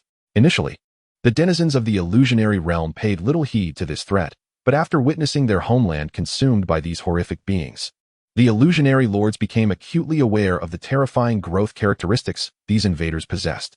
Should they be allowed to run rampant, it would not be long before the numerous vast domains of the illusionary realm would be plundered completely. The strength of these entities would reach an exceedingly terrifying zenith. Fortunately, the illusionary lords reacted swiftly, wielding their extraordinary might to drive the devourers back into the abyss. They assigned their disciples to guard the illusionary abyss, ensuring that such entities would not once again sweep across the illusionary realm. Thus, it has been millennia. During this time, numerous illusionary gods have risen within the realm, each taken under the wing of the illusionary lords, with the first lesson being to hold vigil in the abyss for an extended period. It can be said that the illusionary gods presently inhabiting the realm have all undergone the trials of the abyss. Do not underestimate the illusionary abyss. It is a place imbued with boundless divine power, where both true gods and true demons have left behind fragments of their legacy. However, since ancient times, no being has ever sought it out. Upon listening to the explanations of the two illusionary gods, Li Jin felt somewhat overwhelmed. He was reluctant to take up residence there, for he lacked the luxury of time to linger. With only 9 days remaining, he must achieve his objectives beforehand. When Lan was still awaiting him in a dreamlike state, and the populace of Long Kingdom remained unaware of their whereabouts, Li Jin furrowed his brow and inquired, since I have not become a disciple of the illusionary lord, am I exempt from the obligation of serving in the abyss?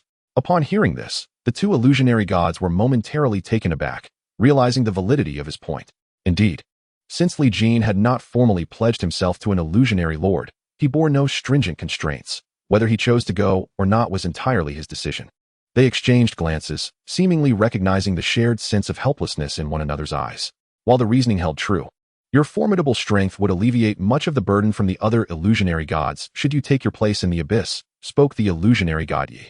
Li Jin shook his head. To be candid with you, Brother Yi and Brother Wang, I have numerous matters to attend to and lack the time to concern myself with the abyss. If you trust me, It would be best to ensure those around you are well taken care of in the coming days. Beyond that, I cannot elaborate further. Yi Fan and Wang Lin were taken aback, astonished that Li Jin would express such sentiments. What did he mean? Did he possess knowledge of something that these seasoned illusionary gods were unaware of? Although they were somewhat reluctant to believe it, Li Jin's behavior was indeed astonishing. Perhaps there was some hidden truth behind it. Yi Huan asked, "Is there anything we can assist you with?" After a moment of contemplation, Li Jin inquired, "Are you aware of a rather infamous dragon belonging to the Chaos World Dragon clan?" Wang Huan raised an eyebrow and glanced at Yi Huan, saying, "The Chaos World Dragon is the mount of the Illusion Lord. What do you seek it for?" Li Jin was taken aback. The Illusion Lord's mount? Could you enlighten me on which Illusion Lord you mean? Wang Huan nodded and replied, "The Chaos World Dragon is the mount of the Blade Master, having accompanied him into the illusion realm for millions of years. Its strength is likely comparable to that of the illusion god. However, it has been seldom seen in recent tens of thousands of years. Perhaps it is currently by the Blade Master's side or lying in slumber somewhere." Li Jin pressed further. "Do you know where the Blade Master is located?" Yi Huan chuckled. "You jest, my dearly. The whereabouts of the Illusion Lord are beyond our grasp. However, it is said that the Blade Master may be inclined to take on disciples, as no living being has captured his attention for millions of years. If you were to approach him, you might garner his interest." Li Jin eagerly asked, "Pray tell, how can one become a disciple of the Blade Master?" Wang Huan explained, "The Blade Master is elusive, yet he has established a grand tournament known as the Illusion Energy Capture Contest. It is rumored that he relishes the competitive spirit, and each time the contest is held, it becomes a grand celebration within the illusion realm. The time for the contest is approaching, and if you participate, it should pose no problem." Li Jin inquired, "Oh, where will this Illusion Energy Capture Contest be held?" Yi Huan responded, "After all this discussion, you ultimately must venture to the illusion abyss. The contest takes place there, and all beings may participate, from the first illusion realm to the third. Each realm has its corresponding competition track, although you may be the only one of illusion god rank. This is advantageous as you will advance without the need for competition. However, even remarkable performances in the contest do not guarantee acceptance as a disciple of the Illusion Lord. It all hinges on fate." Li Jin felt a surge of joy. Regardless of whether he could become the Blade Master's disciple, merely meeting him would allow him to resolve certain inquiries. Surely, the Blade Master would attend the contest when it commenced, he mused. Yi Huan nodded. Indeed, the Blade Master attends each Illusion Energy Capture Contest, which is why all beings are so eager to participate. Even those who cannot compete wish to witness the event from outside the illusion abyss. This is solely due to the illustrious reputation of the Illusion Lord, and wherever he appears, the heavens bestow blessings upon that place, granting favor to all beings. Li Jin acknowledged, "I see now. I am grateful for the guidance you both have provided." Yi Huanshin and Wang Huanshin both nodded and offered a smile. By the way, Huan Yuan mentioned that the center of the Huan realm is known as the Domain of Divine Battles. Chapter 158, Journey to the Domain of Divine Battles. In the expansive Huan realm, the central area is an endless abyss. Occasionally, brilliant rays or ominous shadows erupt from within, enveloping a vast expanse around. From time to time, silhouettes can be seen rising from it. These are the elite of the Huan realm. At this moment, the Domain of Divine Battles is bustling with life. All the cities are freely open, welcoming beings from all directions. Even in some wild clearings, countless beings have gathered, forming lively trade markets. All these beings have converged for a singular purpose, the Huan Energy Hunting Competition. This contest, initiated by the Huan Lord, offers the victor a chance to be taken under the wing of the Huan Lord. It is indeed an opportunity akin to a carp leaping over the Dragon Gate. Thus, many beings have arrived at this Domain of Divine Battles long before the event. Among them are formidable figures from the Three Illusions realm, making each Huan Energy Hunting Competition an extraordinary gathering of talents, a true spectacle. Within the abyss, several imposing figures are seated cross-legged or standing against the walls. Surely, the time for the Huan Energy Hunting Competition must be drawing near, one of them suddenly remarked. The others stirred from their reverie. Indeed, it has been several 100,000 years. It has been nearly 1,000,000 years since any abyssal creatures have appeared in this abyss, hasn't it? Whether this is a good or bad sign remains uncertain. The crowd exchanged words, reflecting deeply on the passage of time. They are the Huan gods stationed in the abyss, sacrificing their precious time for the stability of the Huan realm. 1,000,000 years of silence has caused many beings to become somewhat complacent. Perhaps there are no longer any abyssal creatures lingering beyond the abyss? Suddenly, an enigmatic figure emerged from the abyss. His indifferent gaze swept across the Domain of Divine Battles. His brow slightly furrowed. This individual is Meng Hao, the Huan god of the demon domain. perplexed as to why he scarcely sees any beings from the demon domain in this grand event. In past gatherings, those demon offspring were always among the first to arrive.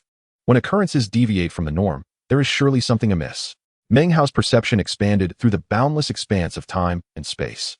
And as his will descended upon the demon domain, he was instantly engulfed in rage. Who dares to undermine my demon domain's foundation during my watch?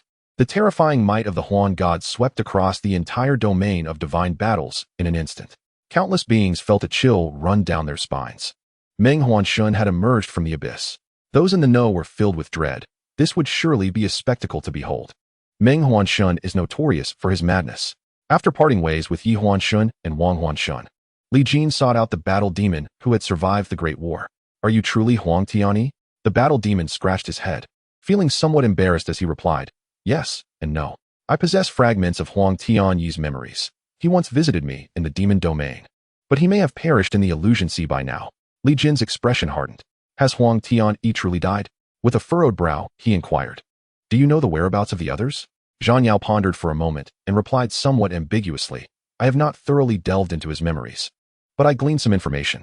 From the moment we entered the illusion realm, when Lan vanished without a trace, and when the illusion sea storm scattered us, Yin Wu Huan and Shun Pejuan could not remain with that dragon. Perhaps you are already aware of some of this. Otherwise, you would not have sought me out in the demon domain. Li Jin nodded at this, as his journey to the demon domain was indeed to find Zhang Yao for confirmation. This revelation indicated that Dong Qiankuan, the president of the Illusion Bank, had not lied. With the assurance that everyone was still alive, Li Jin felt a wave of relief wash over him. There remained a glimmer of hope for reunion. Hence, the primary objective now was to participate in the Illusion Realm Grand Assembly and the Illusion Energy Hunting Competition. One could only hope that the Illusion Master would indeed make an appearance. If the dragon from the chaotic world were to arrive, he would be able to sense it. And naturally, the citizens of the Dragon Kingdom would find it as well. Casting a grateful glance at Zhang Yao, he remarked, thank you for the information. If you are willing, the Dragon Kingdom could serve as your second home. After extending this olive branch to the pinnacle powerhouse of the three illusions, Li Jin gradually vanished from the horizon. The time left for the experience in the Illusion God realm was still less than half, and he needed to accelerate his journey with the strength of the Illusion God. However, it must be said that the speed of the Illusion God was indeed astonishing. In but a moment, he had traversed the entirety of the demon domain, heading towards the other side of the Illusion Sea. Ordinary beings would never dare to cross the Illusion Sea with such fervor, as a storm could manifest at any moment above it. Those beneath the three illusions realm would be rendered powerless upon encountering it. Previously, the people of the Dragon Kingdom had faced such a storm and, fortunately, possessed the foundational strength of the illusion realm. Otherwise, they might have been reduced to mere specks of dust within the Illusion Sea.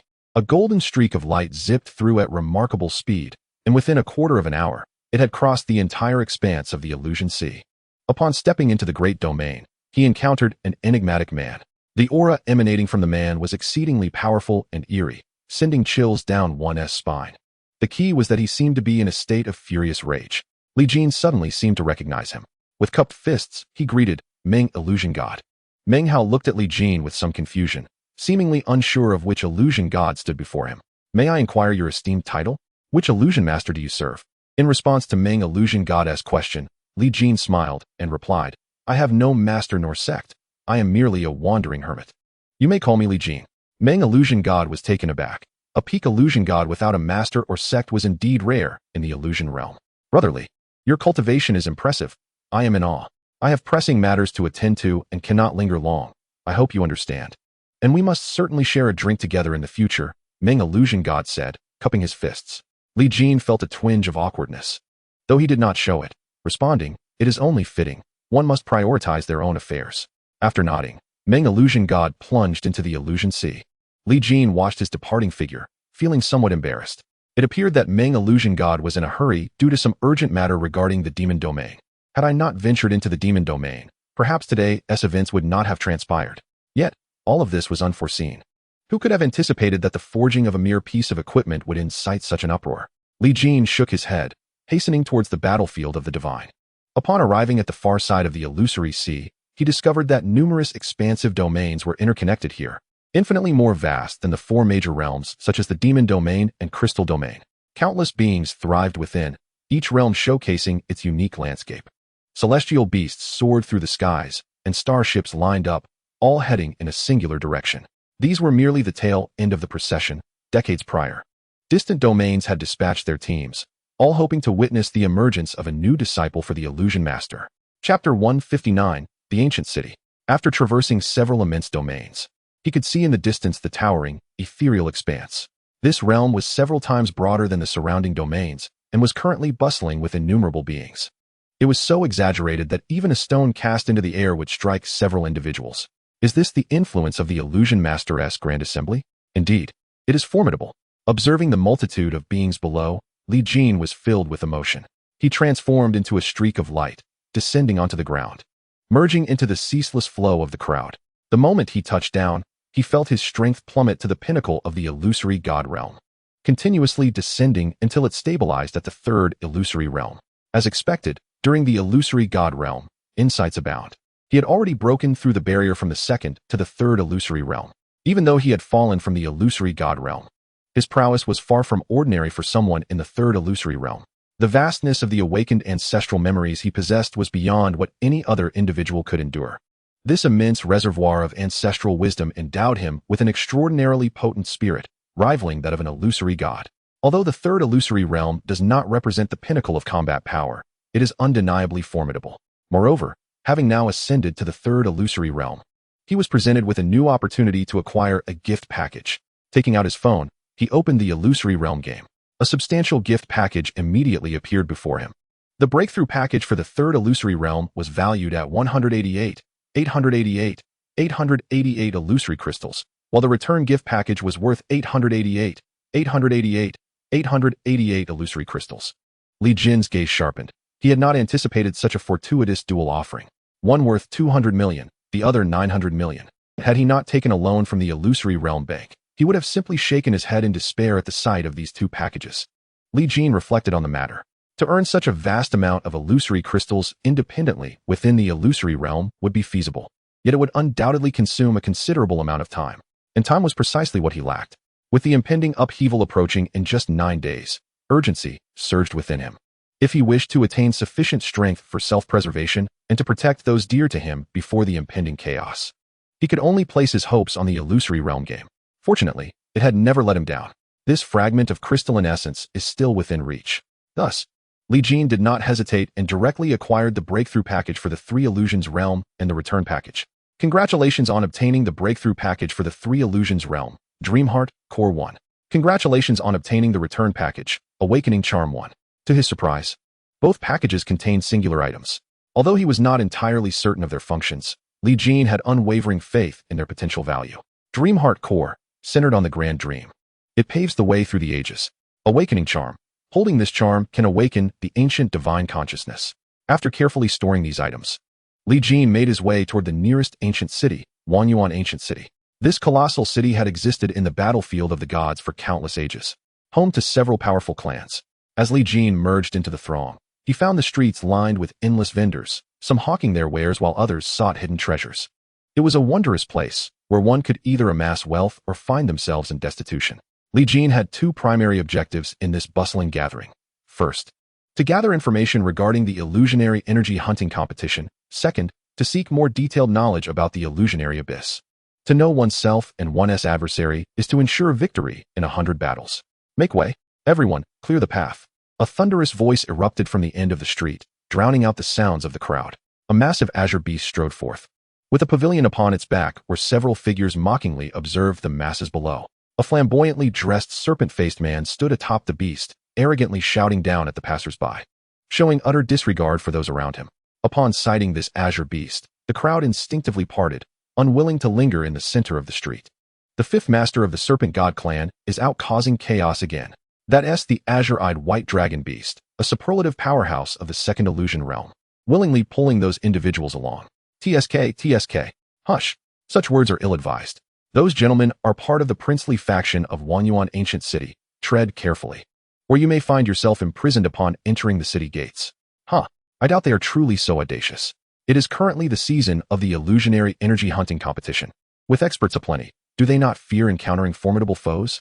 The bovine-headed creature, known for its straightforwardness, expressed its thoughts candidly, its voice booming and resonant, drawing attention amidst the crowd silence. The onlookers atop the azure-eyed white dragon beast turned their gaze toward it. A mere little bovine-headed creature dares to speak boldly in my territory. Seeking death, the serpent-faced man hissed, his eyes sharp as blades. Azure-eyed, crush that insect beneath your foot. The azure-eyed white dragon beast raised its colossal paw, intending to trample the bovine-headed creature and those nearby. Such arrogance knew no bounds. The bovine-headed creature, though merely a being of the second illusion realm, summoned all its strength to withstand the impending assault. Bang! Remarkably, the bovine-headed creature managed to endure the tremendous weight of the azure-eyed white dragon beast. There are two brushes. Yet this is far from sufficient to embolden you in the presence of the esteemed. The serpent-faced man executed a swift maneuver, and in an instant, a serpent's tail whip materialized, striking fiercely towards the Minotaur. The sound reverberated through the air, akin to an explosion. This blow possessed the strength nearing that of the third illusionary realm, revealing that the serpent-faced individual indeed harbored some prowess. Should this strike connect with the Minotaur, the outcome would be dire. It would undoubtedly succumb, meeting its demise on the spot. The Minotaur, already at its limit after intercepting a claw from the azure-eyed white dragon beast, found itself utterly defenseless against the impending whip. A bellowing cry of defiance erupted, resembling a tragic lament of fate. The serpent-faced man and the entourage of the prince laughed, reveling in the plight of the commoner, free to strike and slay at will. Yet, as the whip neared the Minotaur, an arm suddenly reached out, firmly grasping it.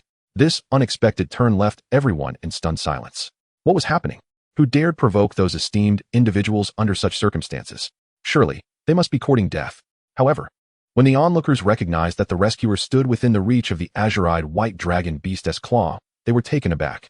In the face of impending death, one still struggles. This only served to heighten the excitement among the prince's entourage. Their purpose today was to assert dominance and gain an advantage in the illusionary energy capture tournament. The golden-haired individual certainly knew how to embellish the spectacle. Chapter 160, Scions of Noble Houses.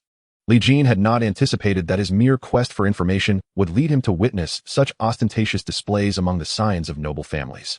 The Minotaur brother indeed seemed somewhat dim-witted, yet his true feelings had merely been laid bare. If one were to die for such folly, then most of humanity would not endure for long. Currently, the claw of the azure-eyed white dragon beast encompassed the area, threatening to turn all beings in the vicinity of the Minotaur into mere pulp. This vividly illustrated the arrogance and audacity of the noble scions. Nevertheless, none dared to voice their discontent. They could only watch in silence as events unfolded. It was no jest. In this ancient city, these individuals were akin to deities.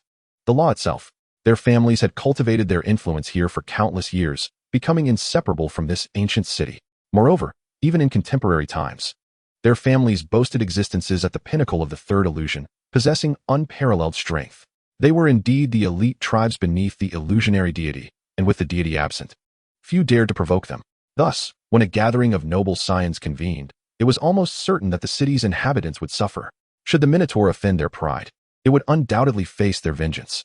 The azure-eyed white dragon beast's power was undeniably that of a leader among the second illusionary realm, with an overwhelmingly potent bloodline, far beyond the Minotaur's capabilities. The fact that this Minotaur had managed to cultivate itself to the second illusionary realm had already exhausted the entirety of its clan's resources, arriving at the battlefield to participate in the illusionary energy capture tournament as a last-ditch effort. It was truly ironic that a formidable champion from a humble clan could not compete with the mount of a noble family scion. The serpent-faced man atop the beast's head was taken aback to find his whip seized by another. He cast a glance down at Li Jin, his eyes glinting with malice. "Young man, I advise you to think carefully before you speak, for I cannot guarantee that you won't find yourself within the belly of my mount in the next moment." Such a menacing utterance momentarily stunned everyone present.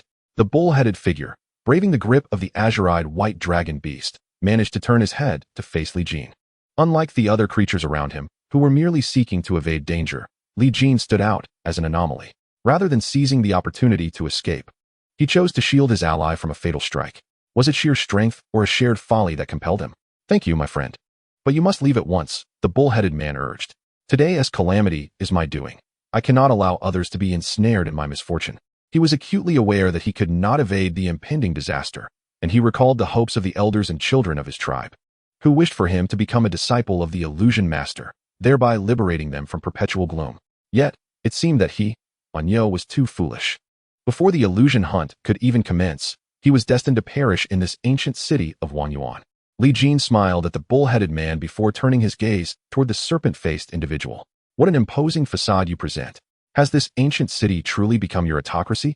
In response to Li Jin's challenge, the young scion seated upon the beast's back wore expressions of chilling disdain. Brother, why do you hesitate? Destroy this wretch at once. I am eager to see if there are really those among us today who dare to defy our will. Haha, my family has reigned in Wangyuan for many years, and I have encountered countless arrogant souls, yet none quite like you.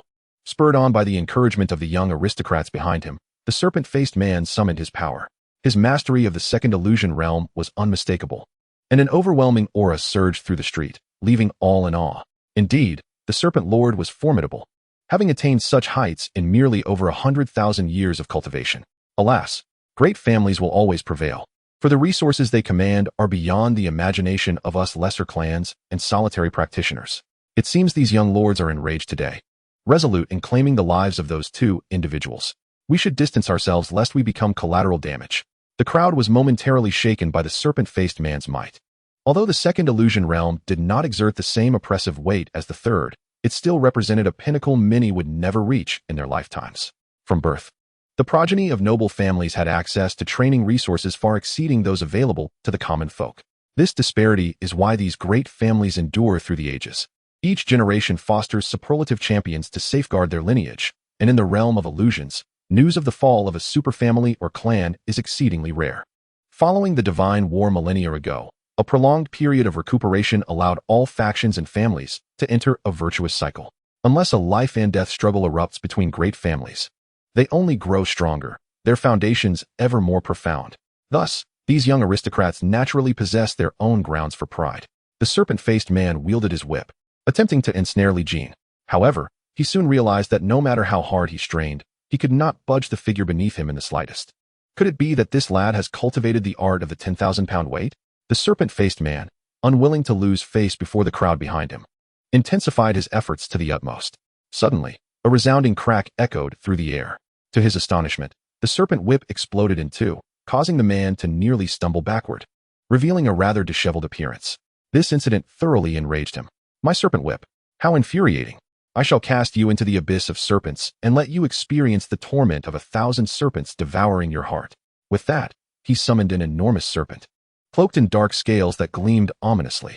Once this serpent emerged, it occupied almost half the street and even collapsed several nearby houses. Yet, these matters were of no concern to the serpent-faced man. His sole desire was to see this golden-haired fellow perish. Great Peak, devour him, he commanded, directing the massive serpent to open its gaping maw toward Li Jin, a malevolent expression crossing his face. The cavernous mouth, akin to an abyss, caused all onlookers to hold their breath, the terrifying force of its consumption even drawing in surrounding objects. Those lacking strength would undoubtedly be unable to withstand such an assault. Even beings who had reached the realm of illusion felt a sense of trepidation. The Minotaur, witnessing this, urged Li Jin to flee swiftly. I appreciate your kindness, my friend. Soon, I shall release my blood limit to create an opportunity for your escape. The Minotaur resolved to protect Li Jin with his life. However, Li Jin merely shook his head gently. He pointed toward the serpent's gaping maw, and a blinding golden light erupted from his fingertip, instantaneously piercing through the serpent's head. Accompanied by an overwhelming intensity, it obliterated its very soul. Chapter 161, The Grudge is Established. At the moment the golden light erupted, every being present was struck with awe. The terrifying pressure was far beyond that which an ordinary creature could unleash. The Great Peak, summoned by Serpent Fifth Master, was undeniably a being at the pinnacle of the second illusion realm. It had been a companion to Serpent Fifth Master since his youth. Now, it was annihilated without a trace of mercy, akin to defecating on the very head of the Serpent Fifth Master. There would be no reconciliation today. Great Peak. The serpent-faced man felt the presence of the colossal serpent dissipate in an instant, and he let out a shriek of horror. His eyes glinted with an alarming redness, and his aura had reached the brink of a violent explosion. Even the young nobles behind him had shed their mocking demeanor, rising with grave expressions. To strike down Serpent Fifth Master's Great Peak with a single blow indicated an extraordinary level of power. It must be noted that the Great Peak was a being at the pinnacle of the second illusion realm. Even another being at the same level would find it no easy task to vanquish it. They suddenly felt an ominous sensation. It is essential to recognize that the time for the illusionary energy hunting competition has commenced, and the number of beings arriving at this battlefield is immense. While the majority consist of mid-tier entities from the first and second realms, There are certainly a few from the third realm present. However, if this individual truly belongs to the third realm, why did the ancient bell of Wanyuan City not sound? Could it be that this person employed some secret technique to slay the towering peak with a single strike? His demeanor appears rather nonchalant. Is it merely a fade? Concealing the fact that he is already at his wit's end? The serpent-faced man is not preoccupied with such contemplations. He is singularly focused on ensuring that Li Jin meets an untimely demise. Die. The serpent-faced man summoned his life-bound illusionary weapon, a serpentine longsword, extraordinarily supple and enigmatic. The sword sliced through the air, creating fissures, with the blade penetrating these cracks to launch attacks at Li Jin from various treacherous angles, targeting vital areas such as the eyes, ears, nose, throat, heart, and lower regions. This spectacle instilled terror in all onlookers. Could they withstand such insidious assaults? The answer is a resounding no. Even those of the first realm would be rendered mere prey, while second realm practitioners would inevitably suffer some harm to survive. This was an illusionary weapon crafted personally by the ancestral patriarch of the serpent-faced tribe for Lord Serpent 5. Its cunningness was beyond comprehension. Yet, to Li Jin, this assault seemed merely child's play. With each thrust from Lord Serpent 5, a finger of Li Jin's remained poised to intercept. Have you had your fun? If so, it is now my turn. Li Jin pinched the supple sword between his two fingers, casting a mocking glance at Lord Serpent 5. Instantly, a wave of lethal menace surged forth. Panic seized Lord Serpent 5. He was the indisputable second-generation heir of Wanyuan City, a member of the royal faction. How dare someone harbor such intentions against him? Moreover, this sensation felt undeniably genuine. Could this individual truly dare to lay hands on him? Did he not fear the ancestral consequences? No, surely he would not. Yet, Lord Serpent 5 underestimated Li Jin, who ignited pure white flames upon his fingers, which rapidly ascended along the supple sword toward Lord Serpent 5's hand. In an instant, the flames engulfed his entire arm. Oh, damn it, damn it, extinguish. Lord Serpent 5 commanded the mysterious water to douse the flames, yet this water, capable of extinguishing true fire, was swiftly vaporized by the pure white flames. This turn of events left all the young Saiyans aghast. If others were unaware of the power of Lord Serpent 5's mysterious water, they were certainly well informed. Not even a practitioner of the third realm could effortlessly evaporate it. What on earth is this boy's flame? Quick, someone help him.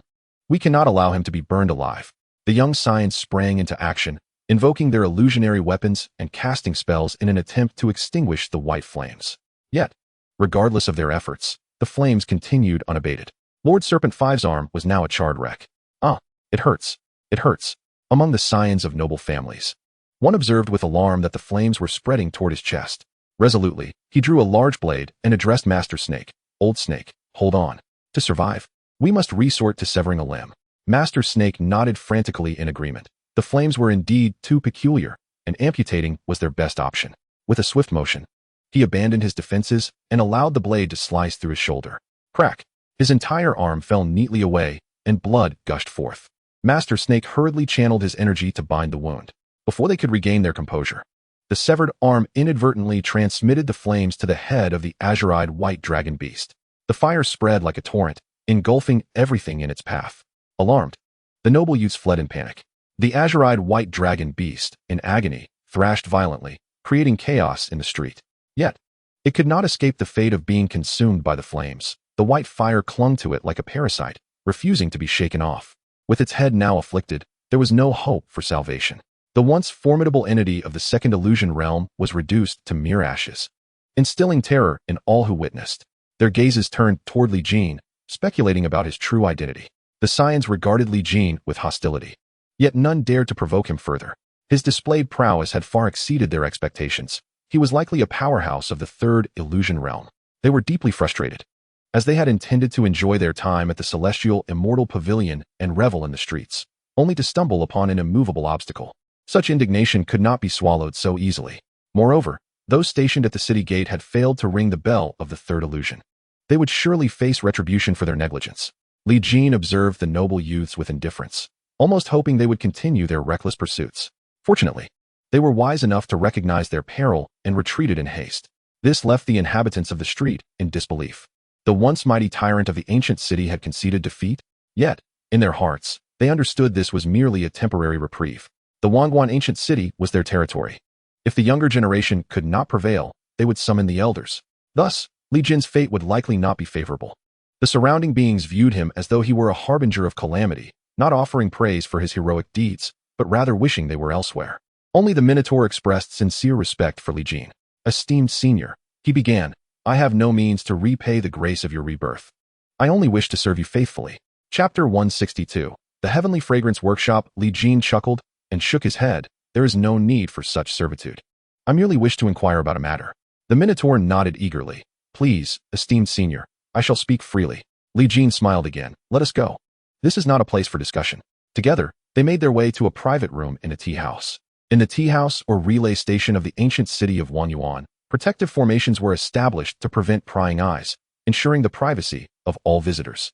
Li Jin spoke directly and without preamble. May I call you Anyo? Anyo nodded in affirmation. Very well. It is as follows. I have been in seclusion in this realm for an exceedingly long time, so long that I have lost track of the passage of time. I now observe that everyone is engaged in discussions about something called the illusionary energy capture competition. What exactly is this all about? Upon hearing this, Anyo showed no signs of skepticism and proceeded to enlighten Li Jin. Senior, you may not be aware, but 1,000,000 years ago, the illusionary realm welcomed the arrival of the 6th illusionary sovereign. This was a significant event for the realm, as it heralded the emergence of several formidable illusionary deities, thereby strengthening our realm's power. However, for reasons unknown, the 6th illusionary sovereign has not expressed any intentions of taking disciples, perhaps due to the absence of beings worthy in his eyes. Nevertheless, when the 6th illusionary sovereign arrived, he established a decree. All beings may participate in the competition known as the illusionary energy capture competition. Should a victor catch the sovereign's eye, they might be accepted as his disciple. Yet, throughout the 1,000,000 years, this competition has been held over a dozen times, and never has anyone attained such an honor. Li Jin nodded, having gained considerable clarity from Anyo's explanation. But why has no one been accepted as a disciple by the sovereign? And yet so many flock to participate? Anyo chuckled. Ah, senior. This event is not only a grand occasion hosted by the sovereign, but also a selection conference for disciples by various superpowers. Each time, if the sovereign does not choose to take the victor as his disciple, the major superpowers present will extend invitations to them. For beings of humble origins or those from lesser factions who do not dare to hope for the sovereign's favor, these superpowers become their primary targets. Thus, it is no wonder that so many beings participate each time.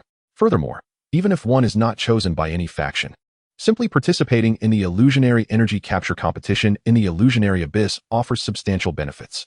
Within the abyss, there exists a substance known as illusionary energy, which can be collected and directly utilized for personal strength breakthroughs, proving immensely advantageous.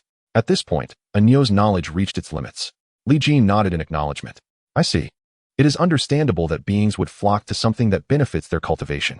When exactly will the illusionary energy capture competition take place? Anyo scratched his head. The competition is scheduled to commence in 2 days and will last for 3 days in total. During this period, the illusionary abyss will be overseen by various illusionary deities, ensuring that the dangers are minimized. Li Jin had gained a general understanding of the competition. But just as he was about to speak, the tea house suddenly became raucous, as if a significant figure had arrived. My heavens! Is that not the second ancestor of the Guanlong family? Look, the individual beside him is the current head of the human-faced serpent clan, whose strength has already reached the 3rd level of the illusionary realm. What on earth are these figures doing here? Haven't you heard? A conflict recently transpired upon the ancient path of Wanyuan, involving several esteemed young lords of the Wanyuan ancient city. Who could possibly stand in opposition to these noble heirs? An enigmatic presence, whose prowess undoubtedly rivals that of the 3rd illusory realm, emerged from obscurity. You cannot fathom the scene that unfolded. The favorite azure-eyed white dragon beast of the 2nd generation heirs was reduced to mere ashes by this individual. Is it truly so terrifying? Judging by the intentions of these lords, it appears they are here for our tea house. Could it be that the mysterious figure is hidden within our establishment? The tea house's young attendant and the shopkeeper hastily emerged from the kitchen, their faces adorned with forced smiles as they approached the trio of 3rd illusory realm masters. Oh my, what wind has blown in these esteemed ancestors? The shopkeeper, a bear demon, managed a strained grin. The head of the human-faced serpent clan fixed his piercing gaze upon him, causing the bear demon to feel every hair on his body stand on end. This is not your concern. Step aside, he commanded. In response to the serpent clan leader's rebuke, the bear shopkeeper gritted his teeth and stood his ground. With cupped hands, he implored, Esteemed serpent leader, I kindly ask for your understanding. Our Tianxiang pavilion has rules. No being may act recklessly within its confines. The serpent clan leader's eyes blazed with a terrifying intensity. Dare to repeat that? Do you think I must heed the rules of your Tianxiang pavilion? Sweat trickled down the bear shopkeeper's brow. Leader, this is the decree set forth by the pavilion master. Should I fail to comply, I would undoubtedly meet a grim fate. The second elder of the Guanlong family seized the shopkeeper by the throat with a single hand. You, a mere insect of the second illusory realm, have the audacity to obstruct us repeatedly. No need for your pavilion master. I can show you what it truly means to have no place to rest in death. The surrounding patrons fell silent, frozen in fear, knowing well their inability to contend with the third illusory realm.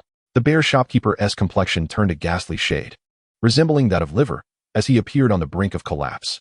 Such arrogance from the Guan elder, coming to my Tianxiang pavilion to bully my patrons? A sultry voice chimed in. A fragrant aroma suddenly wafted through the tea house, intoxicating all present. Upon catching a whiff of the scent, the second elder of the Guanlong family furrowed his brow, his grip slackening. The bear shopkeeper tumbled to the ground, gasping for breath. The serpent clan leader exhaled a plume of pale green smoke, attempting to counteract the enchanting fragrance. The pavilion master possesses remarkable skill. Her art of night-blooming flowers is truly exceptional. From an unknown location, the master of Tianxiang Pavilion chuckled softly. Oh, I have merely acquired a modicum of skill for self-defense. If I were as wondrous as you claim, would there still be individuals causing turmoil within my establishment? As her words faded, a young woman clad in a delicate pink gauzy skirt appeared gracefully upon the beams above, her fair legs swaying gently as she surveyed the crowd below. A similar veil of light pink fabric concealed half of her face, yet her exposed peach blossom eyes were enough to ensnare the souls of the patrons. Indeed, the master of Tianxiang Pavilion is rightfully regarded as one of the three great beauties of Wanyuan ancient city. Chapter 163, A Reunion with an Old Friend. As soon as the master of Tianxiang Fong made her entrance, the atmosphere in the room instantly grew somewhat arid. Even while sipping tea, the patrons felt a dryness in their throats, particularly due to the alluring fragrance that enveloped the master, which was potent enough to inspire delightful dreams upon their return home.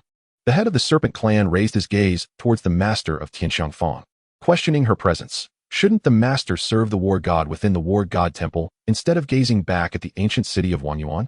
The master of Tianxiang Fong chuckled softly, covering her face. If I were not to look back at Wanyuan, would that not imply that you too intend to dismantle my Tianxiang Fong today? The second ancestor of the Crown Dragon clan, with a rather displeased expression, remarked. Indeed. The unique poison of Tianxiang is formidable. I nearly fell victim to it. Master Lu, your skills have only grown more impressive. The master of Tianxiang Fong shot him a sidelong glance, letting out a soft snort. You flatter me. However, should any of you seek discomfort within my Tianxiang Fong today, we shall have to engage in a contest. Her unambiguous stance caused the head of the Serpent clan and the second ancestor of the Crown Dragon clan to exchange glances, their expressions shifting. Clearly, the master of Tianxiang Fong had the intention of shielding the assailant. They could not believe that she had fortuitously returned to Wanyuan and merely wished to adopt a firmer position. The head of the Serpent clan coldly regarded her. You jest. Master, how could we commit such foolishness? It is merely a misunderstanding. He then called for tea, leading the others to sit down in the tea house's hall, which made the other patrons feel quite uneasy, fearing that any misstep in conversation might be noted by these formidable individuals. The master of Tianxiang Fong, feeling somewhat helpless, recognized the cunning nature of the Serpent clan's head, who remained unperturbed even in the face of her assertive demeanor. Indeed, one could not ascend among the prominent families without a heart of considerable strength. However, it was not feasible to expel them, as business had to be conducted. After observing them for a while, the master of Tianxiang Fong dissipated into the beams above. The Serpent clan and the second ancestor of the Crown Dragon clan exchanged glances, both surprised by the other's expression. The prowess of the master of Tianxiang Fong had grown increasingly unfathomable. Was the war god temple truly as formidable as rumored? It seemed that even if the two of them joined forces, they would struggle to restrain her, though they might be able to inflict significant harm. If she were indeed connected to the one who had harmed their kin, the situation today could prove quite precarious. The second ancestor of the Crown Dragon clan slammed his hand on the table, startling the patrons. Fear not. I refuse to believe that even rousing the other ancient families would fail to subdue this little lady. The surrounding patrons felt a chill. It was well known that the ancient city of Wanyuan was home to 5 prominent families: the Serpent clan, the Crown Dragon clan, the Earth Star Gu clan, the Three-Eyed Fly clan, and the Giant Crab clan. Each possessed comparable strength, resulting in a delicate balance of power within Wanyuan. However, when faced with external threats, they stood remarkably united, for the ancestors of the 5 families had fought side by side as brothers. Despite occasional conflicts among their descendants, they would not contravene the decisions of their forebears. If it is indeed, as the second patriarch of the Crown Dragon stated, that the existence of the three illusions from other families can be awakened, then the entire ancient city of Wanyuan would surely be bustling with activity. It is likely that a mere master of the Tianxiang Pavilion would find it exceedingly difficult to contend against them. At this moment, within the elegant chambers of the Tianxiang Pavilion, Li Jin and Enyo had just concluded their discussion when a series of knocks echoed at the door. Enyo was about to open it when Li Jin restrained him, saying, "Hold on, let us ascertain who it is before we open the door." Enyo, being rather straightforward and lacking in guile, left Li Jin perplexed as to how he managed to cultivate to the second illusionary realm without being deceived along the way. Upon hearing Li Jin's words, Enyo nodded and approached the door. "Who is it?" he called out. A delicate female voice responded. "I am the master of the Tianxiang Pavilion. I hope you will open the door for a conversation." Li Jin found the voice somewhat familiar, but could not immediately recall its owner. Enyo, uncertain, turned to Li Jin for guidance. Seeking affirmation on whether to open the door, Li Jin nodded in consent. Understanding the cue, Enyo slowly opened the door. As soon as he did, a wave of enchanting fragrance washed over him. Enyo remained largely indifferent to it, but Li Jin's eyes widened in astonishment upon inhaling the scent. Could it be? He glanced towards the entrance, where a figure clad in a sheer, pale pink garment floated in. A stunning silhouette appeared before him, her fair skin harmonizing exquisitely with the delicate fabric of her attire, rendering her breathtakingly beautiful. As she gently removed the veil that partially obscured her face, an exceedingly familiar visage emerged. Li Jin gasped. Lu Lixiang, the master of the Tianxiang Pavilion, approached with graceful steps, a persistent smile gracing her lips as she stood before Li Jin. Noticing his astonishment, she couldn't help but chuckle. She had not anticipated that the sect leader would display such surprise. With that, she enveloped Li Jin in a warm embrace, unabashedly showcasing her alluring figure. Li Jin, devoid of any ulterior thoughts, found himself enchanted by the unexpected joy of reuniting with an old friend. Enyo, sensing the moment's intimacy, discreetly exited the room and closed the door behind him. After a brief pause, Lu Lixiang cleared her throat, gently pulling Li Jin back to the present. He hastily released her, feeling a touch of embarrassment as he stammered, "Ah, I apologize, I was somewhat lost in thought." Lu Lixiang, unfazed, smiled playfully. "So? Did you not expect to encounter me here?" Li Jin nodded. "Indeed, during my time in the illusion realm, I encountered Dong Qiankuan and Huang Tianyi. I have heard of a few others, but have yet to meet them. It truly is a surprise to see you in the ancient city of Wanyuan today." Lu Lixiang replied, "I encountered a tempest of the illusion sea upon entering the illusion realm, which scattered us all. When I awoke, I regained my ancestral memories and understood my true identity. I suspect the others may also possess remarkable backgrounds." Li Jin nodded in agreement. "Indeed. Can you guess what identity that fellow Dong Qiankuan holds?" To everyone's astonishment, he is the president of the Illusionary World Bank. One could say that he holds the economic lifeblood of the illusionary realm. Huang Tian, on the other hand, is a disciple under the divine seat of Meng Huan, possessing formidable strength and a status that rivals even Dong Qiankuan. Lu Lixiang's lips parted slightly, expressing surprise at the identities of these two former acquaintances. It is truly absurd that the most unpredictable individual has risen to the position of president. Ha. Li Jin turned to Lu Lixiang and inquired, "I suspect your identity is not merely that of a humble guild master, is it?" Lu Lixiang shot him a glance, her charm radiating, and replied, "Who says a guild master cannot be of the third illusion realm?" Li Jin chuckled. "I have yet to encounter a guild master who commands such respect from those in the third illusion realm." Lu Lixiang pouted. "You truly see through everything, don't you?"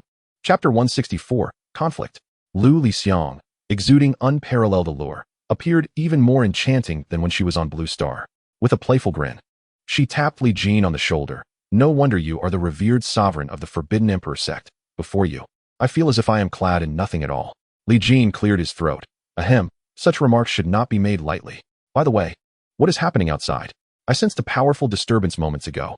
He quickly shifted the conversation, prompting Lu Lixiang to adopt a more serious demeanor. "Isn't it simply the consequence of your actions? You struck the young one, and now the elder has come. Is that not expected?" She cast a sideways glance at Li Jin. Li Jin furrowed his brow, not feeling any embarrassment regarding the arrival of others, but rather concerned that a brawl at this time might breach some unwritten taboo.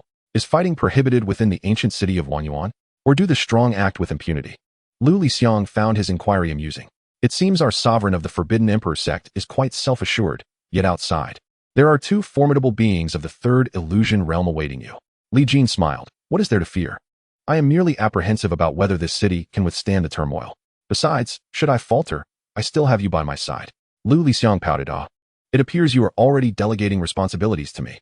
However, rest assured, within this ancient city of Wangyuan, they would not dare to act recklessly. For this place is bound by the three illusions constraints, a prohibition set forth by the illusion master himself. Yet, if you intend to participate in the illusion energy haunt, you must venture outside the city, making it the most perilous time. Li Jin nodded in understanding, realizing the gravity of the situation. I surmise your presence here is not merely for reminiscing, is it? Lu Lixiang's beautiful eyes flickered, and she sighed. Could you refrain from being so prescient? It diminishes my sense of thrill. Li Jin chuckled. I promise to do better next time. Lu Lixiang then said, in truth, your arrival in the land of divine warfare has drawn attention. You must proceed with caution and consider a change of appearance. Li Jin frowned. Do you know who exactly is monitoring me? Lu Lixiang shook her head. I do not know. This information came from the god of war himself. Oh, speaking of the god of war, he is also an old acquaintance of ours. Who? Li Jin raised an eyebrow. Lu Lixiang smiled. Wang Haoyun. Him? Li Jin was somewhat taken aback. He had not anticipated that his comrades from Blue Star held such extraordinary statuses. Wang Haoyun and Dong Qinquan were indeed brothers in adversity. And now, one had transformed into the president of the illusionary World Bank, while the other had ascended to the rank of war god beneath the illusionary deity. What exactly was the situation regarding this war god? In response to Li Jin's inquiry, Lu Lixiang seemed to have foreseen his question, and thus she explained, under normal circumstances. When a being from the illusionary realm reaches the pinnacle of the third illusion, they must confront the barrier of the illusionary deity, commonly referred to as the three dreams of awakening. Only by successfully navigating through these three dreams can one transcend to the realm of the illusionary deity. However, some may spend their entire lives without achieving even a single dream. Yet Wang Haoyun is different. He has completed 2 dreams and now finds himself trapped in the third. He has expressed that there is always something lacking, which hinders his progress. This level of power surpasses the peak of the third illusion, but remains beneath that of the illusionary deity, and beings refer to it as the war god realm. There are the 1-dream war god, the 2-dream war god, and the quasi-3-dream war god. Wang Haoyun belongs to the highest echelon among the war gods, yet such beings are rarer than illusionary deities, making him particularly exceptional. Li Jin's expression turned solemn. He had not realized that Wang Haoyun was merely a step away from breaking into the realm of the illusionary deity and was currently the most formidable individual he had encountered among his acquaintances. Lu Lixiang pondered for a moment and then remarked, by the way, the War God Temple is located in the land of divine warfare. Should you require our assistance, feel free to approach the War God Temple directly. Li Jin nodded, affirming that he would certainly do so. Suddenly, Lu Lixiang furrowed her brow. It seems your Minotaur friend is in a spot of trouble. Shall we go out to investigate? Upon hearing this, Li Jin immediately rose and made his way outside. In the tea house's main hall, Anyo was being escorted by a group of beings, unable to break free despite his struggles. It is worth noting that he was a being of the second illusion. This restriction lock is truly a remarkable item. Even a second illusion being must obediently submit like a subordinate when caught by us first illusion beings. Indeed, they boasted, oblivious to their own limitations. Today, it seemed, blood would inevitably be spilled. The beings behind Anyo continued to jeer, which only fueled his frustration, though he was powerless to retaliate. Initially, he had merely sought to enjoy some tea and provide Li Jin and the others with space. But he had not anticipated the presence of the head of the 3 illusion family from the Serpent clan here. He was subdued in an instant, with no opportunity to resist. He had stepped from the wolf's den only to enter the tiger's lair, just as he had resigned himself to his fate. A figure emerged from the direction of the elegant chamber. What? Has Tianxiang Fong truly become a marketplace, where anyone can just waltz in and trample about? A formidable pressure from the third illusion realm suddenly enveloped the entirety of Tianxiang Fong, leaving all present in awe. The enchanting figure of the Fong master, with her graceful form, emerged from within, accompanied by a golden-haired man. When the crowd spotted Li Jin, their expressions shifted in astonishment. This fellow was indeed present within Tianxiang Fong, and it seemed he had successfully gained the favor of the Fong master. How enviable. Now, he is under the protection of 3 formidable beings from the Mirage realm, coupled with his own undeniable strength, making it entirely plausible for him to emerge unscathed from this impending conflict. This revelation rendered the head of the Serpent clan and the second ancestor of the Crowned Dragon visibly distressed.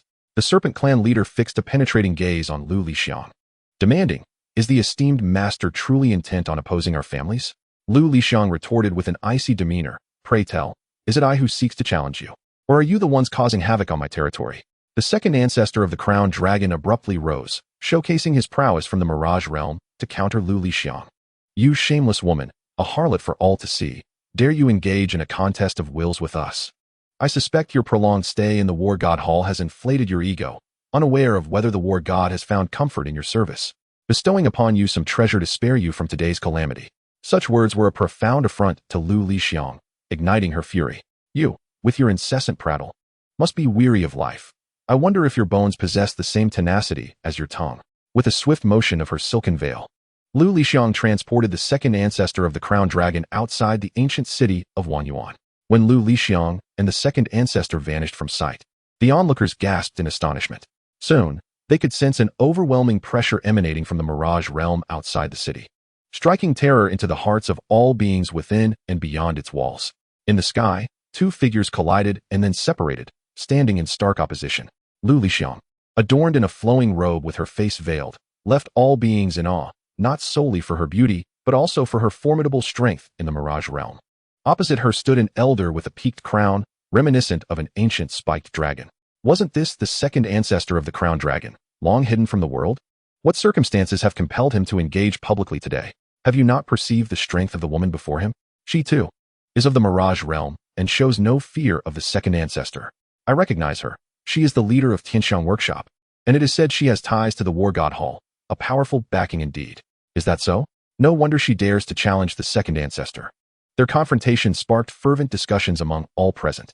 The second ancestor's expression darkened as he glared at Lu Lixiang, exclaiming, "You dare to strike at me, the elder? It seems this ancient city of Wanyuan cannot accommodate you any longer." Lu Lixiang scoffed. "You, an old fool devoid of virtue, can do nothing but boast. If you possess any skill, then prove it." The second ancestor, truly incensed, manifested a colossal claw of the heavens, descending with terrifying force, causing the ground below to buckle. Countless beings were pinned beneath, unable to escape. Should this strike land, it would surely result in a massacre. With a cold glare, Lu Lixiang raised her delicate hand, wrapping her fists in silken fabric, transforming them into gauntlets radiating a soft pink glow. "You, a decrepit wretch, behold my fists." She unleashed a powerful punch aimed at the massive palm of the crown dragon's second ancestor. Bang! The thunderous sound reverberated through the heavens, startling all living beings. Subsequently, they witnessed that enormous claw being forcefully sent flying. This spectacle captivated everyone's attention. They had not anticipated that the seemingly delicate mistress of the Tianxiang Workshop was adept in the art of fist fighting. This stark contrast left them utterly astonished. Goodness! Who could withstand such a punch? Pray tell, what must one prepare to marry such a formidable partner? Best to be ready for the next life. After delivering her punch, Lu Lixiang overwhelmingly dispersed the second ancestor's attack. "Humph, I thought you were formidable, old man, but you can't even withstand the blow of a frail woman, alas. Meeting you is far less impressive than your reputation suggested." This round of mockery left the second ancestor's face exceedingly grim. His desire to reduce Lu Lixiang to mere pulp was palpable. "Arrogant, I shall see how long your pride endures." True form of the crown dragon. With a furious roar that was beyond human capacity, the crown dragon ancestor's form suddenly swelled, rapidly transforming into a colossal beast that obscured the sun. Its powerful hind legs propelled it forward, while its forepaws dangled at its chest. Most remarkable was a spine-like sword running along its back, rendering it unafraid of attacks from behind. Its fierce visage bore resemblance to Godzilla. It opened its massive maw, unleashing a horrifying beam of light aimed directly at Lu Lixiang. Forewarned, Lu Lixiang's fists radiated brilliance, forming a barrier before her. Boom! The beam collided with the barrier, erupting in terrifying waves of energy. The battle within the realm of the three illusions was truly cataclysmic. If an entity of that caliber wished to wreak havoc, little could stand in its way. Yet, within this divine battleground, there existed a distinction. Even amidst the fierce clash between Lu Lixiang and the crown dragon ancestor, they could not annihilate the earth beyond the ancient city of Wanyuan. At most, they could merely till the surface. However, for other beings, this posed a significant threat, as the residual waves of their combat extended far and wide, instantly fatal to the weaker creatures. The crown dragon ancestor's fighting style showed no regard for the lives of others, unlike Lu Lixiang, who retained a pure heart. At times, she was compelled to withstand the second ancestor's onslaught, for if she were to evade, the creatures behind her would suffer. This was not her intent. Yet the second ancestor had cleverly grasped this sentiment, rendering Lu Lixiang somewhat constrained. The crown dragon ancestor was undeniably cunning, aware of his inferiority to Lu Lixiang. He employed this tactic to restrain her. Lu Lixiang's frustration mounted with each strike, her fists glowing with even greater intensity. "You old scoundrel, you have successfully provoked my ire." With her fists radiating a blinding light, akin to the sun ascending into the sky, she descended upon the crowned dragon ancestor. He sensed a profound threat emanating from this strike and dared not underestimate it. "What are you all waiting for? If not now, then when?" As the words fell, two beams of light surged within the ancient city of Yuan, one golden, one black. In the blink of an eye, they manifested upon the battlefield. As the light dissipated, two figures appeared beside the second ancestor of the crowned dragon. One was a titan of extraordinary stature, while the other was a frail, elderly man. Yet, the aura emanating from them was no less formidable than that of the second ancestor, both being existences of the third illusion realm. At this moment, all the spectators were astounded. They had initially assumed the second ancestor and the master of Tianxiang Pavilion were merely engaging in a skirmish. However, the current situation suggested that they had summoned the ancient relics of the city, indicating no intention of resolution. What could have prompted such actions?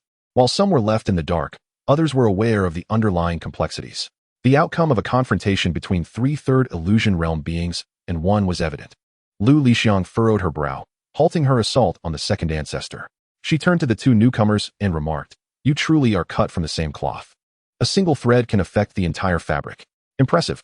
The voice of the giant from the giant clan rumbled like distant thunder. "Ah, master, you jest. We merely seek warmth and unity, far from the grandeur of the war god temple." His words were laced with veiled insinuations. These beings of the third illusion realm were not to be trifled with. As the atmosphere grew tense, Li Jin's figure appeared beside Lu Lixiang, while the head of the Mansnake clan also made his entrance. At that moment, four of the five major families within the ancient city of Yuan had revealed their third illusion realm powerhouses. The elders of the city were left in shock, for it had been a long time since so many formidable figures had gathered. It seemed today would indeed be recorded in history. Outside the ancient city of Yuan, a terrifying aura erupted, darkening the sky as if it might collapse. Six figures confronted each other in the heavens, igniting sparks of tension. "Who would have thought all of you old-timers would awaken? It seems you've come prepared," Lu Lixiang mocked. Yet, the four third illusion realm powerhouses, including the head of the Mansnake clan, remained unfazed. "Today's matter concerns that boy beside you. He has harmed our clan as prodigy and slain our steed within the ancient city of Yuan. Such audacity cannot go unpunished. If we do not make him pay for his actions, then will anyone feel entitled to trample upon the dignity of our major families?" The head of the Mansnake clan glared fiercely at Li Jin. His words seemed intended to avenge the fallen elder snake, yet Lu Lixiang sensed a peculiar atmosphere. It appeared these old fellows had ulterior motives against Li Jin. Though it was merely her suspicion, it lingered uneasily. She glanced at Li Jin and whispered, "Are you all right? I feel that these old ones harbor ill intentions." Li Jin smiled nonchalantly, replying, "Just a few old rascals. I hardly regard them." With his words, Lu Lixiang was reassured, confident that Li Jin would not act recklessly. Lu Lixiang gazed at the head of the human-faced serpent clan, her voice laced with cold disdain, striking down the younger generation to intimidate the elders, truly a hallmark of a prestigious family. "Are you oblivious to the character of your second-generation heirs?" A mere inquiry among the residents of any ancient city would reveal the notorious Prince Party of Yuan, known for their nefarious deeds and idleness. Even if no issues arise today, it is merely a matter of time. I cannot fathom how you would maintain such arrogance in the face of divine retribution from the illusory deity. Her words rendered the four formidable beings of the Sanhuan realm visibly uncomfortable. They were well aware of the shortcomings of their descendants.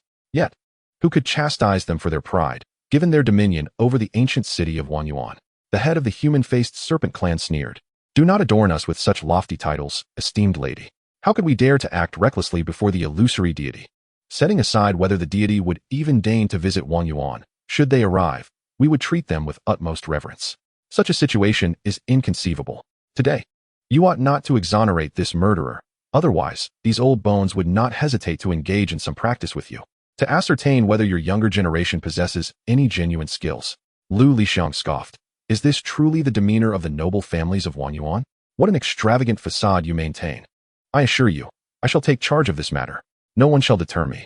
The irascible ancestor of the crowned dragon erupted with fury. "You foul creature! Is this scoundrel perhaps your paramour, that you defend him so ardently? Do you not fear that we might inform the war deity at the war god hall?" Lu Lixiang's fists clenched tightly, tempted to strike him. Beside her, Li Jin placed a reassuring hand on her shoulder and stepped forward, addressing the elder. "You old rascal truly believe that age bestows wisdom? Are you secretly serving as the cesspool of this ancient city, given your daily absence? The ancestor of the crowned dragon, incensed by Li Jin's mockery, unleashed his wrath, intent on silencing him. With jaws agape, he lunged toward Li Jin, disregarding Lu Lixiang entirely, his thoughts consumed by his adversary. Observing this, Lu Lixiang prepared to deliver a blow to the ancestor, but the other three San Juan beings would not allow her to proceed unchallenged. The San Juan powerhouse of the giant clan strode forward, launching a punch aimed at Lu Lixiang. A resounding thud echoed across the sky, causing many beings to faint from the reverberation. Both Lu Lixiang and the giant retreated 100 paces, astonished by the formidable physical strength of the giant. The giant, too, was taken aback. The fists of the head of Tianxiang workshop were indeed terrifying. His well-honed physique barely withstood her blow. Had he been any weaker, he would surely have been shattered to pieces. How had she trained to attain such prowess? Truly monstrous. An emaciated elder, frail yet formidable, raised his hand to summon a swarm of dark insects, surging towards Lu Lixiang. This was the elder of the Earth Star Gu clan, the oldest San Juan powerhouse in Wanyuan, whose strength, while not the greatest, was undoubtedly among the most enigmatic. If given a choice, one would rather provoke the members of the other four great families than confront the Earth Star Gu clan, because you may have unwittingly fallen into the grip of a venomous curse. A dense swarm of dark insects relentlessly enveloped Lu Lixiang, possessing an insatiable gnawing ability that rendered her defenseless against their sharp mandibles. Lu Lixiang repeatedly swung her fists in a futile attempt to fend them off, yet the relentless horde seemed utterly indifferent to their own demise, continuing to surge forward. She could only expand her protective barrier in a desperate bid for defense. However, she soon discovered that these insects could even gnaw through her shield. Although their speed was slow, their sheer numbers rendered her endurance tenuous. Furrowing her brow, she realized that her cultivation focused on singular, lethal attacks, making her particularly vulnerable to these pests. What to do? These old foes were indeed troublesome. Just as she felt overwhelmed, a sudden flame erupted upon her barrier. In an instant, the anguished cries of the insects filled the air as the overwhelming swarm was reduced to ashes, cascading downward. The elder of the Earth Star Gu clan widened his eyes in horror, hastily recalling the insects, his heart heavy with grief. This turn of events startled all the powerful figures present, compelling them to gaze toward the source of the flames. They beheld the second ancestor of the crowned dragon unleashing an unparalleled inferno, yet the others understood that this was not his innate ability. Thus, only one possibility remained. It was that young man wielding divine powers. At that moment, the second ancestor of the crowned dragon was shaking his head violently, his mouth agape, seemingly attempting to expel something. Whoosh! A sphere of intensely scorching fire erupted from his mouth, dazzling in its brilliance. Subsequently, the second ancestor emitted a series of pained howls, revealing that his mouth had suffered grievous burns. To injure a being of the third illusion realm, that fire must be extraordinary. After casting Li Jin away, the second ancestor's eyes turned crimson. He had truly felt the threat of death. If Li Jin continued to burn him for even a moment longer, it would undoubtedly pierce through his skull, an unfathomable thought. Li Jin, engulfed in pristine white flames, turned to the second ancestor with mockery, saying, truly befitting of a cesspool, "Your mouth emits an unbearable stench. Alas, I must take it upon myself to cleanse it for you. It appears to be much improved now." The second ancestor, having lost parts of his oral organs to the flames, could not utter a sound at that moment. His aura was waning, and it would not be an exaggeration to say he had been gravely wounded. Chapter 167, The Three-Eyed Fly Clan. "You audacious brat! How dare you strike me?" The head of the human-faced serpent clan bellowed, as an enormous tail lashed toward him. Li Jin merely chuckled, not bothering to evade, as the flames enveloped him, transforming into a colossal hand that reached for the serpent's tail. Bang! Their collision reverberated through the air. However, the head of the human-faced serpent soon sensed something amiss and hastily retracted his tail. A searing pain surged through him as he realized that his once impenetrable scales had been scorched and melted, the flesh beneath cooking and releasing a tantalizing aroma. Li Jin remarked with a grin, "Roasted snake meat is indeed a rare delicacy. I wonder if I shall have the opportunity to savor it today?" The head of the human-faced serpent clan wore a grim expression, taken aback by the strange tactics employed by this individual. A single flame had rendered three formidable figures in the realm of the three phantoms utterly helpless. Under the scrutiny of so many beings, their faces were marred with humiliation. This child must be exterminated. Li Jin smiled at the three phantom experts, expressing his disappointment. "I had anticipated that the three phantom experts from Wanyuan Ancient City would surprise me, yet I find their skills rather trifling." He launched a barrage of taunts, showing no regard for their feelings. "What nonsense! Do not presume that your trivial special techniques grant you the right to be arrogant. The second ancestor of the crowned dragon scolded. The head of the human-faced serpent clan's expression fluctuated between light and shadow, puzzled as to how Li Jin possessed the means to confront several three Phantom Realm experts. According to the reports he had received, there were no new three Phantom experts in Wanyuan Ancient City. After the dominance of their 5 major families in the city, they had sought a treasure from a disciple of the illusion god, which was the 3 Phantom Bell, suspended above the city gates. This bell could detect the soul aura of 3 Phantom experts. Even those at the peak of the 3 Phantoms could not escape its scrutiny. Only those who attained the illusion god realm could elude detection by the 3 Phantom Bell. Should Li Jin be considered an illusion god? The head of the human-faced serpent clan would rather believe that the bell was malfunctioning than entertain such a notion. Thus, there was but one explanation. Li Jin lacked the strength of the 3 Phantom realm. The means he employed must be a potent secret technique or an extraordinary illusion artifact. Having deduced this, the head of the human-faced serpent clan conveyed his analysis to the other 3 Phantom experts, illuminating their expressions with newfound greed as they regarded Li Jin. Li Jin, bewildered, wondered what had suddenly caused these 4 old dogs to behave so peculiarly. Feeling an unsettling chill, soon, he witnessed the 4 Phantom experts swiftly converge, encircling him and his companion in a tactical formation. Regardless of how remarkable your abilities may be, the disparity in strength is insurmountable. They declared, "Today, no matter how long it takes, we shall not permit your escape." Li Jin, puzzled by their conclusion regarding his inferiority, felt undaunted at the prospect of a confrontation. As the 4 experts unleashed their illusion artifacts upon him from a distance, Lu Lixiang attempted to assist him, but he stopped her. "Leave it to me," Li Jin stated calmly. He then retrieved an ancient ruler from his spatial dimension, and in an instant, a formidable pressure descended upon all beings present, as if a deity beyond mortal comprehension were bearing down upon them. The terrifying might caused the illusion artifacts just summoned by the 4 Phantom experts to plummet uncontrollably. Li Jin swept the ancient ruler through the air. Clang, clang, clang. With several resounding cracks, the 4 artifacts, which were intimately connected to their minds, were shattered by Li Jin. "Ah, my artifact!" the 4 exclaimed, their eyes wide with rage and despair, teetering on the brink of madness at the loss of their prized possessions. Especially the second ancestor of the crowned dragon, who charged at Li Jin with a frenzied intensity. The power of the 3 Phantoms surged violently, as his massive claws descended with ferocity. Li Jin merely positioned the ancient horizontally to block, rendering further progress impossible. "Is this all the strength you possess?" With a glimmer of golden light in his eyes, the ancient radiated a golden hue. A single strike severed the second ancestor's claws, blood spilling profusely at the scene. In agony, the second ancestor instantly retreated, causing the other 3 Phantom warriors to hesitate in their actions.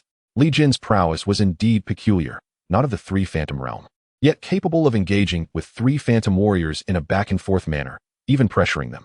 Confronting him directly offered no opportunity for victory.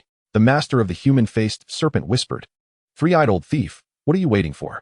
In that instant, an intricate array manifested in the skies beyond Wanyuan Ancient City, enveloping all present 3 Phantom warriors. An ancient aura surged forth, permeating the atmosphere with a sense of slaughter and bloodshed. Above the array, 3 enormous black pupils emerged, fixating intently upon Li Jin. My heavens! Those belonged to the most formidable beings of the 3-eyed fly clan, more ancient than the other 4 great families. How many ages had passed since they last graced the world with their presence? Such entities, now relegated to ancient tomes, had unexpectedly materialized today. Wanyuan Ancient City's history began as a humble ancient town, enduring the era of divine wars, traversing through times of chaos, and ultimately resiliently surviving within this battleground of gods. The legacy it left behind is unparalleled. Following this, various factions contended for dominance, transforming the ancient town through multiple changes of ownership into an ancient city. Ultimately occupied by the ancestors of the 3-eyed fly clan, their strength is undeniably formidable. However, as time flows endlessly, all beings eventually perish.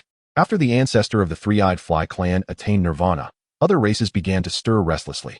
Among them, the human-faced serpent, giant, crowned dragon, and Earthstar Gu clans were the most formidable. They reached an agreement amidst their contention to jointly govern Wanyuan Ancient City, leading to the formation of the 5 prominent families. The emergence of the 3-eyed fly clan's warriors today evokes a sense of nostalgia among the elder beings. Nevertheless, the prowess of the 3-eyed fly clan is unquestionable. Their expertise lies in the realm of formations. Countless arrays lie beneath Wanyuan Ancient City. And it could be said that had the Three-Eyed Fly clan not wished for other families to settle there, they could have easily obliterated or repelled them with their formations. Yet, for reasons unknown, they chose to yield. The array outside Wanyuan Ancient City now exhibits a power that is undoubtedly among the pinnacle of the Three Phantom realm. While it may not rival the peak of the Three Phantoms, it could certainly restrain the majority of Three Phantom warriors. Coupled with the Three Phantom warriors from the Five families, even those at the pinnacle of the Three Phantoms would need to carefully consider their chances of escape. Chapter 168. A single warrior faces the challenge. Upon the appearance of the Three-Eyed Fly clan's Three Phantom warriors, the very heavens and earth momentarily stilled. All the beings in the ancient city of Wanyuan were profoundly shaken. Heaven knows what transpired today. The elusive Tri-Hall powerhouses, who are usually as rare as a dragon's sighting, suddenly emerged en masse like bamboo shoots after a rain. Frankly, it had been a considerable time since such a spectacle had been witnessed. A colossal formation enveloping the very sky itself began to rotate slowly, and the four Tri-Hall powerhouses, including the head of the Serpent clan, shot forth directly into the eye of the formation, channeling their power into it. Within the formation, Lu Lixiang furrowed her delicate brows. Feeling an overwhelming sense of pressure emanating from the array, it was evident that this was no ordinary Tri-Hall realm that could withstand such force. No wonder the five prominent families of Wanyuan were so tightly bound. It seemed there was a profound connection among them. It was likely that even a pinnacle Tri-Hall powerhouse would find it difficult to escape unscathed from this place. What to do? The combined strength of the five families was terrifying, and this formation, led by the Tri-Eyed Fly clan, had a formidable focus on the soul, making it exceedingly challenging even for the pinnacle Tri-Hall experts. Lu Lixiang cast a worried glance at Li Jin. While she was confident that this group would not dare to strike at her, Li Jin was a lone wanderer, without any backing. In response to Lu Lixiang's concerns, Li Jin assured her that there was no need for such worry. If you hadn't mentioned that this formation targets the soul, perhaps I would have to exert some effort. But since this array is a soul attack, rest assured, you should exit the formation at once. Otherwise, if a battle ensues, I would need to consider your safety too, Li Jin said with a confident smile, leaving Lu Lixiang momentarily bewildered. She recalled that on Blue Star, Li Jin was most adept at manipulating fire.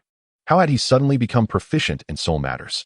Yet, trusting him, she refrained from further questioning, nodded, and soared into the air. Would it not have been better if you had acted thus from the beginning? Must you oppose us to showcase your uniqueness? Depart swiftly to avoid calamity, admonished the Tri-Eyed Fly clan's Tri-Hall powerhouse. Lu Lixiang glanced at them, and then silently flew out of the formation. At that moment, only Li Jin remained. Facing the five formidable experts alone, feeling an overwhelming sense of isolation from the world, all the spectators of this battle could not help but exclaim in astonishment. That man was doomed. Facing five Tri-Hall powerhouses, there was no chance of survival. Had he not just been exchanging blows with the Serpent clan's leader moments ago? Now, it seemed hopeless. It was no jest. Hadn't the ancient elders of the Tri-Eyed Fly clan emerged? What an existence that was. It was said that the elders of the Tri-Eyed Fly clan had lived through endless ages, possessing terrifying strength. Although their cultivation had not reached the pinnacle of Tri-Hall, their soul power was already comparable to it. No wonder the head of Tianxiang Workshop chose to abandon that individual, facing a quasi-pinnacle Tri-Hall powerhouse. No one would dare to confront them head-on.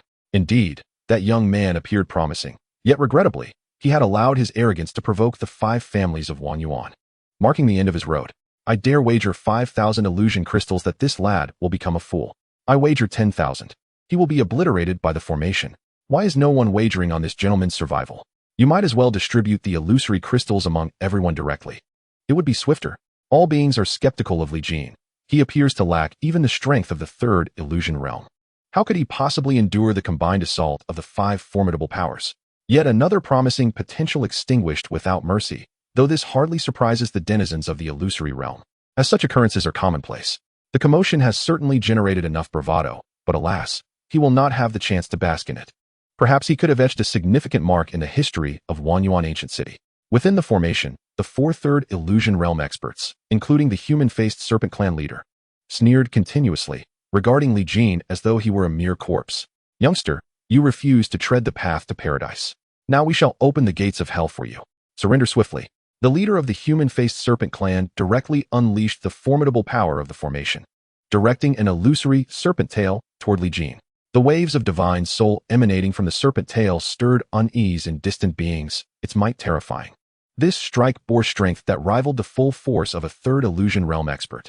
The leader of the human-faced Serpent clan grinned maliciously, eager to see how Li Jin would respond. This lash was merely a probe. Li Jin, however, revealed a faint smile, with a surge of flames in his hand. He transformed them into a colossal firebird, which soared toward the serpent tail. With a resounding clash, when the talons of the firebird made contact with the serpent tail, it shattered instantaneously, dispersing into wisps of violet smoke that the formation eagerly absorbed. The firebird continued to flap its wings within the formation, exuding an air of effortless grace. The second ancestor of the crowned dragon frantically activated the formation, conjuring a maw of abyss capable of devouring the heavens and the earth, which loomed over the firebird. He harbored deep resentment towards Li Jin, having nearly met his demise at his hands. Now empowered, he longed to flay Li Jin, strip him of his flesh, and reduce his bones to ashes. As he beheld the firebird being engulfed, Li Jin merely chuckled, "You stubborn lizard, do you not remember? Must I roast you into a delicacy?" The second ancestor of the crowned dragon's expression darkened. Yet he believed Li Jin lacked the power to retaliate under such a forceful assault. "Speak as you like, boy. It won't be long before your insolent mouth can utter no more." Li Jin laughed joyfully. "Is that so? Then behold this." The second ancestor suddenly felt a wave of soul tremors, an instinctual fear washing over him. To his astonishment, the maw of the abyss he conjured was engulfed in flames from within, the firebird still thrashing about, unextinguished. Moreover, he sensed his own soul tethered to that great mouth was being scorched by the flames. In a panic, he hastily withdrew his soul, but the white flames clung to him like maggots, refusing to be shaken off, even following his soul into his very essence. Oh, in the next moment, the second ancestor writhed in madness, as if subjected to unimaginable torment. He constantly shifted between human and beast forms, utterly uncontrolled. In his frantic turmoil, the coherence of the formation was instantaneously shattered. "Crowned dragon, what are you doing?" bellowed the giant. They beheld with horror as the second ancestor of the crowned dragon began to emit torrents of white flames from all 7 orifices, his visage grotesque and terrifying. "Save me. Save me, please." A heart-wrenching scream erupted from the second ancestor, leaving all present in stunned silence. Chapter 169, The Bone Hand. The second ancestor's appearance was frightfully dreadful, as the flames erupting from his head consumed his very soul, leaving only a lifeless shell plummeting to the earth.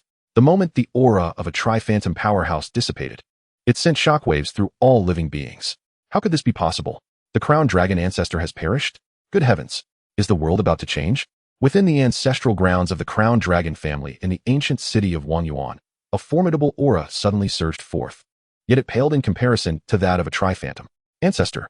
The crowned dragon clan could only roar in impotent fury, lacking the strength to intervene. The tri-phantom powerhouses, including the head of the man-faced serpent family within the formation, were equally shaken. An old friend from their past had fallen so easily. It must be noted that they were currently within a formidable array, endowed with overwhelming power, rendering it impossible for ordinary beings of the tri-phantom realm to defeat them. Yet, right beneath their noses, the second ancestor's soul was extinguished. What manner of creature was that young man? A small white firebird burst forth from the second ancestor's head, soaring into the wings of the colossal fiery bird, reminiscent of a fledgling returning to its nest. Astonishingly, it was merely a single feather from the fiery giant that had incinerated the second ancestor of the crowned dragon. What on earth was that? The tri-phantom powerhouses were utterly astounded that they could not withstand the assault of a single feather. Such a phenomenon was unheard of among the tri-phantom powerhouses present. The most astonished was undoubtedly the representative of the three-eyed fly clan. He had instigated this formation and was acutely aware of the transformations it could bring forth. This ancient array, passed down from the era of the divine war, was exceedingly complex. Even he could only grasp a fleeting understanding of its intricacies. Yet, this minimal comprehension allowed him to harness the potential to contend at the peak of the tri-phantom realm. Moreover, this formation was specifically designed to target the soul, enabling the wielder to amplify their soul's power beyond their inherent capabilities. As a tri-phantom powerhouse, the second ancestor's soul strength was undoubtedly at least of tri-phantom caliber. With the augmentation of this formation, his soul capabilities could rival those at the latter stages of the tri-phantom realm or even its zenith. Yet, despite this, he was effortlessly consumed by that young man within the array. Was it not claimed that the young man's strength had not reached the tri-phantom realm? How then could he have vanquished the crowned dragon? Could it be that the intelligence was flawed? The remaining 4 tri-phantom powerhouses observed Li Jin with a chill running down their spines, unable to comprehend the source of his terrifying prowess.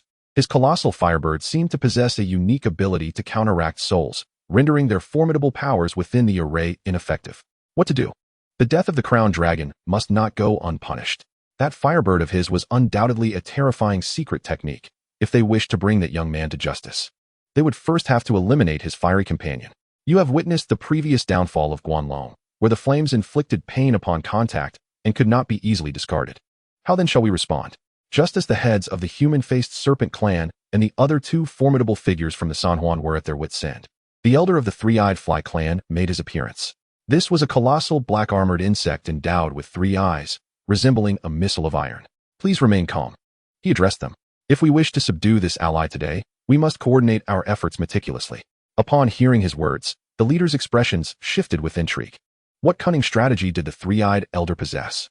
That fiery bird was no ordinary flame. It was said that the arm of our clan's pride was incinerated by such fire.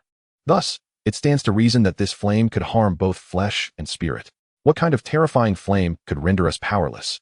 The three-eyed elder shook his head and declared, regardless of whether it harms the body or the soul, I possess a means to make him regret his actions.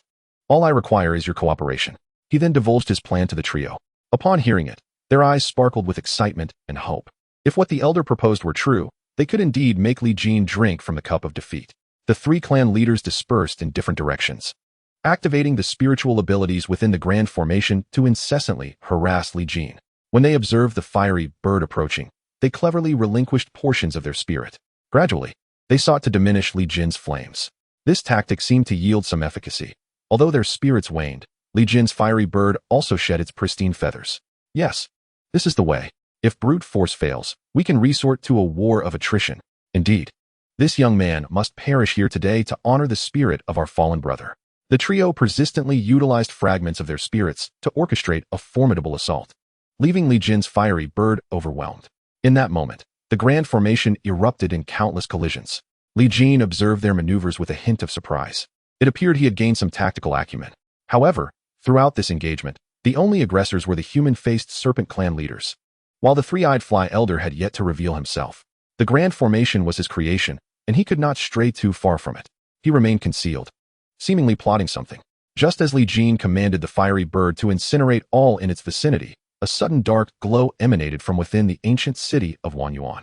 In an instant, a chilling aura swept across the land, not the cold of winter snow, but a soul-chilling terror. From the very center of the Wanyuan pool, a skeletal hand emerged, gleaming with a black-golden luster. The moment the skeletal hand appeared, all beings within the ancient city weaker than the realm of illusion perished instantly. An immense amount of spiritual energy was absorbed by the skeletal hand, which then unleashed an awe-inspiring might. In that moment, the skeletal hand soared into the air and swiftly entered the formation. Li Jin witnessed a formidable 3-eyed worm-like creature devour the hand, followed by a tumultuous upheaval. Beneath its grotesque form lay 2 skeletal hands, exuding an aura of eerie strangeness. This creature must be an elder of the three-eyed fly clan, yet its appearance closely resembled that of a scaled, armored maggot. Now, with the addition of 2 bony appendages, it appeared even more repugnant.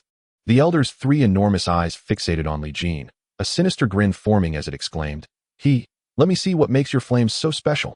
Before him, the elder's bony hands incessantly grasped at the white flames within the magical formation, seemingly unfazed. The flames it captured resembled helpless little birds stripped of their sentience, extinguished mercilessly by its skeletal grip. This spectacle greatly bolstered the morale of the Serpent Man clan leaders, for even that terrifying fire could indeed be snuffed out. Surely, after enduring countless ages, the elder of the three-eyed fly clan possessed a formidable prowess. Li Jin furrowed his brow. There was something unsettling about this creature's skeletal hand. His flames existed in a realm between the tangible and the ethereal, capable of inflicting immeasurable harm to the soul.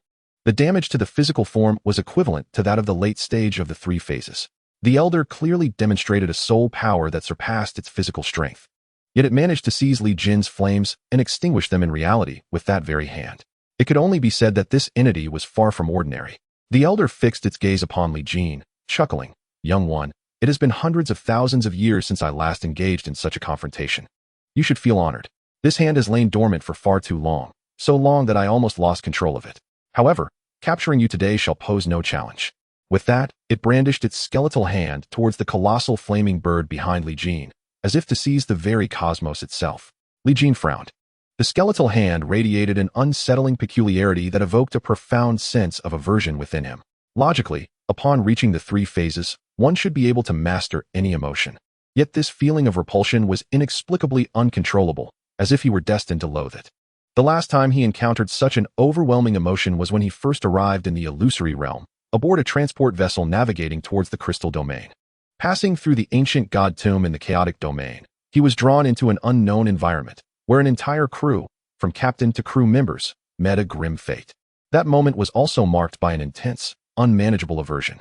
Could this creature's skeletal hand be connected to the ancient god tomb? Li Jin speculated. He dared not underestimate it, and summoned the ancient ruler, directing it toward the elder of the three-eyed fly clan. The illusory ancient ruler, concealed by Li Jin's formidable soul, appeared as an ordinary illusory artifact, failing to garner the elder's respect. The elder extended a bony hand to strike at Li Jin's colossal ruler, convinced that the greatest threat lay in the flames behind him. If only he could extinguish that fire, Li Jin would be rendered powerless. The three surrounding three-phase experts displayed expressions of delight. It had been ages since the three-eyed fly clan had revealed such a skeletal hand. The last appearance was over 1,000,000 years ago, when the previous elder unleashed this very artifact to slay a peak three-phase expert, a feat well documented in history. The terror of the bone hand was well known to all. The inhabitants of the ancient city of Wanyuan felt an overwhelming dread descend upon them, their expressions betraying their fear. The three-eyed fly clan was indeed formidable, living up to its reputation as the strongest family in Wanyuan. That individual had seemingly reached the end of his journey. Everyone was intimidated by the elder of the three-eyed fly clan, and they could only shake their heads and sigh at Li Jin's fate. Why provoke anyone, if not the five great powers of Wanyuan? Now, they couldn't even fathom how to write the word death. Even Lu Lixiang, standing nearby, felt a surge of anxiety. The elder of the three-eyed fly clan was exceedingly strange, capable of interfering with Li Jin's unstoppable flames. Should she summon Wang Haoyun for assistance? Yet, Li Jin did not exhibit any signs of panic. Was he still in control of the situation? She couldn't help but fix her gaze upon that golden figure, pondering the source of Li Jin's enigmatic power. At that moment, the skeletal hand of the elder from the three-eyed fly clan grasped Li Jin's ancient ruler. A wave of profound energy erupted, and that fearsome skeletal hand was unexpectedly halted by the seemingly unremarkable ancient ruler, unable to advance even a fraction. The elder's three eyes widened in disbelief. He could not comprehend why Li Jin was able to thwart his artifact with such an object. Typically, even illusions forged in the realm of the three phantoms could not withstand the skeletal hand. Despite the elder exerting the full power of his skeletal hand, he still could not shatter the ancient ruler, leaving him astonished. What is this thing? He could not help but inquire. Li Jin smirked. It is the instrument of your demise. In an instant, the ancient ruler was unleashed, emanating an ethereal aura that influenced the very fabric of reality. The ruler pierced through the skeletal hand of the elder, striking fiercely at his form. A resounding crack echoed as the sound of shattered armor filled the air. A grotesque wound appeared on the elder's body, nearly cleaving him in two. The ethereal force of the ancient ruler rendered the wound beyond healing. With a cry of anguish, the elder was forced to abandon his corporeal form, transforming into a state of pure spirit. Curse this wretched thing. You have driven the ancestor to such depths. This is your own doing. The elder's spirit roared, manifesting an immensely formidable spiritual presence. In this clash, the elder of the three-eyed fly clan had been defeated, his physical form destroyed, leaving only his spirit intact. Unbeknownst to many, when the kin of the three-eyed fly clan revealed their spirit, it marked their most powerful state. Those aware of the underlying truths were astonished. None had anticipated that Li Jin could obliterate the elder's physical form. Despite their surprise, there was a sense of elation, for it signified that the three-eyed fly clan would not hold back. The full manifestation of their soul was a precursor to their impending wrath. The elder's form gradually coiled within the formation, resembling a foreboding, sinister mountain. Three enormous eyes appeared even more terrifying in their ethereal state. They fixated on Li Jin, their souls resonating with a trembling voice. After 1,000,000 years of cultivating my physical form, you dare to destroy it. I demand your life in return. It seemed as though its body fused with the array, forming a domain of spiritual desolation, where boundless soul disturbances and assaults erupted around Li Jin. With the inclusion of the elder spirit from the three-eyed fly clan, the array's power became even more formidable, rivaling the peak of the threefold illusion realm. The elder's soul energy had already reached the pinnacle of the third ring, unleashing a terrifying might that left all present gasping for breath. The array rapidly constricted, as if to form a dome, intent on ensnaring Li Jin within. You wretched boy, the ancestor has severed your escape route. Let us see how you shall contend with this. The elder of the three-eyed fly chuckled ominously. Li Jin surveyed his surroundings, a smirk curling at the corners of his mouth. Sever my escape route? Have you not considered that you have also cut off your own retreat? The elder scoffed. If you possess the means to counter the ancestors' methods today, then why not let you depart? Yet, should you lack such capability, prepare to meet your end. With that, a wave of green, ethereal mist began to permeate the confined space, a poison of the three-eyed fly capable of disorienting souls. Trapped within the compressed array, Li Jin found himself ensnared alongside the elder of the three-eyed fly. A mesmerizing green breath began to spread, a soul-corroding toxin potent enough to obliterate the essence of living beings. It was said that this poison could swiftly erode the souls of even those at the pinnacle of the threefold illusion. This signified its dreadful nature. The elder of the three-eyed fly clearly intended to execute Li Jin without leaving any room for negotiation. Lu Lixiang, witnessing the elder release the soul poison, widened her beautiful eyes in alarm, clearly aware of its implications. However, it was too late to warn Li Jin. She regretted allowing him to remain within the array. As the green, ethereal breath completely filled the array, a dark green space emerged, and the mere aura it emitted began to induce decay and languor in the world below. This was undeniably terrifying. Should it spread, it would likely consume the ancient city of Wanyuan and its surrounding areas, transforming them into a realm of death. Such was the capability of a peak expert of the threefold illusion realm, capable of radiating devastation across vast lands. Finally, the hearts of the serpent-faced clan and other threefold experts, once anxious, settled. Now, that boy shall not stir up any more trouble. Indeed, had he not forced the elder of the three-eyed fly into such a corner, there might have been a glimmer of hope for his survival. Oh, death would be a relief. He must have come to participate in the illusion energy hunt. If he were to escape, given the strength he has displayed, he could very well rise to prominence in the competition. If any major force took an interest in him, would it not bring us trouble? The clan leader's words rang true. The three experts had already retreated to a distance, engaging in their assessments. The other beings sighed in unison, mourning the fall of a remarkably gifted entity. Yet, just as they believed the three-eyed elder would undoubtedly triumph in battle, a brilliant golden light erupted from the misty green aura, as if it were a beam of light shattering the gloom. Ha ha ha. With such trivial skills, they dare to present themselves. The pinnacle of the three illusions is merely this. Li Jin's hearty laughter resonated amidst the burgeoning golden light, sending a tremor through all beings in the realm. Subsequently, the golden radiance surged forth, dispersing the green mist and shattering the formation. A wave of soul power erupted, causing every being in the ancient city of Wanyuan to tremble at its core. The three illusion bell, suspended from the tower, could not even toll before being obliterated by this overwhelming soul force. Li Jin's soul had long been tempered and solidified within the realm of the illusory god, and had not diminished with the expiration of the divine card. At this stage, he feared no assaults on his soul. It is worth noting that the three-eyed elder had chosen to exploit his strengths. Thus, Li Jin confidently allowed Lu Lixiang to depart, for he truly regarded these adversaries with disdain. The golden light was resplendent, akin to a golden sun suddenly descending upon the ancient city of Wanyuan, blinding all who dared to gaze upon it. Ah, you boy, how could you? The three-eyed elder let out a piercing scream, eliciting shock from numerous beings.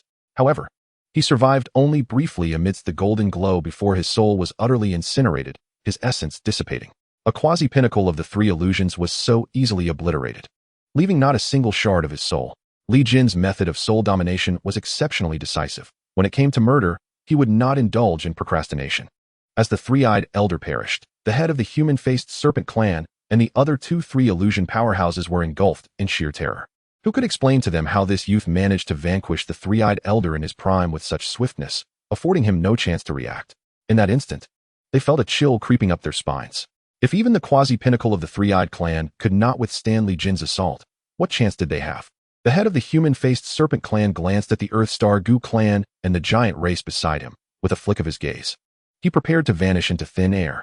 Fear gripped him, a dread of Li Jin's inscrutable methods, terrified of meeting his demise here. Watching his millennia of accomplishments crumble to dust, the giant race warrior, witnessing his cowardice, was filled with rage. It was he who had summoned them from their secluded retreat, and now sought to betray them. This scoundrel deserved to be cursed. However, neither the giant race warrior nor the Earthstar Gu warrior were fools. After exchanging glances, they fled in opposite directions. They believed Li Jin would not pursue them, as the illusion energy hunt would soon commence, and he would surely want to participate. If they could evade the 2 days leading up to the competition, they could survive. The time for fortune to be tested had arrived. The question remained, whom would Li Jin focus his attention on? Before the eyes of all beings in the ancient city of Wanyuan, a scene unfolded that nearly caused their minds to malfunction. What was happening? Why had the once dominant faction suddenly crumbled, with some fleeing and others perishing? What manner of existence was that individual? Even the formidable beings at the pinnacle of the three phantoms had fallen. What could possibly stand in his way? It seemed as though the ancient city of Wanyuan was on the brink of upheaval. Lu Lixiang's lips parted slightly, her eyes wide with astonishment. She had never anticipated that Li Jin possessed the power to annihilate those at the peak of the three phantoms. Why didn't he mention this sooner? Did he revel in causing her worry? Yet, she felt a surge of joy for Li Jin, and her thoughts drifted back to that figure from the blue star. Even in the vast and boundless realm of illusions, he remained resplendent. Li Jin radiated golden light, his golden eyes scanning the fleeing three phantom experts. A scornful smile gracing his lips. Attempting to escape? It would not be so simple. With a burst of golden brilliance from his gaze, it seemed as though this world itself was momentarily suffused with light, pausing the understanding of all beings for just an instant. In the next moment, the three experts who had fled to the distance abruptly found themselves standing before Li Jin, their faces still bearing the relief of having escaped. However, upon recognizing the figure before them, a tide of despair washed over their bodies and minds. No, how could you be so fast? This must be an illusion. Look where we are now. The giant clan expert trembled, reminding them. Their eyes, when they finally looked, revealed that they had returned to the battlefield outside the ancient city of Wanyuan. What terrifying technique was this? Altering the very fabric of reality? Or perhaps a reversal of time? Regardless, such extraordinary feats were beyond the capabilities of the three phantom realm within the illusion realm. To achieve this, the practitioner must possess strength that transcended even the pinnacle of the three phantoms. Not even the realm of the war god could compare. Despairing, they gazed at Li Jin, their minds echoing a singular thought. Is this person a god of illusions? Chapter 172, Total Annihilation. Li Jin unleashed a terrifying wave of spiritual energy that pressed against the heavens and earth, shaking the very fabric of the universe. Yet it was fleeting, revealing little of its magnitude. All beings present felt a primal fear and an instinctual urge to submit, as if standing before a deity, too fearful to act against him. The three phantom experts, who had been forcibly returned by Li Jin, felt this sensation even more acutely, for he had not concealed his true power from them. This spiritual might, comparable to that of a god of illusions, nearly shattered their very souls. The head of the serpent-faced clan gazed at Li Jin in terror. No, you are a god of illusions. No, please, Lord God of Illusions, spare me. The three Phantom Realm experts from the Giant Clan and the Earthstar Gu clan were equally horrified. Their eyes filled with rage as they glared at the serpent-faced clan leader, as if to say, "Who told you to wake us up? Now look what has happened. Not only have we failed to defeat him, but our lives may be forfeit here." They dared not express their anger towards the god of illusions. So they redirected their resentment towards the serpent-faced clan leader. If they were to be freed at this moment, their first course of action would likely be to seek revenge on the serpent-faced clan. However, that opportunity has long since passed. Li Jin would not engage in such foolishness as releasing a tiger back into the mountains. He turned his gaze towards the three formidable beings, a smile gracing his lips. "What is this? Are you afraid to confront me? Weren't you quite arrogant before? In this ancient city of Wanyuan, do your 5 great families consider themselves the law?" The head of the serpent clan shook his head vehemently. "No, my lord. It was merely a moment of folly on our part. We were blinded by treacherous individuals and failed to recognize your grandeur. Please grant me the chance to atone, and I shall ensure that the one who instigated this turmoil is brought to justice." Li Jin chuckled, glancing at the other 2 powerful figures. "And you? Were you too deceived by the same treacherous individuals?" The giant hastily shook his head. "No, my lord, do not heed his slander. We are the ones who have been misled by him. He concocted tales claiming that you intended to harm the 5 great families, colluding with Tianxiang Fang to exert pressure on us, asserting that the war god is your ally. Those were his exact words. I implore you to see the truth." The strong man from the Earthstar Gu clan nodded vigorously in agreement. Li Jin, witnessing this, erupted into laughter. "Ha! What a splendid spectacle of dogs biting dogs. This will be your swan song." Upon hearing this, the 3 powerful beings were struck with dread, realizing that the illusory deity intended to eliminate them. They attempted to flee, but bound by the illusory deity's power, escape was impossible. Trapped as if ensnared in quicksand, they could barely move. "No, you cannot kill us. Doing so will lead to grave consequences," shouted the 3 strong men from the Earthstar Gu clan in terror. Yet, Li Jin held no fear of such baseless threats. Under the watchful eyes of all beings, a plume of pure white flame drifted from his fingertips, slowly advancing towards the 3 powerful beings. This was the same flame that had previously incinerated the second ancestor of the crown dragon, and it would prove equally effective against them. They could only remain helplessly suspended in the air, watching as the flames of death approached. As if carried by a breeze, the fire enveloped the three strong men. And in an instant, their chilling cries echoed through the air, striking fear into the hearts of all observers. Moments later, the flames gradually dissipated, leaving behind a pile of ashes that the wind scattered into the sky. Thus, among the 5 great families of Wanyuan ancient city, all the strongest had perished. One can only imagine the cataclysmic upheaval that would ensue in Wanyuan ancient city following this event. However, this would no longer concern Li Jin. It was merely a bloodbath spawned from a farce. To the illusory deity, the life and death of the 3 strong men held as little significance as that of ants. After the demise of the 3 powerful beings, Li Jin retracted all his energy, once again adopting the guise of a fragile figure. At that moment, Lu Lixiang finally came to her senses, her beautiful eyes shimmering with an unusual brilliance. What? Are you stunned? Do not fall for me. I am merely a legend. Li Jin teased as he approached. Lu Lixiang playfully tapped him with her delicate fist. Who would fall for you? Such narcissism. However, I truly did not expect you to have grown this formidable. It is simply unfathomable. Do you possess some sort of cheat? Share it with me. Li Jin chuckled. What cheat? It is simply the result of my expenditures. Lu Lixiang pouted and said, It's fine if you won't tell me, but from now on, I shall cling to you like a steadfast companion. Once a sect master, always a sect master. Don't think you can shake me off. Rest assured, you may choose any limb of mine to lean upon, Li Jin jested. In an instant, the 2 figures appeared within the ancient city of Wanyuan. Anyo glanced at Li Jin with an air of formality. The previous ease in his demeanor vanished. Senior, Li Jin chuckled, patting his shoulder. There's no need to be so formal. I carry no burdens. Relax a little. Only then did Anyo begin to exhibit a more natural disposition. Over the past couple of days at Tiangxiangfang, Li Jin had, as a form of remuneration, reconstructed Anyo's Dao body, granting him the potential to ascend to a higher realm. Furthermore, he had refined and upgraded 2 of his own Daoist sacred artifacts. One was the sacred body of Dao, and the other was the sacred pearl of Dao. Following the refinement, the sacred body transformed into the divine body of the great Dao, while the sacred pearl became the 3,000 pearls of the great Dao. The waves of energy emanating from them were immensely formidable. Had it not been for Li Jin's robust soul abilities to conceal their presence, it would have triggered a tumultuous upheaval of chaos. At this juncture, Li Jin simply wished to quietly conclude the Phantom Energy Capture competition, hoping for a stroke of luck to meet the Phantom Master. The Chaos World Dragon was a must-see, especially since countless souls in the Dragon Kingdom prayed for him in unseen places, deserving of his consideration. Engaging in conversation with the Phantom Master could yield some insights regarding the ephemeral nature of life. Of course, all of this hinged upon the possibility of encountering the Phantom Master. Boom, boom, boom. The sky resonated with the tolling of 9 bells, heralding the commencement of this grand assembly. Li Jin and Anyo had long arrived at the starting point of the competition, a uniquely extraordinary locale within the realm of illusions, known as the Phantom Abyss.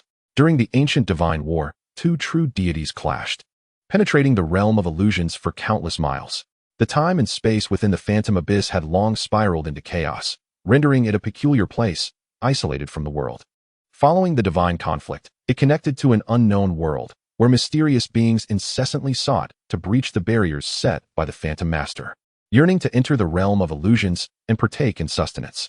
This necessitated the perpetual presence of the Phantom Deity to guard the Phantom Abyss, a secret unknown to ordinary beings. Surrounding the Phantom Abyss were towering walls composed entirely of the remnants of worlds obliterated by the World of Foundations, exuding an overwhelming oppressive force that even the 3 illusions realm found daunting.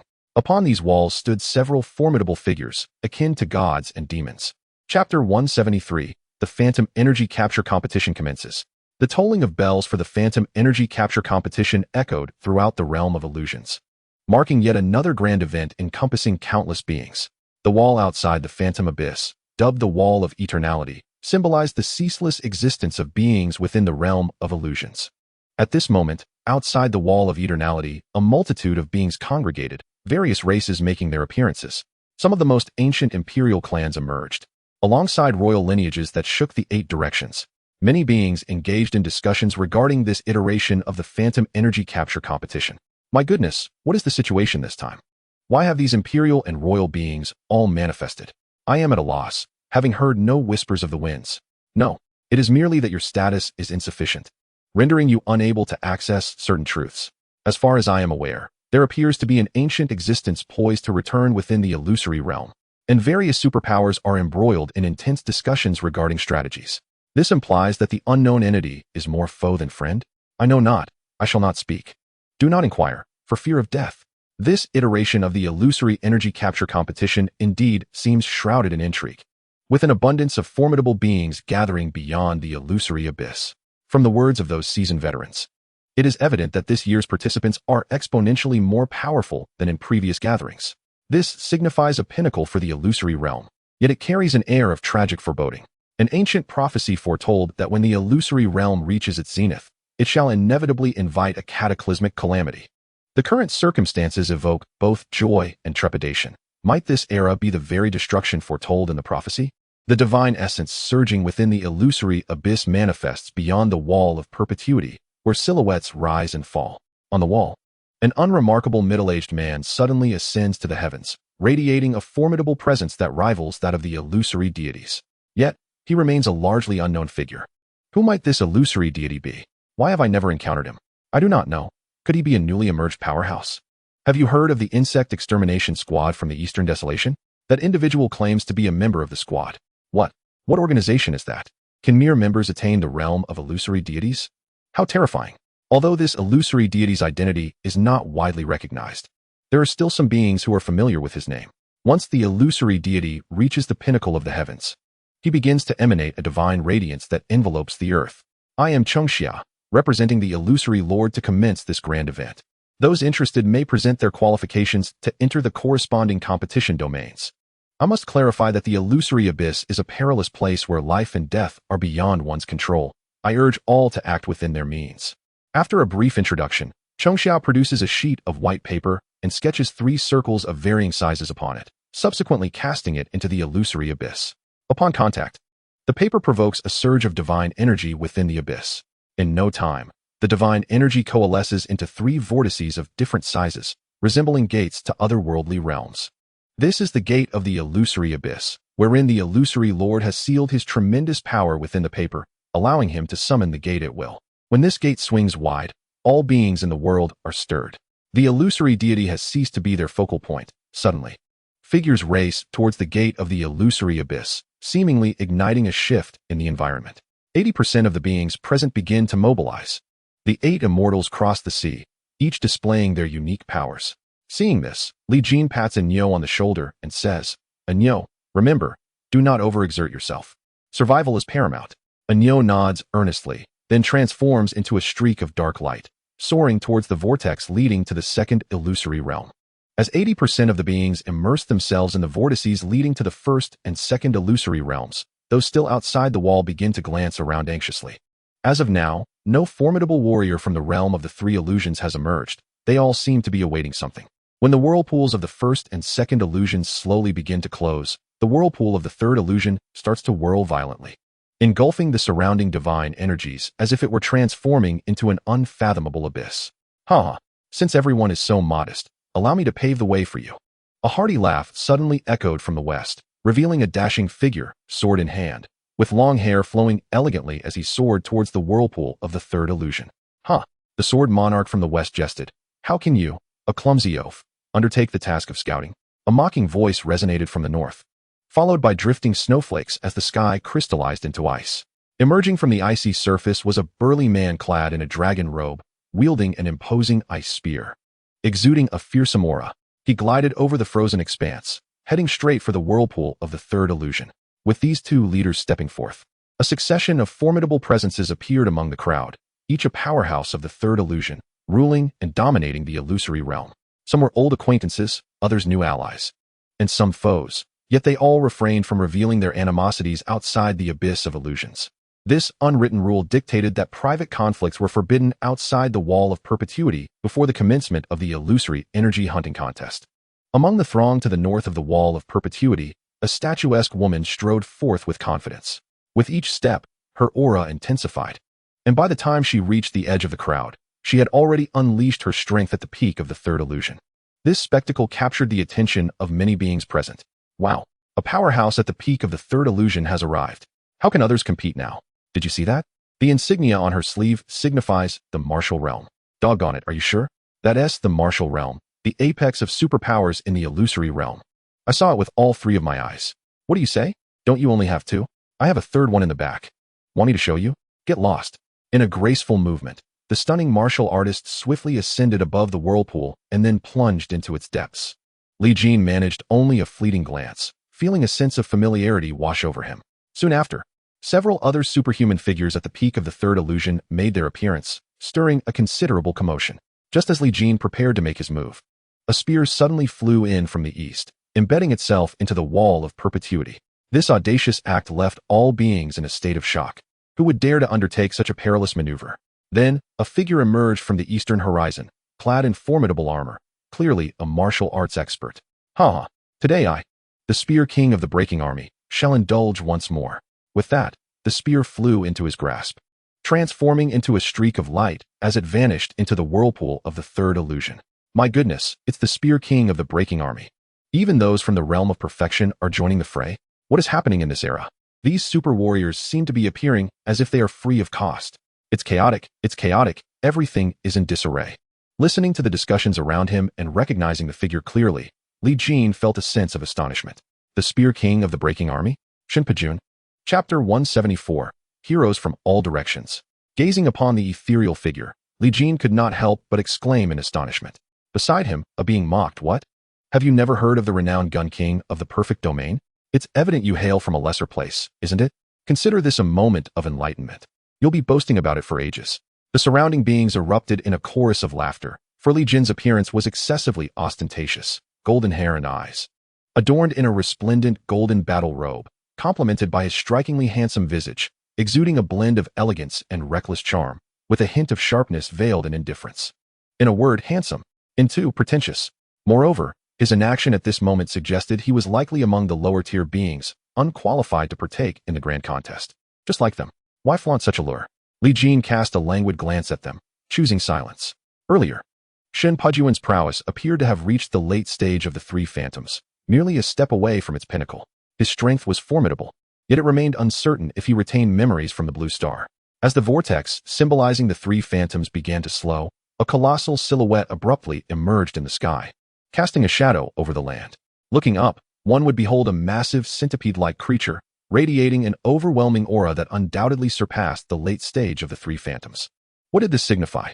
The first peak powerhouse of the three phantoms had arrived at the competition. Look, it is the centipede monarch from the western toxic domain. Who would have thought it would grace us with its presence? Exclaimed one in disbelief.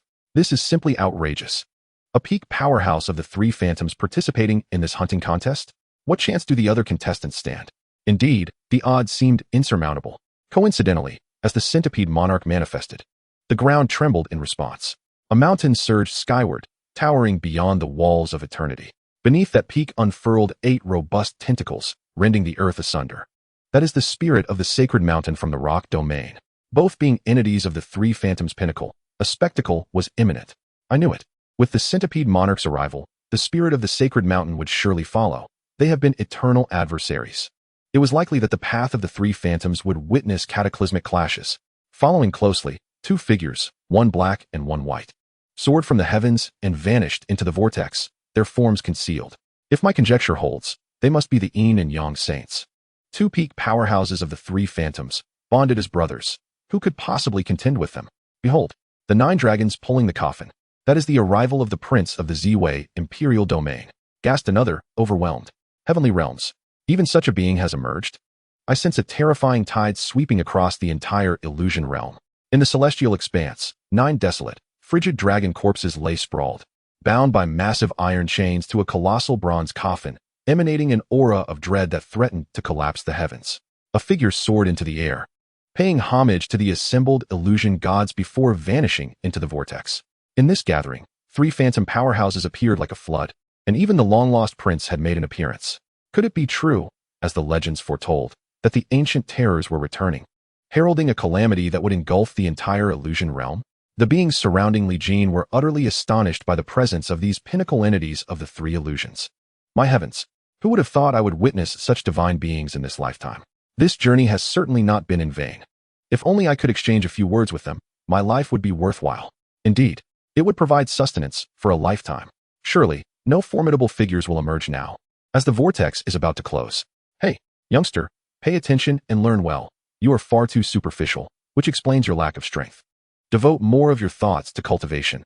That is the true path. A being with a rugged face and a thunderous voice admonished Li Jin, patting him on the shoulder.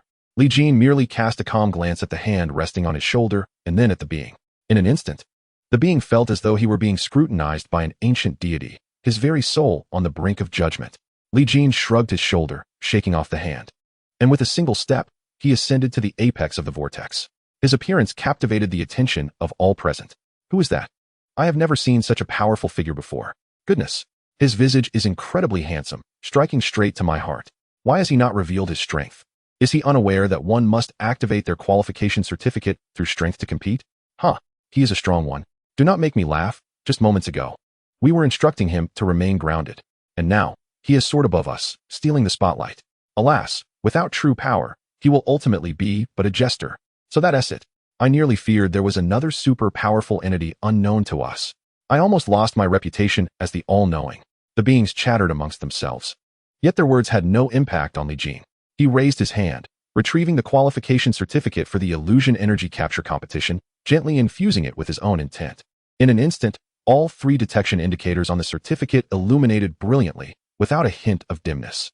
Igniting all 3 indicators signifies that the holder has attained the pinnacle of the 3 illusions, whereas many beings at this level can only partially illuminate the 3rd indicator. Even those at the late stage of the 3 illusions cannot fully activate it. Only those who have reached the pinnacle can achieve this without exception. This is a symbol of strength.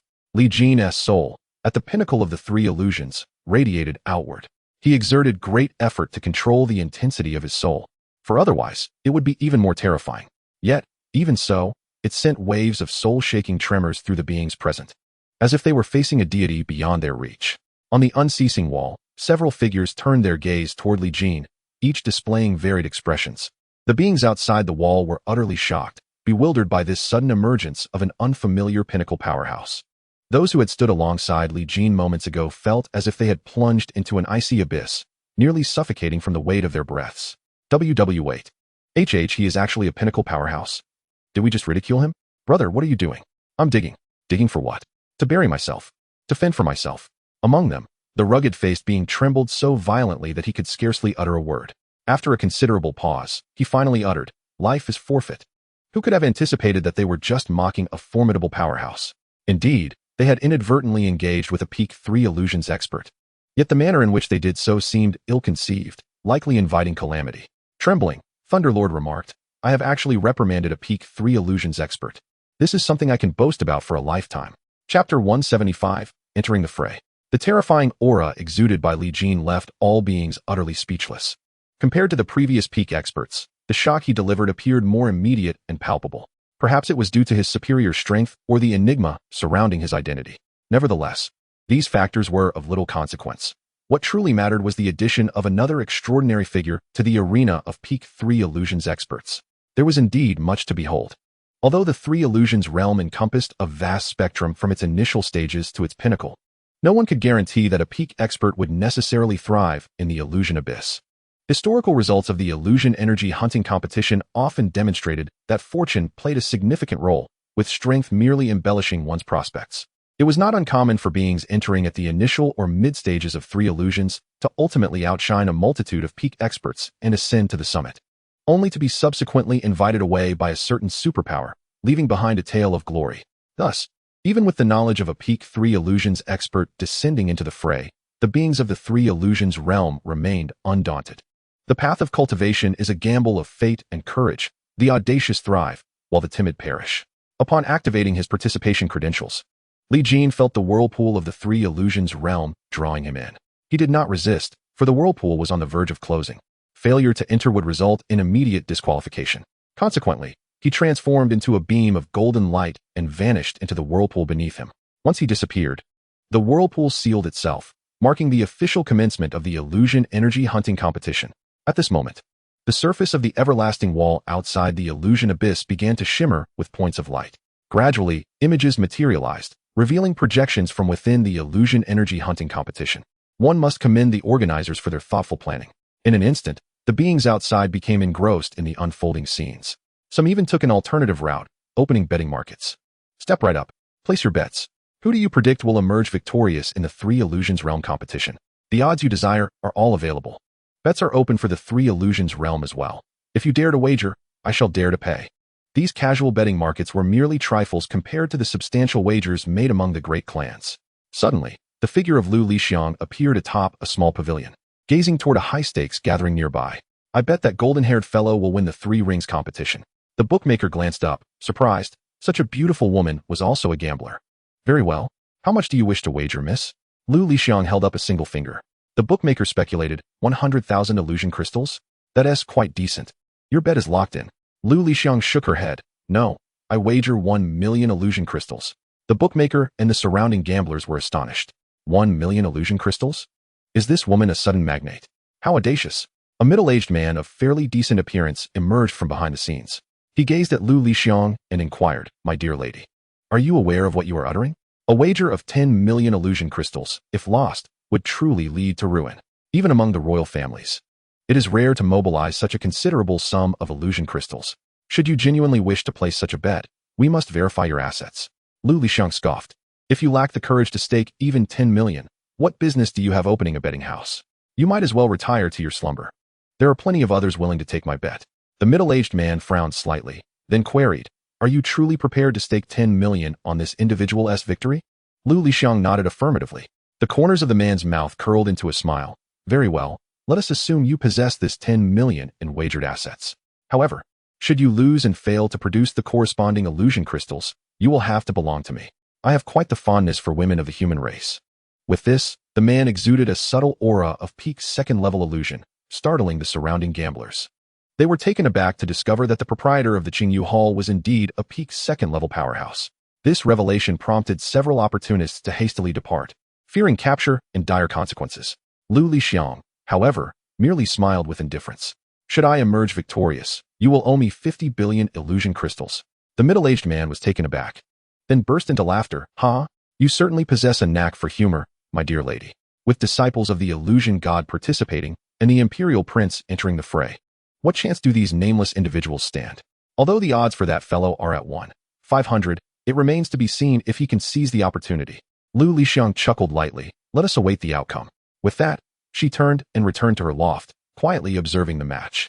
The middle-aged man summoned 2 beings to keep a vigilant watch on Lu Lixiang, ensuring she would not abscond should the need arise. Within the illusion abyss, Li Jin felt an immense transformation upon passing through the vortex of the illusion energy capture tournament. The ambient source energy conducive to their cultivation had vanished, replaced by a surging divine essence. To withstand the onslaught of this divine essence, one must harness their mental energy to form a protective barrier. A third-level illusion powerhouse, without prior preparation in this realm, could survive a maximum of 10 days, as the divine essence incessantly eroded their protective shield, seeking to assimilate them. Li Jin felt himself plummeting endlessly, as if there were no terminus. Countless luminous points floated by, and he attempted to grasp them. Upon contact, these points transformed into a pure and gentle divine substance, accumulating within him and aiding his advancement toward the illusion god realm. Indeed, this must be the divine energy they speak of. It is truly a remarkable substance. If one could cultivate here for several decades, or even centuries, surely even a pig could achieve the illusion god realm. Thus, Li Jin began to charge through the descent, striving to collect as many luminous points as possible. Just as he was indulging in his gluttonous pursuit, a hazy world suddenly materialized not far ahead. Remarkably, a realm existed even within this illusion abyss. Before long, he found himself liberated from the oppressive descent. The environment around him transformed. The clamor of the streets and the incessant blaring of horns filled the air. Li Jin discovered that he was standing atop the rooftop of a towering skyscraper. A gentle breeze tousled his hair as he clenched his fists, a furrow forming on his brow. Had his strength been constrained, it felt weaker than his abilities in the world of the Foundation. Just as he was engulfed in confusion, the qualification certificate for the phantom hunting competition trembled in his hand. Examining it closely, he noticed it displayed several tasks. Hunt the phantoms lurking within the city and seize their essence. Points, 0. So that was it. However, phantoms would likely not be easily found. Meanwhile, all the spectators outside the wall of eternity witnessed the unfolding scenes of the 3 phantom competition. My goodness, the suppression is so severe. The 3 phantom masters have been reduced to mere ants. Such a level of competition has seemingly never been witnessed before. Look, someone has found a phantom. Chapter 176, Wening. The entire arena of the 3 phantom competition resembled a vast city, shrouded in a hazy mist at its edges, making escape impossible. Thus, for the participants of the Three Phantom Realm, this actually facilitated their objectives, akin to catching fish in a barrel. Li Jin stood atop the skyscraper, gazing down at the bustling cityscape illuminated by night, vibrant and lively. Suddenly, a woman approached the rooftop, appearing somewhat sorrowful, like a flower weighed down by rain. She disregarded Li Jin, directly climbing to the edge of the rooftop. After a prolonged moment, she turned to Li Jin and asked, "Why don't you stop me?" Li Jin shrugged. The manner of one's demise is a personal choice. Others have no right to interfere. The woman bit her lip and leaped down, storming toward Li Jin. "Which department are you from? Aren't you afraid I'll have Hai fire you on the spot?" Li Jin's expression remained indifferent. "I am not an employee of Hai. Please correct your attitude." The woman appeared to be obstinately persistent. "Then how did you get up here? Are you unaware this is Hai's private property? Do you believe I want to call the police to arrest you?" Li Jin frowned. This woman was as tenacious as chewing gum. "Whatever, I can't be bothered with her." With that, he turned to leave the rooftop, but the woman grasped his sleeve. "Hey, why are you so cold? Aren't you worried I might actually jump?" Li Jin chuckled lightly. "It matters not. People die every moment in this world. Why shouldn't he the next be you?" Upon hearing this, the woman did not exhibit anger but instead smiled, releasing his sleeve and extending a slender hand. "Truly, you are cold-hearted, just as one would expect from an envoy sent from above. I like it. Hello, I am Wen Ying, the head of the Phantom Market Hunting District. Let us work well together." Confronted by the woman's sudden change in demeanor, Li Jin felt somewhat bewildered. Just a moment ago, she was on the verge of despair, and now she exuded an air of professionalism, as if meeting a fellow agent. What was going on? Had she mistaken him for someone else? Nonetheless, Li Jin did not deny her, regardless of her misidentification. Given her position as the head of the Phantom Market Hunting District, he might be able to leverage this to his advantage. Dealing with the local power brokers is certainly preferable to wandering aimlessly alone. Li Jin maintained her characteristic indifference as she extended her hand for a brief handshake. Wen Ying produced a handkerchief to dab away the tears at the corners of her eyes, her smile radiant, betraying no trace of her recent sorrow. "May I inquire your name?" "Li Jin." "Very well, Officer Li, please follow me. We have been awaiting your arrival." Following Wen Ying into the building, they entered an office where 7 professionals were seated, a mix of youth and age among them. Yet, they all shared a distinctive aura.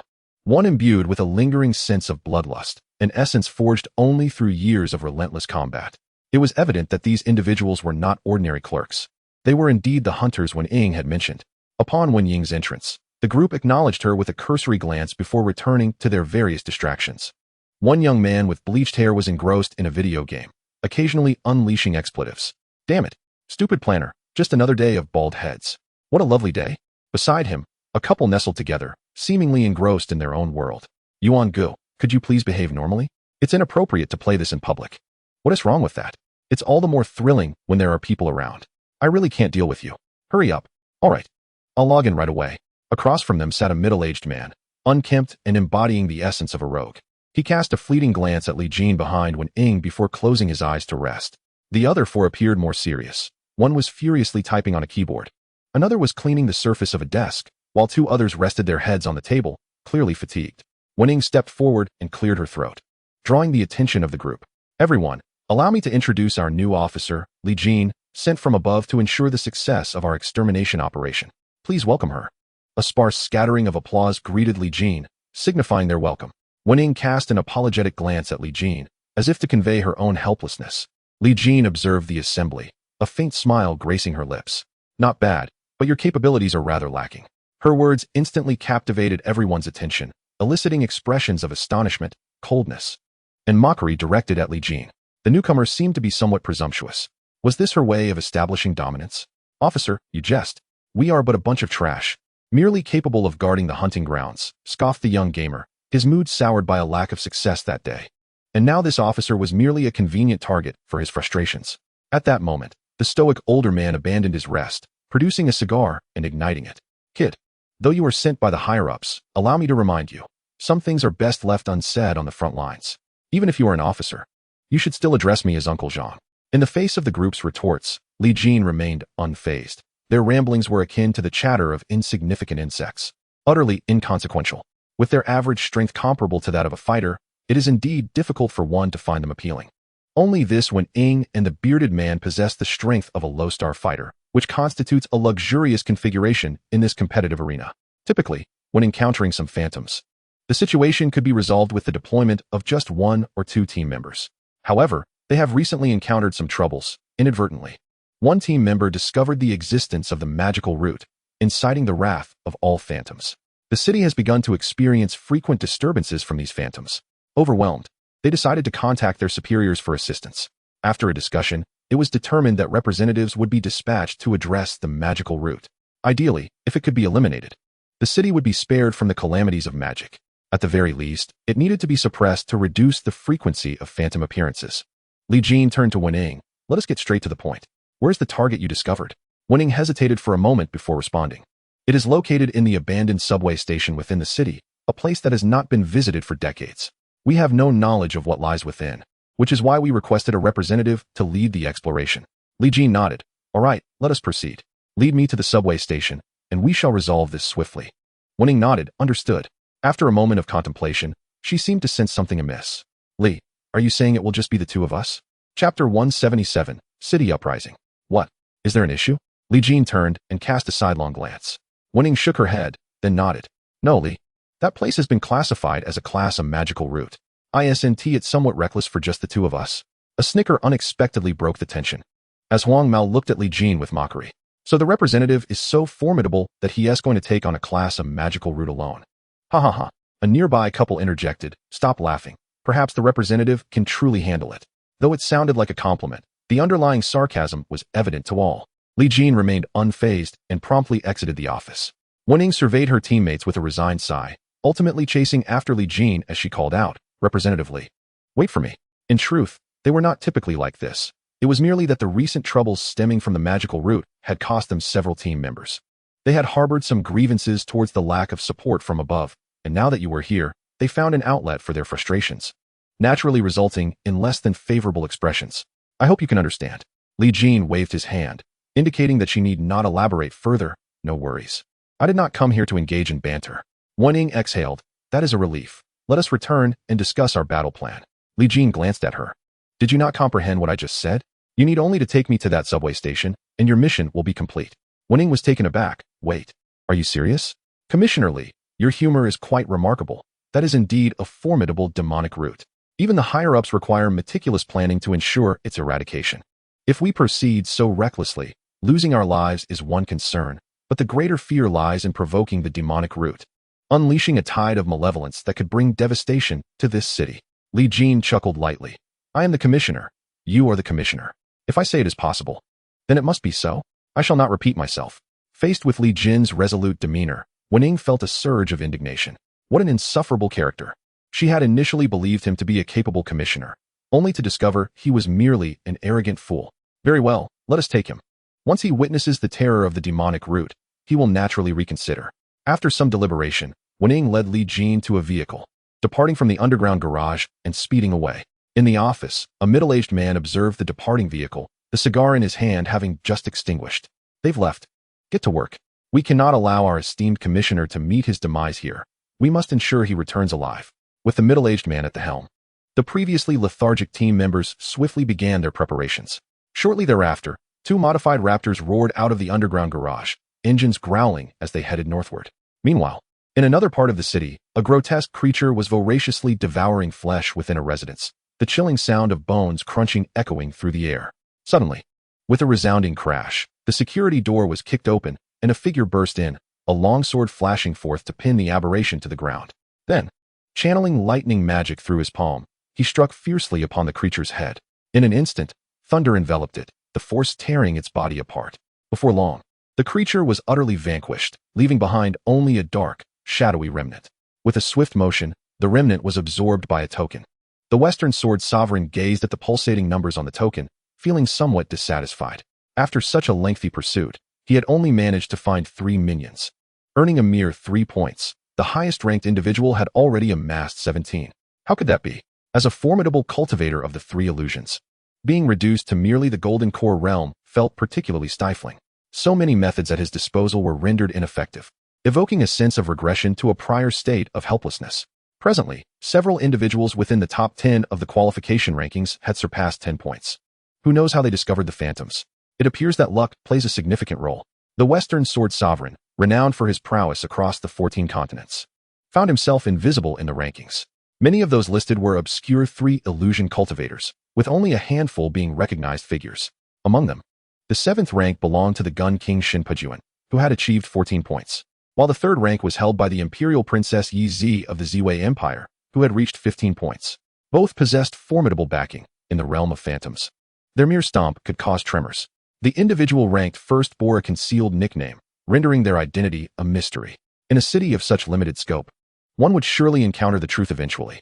Suddenly, a deafening roar reverberated through the city, accompanied by the startled gasps of the crowd and the cacophony of colliding vehicles. A monumental voice proclaimed, "How dare you? You would seize my prey." In the sky, a being adorned with shimmering silver wings circled above, relentlessly unleashing silver blades upon the city below. The earlier thunderous noise was the result of his strike on a fuel tanker. Within the urban landscape, an agile figure darted swiftly, leaping between towering edifices as if traversing level ground. Nothing that catches my eye ever eludes my grasp. You avian wretch. This individual, with furtive eyes and a sly demeanor, was evidently adept at stealth. Enraged, the Birdman retorted with a torrent of curses. You, earth-walking scoundrel, should you fall into my clutches, I shall rend you asunder. Once the hunting competition concludes, I will uproot your entire lineage. The earth-walking scoundrel laughed derisively. Speak when you possess the capability. With that, he plunged into the depths of the city, vanishing from sight. In the heavens above, the Birdman, fists clenched in fury, found himself impotent, his powers thwarted and unyielding. Several black helicopters closed in on him, their missile armaments trained upon him while incessant warnings blared. Yet, dismissing these mere insects, the Birdman flared his wings, unleashing a flurry of wind blades that sent the helicopters crashing to the ground, igniting a conflagration amidst the city. It is evident that these formidable beings, even when their powers were curtailed to mortal levels, represented an unimaginable force within this realm. The combat prowess of this world was woefully inadequate to instill fear in such titans. Thus, these occurrences were not uncommon, and amidst the ensuing chaos, alarms blared as nearly all available combat forces were dispatched. Yet, the city remained fragmented, unable to avert the devastation wrought by these outsiders. The populace was engulfed in panic. Was this the dawn of a new era? In a frenzy, they scrambled towards the air raid shelters, each vying for safety. The defense forces felt a profound sense of helplessness against the butchers that had materialized within their city. Quickly, summon aid from above, the commander of the city defense shouted. Chapter 178, The Abandoned Subway Station. A city, vast though it may be, is ultimately finite. With the influx of numerous beings surpassing the strength of this world, immeasurable changes ensued. The once tranquil city transformed into a cauldron of chaos. Frequent and ferocious battles erupted, laying waste to countless structures and claiming innumerable lives. Li Jin traversed the city within Wen Ying's vehicle, during which she received continuous messages, her brow perpetually furrowed. Commissioner Li, can you reach our superiors? Our city is under grave threat and requires support to eliminate this menace, Wen Ying implored, turning to face Li Jin. Although seated within the vehicle, Li Jin's consciousness extended far and wide, a testament to his formidable spirit akin to that of a phantom deity. He was acutely aware of the origins of the turmoil that had erupted within the city. However, he had no intention of stopping, even though they were currently hunting phantom demons in the city, and their scores continued to rise. Meanwhile, he remained at a standstill with a score of 0. But he felt no anxiety. As long as he could eradicate the root of the demonic energy, his points would surely follow. My communication device was lost on the way here, so I cannot be reached. We must manage on our own, Li Jin replied calmly. Wen Ying slammed the steering wheel in frustration. These wretched creatures, who knows where they came from? They are striking us with overwhelming force. Must we truly sacrifice our lives to counter them? Li Jin cautioned, focus on driving. Once I deal with the root of the demonic energy, everything will improve. Wen Ying looked up at Li Jin in confusion, wondering if the officer knew something. Trusting her superior, she refrained from asking further and pressed the accelerator harder. The vehicle surged forward like a wild stallion, swiftly navigating through the chaotic streets. An hour later, the pair arrived at an abandoned old subway station in the northern district of the city. Surrounding them were deserted old neighborhoods, overrun with weeds and encroaching greenery. An entrance to an underground tunnel, shrouded in vines, lay beneath a decaying awning, nearly invisible without careful inspection. Wen Ying pointed to the opening, declaring, "This is the location of the demonic energy route we discovered. We can enter the abandoned subway station from here." As she spoke, she prepared her equipment in the back seat, combat suit, high-intensity flashlight, exorcism weapons, grenades, and more, arming herself to the teeth. "Officer Li, I have prepared a set of backup tactical gear for you," she offered. Li Jin waved his hand dismissively. No need. Are you ready? If so, let us proceed. With that, he stepped toward the vine-covered entrance. Seeing this, Wen quickly grabbed her gear and followed. As they descended the stairs and pushed aside the vines, it felt as though they had entered another world. The atmosphere was dark and damp, evoking a sense of impending doom. A decaying odor wafted from the depths of the subway station, seemingly attempting to assimilate them both. Wen switched on her high-intensity flashlight, illuminating the path ahead. The light revealed a scene of utter desolation, with broken tiles scattered across the floor that once adhered to the walls. The ceiling's decor hung limply, and the ground was covered with an unknown substance, yielding slightly beneath their feet. Instantly, Wen grasped her weapon, a close-range firearm, equipped with an extended magazine.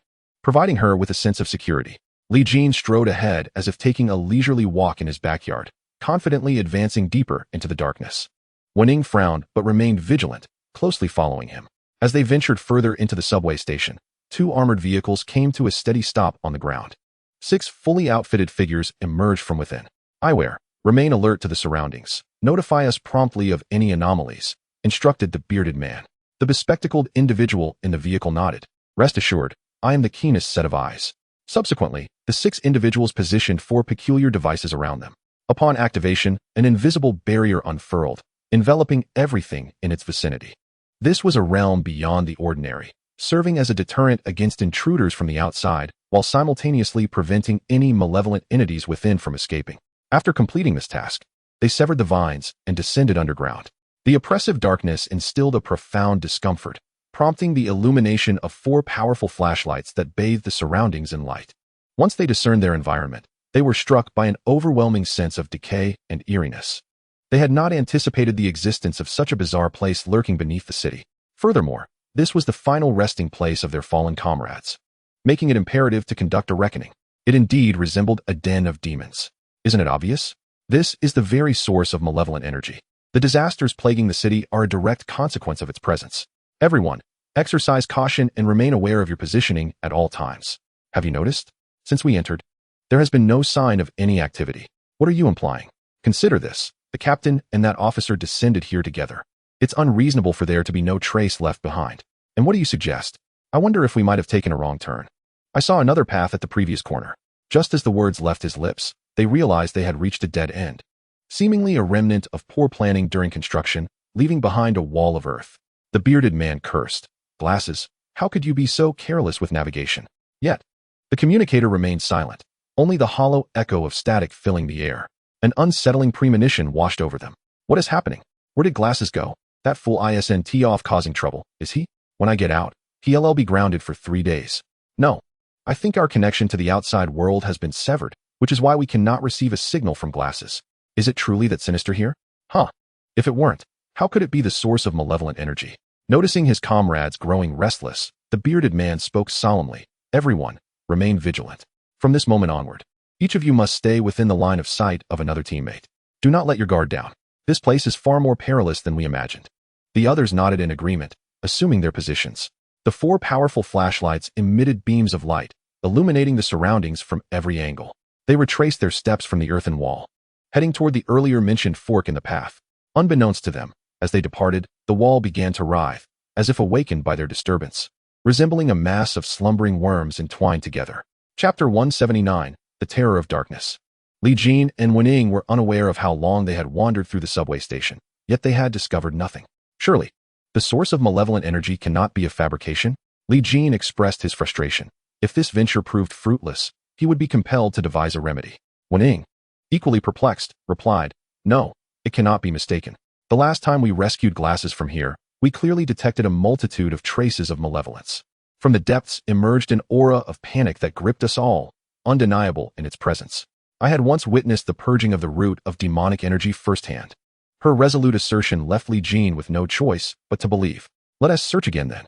No sooner had the words left her lips than the powerful flashlight perched on Wen's shoulder began to flicker, signaling its impending depletion. How could it have run out of power so swiftly? It had barely been in use for half an hour. Logically, it should last a full 12 hours without issue. Just as she finished speaking, the light extinguished completely, plunging the 2 into an oppressive darkness. Even their breathing seemed audible. Wen retrieved a glow stick from her pocket, snapping it to life with a satisfying crack.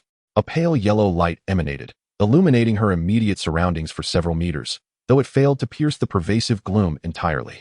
Yet, she soon discovered a fearsome reality. Li Jin, who had been standing beside her just moments ago, had vanished without a sound. The chilling sensation sent shivers down her spine. Despite her role in addressing the anomalous occurrences plaguing the city, there were moments when primal instinct took over. Being alone in such an eerie, dark environment made it difficult to breathe. "Commissioner? Li Commissioner?" she called out, but no matter how loudly she shouted, her voice seemed trapped within the luminous sphere. In other words, it appeared she was ensnared here. What to do? What to do? Am I to perish in this place? Her hand trembled around her firearm. Though she held the esteemed position of team leader in the Special Incident Response Unit, she was still merely human, and fear coursed through her veins. Now, she felt like a solitary vessel adrift in the profound darkness of the night, with nothing to do but huddle within the fragile glow. No, I cannot succumb to this despair. I must conquer my fear. Come on, Wen-Ying, you can do this. She crouched on the ground, staring at the glow stick, repeatedly encouraging herself, oblivious to the fact that the radius of light was steadily shrinking. Perhaps soon, the encroaching darkness would engulf her once more. Rising to her feet, Wen-Ying snapped another glow stick and hurled it toward the direction from which they had come. A crisp plop resonated as the glow stick splashed into a shallow stream, its light dancing upon the water's surface. Water. When had that appeared, a chill ran down Wen-Ying's spine. Was it merely an illusion? Or had she truly strayed far from her previous location? She drew out another glow stick, snapped it, and tossed it in another direction. This time, it landed on the ground, offering her a slight sense of reassurance. However, she soon noticed the glow stick's aura contracting at a visible pace, as if the darkness were compressing its luminescence. When the light could barely illuminate a span of mere centimeters, a shoe suddenly emerged at the edge of the glow. Who was that? Startled, Wen-Ying quickly raised her firearm. Yet, there was no response. The shoe remained motionless, devoid of any sign of movement. Her heart raced as she retrieved the last glow stick, snapping it open and hurling it towards the shoe. As the glow stick illuminated its surroundings, it rapidly dimmed, as though the phosphorescent agent within had long since expired. Thud! The glow stick must have struck the shoe, producing a crisp sound. Wen-Ying found this noise eerily familiar. Glancing down at her own combat boots, her heart jolted. Wasn't that shoe a part of her team's gear? Xianyu? Qingge? Xiaoman? Lao Tang? Is that you? Stop joking with me. Come out. Wen-Ying tentatively called out her teammates' names. Under her anxious gaze, the shoe moved the instant the glow stick extinguished. Step, step, step, clap, clap. In the oppressive silence of the darkness, footsteps echoed, at times crunching on the ground, at others splashing in water. It was as if a multitude of figures were converging upon her from all directions, sending shivers down her spine. She even unhooked the grenade from her waist, the fear within her rendering her nearly devoid of any fighting spirit. The very purpose of the grenade was to afford her a chance to escape peril. Thus, should anything emerge that she could not confront, she would not hesitate to detonate it. The footsteps seemed to halt just beyond the glow stick's light, and Wen-Ying felt as though countless eyes were upon her. Although the darkness obscured her vision, the sensation was unmistakable. What are you? Show yourselves. Did-da. Wen-Ying fired into the darkness. The gunfire rang out sharply but did not carry far. The flames licking from the muzzle could not pierce the glow stick's boundary, as though everything could only be perceived within that confined space. After firing, no cries of pain echoed from any target struck. Only the persistent silence of the dark remained. Rustle, rustle. Something crawled in the shadows, dragging dust along the ground. The disturbances multiplied, stirring the surrounding darkness into a frenzy. Suddenly, an arm reached from behind and rested upon Wen-Ying's shoulder. The unexpected contact made her shriek, instinctively jerking her shoulder as she prepared to flee in the opposite direction. However, the grip was strong, and she found herself unable to break free. Captain, what are you doing here? The sudden familiar voice caused Wen-Ying to widen her eyes and turn her head. As the glow stick illuminated the scene, she was taken aback to find it was Jianing.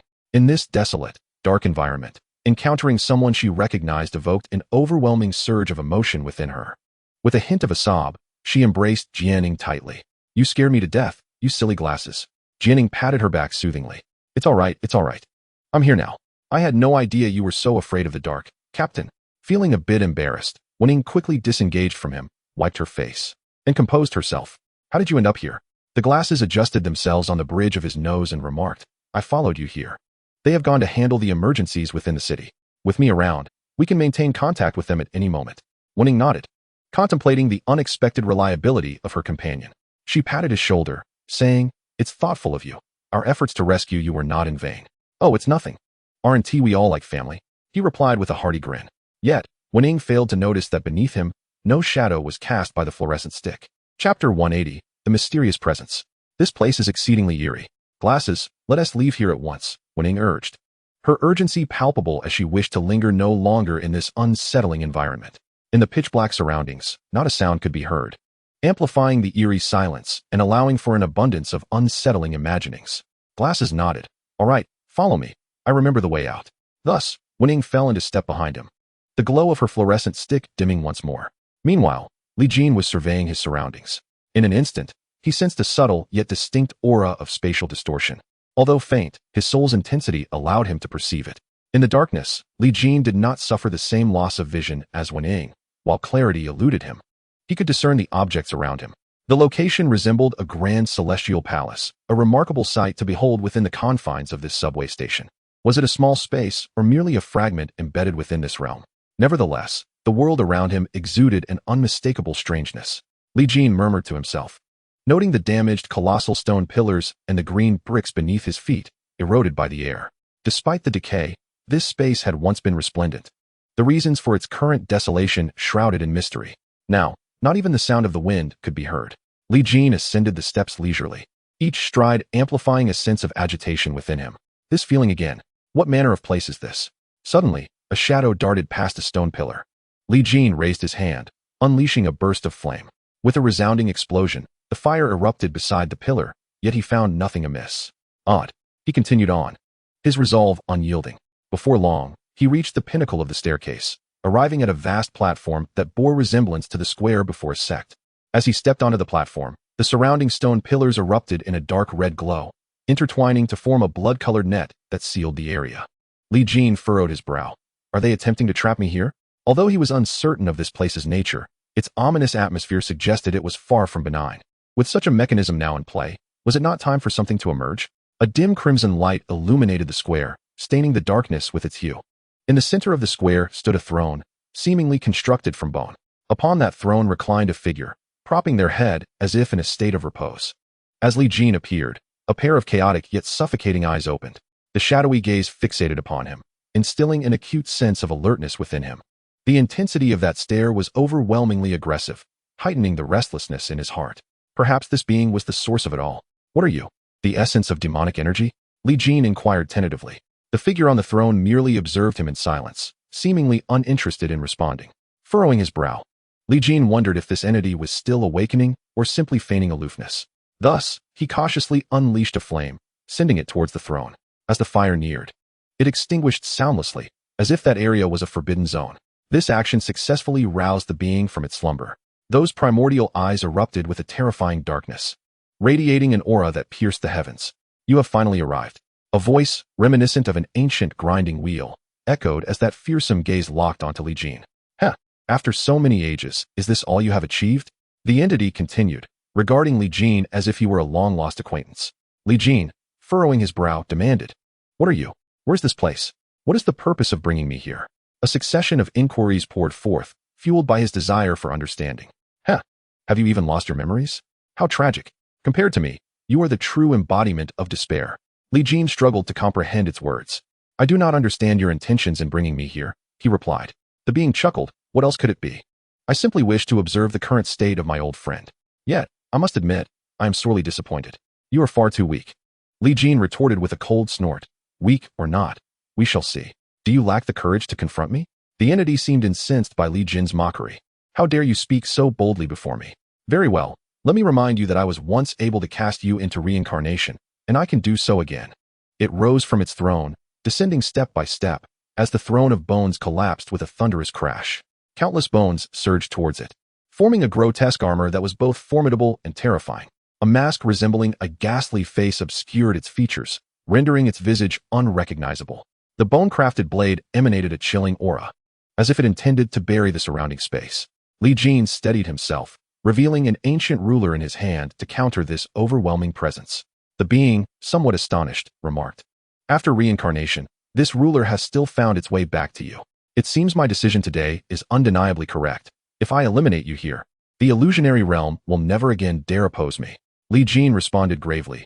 You speak of yourself with such grandeur. I wonder just how formidable you truly are. With that, He initiated the attack, sending the ancient ruler forth, glowing with profound light, directed at the being. The entity effortlessly blocked the assault with its bone blade. Weak, utterly weak, it declared, as the bone blade transformed into a white flash, descending upon Li Jin. Upon witnessing this scene, Li Jin felt an overwhelming sense of pressure, compelling him to evade rather than confront. A resounding crash echoed as the cobblestones beneath him shattered, sending fragments flying. Li Jin planted his ancient ruler into the ground, straining to withstand the residual force.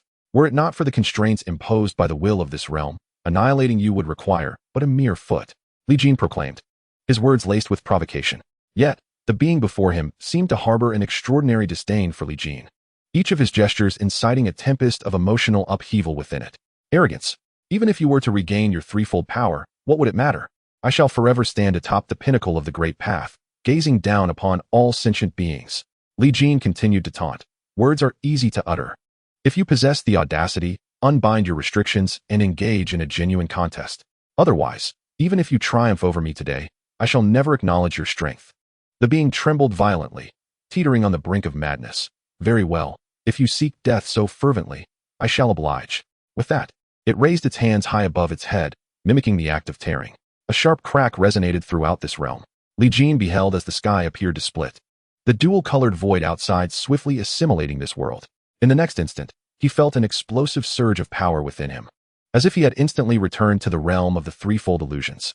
The being clasped its hands together, and the rift closed as swiftly as it had opened. Chapter 181, Awakening Card. The fissure had opened swiftly, but closed even faster. In the blink of an eye, the external aura dissipated entirely. Aside from the restoration of Li Jin's own strength, the preceding scene felt like a fleeting dream. The being sneered, "What are the threefold illusions? In days gone by, I felled many of your kind with ease. Today, even if you claim to be of the threefold illusions, I would slay you without hesitation, even should you reach the realm of the illusionary deity." Having spoken, the colossal bone blade descended upon Li Jin. With his power restored, Li Jin raised his ancient ruler in a diagonal sweep to counter the blade's strike. A tremendous clash echoed as the force shattered the surrounding stone pillars, obliterating the barriers that had once contained him.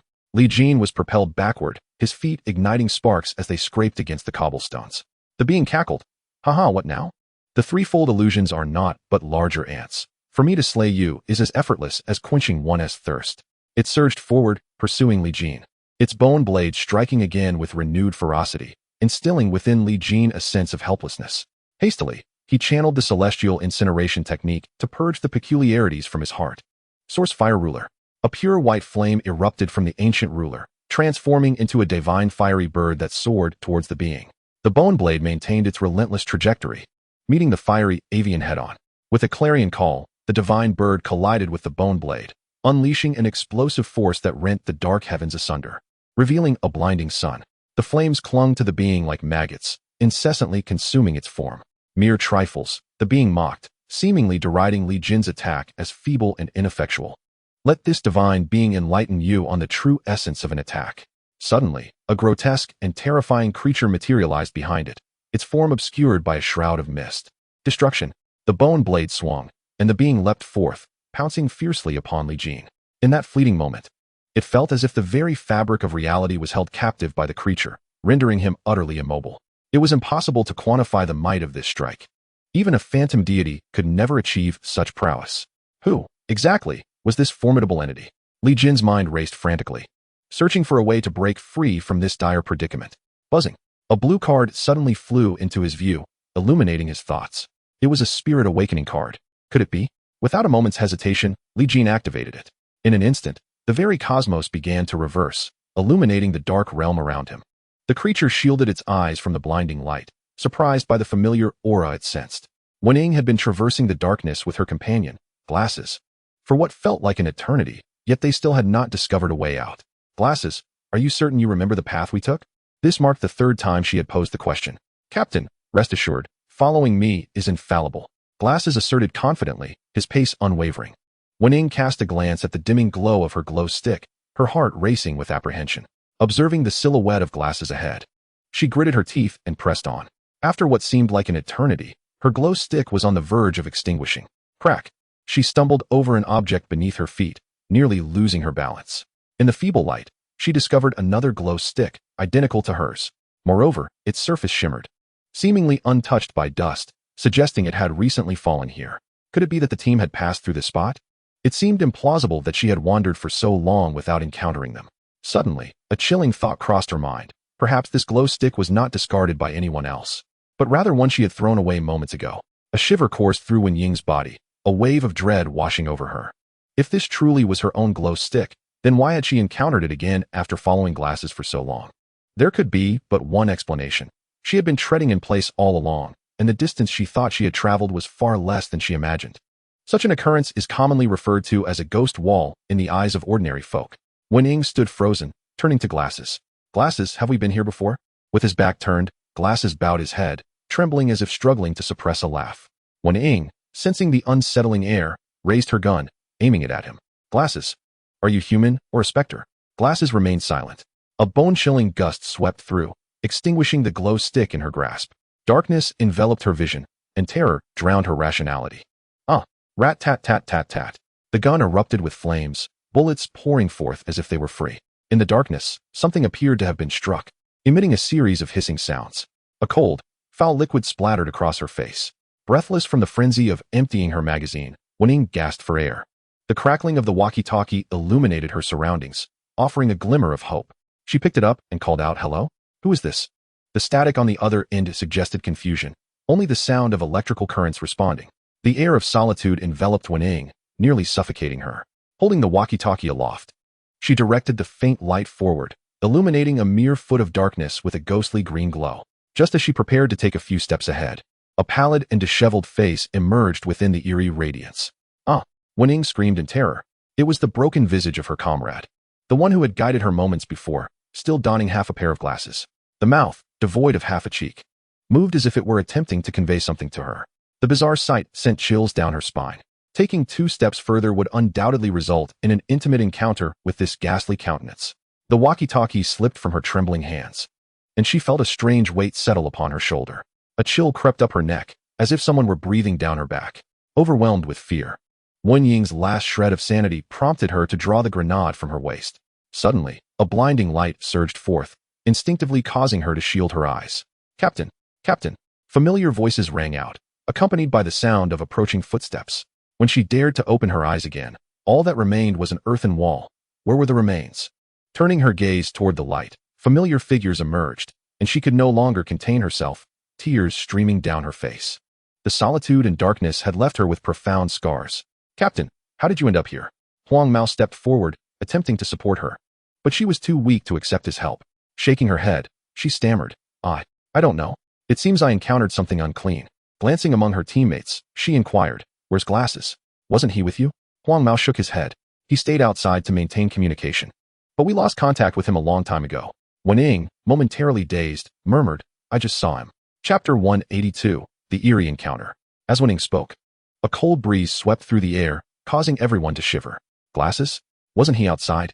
Huang Mao questioned hesitantly, but soon, they recalled that since entering the subway station, their connection with Glasses had been severed for quite some time.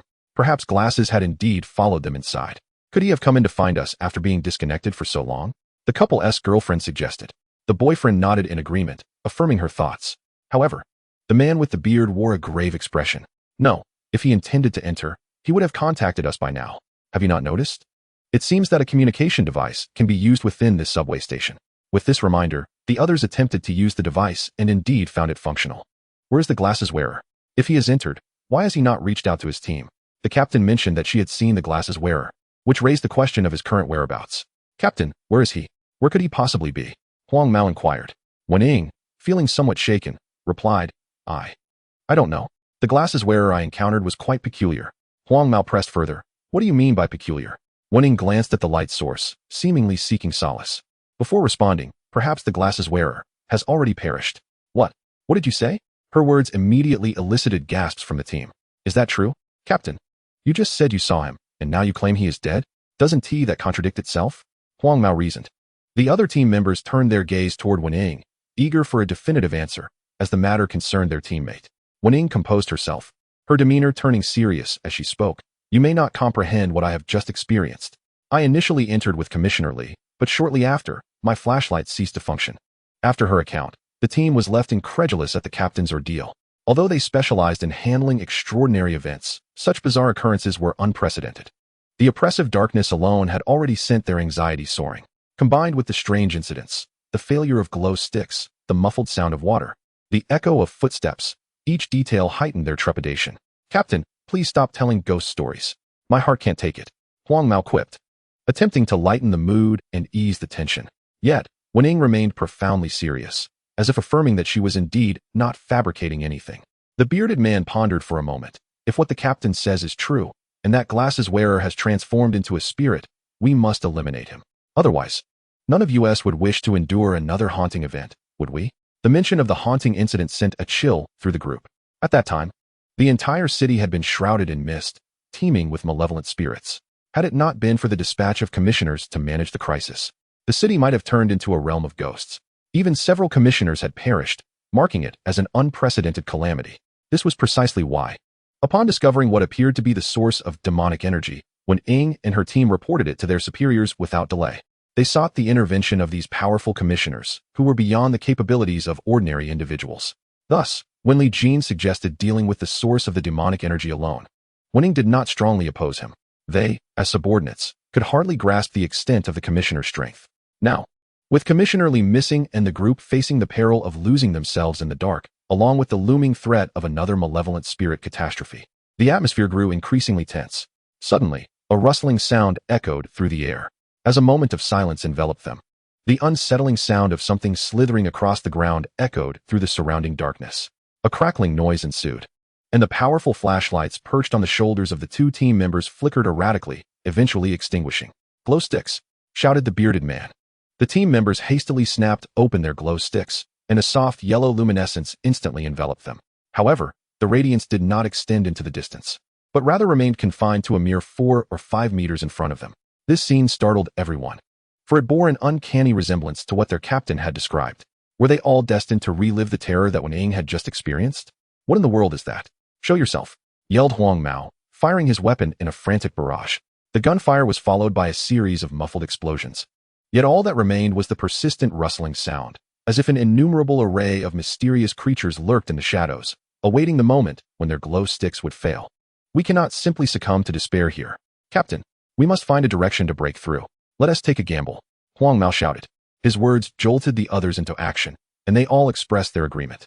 Wen Ying quickly steadied herself, rising with the support of the bearded man. "Make a decision. You are the captain," he urged, handing her a firearm. Wen Ying peered into the darkness, and after a moment of contemplation, she resolved to lead them in a certain direction. "Let us go this way. I think I saw a gentle slope rising over there. Perhaps it will lead us to a way out." Upon receiving her command, the team members hastened towards the direction she indicated. As they moved, the rustling sounds persisted, as if those entities were tracking their every step. After a considerable time, they realized that no slope had emerged. They were still traversing flat ground. Suddenly, the couple at the forefront noticed that they were treading in water, although the water was not deep, merely reaching the soles of their shoes. It sent a chill of alarm through them. The captain had mentioned seeing a stream when she was engulfed by darkness. Had they unwittingly returned to the place where Wen Ying had previously been? How could this be possible? Was it conceivable that the captain had traversed from this very spot to the earthen wall they had just encountered? Before they could ponder further, their glow sticks extinguished simultaneously. "Hurry, relight them," the bearded man commanded. The team members swiftly produced their glow sticks, igniting them with urgency. The dim yellow light flickered back to life, offering them a moment of relief. The atmosphere was undeniably eerie, steeped in an indescribable dread. "Captain, Deputy, have you noticed? It seems we are missing 2 members." A male team member beside the bearded man said, his voice trembling as he glanced anxiously in a certain direction. Everyone turned to look, only to find that the couple who had stood in the water moments ago had vanished without a trace. Chapter 183, Escape. The sudden turn of events left them utterly astonished. "I want to leave this cursed place," the man's voice echoed. "Shut up. We don't need cowards in our team," the bearded man scolded. Amidst the harsh reprimands, the group gradually regained their composure. They exchanged glances, each revealing a look of terror. It must be said that merely plunging into darkness for a fleeting moment had silently caused them to lose 2 teammates, placing immense psychological pressure on everyone. Although they were special incident responders, the peculiar circumstances within the subway station were overwhelmingly eerie, sending chills down their spines. "Everyone, remain calm. From this moment on, we will advance back to back, and each person must be vigilant of the direction they are observing." The bearded man spoke firmly. Wen Ying concurred, stating, "The deputy captain is right. We must maintain our composure, or we risk being picked off one by one. Since we have managed to survive here for so long, there must be a reason why that thing cannot strike. Let us all think and quickly devise a plan." Subsequently, the group positioned themselves back to back, forming a pentagon, each facing a different direction. Utilizing the glow of their fluorescent sticks, they proceeded cautiously. The weight of losing their comrades hung heavily in the air, and Huang Mao remained silent. If they did not find a solution swiftly, once their fluorescent sticks extinguished, their demise would be imminent. After walking for a while, the light from their sticks began to wane. "Replace the fluorescent sticks," Wen Ying reminded them. A tall, slender teammate then realized that his fluorescent stick was nearly extinguished. If he waited any longer, darkness would surely seize the opportunity. He hastily pulled a brand new fluorescent stick from his pocket and snapped it in half. However, strangely, despite hearing the sound, the stick did not illuminate. What is happening? As he stood there in confusion, the old fluorescent stick had already gone dark, and he felt an unsettling chill. Suddenly, two withered, blackened hands emerged from behind him, covering his eyes. "Captain, my fluorescent stick is malfunctioning. It won't light up." Upon hearing his teammates cry, everyone turned to look at him. Hands. Hands. On my face." A few instinctively recoiled, letting out gasps of alarm. In his bewilderment, he could still only see darkness, continuing to shake the fluorescent stick in his hand, hoping to ignite it. Unbeknownst to him, the stick had already emitted a dim yellow glow. Now, that which lurked in the shadows had audaciously revealed itself to the group, unafraid of the light. "No. Look at those hands. They both wear rings. Those are Xing and Fei Er's engagement rings." Huang Mao, with keen eyes, spotted the rings on the hands. As the others focused their gaze, they confirmed his observation. The pair of hands, one large and one small, were covered in filth. Did this imply that the couple had met with misfortune? "Captain, deputy, where are you? I can't see you. Please, don't leave me behind," the slender teammate cried, stretching out his hands to feel around, his voice trembling with desperation. Gazing upon his rather comical yet eerie visage, the bearded man could no longer bear to watch. He raised the firearm in his hand, aiming it at the head of his tall, gaunt companion. "Xiao Gao, I shall liberate you." A gunshot rang out, yet no blood was shed, for in the instant the bearded man fired, those hands had already dragged him into the depths of darkness. A wretched scream echoed, fading from proximity to the distance, while the glow stick held by his slender companion flew far into the void, until it transformed into a mere speck of light, ultimately vanishing from sight. A chill gripped them. Had those entities publicly committed murder? Just how vast was this accursed place? After an hour of wandering, they had encountered no change. Huang Mao, in a fit of agitation, kicked a pebble, exclaiming in frustration. Fear was not his alone. The remaining four shared in his trepidation. Ding ding dong. The kicked stone seemed to strike something, producing a sound akin to a collision, clear and resounding. In the darkness, it appeared to stir tumultuous waves, revealing slight fissures ahead. The objects on the ground became vaguely discernible. Slender, unknown creatures, as thick as an arm, writhed in the gloom, grotesque and terrifying, as if fleeing from this fleeting light. The group instinctively recoiled, and in that dim visibility, a few bronze fragments emerged, with the very stone Huang Mao had kicked colliding against them, the sound capable of tearing the darkness asunder. Quick-witted, the bearded man unleashed flames from his firearm, the bullets striking the bronze remnants embedded in the ground with precision. Ding ding dong.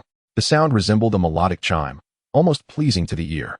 As the noise continued, the encroaching darkness gradually receded, the creatures within it scurrying away in fear. "Hurry, take this opportunity to run," Wen Ying decisively urged, leading her companions down the path that had emerged. The darkness seemed intent on reclaiming its territory, yet as they moved, striking the surroundings, they thwarted its advance.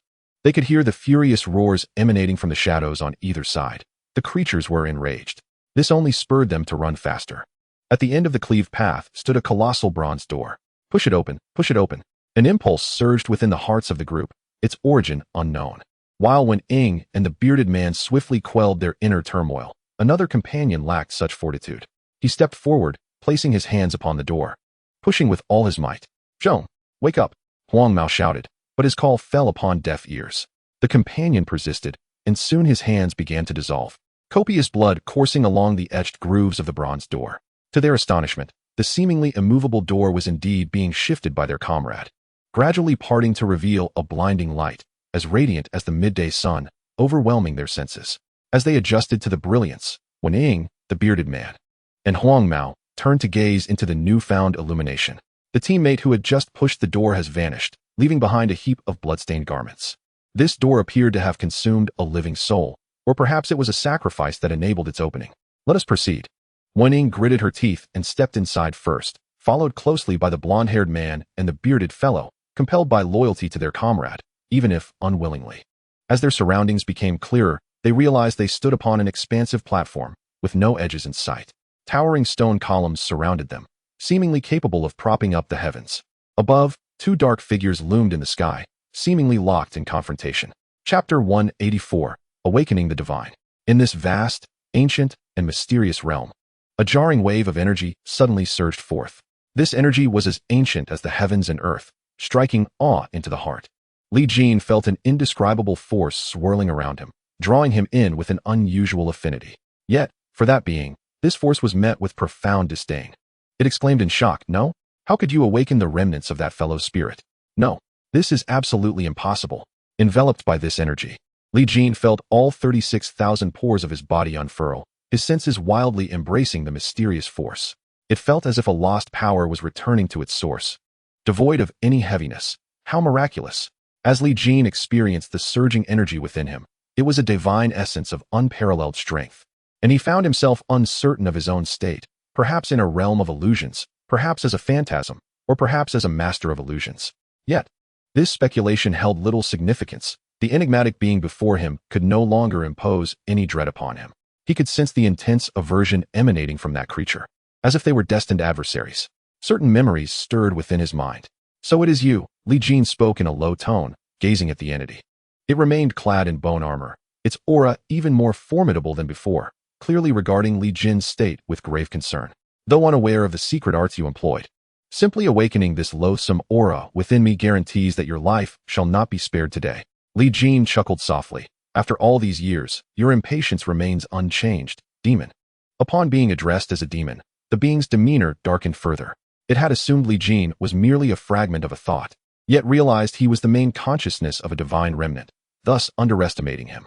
"Come now, let us settle the fate that has lingered for millions of years."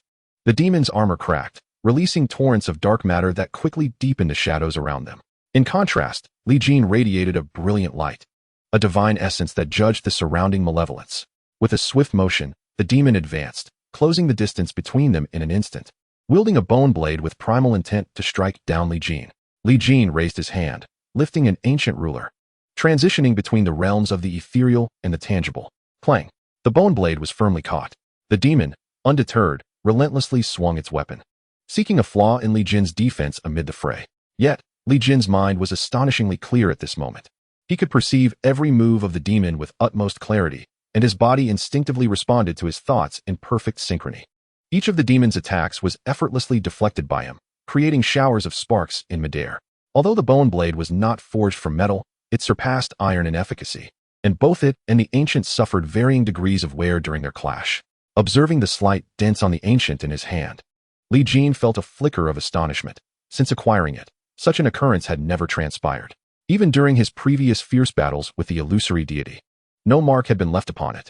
The artifact, coveted by all living beings, was now marred by the bone blade's numerous cleaving scars, leaving Li Jin genuinely surprised. However, the bone blade wielded by the demon was not without its own damage. Fine cracks had already begun to appear along its edge. Perhaps with a few more strikes, it would shatter completely. The demon regarded Li Jin with a hint of trepidation towards the ancient in his grasp. Indeed, it was a divine, a relic of the gods now in your possession. Should you be allowed to depart, it would not be long before the gods might return to the illusory realm. Today, I cannot permit your escape. As they confronted each other, a door suddenly opened in the darkness below. Three figures hurriedly emerged onto the square, curiously surveying their surroundings. The demon, upon seeing them, revealed a sinister grin. "The sharpening stone has arrived. Allow me to hone my blade amidst the fray," he chuckled ominously. Li Jin recognized the trio below as Wen Ying and her companions. Yet, only three remained, evidently shaken by some considerable fright. They too had noticed the standoff in the sky. Upon spotting Li Jin, Wen Ying exclaimed, "Commissioner Li." The bearded man furrowed his brow in disbelief. "Impossible. How could he be here?" The blonde girl gasped, "What the hell? Is that person flying?" But in the next moment, they suddenly felt an intensely chilling aura approaching them, as if an exceedingly sharp weapon was poised at their throats, ready to draw their blood. Li Jin furrowed his brow slightly. He had not anticipated that Wen Ying and her companions would find their way here. This was a realm established by the demon, connected to the subway station. Their so-called source of demonic energy referred to the malevolent presence hidden here. However, they could not ascertain the true strength of this demon, relying instead on memories of their previous encounters with the source of demonic energy to request a commissioner for intervention. The higher authorities believed this to be an extremely inconspicuous source of demonic energy, hence they dispatched no formidable commissioner. Meanwhile, the real commissioner was still atop the rooftop, exposed to the cold wind, with no one to greet him. As for Wen Ying and her companions, having endured the terrifying assault of darkness, they found themselves in this seemingly extraordinary realm, only to be regarded by the demon as mere fodder, intended to be offered as a sacrifice to the Bone Blade. Li Jin could not remain indifferent, even if he disregarded the lives of the inhabitants of this realm. He had to contemplate the transformative consequences that would arise from the fiends utilizing these souls as sacrificial offerings. These nuances of battle, though seemingly insignificant, may very well dictate the tide of confrontation. Wen Ying and her companions felt an icy dread descend upon them, as if they had narrowly escaped a wolf's den only to stumble into a tiger's lair. An even more profound terror enveloped them, rendering them motionless. They could only watch as the enigmatic figure wielding a large blade approached them step by deliberate step, the ominous aura emanating from the weapon sending tremors through their very nerves. Huang Mao attempted to cry out, but found herself voiceless, unable to utter a single sound. Was this how she was destined to meet her end, trapped in such a stifling predicament? As they observed the skeletal figure brandishing the large blade, anxiety gripped them, leaving them uncertain of their fate. Wen Ying cast her gaze skyward, hoping that Officer Li would come to their rescue. "Oh, how fortunate you are to have arrived at this juncture. Under ordinary circumstances, I might have been inclined to grant you some favor. However, given the presence of that morally upright individual, and feeling somewhat constrained myself, you find yourselves in a position to assist me. Is this not a peculiar honor?" Chapter 185, The Fiend. The Fiend gradually approached Wen Ying and her companions, enshrouding them in a shroud of darkness. Just when they had narrowly escaped the onslaught of shadows, another wave surged forth. Was there no respite for the living? As despair threatened to consume them, the sky seemed to rend apart with a blinding light. A colossal hand surged forth from the radiance, seizing the three of them in a single grasp. When they opened their eyes once more, they found themselves in a realm bathed in resplendent light, devoid of any trace of darkness. They could only feel the overwhelming surge of brightness and warmth. Where were they? Huang Mao gazed around, bewildered. The space was pristine white, with ethereal golden wisps drifting through the air. There stood Li Jin, quietly observing from behind them. "Should I deem you fortunate or unfortunate to have arrived here?" The sudden sound startled them all. Wen Ying turned, her eyes alight with joy. "Officer Li." You. After much hesitation, she struggled to articulate her thoughts, overcome with emotion. Li Jin smiled gently. "For now, remain here while I deal with that intruder outside, and I shall return you safely." With a resounding crash echoing through the space, it seemed as though they had encountered some violent impact. "Cursed being, show yourself. Emerge from your mundane domain." Following the collision, the fiend's voice resonated, brimming with fury. In an instant, Li Jin vanished from the pure white realm. Huang Mao turned to Wen Ying, swallowing hard and asking, "Captain, what exactly is Officer Li?" Wen Ying shook her head, indicating her own uncertainty. Only the bearded man furrowed his brow, muttering to himself, "What did that fellow just say? Mundane domain. It sounds so familiar. As if something has slipped my mind." Li Jin emerged in the vast expanse of outer space, effortlessly banishing the realm of mundane deities with a mere wave of his hand, leaving the demon to collide with empty air. "Curse that wretched being. Resorting only to despicable tactics. Do you dare to engage in a true battle with me?" The demon, visibly agitated, shouted at Li Jin. Yet, Li Jin remained unfazed, regarding him with a mocking smile. "Isn't this what you wished for? Come, let us engage in a proper fight." The demon found himself momentarily speechless, realizing that this audacious individual was truly shameless, as he had yet to absorb the blood essence to regain his strength. Was this not taking advantage of the demon's predicament? With a bone blade aimed at Li Jin, the demon declared, "Do not presume that the enhancements granted to you by that fellow allow you to act with impunity. Today, if I decree that you shall not leave, I shall see it through. Demon realm, arise." Suddenly, the entire space transformed fluidly, the surrounding darkness thickening like ink, seeping through the fissures that had opened. Within the arena, a fierce battle was underway. Almost all participants of the Tri-Illusion contest had joined in, as someone had discovered a phantom demon king. Eliminating it would undoubtedly catapult one's score to the top. Such an opportunity was not to be missed. At this moment, the phantom demon king was besieged by several figures. The sword monarch of the West manipulated hundreds of flying swords to wear down the demon king from a distance.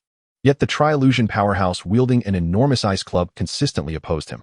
The two had harbored significant enmity since their previous encounter in the outside world. Barbarian, are you truly forcing my hand at this moment? The sword monarch's expression darkened, as if he had been enduring this for far too long. The barbarian, unfazed, retorted, "It matters not. I did not come here for the competition. I seek only to settle the score from a millennium ago. I cannot find peace of mind without exacting my revenge upon you." Meanwhile, a pair of twins, one clad in black and the other in white, bore a resemblance to the infamous Yin and Yang spirits, evoking an unsettling aura. However, the latent power they occasionally revealed marked them as formidable contenders among those present. Both were at the pinnacle of the Tri-Illusion realm. Though newly ascended, their bond as brothers rendered them as potent as any seasoned elder of their level.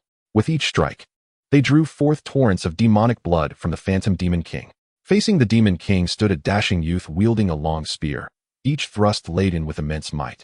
Fully intent on battling the Demon King with vigor, the surrounding contestants watched in trepidation. Not far away, two enchanting women stood side by side, their beauty striking. "Wuxuang, what do you say we join forces?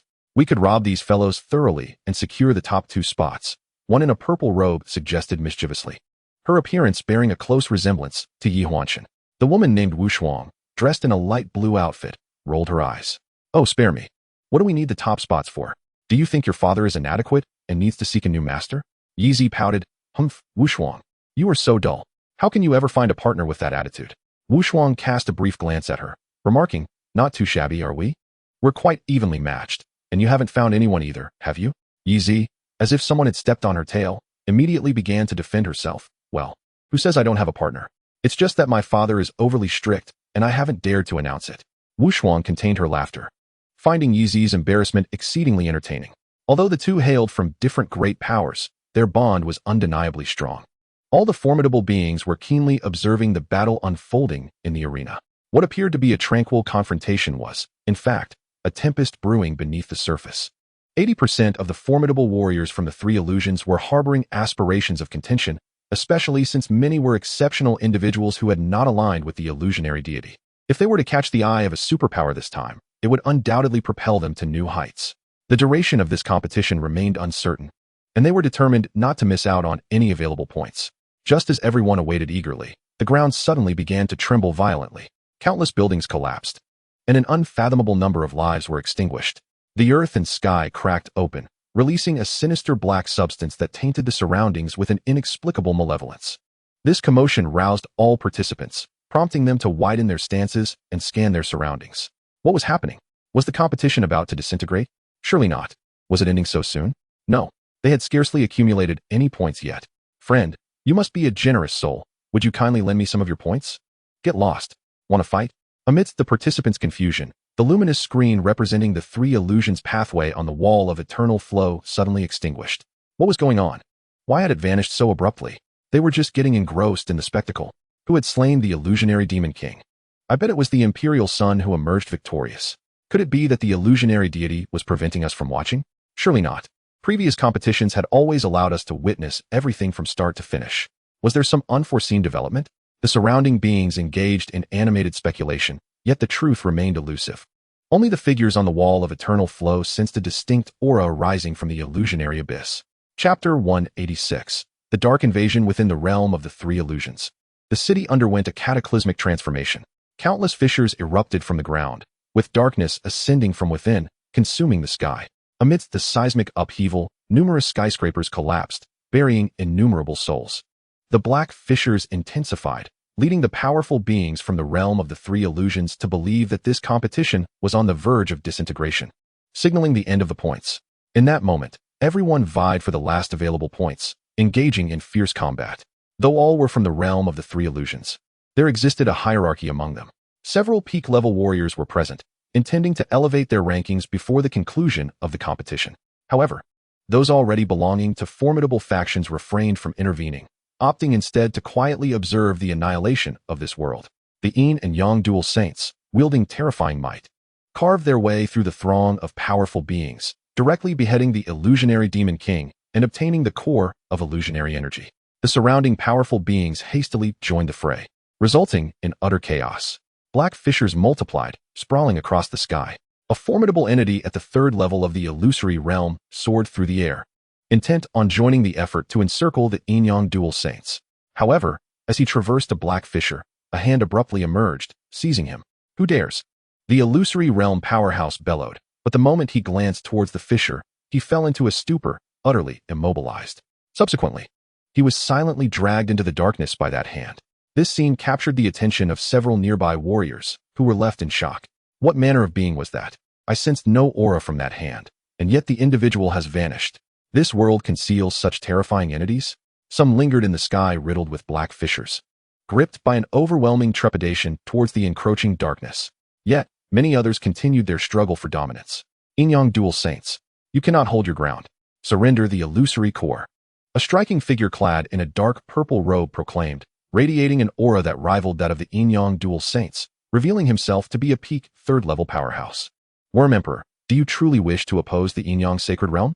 The Yin Saint retorted, clutching the core while evading incoming attacks. The Worm Emperor, hailing from the Western Toxic Domain, sneered, you Yin-Yang Sacred Realm is but a feeble pseudo-transcendent force, hardly worthy of my concern. I advise you to preserve your lives. Your realm lacks a third peak powerhouse. Haha, it is rare to find myself in agreement with him. If you are determined to resist to the bitter end today, it may indeed lead to the breaking of the great precept of life and death, declared an elder, bearing a hard shell upon his shoulder, raising his staff to unleash a thunderous strike that nearly sent the Yin Saint crashing to the ground. The spirit of the sacred mountain can actually join forces with the nemesis of life and death. What a revelation, truly lacking in dignity. The Yang Saint scolded. Though his words did little to diminish the pursuing forces behind him, he felt the need to express something. Amidst the fierce contest among the powerful, the illusory core changed hands multiple times. Ultimately, it was propelled high into the heavens, and all extended their hands to seize it. Yet, the fissures in the sky had morphed into chasms, and just as everyone was about to approach the core, a figure emerged from the darkness, claiming it as their own. Who are you to dare contend with us? Release the core and step aside. Some shouted in anger, while others launched direct assaults on the sudden intruder. The shadow cloaked in darkness made no other move, simply waving a hand to effortlessly deflect all incoming attacks. This display left all present in sheer astonishment. It was known that even if their realms were suppressed in the mundane world, they were far beyond the capabilities of the beings of this realm. Yet, this sudden arrival possessed an incomprehensible power that eluded their understanding. What manner of being are you? Dare you reveal your true face? Shouted a voice filled with contempt. You cowardly rat, once we unite to subdue you, we shall discuss the rightful ownership of the core. Very well. Thus, a group of individuals unleashed extraordinary techniques, their formidable prowess reflecting the powers of the three phantoms, displaying an enigmatic might that surpassed that of ordinary beings. Yet, they remained oblivious to the nature of the entity they faced. A mere collection of bloodthirsty creatures daring to devour giants? This taunt ignited the wrath of many three phantom experts, who had never been referred to as mere ants. Now, having descended into the realm of mortals, to be called ants by the beings of this world was an affront intolerable. The lethal intent of their techniques was fully revealed. Each strike aimed at the potential vulnerabilities of the shadowy being. However, when their assaults finally descended upon the shadow, they were met with a profound sense of impotence. No matter how powerful their methods, they could not unveil the layer of dark veil enveloping the shadow. Like a clay ox sinking into the sea, they stirred not a ripple. Instead, they became engulfed by the dark essence emanating from the shadow, with some of the three phantom experts being directly consumed, merging with the shadow itself. This instilled a chilling dread among all attackers. Such methods were indeed bizarre and unfathomable. Who could explain why such a phenomenon manifested within the contest realm? Did the organizers not conduct thorough investigations of the contest realm beforehand? The downfall of so many three phantom experts was exceedingly detrimental to the illusion realm. Is there anyone outside witnessing this? We demand an explanation from the illusion deity. In an instant, some of the three phantom experts within the contest realm expressed their dissatisfaction, even calling for the illusion deity to provide answers. Yet, they were unaware that, long before the black fissures marred the land, the contest realm had severed all ties with the outside world. Even the illusion deity could not intervene at this juncture. The shadow spread its arms wide, seemingly relishing the moment. How long has it been since I savored the flesh and blood of beings from the illusion realm? How nostalgic. But it shall be soon. The time of my return is drawing near. A thick, oppressive darkness emanated from it, enveloping the surroundings in all directions. The fissures also exuded dark energy, suggesting a grand design to ensnare these three phantom experts entirely. In the distance, Yi Zi and Wu Shuang furrowed their brows, aware of the numerous fissures surrounding them, sensing a mysterious power within. What is this? It instills in me an ominous premonition. Wu Shuang surveyed the pervasive darkness in the space. Yi nodded, echoing her sentiments. I too sense it, akin to an inescapable feeling of powerlessness rising from the depths of my heart. The degree of suppression in this contest realm is unparalleled to previous encounters. I believe it is intrinsically linked to the depth of this realm's illusion. Chapter 187. The Fall of Yi. Darkness enveloped the contest realm, nearly filling the entire space. The three phantom experts dared not confront it, continually evading its grasp. Cursed be it. If only my strength remained. A mere wave of my hand would send this ghastly thing to meet the Buddha. Someone shouted, voicing the collective sentiment of the crowd. Yet, everyone understood that once one entered the contest realm, there was no escaping its rules. In other words, even if they acquire something immensely beneficial within the realm of competition, they remain shackled by limitations. This is the peculiarity of the illusory energy hunting competition. The current predicament has left many formidable figures from the three illusion realms bewildered. Historically, it is unheard of for a significant number of powerful individuals to fall within the illusory path, as each participant boasts either a modest reputation or hails from a prestigious lineage. They are all esteemed warriors, who would deliberately seek conflict with one another. At most, only the fiercest of rivals would clash, choosing to engage in decisive battles within the illusory energy hunting competition to avoid affecting the broader illusory realm. Now, the sudden emergence of this enigmatic entity has devoured countless champions from the three illusion realms, reducing them to mere fodder. This act is akin to trampling the dignity of all three illusion warriors, treating them no better than swine or dogs, slaughtered at will. Yi and Wu Shuang are continuously maneuvering, evading the ever-expanding darkness in the space around them. What to do if this fiend continues unimpeded? It won't be long before we have nowhere left to flee. Wu Shuang's expression darkens as she contemplates how to break the impasse. Yi's countenance is grave. The talisman my father bestowed upon me is utterly ineffective. It seems as though this place is shrouded in a veil of suppression. Logically, the denizens outside should have long since discerned our current plight, and the illusion gods are still observing from the city walls. There is no reason for no one to intervene at this juncture. Suddenly, a flash of bright silver darts past, revealing a long spear. Stop pondering and run. This ground is about to collapse. The war king of the breaking army materializes, urging them. Wu Shuang glances at him, her eyes conveying a unique meaning. The war king understands the implication in her gaze. As they awaken their innate wisdom, vivid memories of their experiences on Blue Star resurface, akin to old friends reuniting after a long separation. Will someone come? Wu Shuang murmurs. The war king stares blankly. Perhaps not. After all, not everyone is like him. His words resonate in Wu Shuang's mind, stirring a wave of reminiscence. Yi, looking perplexed, interjects, What riddle are you two speaking?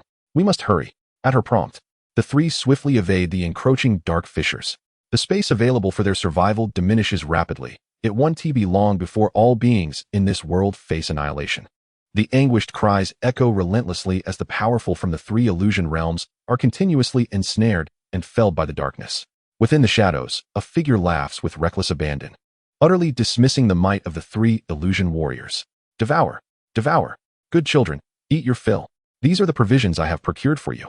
As long as you obediently comply, it won't be long before you can feast to your heart's content. The madcap voice resonates through the darkness, and the fissures sprawling across the world seem to writhe with a life of their own in ecstatic anticipation. The remaining champions of the three illusion realms hear his words, their hearts quaking with trepidation. What does this fiend mean? Is this darkness a creature of his own creation? This is utterly preposterous. Although the realm of illusions is inhabited by countless beings and tribes, none are as enigmatic as this one. In the surrounding darkness, vague pairs of eyes flickered intermittently, as if they were monitoring their sustenance. Yi, Wu Shuang suddenly exclaimed, having just evaded a dark rift alongside the gun king of the broken army. Yi was preparing to follow them through. However, unexpectedly, it seemed as though something within the darkness was influencing the trajectory of that rift. As Yi advanced, the rift twisted ominously, enveloping her in an instant. This caused Wu Shuang to cry out in alarm, and the gun king's expression darkened considerably. It is worth noting that Yi is the imperial daughter of the Ziwei Empire, the beloved daughter of Yi Huan Shun, and in the realm of illusions, she is essentially untouchable.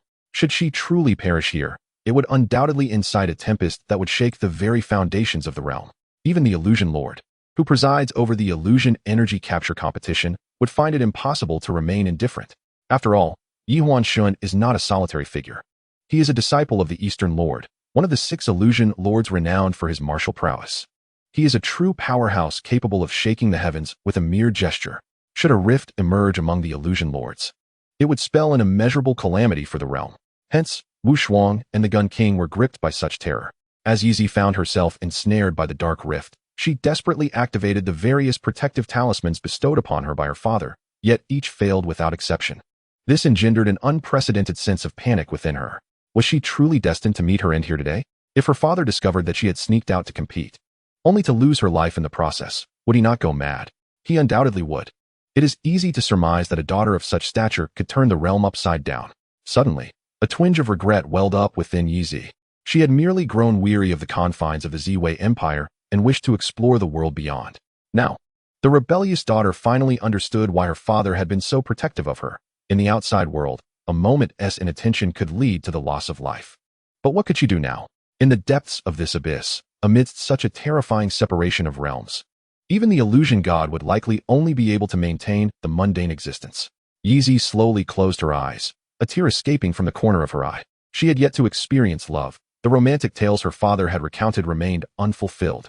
If a hero were to come to her rescue riding on a rainbow cloud, perhaps she would truly succumb to his charm? Alas, such narratives are mere fabrications, conjured for the sake of beauty. Hey, young lady, do you intend to sleep here? A voice, laced with a hint of teasing, suddenly resonated in her ears, akin to celestial music. Yizi abruptly opened her eyes, only to find that the encroaching darkness had vanished without a trace. Before her lay a dazzling expanse of golden light, while it was not the rainbow clouds. Yizi felt a profound stirring within her heart. A golden-haired figure approached her slowly, his striking visage and composed gaze striking a chord with her fragile spirit at that moment. Who are you? Yizi asked, her voice trembling. The golden-haired man responded with a sincere smile. Angel. Chapter 188. Li Jin makes an appearance. What in the name of heaven is an angel? Yizi's eyes twitched at the sight of him. Yet, why was this person here? Could this be the world after death? Child, what are you pondering? Don't be foolishly joyous. Li Jin tapped her forehead lightly. Yizi, somewhat disgruntled, murmured, Who exactly are you? And where am I? Li Jin replied nonchalantly. This is my mundane divine realm. Rest assured, you are not dead. Mundane divine realm? Yizi was taken aback, as she had heard this term before. Her father had mentioned it in the illusion realm, but back then, she was too young to grasp its significance. In retrospect, her father's expression had been one of longing when he spoke of it. So, does this mean that the golden-haired fellow possesses formidable strength? Senior. Thank you for saving me, Yizi stammered, feeling somewhat awkward. Li Jin grimaced, Don't call me senior. How old are you? Yizi replied, somewhat surprised. In response to the senior, I am currently 3,714 years old. Li Jin was rendered speechless. Good heavens. So you are older than my great-grandfather's great-grandfather. It's quite a stretch to call me senior. All right, just call me uncle. I have some acquaintance with Yi Huan Shen. Li Jin waved his hand, sensing the essence of Yi Huan Shen emanating from this girl, which was no small measure. It was precisely this reason that compelled Li Jin to intervene and save her. Yizi's eyes brightened.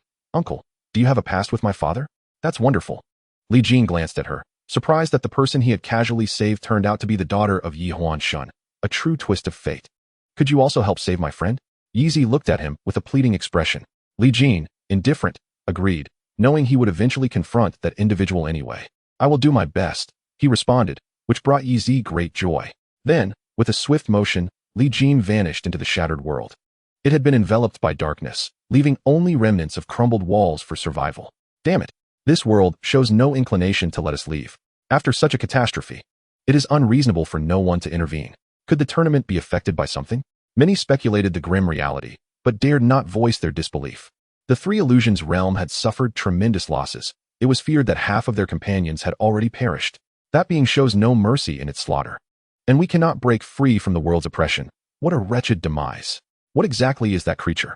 It is unfathomable that panic could spread among the powerful of the Three Illusions. To speak of it would make one seem mad. Wu Shuang narrowly evaded the entangling dark rifts, his expression grim. Beside him, the Gun King of Broken Army had his spear shattered, forged from the core of the world. Even its indestructible nature could not withstand the assault of darkness. At this rate, it is utterly unfeasible. This realm will ultimately be claimed by darkness. We must find a way to break the deadlock, the Gun King of Broken Army stated solemnly. Though the words were spoken, none of the formidable Tri-Phantom Masters present were mere trifles.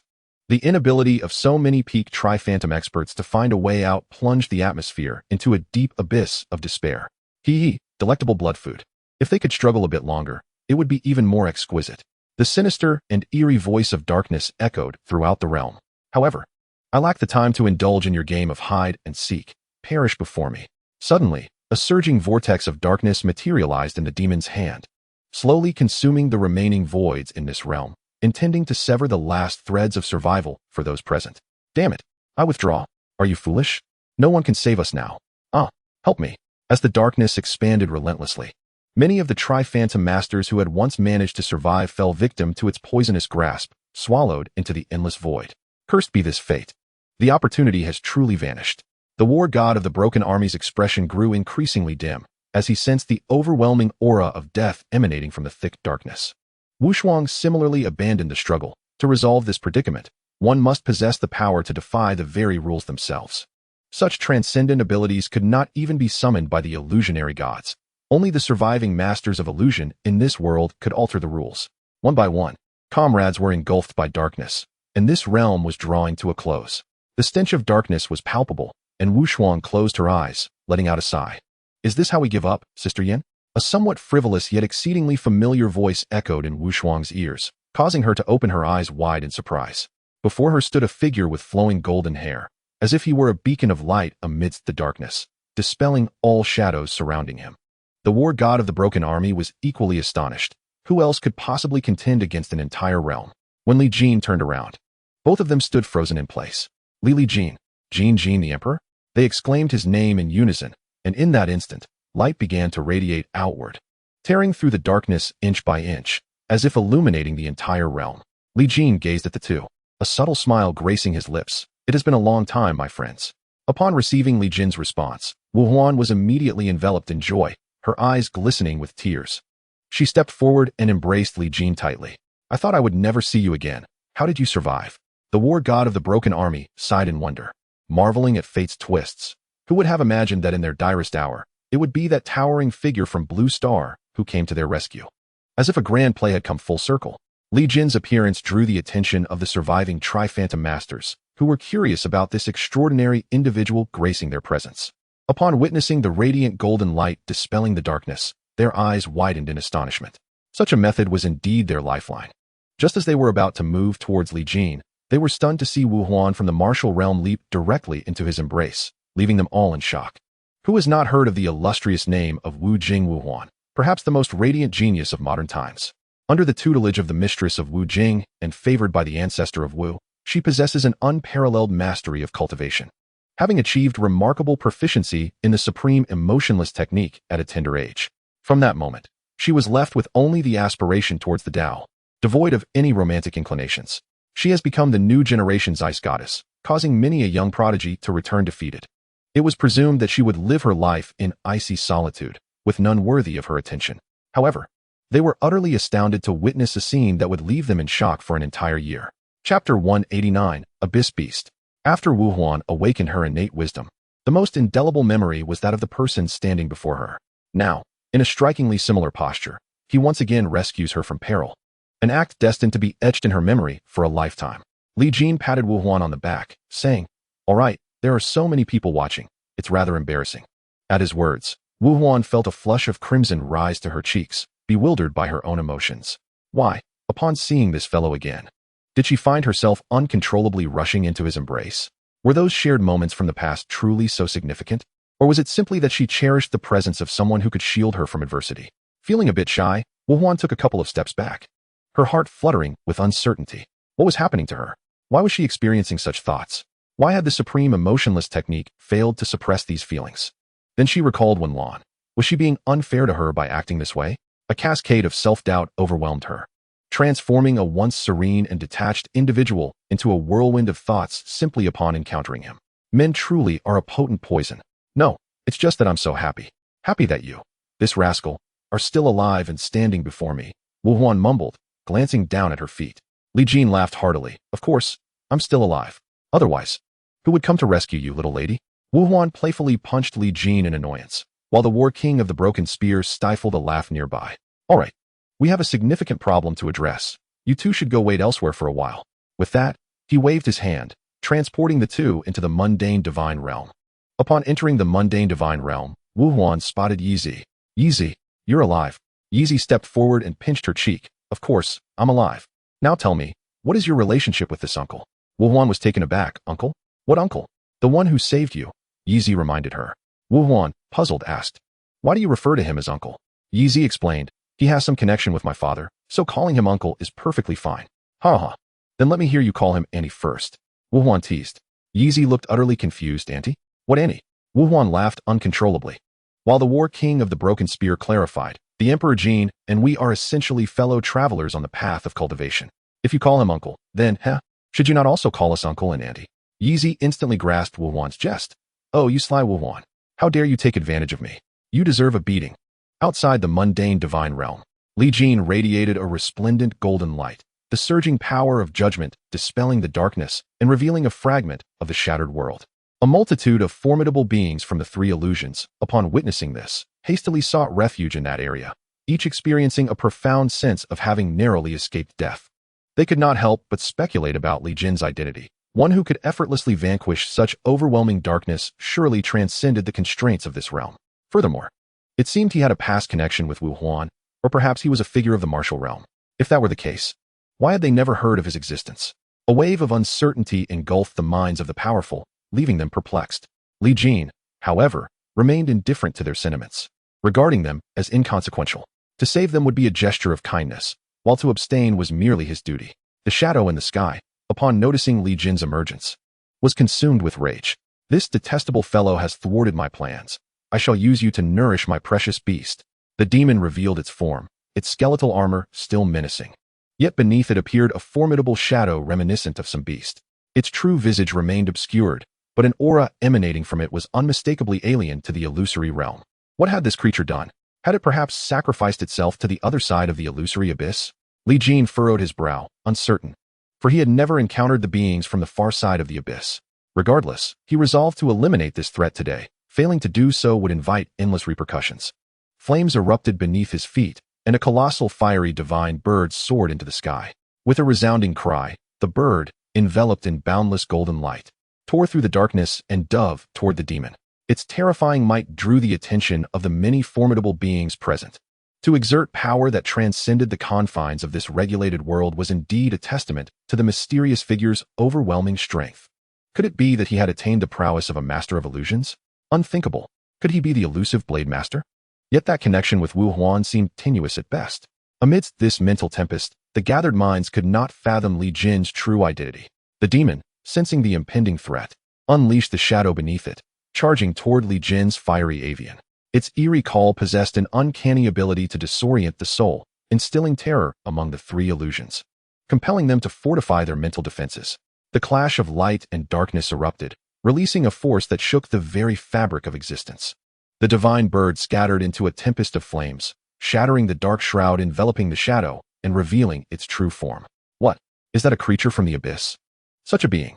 Could it be that these entities have returned? On the other side of the illusory abyss lies an unknown world, where long ago, the masters of illusions discovered these bizarre creatures. They are inherently fierce and bloodthirsty, posing a tremendous threat to the illusory realm. During the ancient divine war, the ancient gods and true demons perished together, unleashing a force that pierced the illusory realm and extended into infinity. It inadvertently opened a conduit to another world, allowing the creatures from that realm to surge forth through the chasm created by the two powerful beings, resulting in unimaginable carnage around the illusory abyss. Ultimately, the illusion masters intervened, driving the creature back into the abyssal realm and collaboratively casting countless seals to isolate that world. Fortunately, those beings possessed a primitive intellect and acted solely on instinct. Otherwise, the illusion realm would have faced far more severe repercussions. The revelation of this entity's origins by the three formidable illusion masters immediately astounded everyone present. The emergence of abyssal beasts within this contest realm was indeed a chilling thought. Could it be that the seals maintained by the illusion masters had weakened, allowing these bloodthirsty creatures to exploit the opportunity?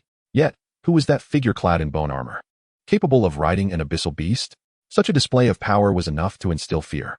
In the sky, the abyssal beast relentlessly spewed forth darkness, clashing against the surrounding flames of light. Li Jin distinctly sensed an unusual aura emanating from the abyssal beast, one that did not belong to the illusion realm. I can't believe you would dare consort with such a creature, Li Jin remarked solemnly. It is indeed a valuable asset if it can be utilized. The devil replied with a hearty laugh. Chapter 190. The Demon God. The terminus of the illusion abyss is referred to as the abyssal realm. It is an exceedingly chaotic world, filled with a plethora of disordered celestial laws. The species that emerge from it are equally tumultuous, their nature forged by brutality and slaughter. Following the conclusion of the divine war, the creatures of the abyssal realm traversed the illusion abyss, invading the illusion realm. This incursion caused immense upheaval, affecting several surrounding domains, with countless beings devoured and slaughtered by the abyssal beasts. Ultimately, the reclusive illusion masters, in a fit of righteous fury, united to exterminate the abyssal beasts. They even expended their own essence to establish a sealing barrier within the illusion abyss, effectively isolating that world. For millennia, there had been no reports of abyssal beasts resurfacing. It was previously believed that this iteration of the illusion energy capture tournament would be the pinnacle, with numerous adept competitors and many powerful figures emerging in the later stages. Yet, who could have anticipated such a cataclysmic turn of events in this most challenging contest realm, catching all the strong participants off guard? Moreover, the sudden appearance of the abyssal beasts within the tournament left those in the know utterly stunned. After all, if abyssal beasts could manifest in the illusion energy capture tournament, could they also breach into the illusion realm? The consequences of such an occurrence were too dire to contemplate. All eyes turned skyward towards the two figures, one radiating light, the other shrouded in darkness, as if they were destined adversaries igniting sparks once more after countless millennia. Li Jin furrowed his brow, perceiving the profoundly chaotic consciousness of the abyssal beast, yet mingled with a thread of cunning intelligence. Although he was not well acquainted with such creatures, discussions among those nearby indicated that this being was undoubtedly no benign entity. Are you not afraid of playing with fire and getting burned? Li Jin's gaze bore a hint of danger. The devil, upon hearing this, erupted into laughter. You dare speak to me of playing with fire? How amusing. I have lain dormant here for countless ages, seeking no change. How, then, could I surprise you? My dear, these are your blood offerings. Revel in the slaughter. The abyssal beast seemed to comprehend the devil's words, transforming into darkness and vanishing into the fabric of space. In an instant, everyone felt the presence of that entity surrounding them, an omnipresent terror. Li Jin bellowed, "Rodents, open up." A radiant golden light enveloped him, extending into the surrounding space. The forces of purification and judgment surged forth like a tidal wave, tearing apart the encroaching darkness inch by inch. The trio of formidable beings could only seek refuge in the interstices of the light, hoping that Li Jin would show them some favor. Yet, they underestimated the horror of the abyss beast. From the areas untouched by the light, grotesque claws emerged, seizing the trio away. Bold creature! Li Jin roared in fury. Then, his divine light blazed fiercely, violently propelling the abyss beast out of the shadows. In an instant, he swung the ancient, aiming to cleave the bizarre, skinless bat-like creature in twain. But would the demon allow him such ease? Even if your power has been restored, what of it? This was a supreme breed painstakingly acquired from the abyss, its strength rivaling that of any sovereign being. My precious, tear him apart. At the command, the abyss beast darted towards Li Jin like a bolt of black lightning. Just before colliding with the ancient, it bizarrely split into two, maintaining its speed unabated. The evading abyss beast radiated excitement. Should it consume the one before it, it would undoubtedly evolve into a being of sovereign caliber. It envisioned dominating the abyss and turning the illusion realm into its own garden. Its eyes gleamed with cunning, a sign of its burgeoning intellect. A sage of great wisdom once proclaimed that if the abyss beast attained formidable intelligence, it would no longer be a foe that any being of the illusion realm could contend with. Imagine, a creature of unmatched physique and raw power, now endowed with superhuman wisdom. To what heights could such a race ascend? Thus, when the abyss beasts wreaked havoc in the illusion realm, many rejoiced at their lack of intelligence, which facilitated their expulsion. Yet now, this powerful abyss beast, comparable to a sovereign of illusions, had revealed its sentience. An unforeseen development even for the demon. As the abyss beast charged towards him, Li Jin's expression remained unchanged, though he could not retract the ancient in time. An unprecedented divine light ignited in his gaze. Two beams of platinum light, infused with potent divine might, surged towards the abyss beast. It seemed to sense the threat of death within those two beams, quickly dissolving into countless fragments and scattering. Li Jin's eyes darted, wielding the two beams to sweep across the area, obliterating the majority of the beast's dispersed forms. Yet, it always managed to evade complete annihilation. Nevertheless, this strike was sufficient to incapacitate the abyss beast for a time. It would not regain its current strength anytime soon. You, cursed creature, why must you always thwart my endeavors? Today, I shall settle the scores of the past with you. upon witnessing his beloved abyssal beast suffer grievous injuries. The demon was engulfed by profound sorrow, angrily pointing at Li Jin and uttering his wrath. In the next moment, he transformed into a formidable shadow of darkness, exuding an aura of immense power that rendered the three illusions present incapable of controlling their own might. It was as if the very essence within them dared not stir in his presence, imbued with a palpable sense of superiority. How could this be? How could one attain such a state? What on earth is this entity? Ancient texts have recorded that when one's essence submits, calamities dare not approach. This is the return of the divine. Are you suggesting that this creature is a god? The mere utterance of the word God stirred profound shock within the hearts of all present. They understood that this was not just any divine being, but rather an ethereal presence that genuinely stands atop the hierarchy of existence.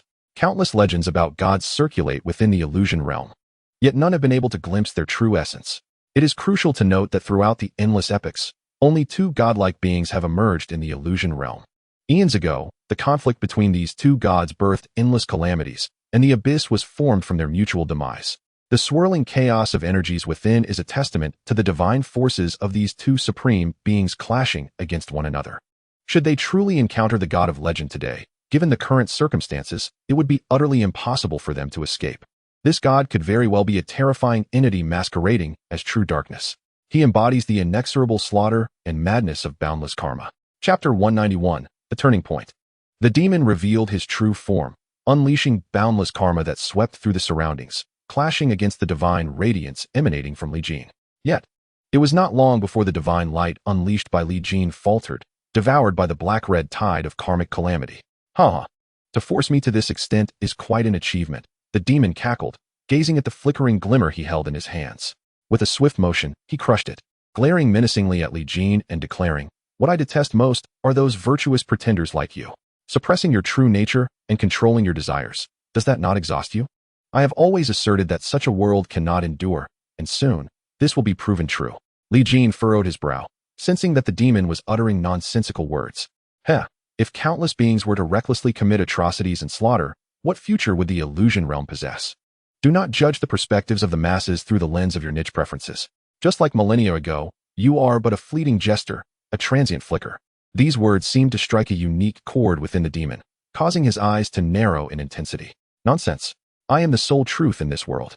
You are merely a collection of hypocritical beings attempting to construct a repugnant utopia. Speaking with you is futile. Today, I shall sever your connection and obliterate any chance of that entity's return.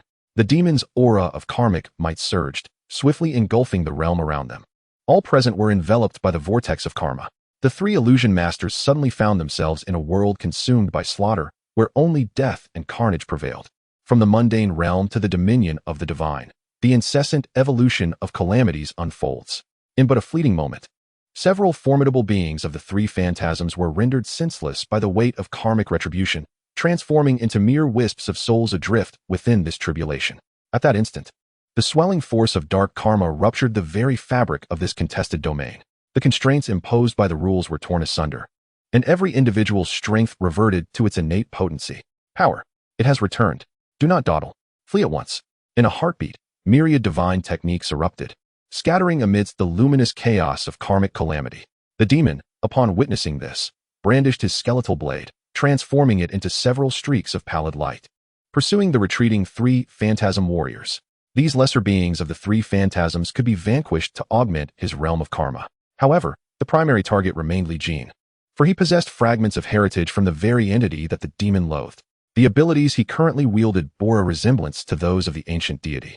But should he continue to develop in this manner, there exists a possibility that his former adversary could indeed return. Such a scenario must be averted. The demon's plans could not afford further delay, for soon enough, the realms of illusion and abyss would converge into one. As the three phantasm domains shattered, the tumultuous forces of divinity and darkness cascaded into the illusory abyss. The karmic calamity surged forth like frenzied fish in water, extending wildly in all directions. With a thunderous boom, a deafening sound reverberated, eliciting alarm among all present. What transpired? Did I not hear a sound emanating from the illusory abyss? Surely not. Could such a disturbance arise from within? Did you not observe the changing countenance of the illusory deities upon the wall? Many beings furrowed their brows, perplexed by the sudden emergence of this noise. Those of slightly greater strength could discern the expressions of the illusory deities upon the city wall. At that moment, 4 illusory deities presided atop the wall. Beside the insect-like illusory deity, who previously moderated the illusory energy hunt, stood 3 towering figures. One was the illusory deity Qi, clad in primal beast skins, ruling over the wilderness domain. Next to him was the handsome and imposing illusory deity Wang. Further along stood a seemingly casual man, idly toying with intricate mechanisms, exuding an overwhelming aura. This was the sovereign of the domain, the illusory deity Mu, a comrade of the illusory deities Yin and Wu. There had been another, the illusory deity Ming, but due to unforeseen upheavals in the demonic realm, he had regrettably departed. The expressions of the 4 illusory deities were grave. Brother Wang, the energy here has grown exceedingly chaotic, rendering it beyond our comprehension, spoke Qi, retracting his divine awareness and shaking his head. Wang responded with a serious tone. Such anomalies may threaten the participants across the various arenas. Summer brother, can you expedite the conclusion of the contest? The insect illusory deity nodded. I shall endeavor to do so, though I am uncertain if it will be effective under these circumstances. Subsequently, the insect illusory deity immersed his consciousness into the illusory abyss, striving to communicate with the bridge established by the illusory sovereign. Moments later, his countenance darkened profoundly as he withdrew his mind, shaking his head at Wang. It is impossible. This power has transcended the structural rules of the illusion master, and I can no longer establish contact with the major realms of competition. What shall we do? The illusion shepherd expressed his concerns. So many prodigies have entered the illusory abyss. Should they suffer losses, it would undoubtedly deal a devastating blow to the illusion realm. It could even lead to the realm's cessation. Among them are not only beings from ordinary factions, but also disciples of superpowers. In the 3 illusion path, Brother Ye's daughter is also among them. Brother Xia, let us first contact the illusion masters and see if we can enlist their aid. The insect summer illusion god nodded, and several illusion gods sent out requests for assistance to the illusion masters behind them in various special ways. Subsequently, the king illusion god declared, we cannot merely stand by. We must descend and ascertain the truth. The 3 illusion gods nodded in agreement. Just as they prepared to enter the illusory abyss, a shadow as dark as the night raced forth from the horizon, with a path of profound yellow directly constructed into the abyss. The might of the illusion god descended upon the illusory abyss. This was the swift vehicle of the leaf illusion god, who was constantly monitoring the situation within. Amidst such a significant upheaval, he was the first to arrive. Brother Yi, wait. Let us go together and support one another. The king illusion god intercepted the leaf illusion god. The expression on the leaf illusion god's face revealed a hint of anxiety, as his beloved daughter was currently in the deepest part of the illusory abyss. Who knows what might be happening? If he fails to bring back Easy safely today, he cannot guarantee that he will not go mad. Completely disregarding the other illusion gods, he plunged into the abyss alone. The king illusion god exchanged glances with the others, their eyes filled with helplessness. There was no choice. The leaf illusion goddess daughter was inside, and his urgency was understandable. After all, he is well known as a doting father. Yet, they did not hesitate and followed him into the illusory abyss. This scene left all beings outside the abyss in shock. What circumstance could compel the illusion gods to venture forth together? Could it be that a monumental change has occurred within the illusory abyss? Chapter 192, Delving into the Illusory Abyss. As the 5 illusion gods hastily entered the illusory abyss, a peculiar atmosphere seemed to swell throughout the cosmos. Although the dangers within the illusory abyss are immense, years of exploration have rendered it quite manageable. As long as one does not recklessly venture into uncharted perilous areas, the risks are generally minimal.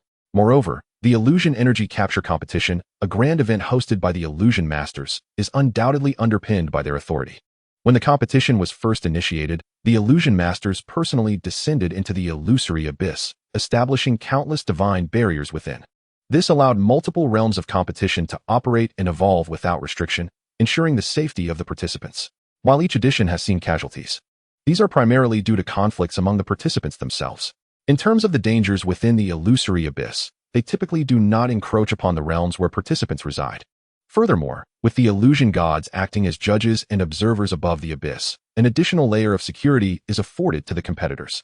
However, given the current situation, the collective mobilization of the illusion gods seems to indicate something quite extraordinary. A formidable trio of powerful illusionists endeavored to sense the conditions within the illusion abyss. Yet their efforts proved futile. It was not due to any deficiency in their strength. Rather, an extraordinary aura had emerged within the abyss, effectively shrouding all their attempts at perception. It is worth noting that even the illusion deity could not discern the true nature of the abyss, let alone these 3 powerful beings. Without delving deeper, they were left in utter darkness, unable to see anything. Upon relaying these circumstances to those around them, a considerable uproar ensued. Creatures began to communicate with their respective factions or hasten towards them, eager to convey this alarming news. Furthermore, the presence of participants' servants or relatives in attendance only accelerated the spread of this momentous event throughout the illusion realm. In no time, the entire realm was abuzz with discussions surrounding this incident.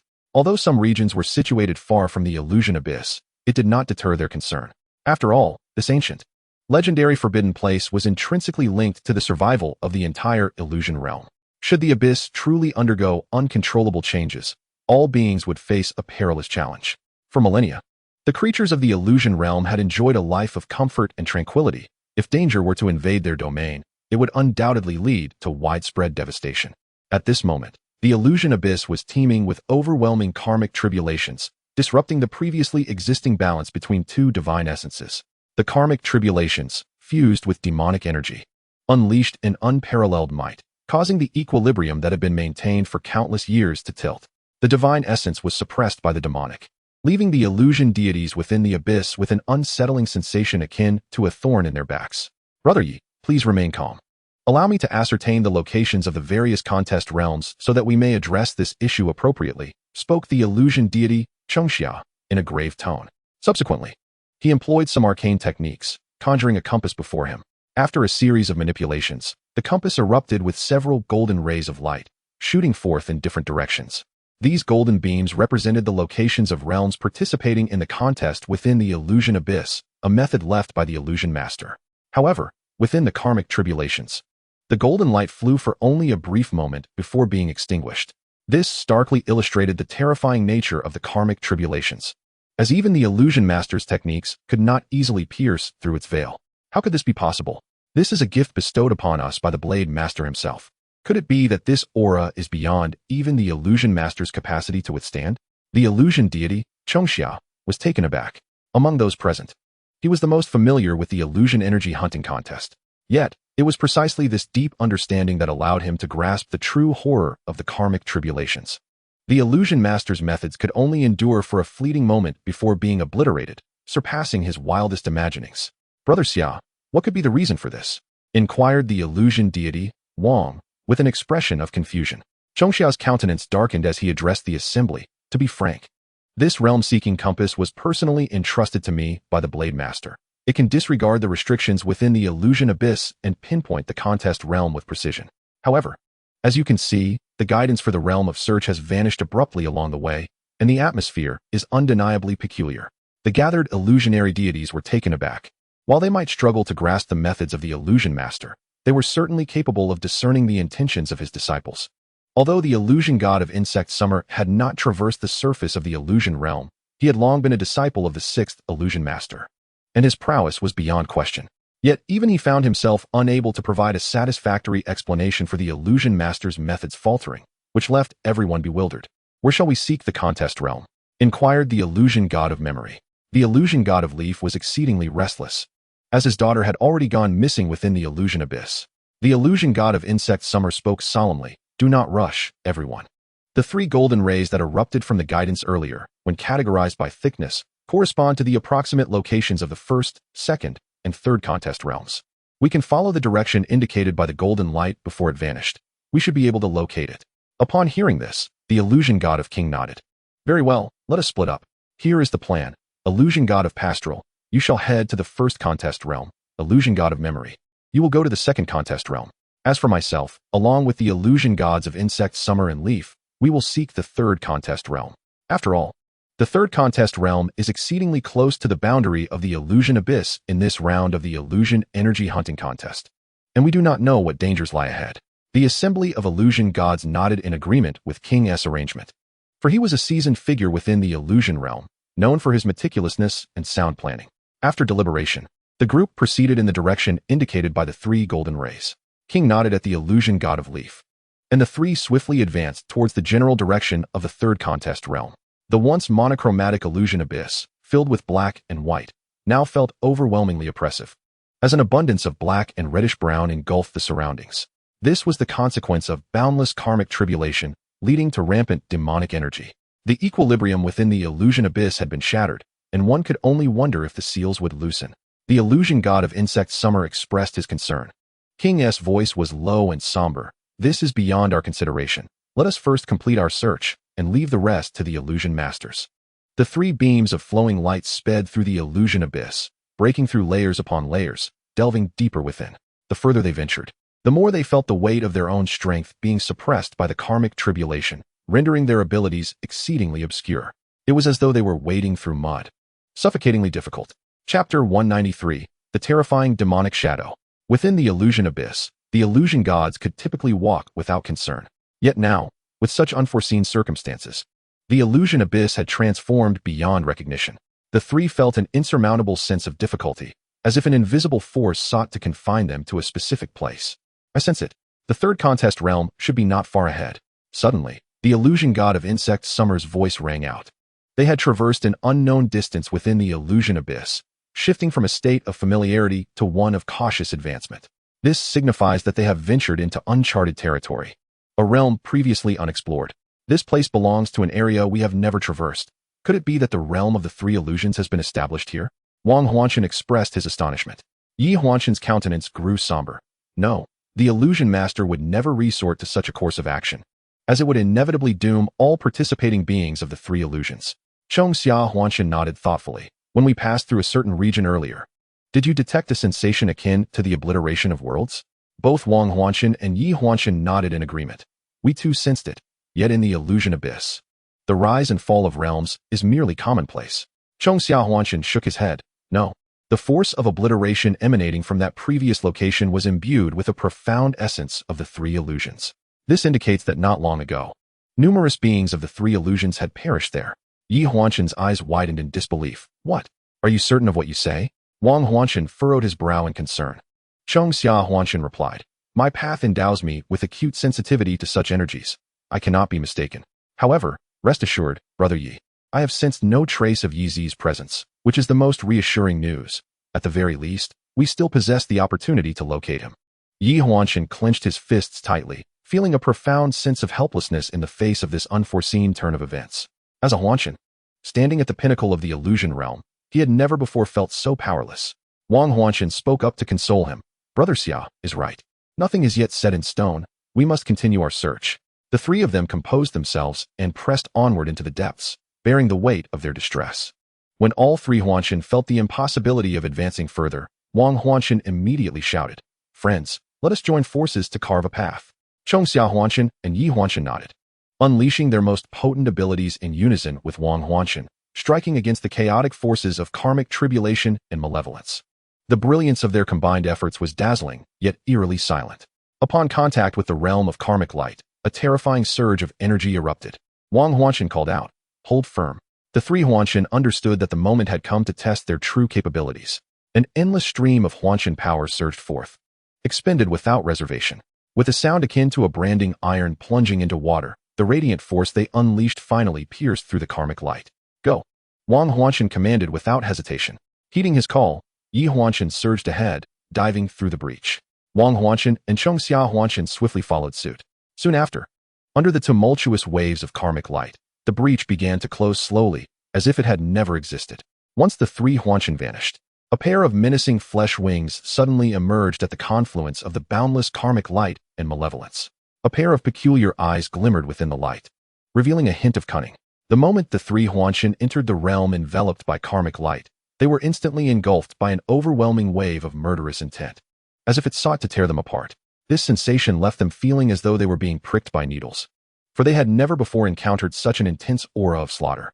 Even when confronted with the reality of slaying for the sake of enlightenment, I have never experienced such a profound sensation. What has transpired to evoke such fear within us? Wang Huanshan exclaimed in astonishment. The expression on Chongxia Huanshan's face grew grave. I fear that this upheaval may herald an unprecedented catastrophe. Look, there appears to be a fragment of a shattered realm over there. Yi Huanshan suddenly pointed in a direction. The 3 of them turned their gaze, and amidst the encroaching chaos of demonic karma, a broken world emerged. They swiftly flew towards it, only to discover that it was a remnant of the 3-ring tournament realm. The sight suggested that it had been violently severed by some unknown force. It is well known that the realms established by the illusion master are exceedingly robust, even more so than those within the illusion realm itself. Thus, if such devastation has occurred, the strength of the perpetrator must exceed our imagination. The situation here may be graver than we anticipated, perhaps beyond our capacity to address. Wang Huanshan spoke solemnly. Chong Xia Huanshan proposed, perhaps we should wait here for the illusion master's arrival. Surely, they will descend shortly? However, Yi Huanshan shook his head. No, you may wait here, but I must venture forth myself. With that, he disregarded their protests and soared directly into the maelstrom of karmic chaos.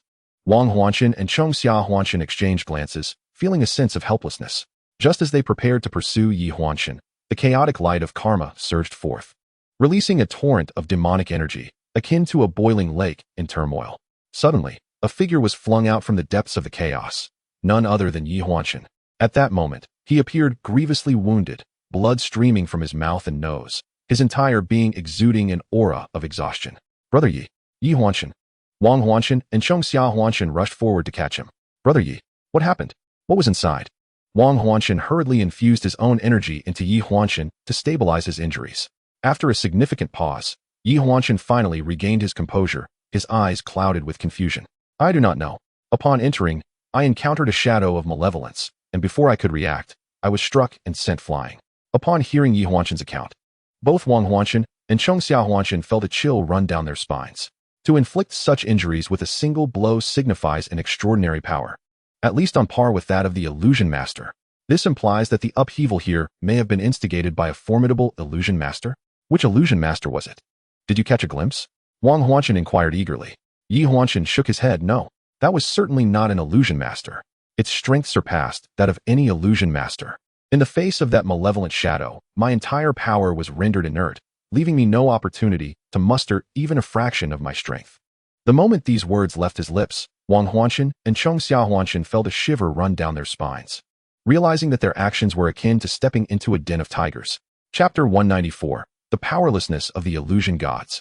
In the deepest recesses of the illusion abyss, a terrifying and colossal shadow of malevolence loomed, as if it had existed since time immemorial, now manifesting in the world. The boundless karmic calamity dispersed, revealing a world within. It was a realm of shattered remnants, an irreparable arena, unmistakably the world of the three illusion circuit. Yi Huan, unable to tend to his wounds, unleashed his divine consciousness, sweeping through every corner of the desolate world. No, how could it be absent? His demeanor appeared somewhat frenzied, as he struggled to accept the absence of Yi Zi. At that moment, the demonic shadow took notice of their presence, its blood-red eyes fixated upon them.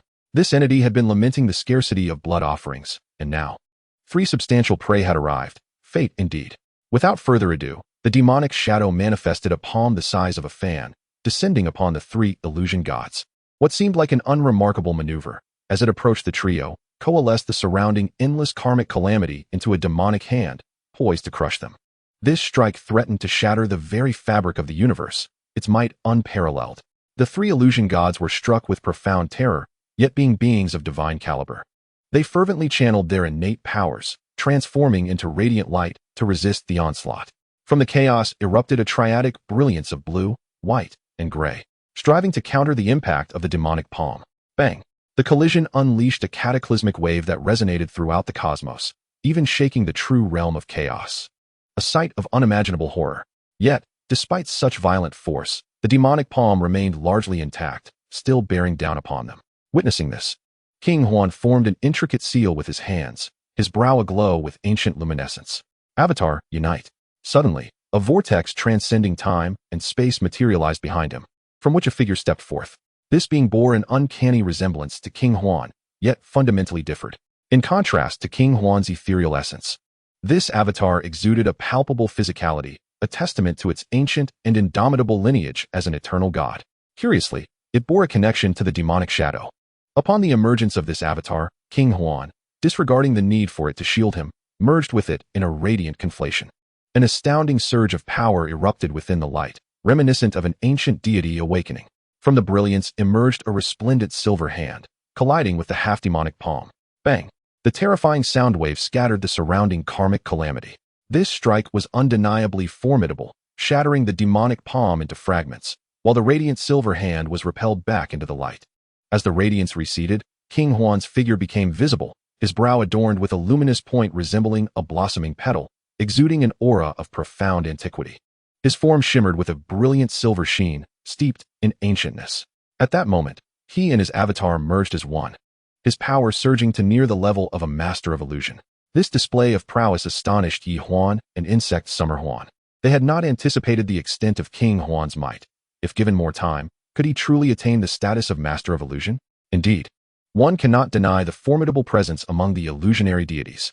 The shadow demon has also discerned the transformation of the illusionary king, whose sudden surge of power has taken even him by surprise. However, he perceives a familiar aura emanating from this young being. Oh, you little rascal have actually usurped the ancient god lineage. How intriguing. Yet, I wonder, if your ancients were to become aware of this, would they not unleash their wrath? The shadow demon cackled ominously, sending chills down the spine. The illusionary king stood resolutely before the illusionary goddess Yi and the illusionary god of insects, harnessing the strength of the ancient god incarnation to withstand the demonic might. You must flee. I will hold him off, he urged, turning to Yi and the insect god. He was acutely aware that this shadow demon was an entity they could not contend with even as a trio. Otherwise, he would not have fused his incarnation with his true self in a desperate attempt to oppose such overwhelming power. Yi, the illusionary goddess, and the insect god exchanged astonished glances. No, I shall not depart. I have yet to find my daughter, Yi insisted, gritting her teeth. The insect god nodded in agreement, declaring, the calamity in the secondary realm arose from the illusionary energy hunting tournament. As its executor, I have no reason to retreat. He glared at the towering shadow demon and proclaimed, there is no possibility of retreat today. It must be said that those who ascend to the rank of illusionary deity possess an innate quality that commands the reverence of other beings. Otherwise, countless creatures would not prostrate themselves before them, offering incense and fervent wishes. Seeing their determination, the illusionary king refrained from further commentary. Very well.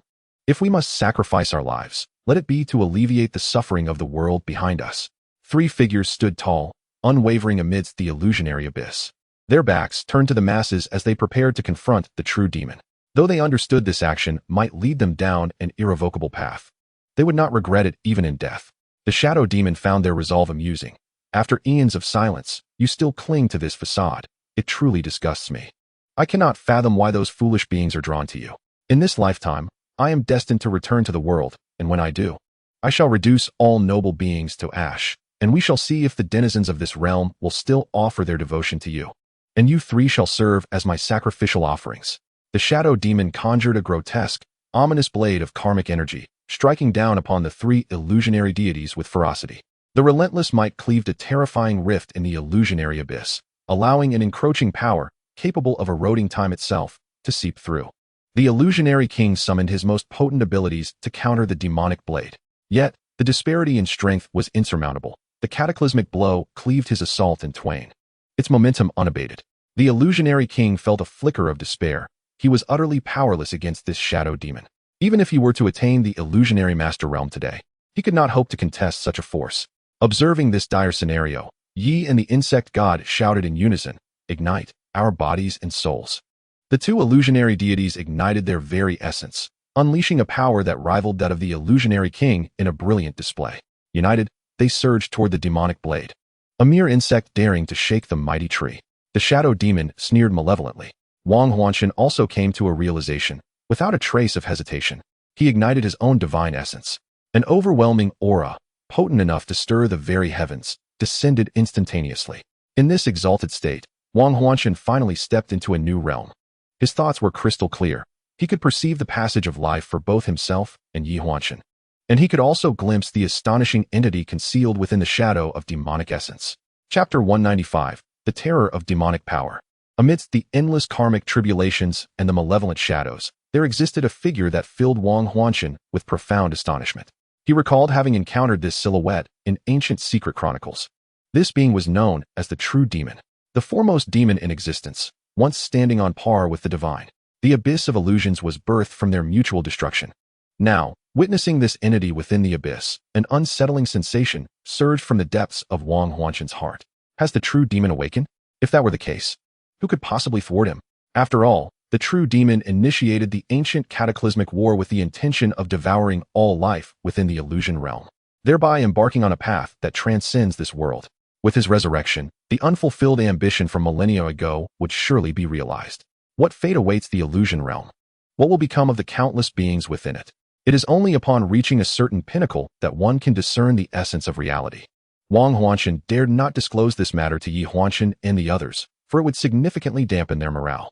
He observed the two beside him fervently igniting their own essences, striving to assist him in resisting the heavens. Resolute, Wang Huanshan steeled his heart, bringing his hands together before his chest. The light and shadow within his brow swirled incessantly, resembling a pale purple sun. Threads of celestial aura emanated from within, causing the essence of his entire being to become ethereal, celestial, to reverse. In an instant, the trajectories of all celestial energies within Wang Huanshan's form shifted, commencing a frenzied circulation against the meridians. Yet, his momentum did not wane. Rather, it continuously amplified in an alternative manner. If the celestial path could not yield the fruit of enlightenment, then let it be reversed, ascending the path to the heavens. After employing this technique, Wang Huanshan could no longer revert to his previous state. The path he embarked upon led solely to annihilation. For this reverse celestial path was a transcendent route that had never before existed within the illusion realm. It could not be acknowledged by the illusion realm, nor could it draw power from it. However, if he could engrave this path upon the very essence of the illusion realm, perhaps he could reverse this process and even forge a new path. Such an endeavor would yield boundless benefits. As the creator of a path would undoubtedly be blessed by the illusion realm. Should any future beings traverse this great path, they too would receive the blessings of the way. This is the inherent advantage bestowed upon the pioneers of grand paths. Within the illusion realm, nearly every illusion lord is a pioneer of great paths, striving to carve a celestial route for future beings. As the celestial path reverses, the yin and yang of the cosmos become tumultuous, and the will of the world descends upon Wang Huanshan, as if to validate whether his path could be embraced within the essence of the illusion realm. At this very moment, Wang Huanshan found himself enveloped in an extreme state of terror, where every gesture and utterance of his held the potential to influence the manifestation of the Tao. The shadow demon, witnessing this scene, bore a look of grave concern. To his astonishment, this young man possessed such fortitude, aspiring to seek the power of expansion. Should you be granted another myriad of years, you might truly ascend to the realm of Tao Master. However, at present, he chuckled darkly, I am in dire need of superior sustenance, and you, my dear, are just the one to fulfill that need. The malevolent laughter of the shadow demon reverberated, causing the very heavens and earth to tremble as an unparalleled onslaught bore down upon Wang Huanshan and his companions. Yi Huanshan and Chongxia Huanshan had already exhausted their energies, leaving the fate of the three resting solely upon Wang Huanshan's shoulders. With a mere gesture, Wang Huanshan extended a finger, as if to overturn the celestial principles, transforming it into a radiant beam that surged forth to clash with the lethal brilliance of the shadow demon's blade. With a resounding crash, the world fell silent for a fleeting moment, the balance of yin and yang momentarily suspended. Then, an overwhelming force erupted, sweeping outward in all directions. As a terrifying gale sent the three Huanshans flying a considerable distance, the shadow demon, too, was momentarily taken aback. To manifest such power upon merely stepping into the realm of Tao Master is a development that cannot be allowed to flourish unchecked. The shadow demon morphed into a tempest of darkness, enveloping the three Huanshans in its shadow. Within that shroud of darkness lurked a formidable intent to kill, instilling a profound sense of dread in Yi Huanshan and Chongxia Huanshan. Ants, perish. Become the stepping stones for my return. The true demon revealed its form, its malevolence disrupting the fabric of the illusionary abyss. The demonic energy seemed to possess a consciousness of its own, relentlessly pursuing the three Huanshans, intent on consuming them entirely. Having already expended their strength in the previous clash, Yi Huanshan and Chongxia Huanshan found themselves devoid of any means of escape, relying solely on Wang Huanshan to safeguard their meager sanctuary. Yet, this was ultimately a precarious situation, and in a matter of moments, the barrier that Wang Huanshan had erected began to tremble, fissures appearing under the relentless assault of the demonic energy.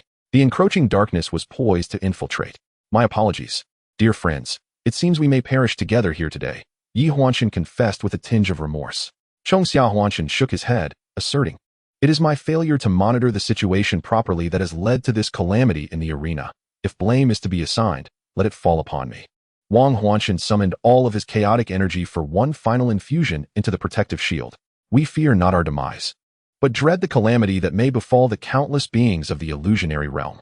Reflecting upon this, the three Huanshans were engulfed in despair. For as supreme powers within the illusionary realm, they could only meet their end in such a desolate fashion, a veritable farce. Yet, there was no recourse. for the terrifying shadow demon was far beyond their comprehension. In a whisper, Yi Huanshan lamented, "Shaozi, your father is powerless. I could not find you." In that fleeting moment, he perceived a glimmer of light blossoming amidst the inky darkness of the demonic energy. There stood Yi Zi, clad in purple, waving towards him. Was this merely a deathbed hallucination? Yi Huanshan's expression grew vacant. Suddenly, a hand rested upon his shoulder, and a familiar voice echoed in his ear. "Yi Go, do not give up." Yi Huanshan's eyes widened in shock as he turned to behold a golden-haired figure materializing before him. Indeed, it was an illusion. Yet why did it have to be brotherly? He felt bewildered by the sudden appearance of Li Jin beside him, pondering why this particular figure had manifested in his hallucination.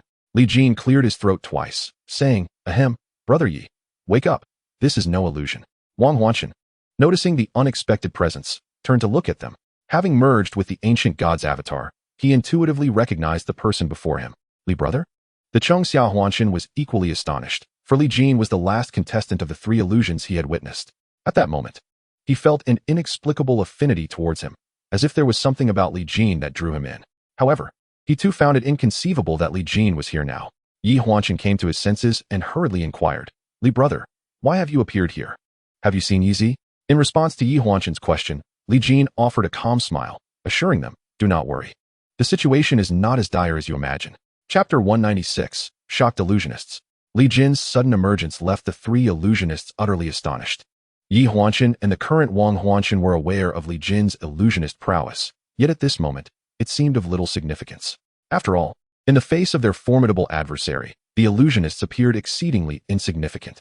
Yi Huanshan furrowed his brow and asked, "Li brother, why must you come here?" Li Jin replied with a smile, "Do not wear such a sorrowful expression. Matters are not as bleak as you think." Crack! The shield woven by Wang Huanshan shattered in an instant. A torrent of demonic karmic energy surged towards the 4, corrupting the surrounding space. Wang Huanshan was powerless to stop it, merely watching as it bore down upon him and the others. Just as death seemed imminent, Li Jin emanated a radiant white light that clashed with the demonic energy. The 2 opposing forces struggled against one another, neither yielding an inch. The 3 illusionists, witnessing this, widened their eyes in astonishment, turning their gazes toward Li Jin. Yi Huanshan, in a daze, murmured, "Li brother you." Wang Huanshan, with his keen perception, was profoundly astounded by the pure white light that Li Jin released. "This is the light of the ancient god. How can this be?"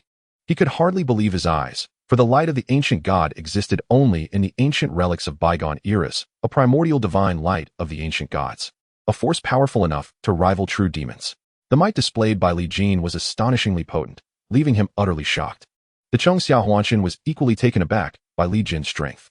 He had regarded Li Jin merely as a being of the 3 illusions. How could he be familiar with Yi Huanshan and Wang Huanshan? Moreover, the power he wielded was beyond that of Wang Huanshan, who had reached the illusion master realm. This revelation was enough to upend his worldview. Regarding the astonishment of the 3 illusionists, Li Jin had no further words. "My friends, please bear with me for a moment. Let me deal with this subordinate first, and then we shall discuss other matters." With a shift of his consciousness, the figures of the 3 illusionists vanished from Li Jin's side. When they reappeared, they found themselves within Li Jin's mortal divine realm. Yi Huanshan gazed around in bewilderment, acutely sensing the boundless divine energy surrounding him. This space was as immaculate as the techniques previously employed by Li Jin. "Father!" Suddenly, a melodious voice resonated from a distance. Yi Huanshan swiftly turned to see a streak of purple racing towards him. His eyes widened in astonishment, followed by an overwhelming joy. "Shaozi!" Yi Zi leapt into Yi Huanshan's embrace, her eyes glistening with unshed tears. "You old man, why did you take so long to find me?" she said, her voice tinged with a hint of sobbing. Yi Huanshan's heart was equally tumultuous. He looked at Wang Huanshan and the others nearby, genuinely elated. "I apologize. It is I who arrived late." After regaining her composure, Yi Zi extricated herself from Yi Huanshan's embrace, scanning the surroundings before inquiring, "Why are only you back? Where is Uncle Li?" Upon hearing Yi Zi's question, Yi Huanshan and Wang Huanshan exchanged glances, feeling a twinge of shame as they replied, "It is indeed regrettable. Your father and your uncle Wang were saved by Brother Li, who is presently facing formidable foes. Alas, our strength is insufficient to assist. Remaining in the outside world would only hinder him further." These words instantly left Yi Zi and the newly arrived Wu Huan, among others, in shock. What did this mean? If even the Huanshan deemed themselves weak, what kind of power did Li Jin possess? "Huanju, this is utterly absurd. It's simply preposterous." Yi Zi pouted, taking some time to regain her senses. She tugged at Yi Huanshan's sleeve, saying, "You old man, you can't possibly be jesting with us." Yi Huanshan replied with solemnity, "Such matters are not trifles for me or your Uncle Wang. Moreover, both your Uncle Wang and I are currently injured and cannot attend to you. You must not act foolishly." Meanwhile, Wang Huanshan had already taken a meditative posture, beginning to contemplate his path and recover from his injuries. Seeing this, Yi Zi and the others felt a chill in their hearts. What kind of existence could render three Huanshan unable to withstand, and even inflict significant wounds upon them? After imparting a few more instructions to her, Yi Huanshan similarly moved to a corner to recover, leaving Yi Zi and Wu Shuang to exchange glances, unable to calm their racing thoughts. Especially Wu Shuang and the Gun King, who, being somewhat acquainted with Li Jin, now found themselves perplexed by his strength. Upon returning to the illusion realm, they awakened their innate wisdom and began to reassess their views on Li Jin, a paragon among the foundational worlds. After all, within the illusion realm, life is boundless, and regardless of an individual's prowess in the foundational world, they may not shine brightly in the illusion realm. Thus, while Li Jin once basked in glory on Blue Star, inspiring awe, in the illusion realm, they were superlative beings of the three illusions. Beyond the Huanshan and the Huanju, no one had ever instilled such profound shock in them. Yet Li Jin, a being from the foundational world, continued to command their reverence in the illusion realm, even to the point of being beyond their reach. What terrifying strength must one possess to create such an existence? Outside the realm of mortal deities, Li Jin stood resolute against the ceaseless tide of dark, demonic energy, unwavering and unshaken. I had anticipated something extraordinary from you, yet this is all you present? In the face of Li Jin's mockery, the true demon felt a surge of anger. This is utterly outrageous. Allow me to impart to you the cost of incurring my wrath. The true demon revealed its form, no longer shrouded in demonic energy. The previously damaged bone armor from the skirmish with Li Jin now appeared restored to its pristine condition, even tinged with a faint hue of bloodlust. This was the blood fiend that had arisen from the demise of numerous formidable beings, endowing it with a palpable sense of murderous intent. One could perceive that the true demon's aura had intensified beyond its prior state, seemingly due to the absorption of a vast amount of pure blood energy. It could be said that the fall of these formidable entities had inadvertently augmented its power. A grotesque bone blade, enveloped in dense demonic energy, descended like a colossal canopy from the heavens. Li Jin, undeterred, brandished the ethereal ancient ruler and countered the assault. The clash produced a terrifying shockwave that obliterated the surrounding divine and demonic essences, rendering the area a blank expanse. Bang, bang, bang. Each resounding impact reverberated through the cosmos, each strike infused with power surpassing the primary realm. The ferocious combat between the two disrupted the illusory abyss, scattering the previously flowing rules and order from the illusory realm. It could be asserted that the current illusory abyss was even more chaotic than the depths of chaos itself. Those of lesser strength who ventured within would only seek their own demise. Chapter 197, The Return of Divinity. Countless chaotic energies surged into the illusory abyss. Li Jin and the true demon had long since lost count of their exchanges, with each maneuver brimming with lethal intent. The depths of the illusory abyss had become a tumultuous mess, rendering even the illusory sovereign incapable of maintaining a stable existence there. Bang! Following yet another strike, the two figures separated. The true demon, incensed, transformed into a towering demonic silhouette, consolidating the surrounding turbulent demonic energies into its form. You obstinate fool! Today I shall entomb you here. Demonic art, great demon celestial phenomenon. From the unfathomable distance, an unsettling resonance reverberated, a primal demonic energy capable of bewildering sentient beings. It tore through the unknown space and entered the illusory abyss. An overwhelming oppressive force descended upon Li Jin. Finally willing to get serious. Have I waited long enough for this? Li Jin stood resolute, as the radiant divine light surrounding him began to expand towards the horizon. Within that space enveloped by the demonic aura, it stirred the latent vibrations from deeper layers. Buzzing. It was as if the entire expanse trembled. An unknown will of existence descending. The divine card in Li Jin's hand ignited in a frenzied blaze, instantly turning to ash.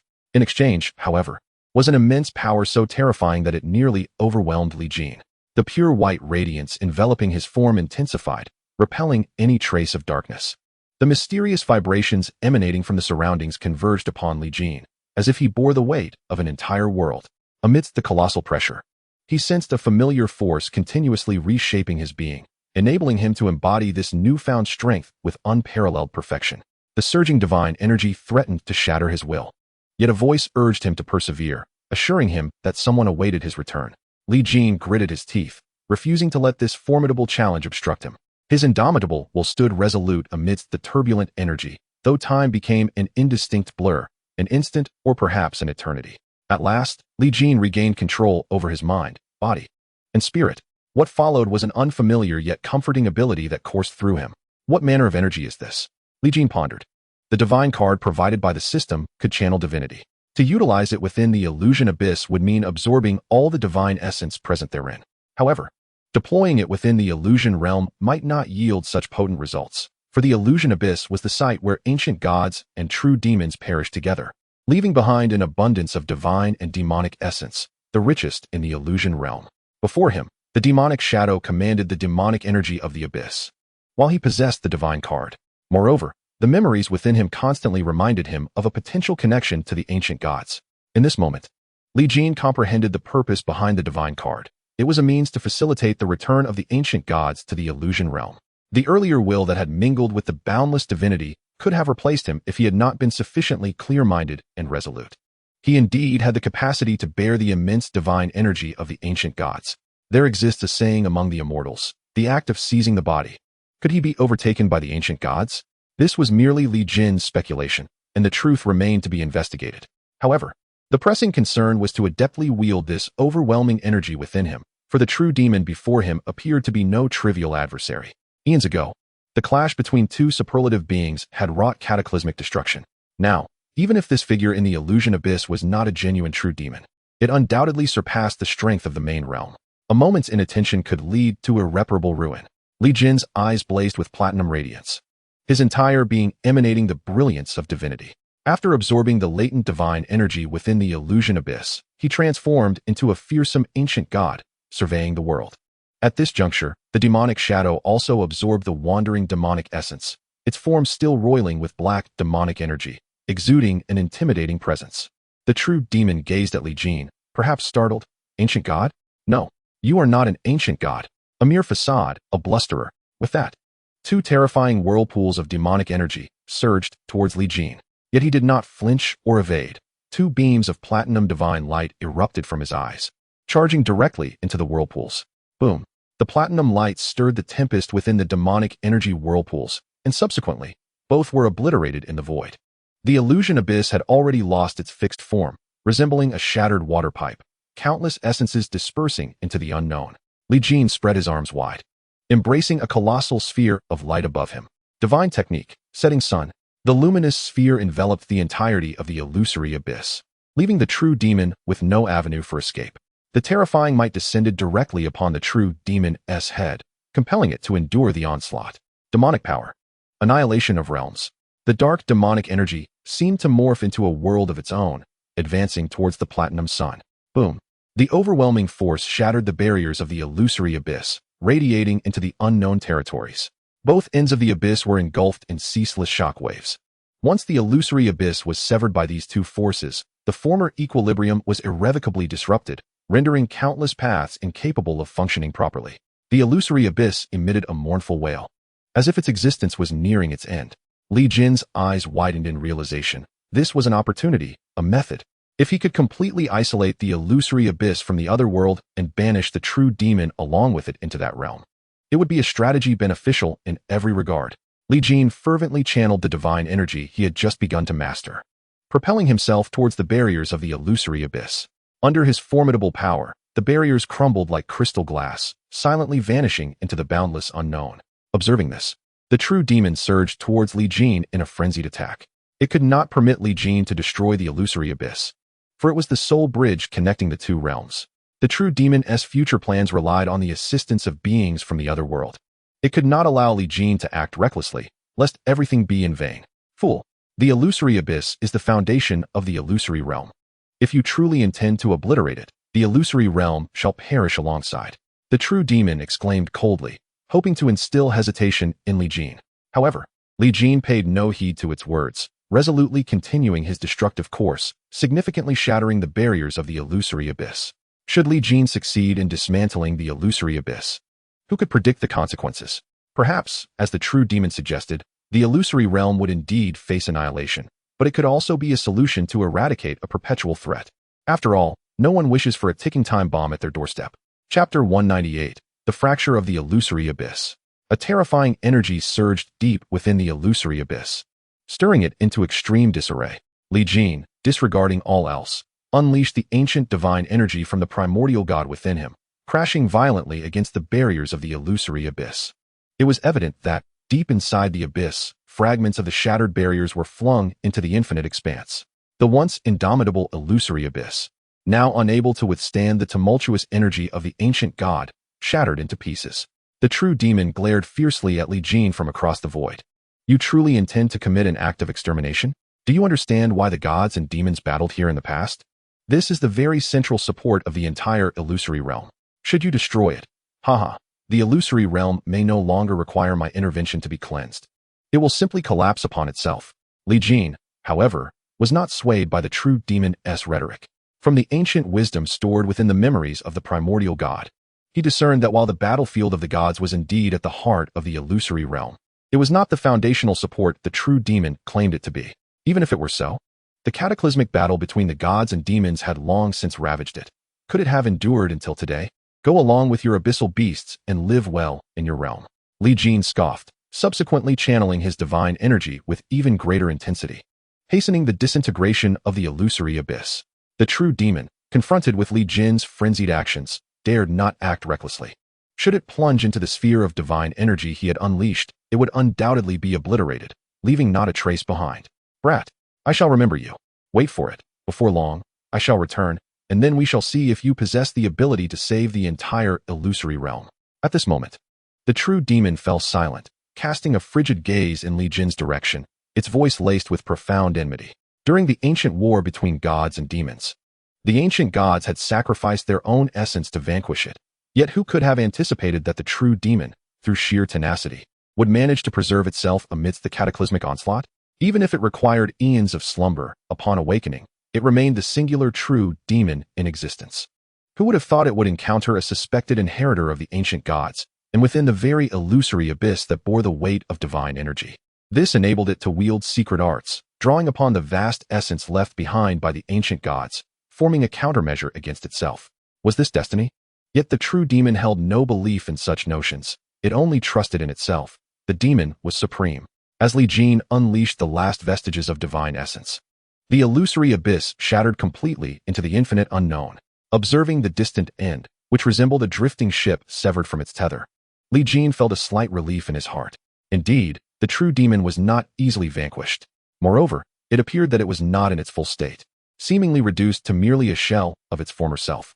Could it be that there were secrets from the ancient war that the gods had failed to foresee? Standing at the fracture of the illusory abyss, Li Jin pondered the distant horizon. What is the use of overthinking? I am but an unnamed junior. Why should I concern myself with the heart of the illusory realm? With that, he turned to depart towards the entrance of the illusory abyss. Along the way, he sensed two formidable auras. They belonged to two illusionary gods venturing towards the first and second illusionary contest realms. However, he paid them no heed, for traversing the illusory abyss was second nature to the illusionary gods. Even in its ravaged state, with the abyss largely destroyed, they could retreat with ease. Li Jin felt his own power steadily diminishing on his path out of the illusory abyss. He plummeted from the unknown realm of his peak directly to the main realm, and then rapidly descended to the illusionary god realm, eventually stabilizing at that level. In essence, Li Jin had transcended to the illusionary god realm purely through the divine card. This was an extraordinarily alarming feat. It is worth noting that within the illusory realm, the number of third illusionary powerhouses was akin to the abundance of dogs. Yet the illusionary gods numbered only a few dozen. One can only imagine how extraordinary it is for a being to successfully ascend to the rank of illusionary god. And how long had it taken Li Jin since he first stepped into the illusory realm? Merely a year. From being a mere novice to now standing as an illusionary god. Should outsiders learn of this, it would undoubtedly carve a remarkable chapter in the annals of the illusory realm's history. Beyond the eternal wall, several figures emerged, each radiating an aura of terror. These entities, sensing the upheaval within the illusion abyss, were the illusion deities, all bearing solemn expressions. Outside the eternal wall, numerous beings retreated in fear, distancing themselves while still yearning to observe the unfolding events within the illusion abyss. Indeed, the essence of life is to revel in spectacle. What do you suppose caused those recent tremors? How should I know? Such a terrifying quake was felt throughout the entire battlefield of the gods. Not only the battlefield. Even my relatives in the distant borderlands conveyed their sensations of the tremors. What? It reached such a distance? Could it be that the entire illusion realm is affected? Who can say? Look at the arriving illusion deities, each with a grave countenance. I suspect something dire is amiss within the illusion abyss. Truly, did you not notice? Even the god of the wasteland has come. Are you certain? Has that one truly arrived? Wasn't it said that the god of the wasteland was sequestered, striving for the illusion lord realm? Indeed, it is beyond doubt. Not only the god of the wasteland, but also the gods Qin, Su, Lin, and others. These are formidable beings. Goodness, with such a lineup, is it possible that a monstrous entity is about to emerge from the illusion abyss? Numerous beings engaged in discussion regarding the events transpiring within the illusion abyss, including some who possessed a degree of understanding of the situation, divulging alarming tidings. The entire battlefield of the gods was a flurry of beings coming and going, all intent on disseminating the news. In an instant, the illusion realm was ignited. As if rejuvenated with vitality. Upon the eternal wall, the martial ancestor, God Lin, toyed with the talisman stone, his deep-set gaze fixed upon the illusion abyss. Brother Su, you may comprehend the current circumstances more clearly, as among us. Only you share a profound connection with the illusion abyss. Clad in a black robe, God Su nodded silently in response. He was soon enveloped in an inexhaustible surge of demonic energy, though not on par with true demons. It nonetheless suffused the air with an overwhelming aura of slaughter. The black demonic energy surged into the illusion abyss, and God Su's spirit sank as he sought to probe deeper. The surrounding illusion deities awaited his feedback with bated breath. Before long, God Su's eyes widened in terror. This is impossible. The illusion abyss is severed. Chapter 199, The Return. As God Su's words echoed, the surrounding illusion deities' eyes sharpened. What? What do you mean, Brother Su? In response to the inquiry, God Su steadied his mind alongside the overwhelming demonic energy. He addressed the anxious expressions of those around him. I just focused intently and sent my consciousness deep into the illusion abyss amidst the demonic energy. However, this time, I encountered no barriers. Only remnants of shattered worlds and fragments of rules were visible. The barriers set by the illusion lords have collapsed, and within the illusion abyss, neither demonic nor divine essence remains. Just as I wished to delve further, I discovered that the path ahead was irrevocably severed. It is not that it is unfeasible, but rather that the illusion abyss has been severed by an unknown force, with another segment now lost to the void. Upon hearing this, the illusion deities widened their eyes in disbelief. Even the usually contemplative void illusion deity displayed a look of astonishment. It is essential to recognize that the illusion abyss, as the most perilous domain within the illusion realm, has been explored numerous times by the illusion sovereigns. Furthermore, they established various rules, restrictions, and protective barriers within it, aimed at preventing crises from spilling forth from the abyss and ensuring that its inhabitants possess a clear understanding of their circumstances. It is not that the sovereigns wish to obliterate or sever the illusion abyss, but rather they lack the capacity to do so. The cataclysmic clash between the ancient gods and the true demons, which resulted in mutual destruction, unleashed a terrifying force that no being of the sovereign realm could disrupt. But what have they now heard? The illusion deity Su has proclaimed that the illusion abyss has indeed been ruptured. How can this be? Is there an existence within the illusion realm that surpasses even the sovereigns? No, that is utterly impossible. The only entities capable of exceeding the sovereigns are the two transcendent beings who perished millennia ago. Is there any life form today that could attain such heights? The path ahead has long been severed by these two formidable powers. Within the illusion realm, the sovereign realm represents the utmost limit of the Tao. This revelation instilled fear in the hearts of all present. After Su repeatedly asserted that he could not be mistaken, an inexplicable sense of crisis began to rise within the illusion deities. Did you sense the auras of the five individuals? The void illusion deity inquired solemnly. Su contemplated for a moment before responding. Just now, I sensed the presence of two illusion deity auras, one belonging to the pastoral illusion deity and the other to the chronicle illusion deity. However, I could not detect the auras of the other three. Perhaps the chaos within the illusion abyss obscured my perception. After all, I still have great faith in that fellow Wang Lan. With him around, there should not be any significant mishaps. The void illusion deity nodded. Indeed, the strength of the Wang illusion deity is formidable. Perhaps in due time, he may attain the sovereign realm. The affirmation from the void illusion deity startled the other illusion deities nearby. While they understood the immense power of the Wang illusion deity under the auspices of the celestial sovereign, they were astonished to learn that he was on the verge of entering the sovereign realm himself. If anyone else had made such a claim, it would have lacked credibility. But the void illusion deity was different. He himself was on the cusp of attaining the status of illusion sovereign, recognized as the most formidable being among the illusion deities. If this is the case, a quasi-illusion sovereign should not encounter any issues within the illusion abyss. Yet, it remains a mystery what terrifying events have transpired within the illusion abyss that have rendered the auras of the three illusion deities undetectable. Suddenly, the Qin illusion deity turned toward the illusion abyss and exclaimed, "Everyone, look." The other illusion deities followed his gaze and were astonished to see a glimmer of light emerging from the endless darkness of the abyss, rapidly expanding. What could that be? As the illusion deities pondered this, the light instantaneously transformed the entrance of the illusion abyss into daylight, dispelling the darkness. A formidable aura manifested upon the unyielding wall, standing in stark contrast to the illusion deities. This scene astonished the beings beyond the eternal wall, as the terrifying pressure evoked a yearning for reverence. Who is this enigmatic illusory deity? Why does it feel so unfamiliar? Uncertainty looms. It appears to be an unknown illusory god. Could it be that among the current competitors, someone has transcended to the realm of illusory deities? Surely not. Is there truly such a formidable presence? I speculate it might be one of those at the pinnacle of the three illusions, as several competitors in this round have reached that level. Perhaps even one of the imperial heirs. No, I can sense the auras of those individuals, yet this presence is markedly more alien. Amidst the crowd, a creature with a rugged face suddenly detected a hint of familiarity within the overwhelming might. No, how can this be? Could it possibly be him? A companion beside him, noticing his dazed demeanor, inquired, "Hey, are you all right? Who do you mean?" The creature murmured, "Impossible. Impossible. I merely acted out of goodwill to advise him." Surely he wouldn't hold a grudge. Upon the eternal wall, the illusory gods, including the wild illusory god, turned their gazes towards the source of the radiance. As the light dissipated, what appeared before them was not merely a single figure, but a multitude. Some stood, others sat, and upon perceiving their surroundings, they exhibited expressions of shock. The illusory gods sensed the auras of these beings, many of whom were at the three illusions level. And there were even four emanating the aura of illusory deities. Brother Yi, Brother Wang, Brother Xia. The illusory god Su quickly recognized the three, noting their varying states. Among them, the illusory god Yi seemed gravely injured, while the illusory god Wang appeared to be in a state of profound enlightenment. And only the illusory god Xia appeared relatively unscathed, though still visibly shaken.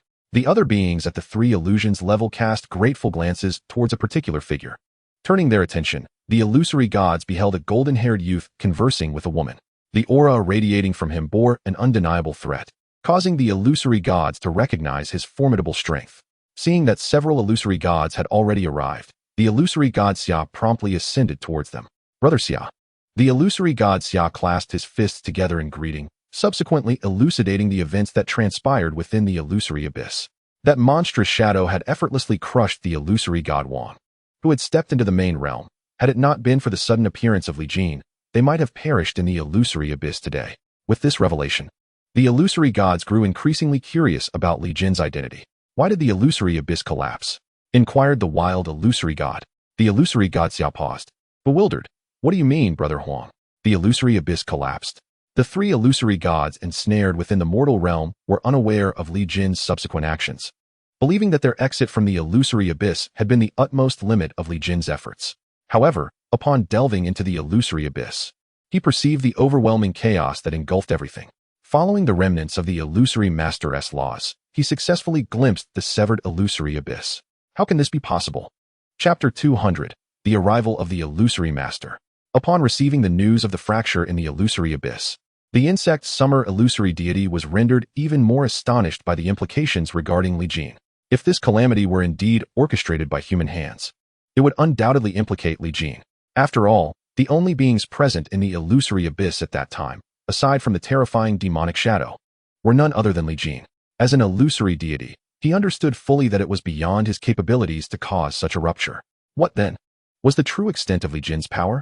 The prowess he had displayed thus far was merely that of an illusory deity, yet within the illusory abyss, he effortlessly repelled the onslaught of the demonic shadow, an accomplishment far beyond the reach of any illusory deity.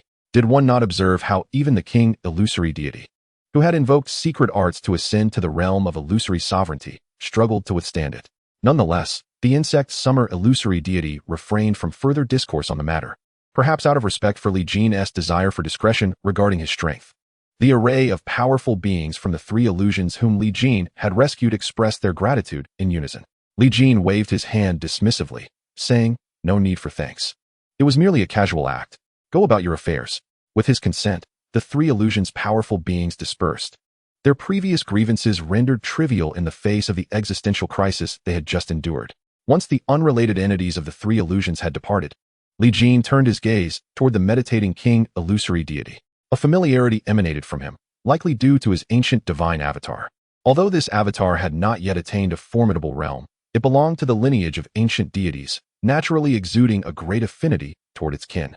Now that the king illusory deity had fused his ancient divine avatar with his true form ahead of time, the resultant strength was undoubtedly more complex than a mere sum of its parts. Given a little more time, the king illusory deity might truly breach the chasm and ascend to sovereignty. It is noteworthy that, within the illusory realm, no being had yet transcended to the sovereign realm. The current illusory sovereigns had all mysteriously appeared within the illusory realm, their origins shrouded in enigma. However, the contributions of these sovereigns to the dissemination of knowledge within the illusory realm would never be forgotten by its denizens. Regardless of their origins, the arrival of sovereigns was seen as a blessing rather than a curse, bringing a semblance of peace. Yet, the beings of the illusory realm possessed a fierce spirit, yearning to challenge the supreme boundaries and uncover whether their kin could indeed transcend sovereignty. Li Jin withdrew his gaze and turned toward Yi illusory deity, who was currently in a grave state of injury. Waves of uncontrollable illusory deity energy emanated from his being. With a swift gesture, Li Jin enveloped the entire wall of perpetuity, preventing Yi illusory deity's erratic energies from dispersing into the distance. Yi Zi, standing beside Li Jin, anxiously observed her father not far away. "Uncle, do you think something will happen to my dad?" Li Jin shook his head and smiled reassuringly. If it were so easy for calamity to befall him, would he still be called an illusory deity? Rest assured, Yi illusory deity is merely in a state of self-repair. It shall not be long before he emerges from it. With Li Jin's reassurance, Yi Zi felt a measure of relief. The insect summer illusory deity, accompanied by the desolate illusory deity and others, approached Li Jin and performed a respectful bow. "Thank you, my friend, for saving my life. May I inquire your esteemed name?" Li Jin returned the gesture with a bow, responding, "I am Li Jin." Subsequently, the illustrious Bug Xia Huan god introduced each of the esteemed Huan gods present to Li Jin, stirring countless memories within him. Each of them was a protagonist of their own tale, figures well known and familiar. Li Jin could not help but feel a sense of nostalgia, having once fantasized about stepping into a world of stories to experience the thrill of vengeance and camaraderie. To his astonishment, that dream had materialized, and he now stood shoulder to shoulder with the characters he had once admired. What immense satisfaction that brought. Before long, the Shepherd Huan god and the He-Ji Huan god emerged from the depths of the Huan abyss, accompanied by a throng of beings. Upon spotting the array of Huan gods atop the everlasting wall, they swiftly deposited the first and second beings before joining the other Huan gods. Outside the everlasting wall, numerous factions awaited eagerly. As the participants streamed forth, many factions extended olive branches to them. Each hunting competition for Huan energy attracted significant interest from various powerful factions, as they could observe the performance of every participant on the everlasting wall. Those who excelled on the various tracks became well remembered, coveted by many. However, in the current third Huan track, several participants had mysteriously vanished midway through the competition, leaving the factions to rely solely on earlier glimpses to gauge the worth of the competitors. Yet, when the entities from the third Huan realm emerged, they were struck by the realization that far fewer beings had exited than had entered. Moreover, those powerful beings from the third Huan seemed disinterested in lingering in the God War realm, hastily departing as if uninterested in aligning with any factions. This perplexed many powerful beings, although they sensed something extraordinary amid this unusual state.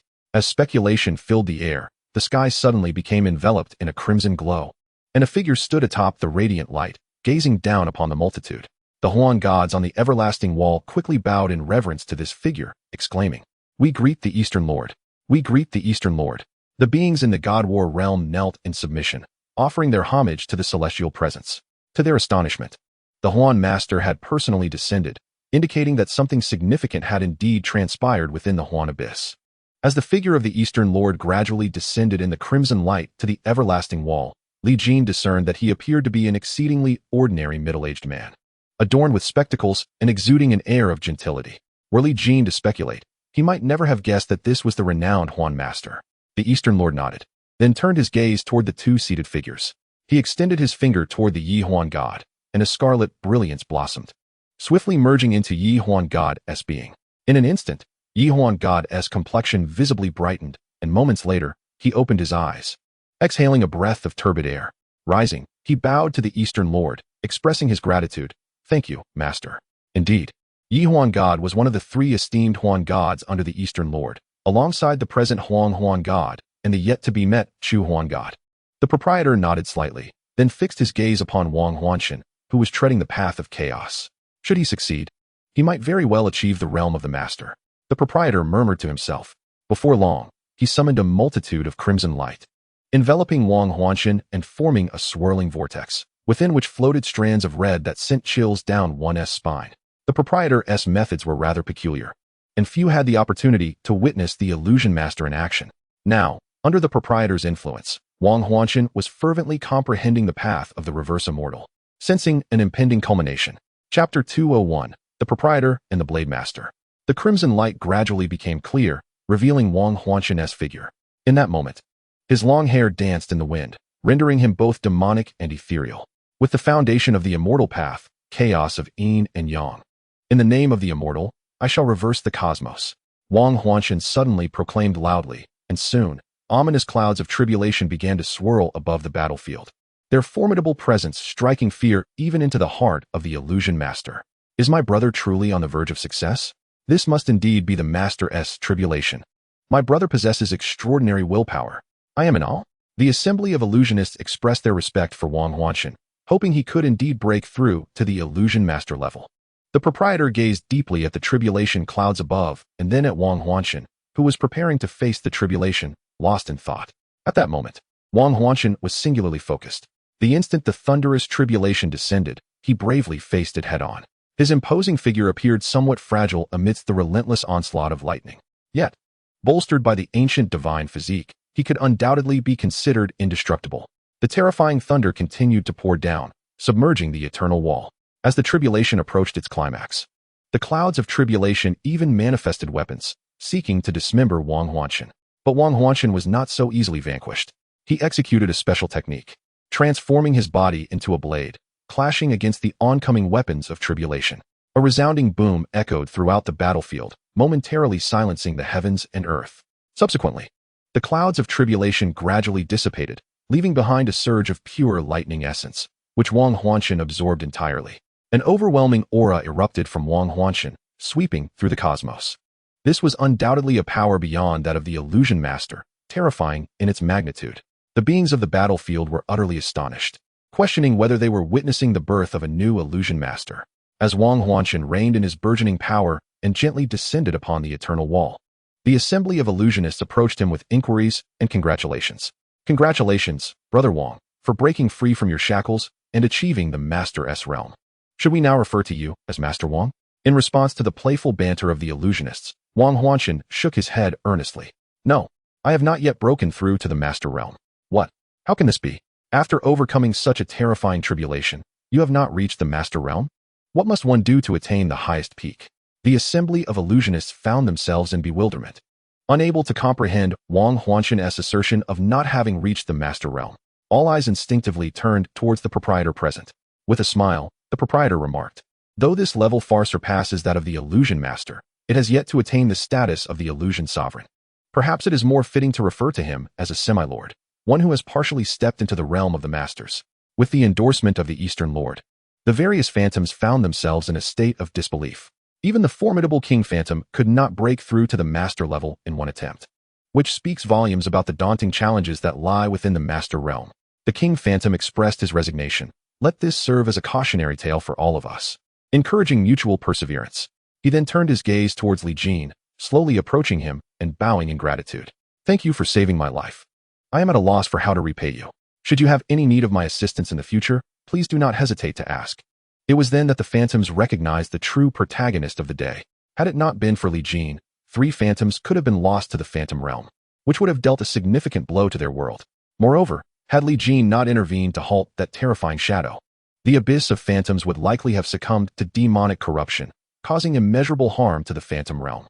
For both emotional and rational reasons, all the phantoms felt compelled to express their gratitude to Li Jin.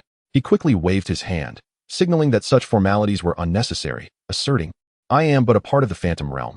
It is only right to act as I have." The Eastern Lord also fixed his gaze upon Li Jin, seemingly attempting to see through him. After a prolonged silence, he spoke softly, "Ah, how wonderful it is to be a part of the phantom realm."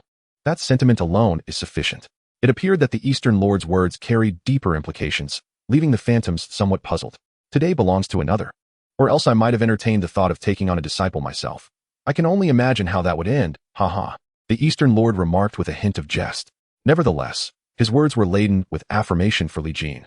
For it is indeed rare for the Eastern Lord to express a desire to take on a disciple. You, red-haired rascal, still possess a shred of decency. You know today is my stage, a voice called out. A figure resembling a beggar climbed up from beyond the wall of eternity. A charred chicken clutched in his darkened hand. His disheveled hair hung loosely, his face glistening with grease. Upon reaching the wall, he disregarded the presence of others and immediately tore off a chicken leg, relishing it with gusto. The phantoms were taken aback by the sudden appearance of this mysterious beggar, as they sensed not a trace of fluctuation from him, as if he were indeed an ordinary person. Observing this, the Eastern Lord's eye twitched. "You, my friend, are truly uncouth. It shames me to be associated with you." The beggar responded with indifference. "I do as I please. Your opinion matters not." "Vulgar," the Eastern Lord retorted. The beggar merely bared his teeth and grinned back. Among the phantoms, the insect summer phantom hurried forward to bow deeply before the beggar. "Master." With the insect summer phantom's affirmation, the beggar's identity became evident. The sixth master of the phantom realm, the Blade Master. Yet the other phantoms were left curious as to why he presented himself in such a disheveled manner. However, the nature of a master is beyond their comprehension, and they could only clasp their fists in respect. "We pay our respects to the Blade Master. We pay our respects to the Blade Master." The beggar tossed the chicken bone into the abyss of phantoms and exclaimed, "Why all this formality? I despise such pomp. To live is to embrace one's desires and whims. Who knows when one's head may fall and life may end?" The assembly of spectral deities awkwardly chuckled in response. The Blade Master then turned to Li Jin, flashing a broad grin, and remarked, "Hey, lad, today I have witnessed your formidable prowess. Would you care to become my disciple? Although I may not be the best in the world, I can certainly stand shoulder to shoulder with these old fellows. The most enticing part is that I impose no restrictions or rigid rules. You will have complete freedom. So what do you say? Are you interested?" Upon hearing this, Li Jin's gaze sharpened. The Blade Master's visage struck a familiar chord, reminiscent of the old beggar he had once encountered on a smartphone screen in the foundational world. Could there truly be a connection between the two? Yet, at that moment, Li Jin did not ponder further. Without hesitation, he clasped his hands in salute and declared, "Disciple Li Jin pays respects to Master." The beggar erupted into hearty laughter, exclaiming, "Excellent. I have gained another formidable warrior. Soon, I shall trample these old geezers underfoot, and we shall see if they still disdain me." Chapter 202, Acknowledgement of the Blade Master. The ceremony of apprenticeship was devoid of ostentation, merely a brief formality. Nevertheless, this moment was etched into the very fabric of this realm, and an enigmatic aura emanated from Li Jin, as if an intricate bond had been forged between him and the Blade Master. The other spectral deities, upon witnessing this, extended their congratulations to Li Jin for becoming the Blade Master's disciple, heralding a future of boundless freedom. The Blade Master nodded, patting Li Jin's shoulder with his greasy hand. He then turned and approached the wall of eternity, addressing all beings in the realm of divine warfare, stating, "An unexpected shift has arisen within the illusory abyss. The contest for spectral energy has yet to yield a victor. We shall reconvene another day. Disperse now." As the Blade Master spoke, his words resonated, and all beings within the illusory realm felt the impact. The day's events had opened the eyes of many, as the illusory abyss descended into an indescribable turmoil, leaving the spectral deities wounded. This commotion even summoned the arrival of the illusory sovereign, alongside the enigmatic Eastern Lord and the Blade Master, underscoring the extraordinary nature of this occurrence. What was even more astonishing was that an obscure individual had been taken as a disciple by the Blade Master, signaling the potential for the various factions within the illusory realm to begin their machinations. After all, this disciple was devoid of any backing, standing alone. Should they succeed in drawing him into their ranks, even their own power could ascend to unprecedented heights. The Eastern Lord and the Blade Master exchanged glances before personally delving into the illusory abyss to investigate the situation. However, upon their return, they too bore expressions of ambiguity, sighing and shaking their heads as they departed. The assembly of spectral deities soon followed suit, leaving only a few who needed to remain. The monarch of illusions. Due to his own ascendant issues, sought the aid of the celestial sovereign, and departed first. The illusory deity Yi was taken away by the Eastern Lord, accompanied by Yi Zi. The insect summer deity approached Li Jin, patting him on the shoulder. Go forth, junior brother. Your master awaits you ahead. Li Jin nodded, bidding farewell to the various illusionary gods before swiftly appearing amidst the throng in the battlefield of the divine. His sudden arrival astounded the surrounding beings, who hastily bowed in reverence, acknowledging the illusionary god. Li Jin waved his hand dismissively, instructing them not to mind him and to continue with their affairs. He then made his way toward a pavilion, ascending the steps until he soon encountered Lu Lixiang, who awaited him there. Should I refer to you as Li Jin or as illusionary godly? Lu Lixiang inquired with a playful smile. Li Jin chuckled softly. Please do not jest. It was merely serendipity. Lu Lixiang's beautiful eyes sparkled with brilliance, as she had never anticipated that Li Jin would ascend to the realm of the illusionary god during this illusionary energy capture competition. The brevity of his time in the illusionary realm was astonishing. A mere year transformed him from an inconspicuous cultivator of the foundational world into a formidable being of the third illusionary realm, culminating in his achievement as an illusionary god before her very eyes. How remarkable it was, reminiscent of his extraordinary journey on Blue Star. Even within this realm, his radiance could not be concealed. Indeed, gold shines brightly wherever it may be found. Are you departing? Lu Lixiang suddenly asked. Li Jin nodded. There are matters I must attend to. Very well, go forth. I believe in your inevitable success, Lu Lixiang responded, stepping forward to embrace Li Jin. Her smile radiated confidence rather than sorrow.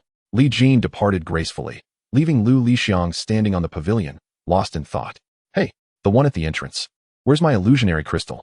On a nearby mountain peak, two figures stood silently. Li Jin suddenly appeared before them, eliciting wide smiles from both. You've arrived. It was Wu Shuang and the Gun King, Pajun, who had been anticipating Li Jin's presence. After a lengthy conversation, sensing that there were deeper discussions to be had between Wu Shuang and Li Jin, the Gun King elegantly excused himself, granting them privacy. Once the Gun King departed, Wu Shuang regarded Li Jin with a complex expression. I had thought that our paths would diverge from here on out. I even attempted to search for General One, but to no avail. There is not a trace of her anywhere in the illusionary realm, and despite leveraging the power of the martial realm, I could find nothing. I truly tried my best, yet I feel utterly powerless. Li Jin stepped closer, enveloping her in a comforting embrace, gently patting her back. Do not worry. I will take care of everything. I shall bring Wen Lan back. Wu Shuang lifted her gaze to meet his. Once you locate General One, you must come to the martial realm and inform me. Certainly, Li Jin promised her. As Li Jin's figure flickered once more, he found himself in a quaint little town. The ancient streets were lined with vendors calling out their wares, and a steady stream of people traversed the thoroughfare. It appeared to be an ordinary ancient city, devoid of overwhelmingly powerful beings, with the highest level of strength merely that of a duke in the foundational world. How dare you, beggar, stealing my roasted chicken? You must be tired of living. Suddenly, a cacophony erupted from a narrow alley, capturing the attention of several passers-by. Once again, it is this beggar. How many times has it been? It seems he will only learn his lesson when faced with death. This old beggar has been wandering in Windless City for at least a decade, akin to an indomitable cockroach. Li Jin pushed through the crowd to the front, where he saw a young attendant roughly shoving a beggar. Stop it. How much for the roast chicken? I will pay for him. Li Jin produced several gold coins and tossed them at the attendant's feet. The attendant, upon witnessing this, immediately changed his demeanor. Oh, thank you, esteemed sir. May you live as long as the heavens, and may all your endeavors be successful. The surrounding crowd, seeing Li Jin's generous display, marveled at which young master he might be. Everyone disperse, he commanded, and to his astonishment, the crowd swiftly complied, perhaps envisioning the grandeur of his wealth. Li Jin approached to assist the old beggar to his feet, who seemed bewildered and asked, Master, what is this? The beggar was none other than the Blade Master, who had just taken Li Jin as his disciple at the Wall of Eternal Rest. It was quite perplexing for Li Jin to see someone of such stature being humiliated by a mere mortal. The Blade Master chuckled, shaking off the hair that obscured his face, revealing a triumphant grin. You do not understand. This is my way. Unlike other illusion masters, I am humble. Do you feel a hint of disappointment? Li Jin quickly replied. How could the disciple dare to feel that way? Few in this world can achieve the status of an illusion master. It is an immense honor to be your disciple. The Blade Master displayed a look of approval, took a bite of the roast chicken, and with grease at the corner of his mouth, said, I know you have many questions. Follow me. Chapter 203, The New Dragon Nation. Li Jin followed the Blade Master through the ancient city, unknowingly transitioning from the streets steeped in history to a city of technological civilization. Supernova warplanes whizzed across the sky, and celestial vessels hovered above the city, surveying all beneath them. What is this place? Li Jin pondered, sensing that the spatial transformation eluded even his perception as an illusion god. Only those of the illusion master caliber could wield such power. The blade master chuckled, pointing towards the city ahead. Have you not been searching for them? Go, and you will find out. Li Jin, feeling a mix of skepticism and curiosity, proceeded towards the city. As he stepped onto the land, a mechanized warning echoed. Ahead lies the Dragon Nation. Entry is prohibited for non-verified individuals. In an instant, figures rose into the air, emanating a formidable presence. Li Jin detected that their realm was no less than the third illusion realm, leaving him astounded. Among them, a massive mech adorned in crimson, embellished with 5 radiant golden stars, appeared both sacred and solemn. Greetings. You are in the territory of the Dragon Nation. Unauthorized individuals are not permitted to proceed. A middle-aged man, bearing colossal illusionary wings, regarded Li Jin with an expressionless gaze, yet Li Jin felt an uncanny familiarity. Surveying those around him, he sensed a profound kinship resonating from their bloodlines. May I inquire if Xianyuan Qingtian is present? The reason for my inquiry stems from my previous encounters with Dragon Kingdom officials on Blue Star, where it appeared that most of them held alternate identities within the illusion realm. Only Xianyuan Qingtian seemed to have vanished alongside the chaotic world of dragons. Upon Li Jin's sudden question, the group before him was taken aback. Do you know Commander One? A middle-aged man asked, bewildered. Li Jin smiled faintly. Indeed. For I too am a part of the Dragon Kingdom. I hail from Blue Star's Dragon Kingdom. At this revelation, the crowd was instantly astonished. Blue Star's Dragon Kingdom? The land of our ancestors? How could this be? Wasn't Blue Star obliterated in the fierce battle between the Forbidden Emperor and the Soul Emperor? One among them mused. Doesn't he bear a striking resemblance to someone? If only his hair were black and shorter, and his attire more modest. As the words left his lips, Li Jin transformed his appearance, his golden locks shifting to a sleek black, and his attire morphing into casual wear reminiscent of Blue Star. In an instant, this visage left the crowd in utter shock. The Forbidden Emperor? Is that truly you? Exclaimed one. Just yesterday, I visited the shrine of the Forbidden Emperor, and you look exactly like the statue. Quick, inform Commander One. The group hastily scrambled, yet they successfully relayed the message. Soon, a space elevator descended from the aerial platform above, transforming into a floating platform that bore several figures swiftly toward them. As they approached, one exceedingly elderly man stumbled slightly. Commander One. The middle-aged men rushed to support him, concern etched on their faces. The elder waved them off, insisting, I require no assistance. This old man is not yet at the point of being unable to walk. Then, with a gaze filled with warmth and tears, he fixed his eyes on Li Jin. Child, good child. Indeed, the fortunate are favored by the heavens. He faltered for a moment, but continued his approach toward Li Jin. Initially taken aback, Li Jin soon broke into a radiant smile and moved to greet the elder. Commander, it has been too long. How have you been? Commander One stood before Li Jin, trembling as he grasped his hands, his eyes brimming with gratitude and joy. It is enough that you are alive. It is enough. The Dragon Kingdom will always be your home. The sincerity of Commander One's words left all present in a state of astonishment. Who is this remarkable individual? When Commander One held Li Jin's hands and addressed the crowd, his voice resonated with both age and authority. Citizens of the Dragon Kingdom, welcome the Forbidden Emperor home. While some among them may have surmised the truth, they dared not voice it. With Commander One's declaration of Li Jin's identity, the crowd was visibly shaken. Yet, they quickly regained their composure, saluting Li Jin with the utmost respect and solemnity, chanting, Citizens of the Dragon Kingdom, welcome the Forbidden Emperor home. Citizens of the Dragon Kingdom, welcome the Forbidden Emperor home. Commander One led Li Jin onto the platform, which swiftly ascended toward the heart of the city. A mutual gaze of astonishment passed among the onlookers. Surely, I cannot be dreaming? A figure of such legendary repute has truly emerged. I find it utterly astonishing. Were it not for the confirmation of identity by the first, I might have believed it was merely an impersonation. That is the Forbidden Emperor, a legend of the Blue Star era. For those dwelling in the realm of the Three Phantoms, even if they are unaware of Li Jin's true prowess, they are nonetheless well acquainted with his remarkable deeds. From the arrival of the 7 monarchs and 12 kings in Shieling City at the onset of the Blue Star calamity, to the rodent plague in Beijing City, and the Soul Emperor's blood sacrifices upon Blue Star, each event was a cataclysm of apocalyptic proportions. At that time, humanity of Blue Star possessed neither the strength nor the means to resist. The numerous game feedbacks reflected only the barest minimum of power. In the face of annihilation, there stood one man at the forefront. That figure, who propped up the crumbling edifice and saved the common folk from the brink of disaster, slayed kings and emperors, eradicated the rodent plague, and ultimately engaged in a life-and-death struggle with the Soul Emperor, exhausting every ounce of strength to ensure the survival of the Blue Star's embers. It can be said that without the Forbidden Emperor, the highly developed New Dragon Nation of today would not exist. From birth, the citizens of New Dragon Nation are instilled with a singular notion. One may not love the Dragon Nation, but one must always revere the heroes. For the peace of today was purchased with the lives of those valiant heroes of yore. Even to this day, the statue of Li Jin stands proudly in the heart of the city, in a place known as Forbidden Emperor Square. Li Jin descended slowly into the city, accompanied by Xianyuan Qingtian on a floating platform. Around them, aerial vehicles and shuttles flitted about, and the standard of living was remarkably affluent. Li Jin remarked, "It must have taken considerable time for the Dragon Nation to reach this level of development."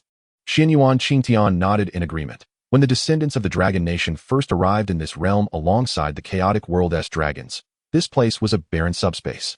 Here, a different flow of time was established, much swifter than that of the outside world.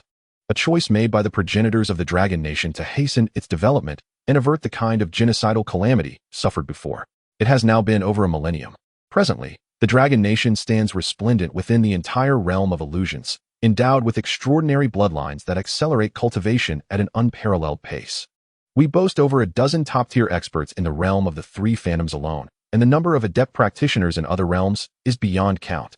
Except in comparison to the illusionary deities, we can almost be considered at the pinnacle. Should a true illusionary deity arise from the Dragon Nation, it would signify our genuine emergence from this subspace. Xianyuan Qingtian's eyes glimmered with longing. Chapter 204, Stepping Beyond the Small World. An illusionary deity? What if I were to say that the Dragon Nation already has such a formidable being? Li Jin suddenly interjected. Xianyuan Qingtian appeared taken aback and somewhat bewildered. Is that truly the case? I recall that the mightiest individual in New Dragon Nation is merely at the pinnacle of the three phantoms, struggling to take that next step. Li Jin smiled gently. I speak of the Dragon Nation, not the New Dragon Nation of today. Suddenly, Xianyuan Qingtian seemed to grasp a certain possibility. His gaze fixed upon Li Jin, and his expression shifted to one of astonishment. Child, you cannot possibly be referring to yourself? Xianyuan Qingtian stammered. Wang Xiu smiled faintly, then raised a hand and gently snapped his fingers. Snap! In but a fleeting moment, the incessant flow of people and vehicles around came to an abrupt standstill. As if the very sounds of the world had been muted, Xianyuan Qingtian's eyes widened in astonishment. He surveyed his surroundings, realizing that such mastery over space and time could not possibly belong to the realm of the three illusions. The identity of Li Jin was unmistakable, a formidable illusion god. With a snap of his fingers, the world swiftly returned to its previous state, unnoticed by anyone, even the masters of the three illusions. My child, Xianyuan Qingtian exhaled heavily. I find myself at a loss for words to express the profound shock within me. You have truly set my heart racing. After standing in stunned silence for a considerable time, he finally released a deep breath. An illusion god has emerged in the Dragon Kingdom at last. The children of this new era shall no longer huddle in this corner of the world, waiting in despair. Have you considered the illusion realm, Commander? Or do you have plans for where the Dragon Kingdom should be established now that an illusion god has arisen? Li Jin supported Xianyuan Qingtian, a faint smile gracing his lips. Xianyuan Qingtian shook his head, unable to fathom that the plans once set in motion would come to fruition so swiftly.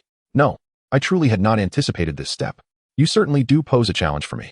Li Jin chuckled. Since the commander has no preferred location, why not allow me to choose the site for the Dragon Kingdom? Xianyuan Qingtian's eyes sparkled with appreciation. It is a blessing for the Dragon Kingdom to have you. I leave everything to your discretion.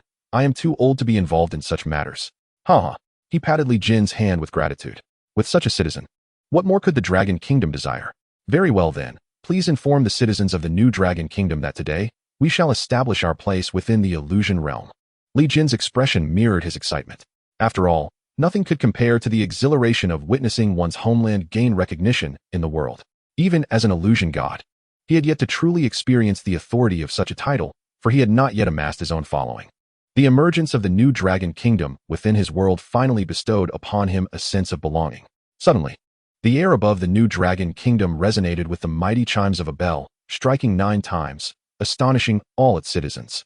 What is happening? Why is the dragon bell tolled 9 times? In the past, when General Xianyuan Lai broke through to the pinnacle of the three illusions, it had only tolled 6 times, which had already warranted a grand celebration. Indeed, what could this mean? Is there an invasion from foreign tribes? An invasion would trigger alarms. Yet who would dare toll the dragon bell?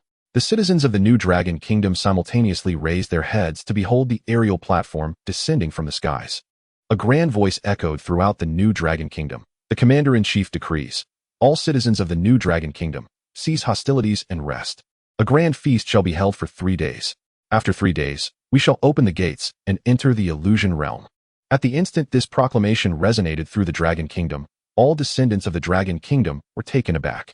Their education had often alluded to the significance of an open gate, an indication that the Dragon Kingdom had secured its foundation in a time of turmoil.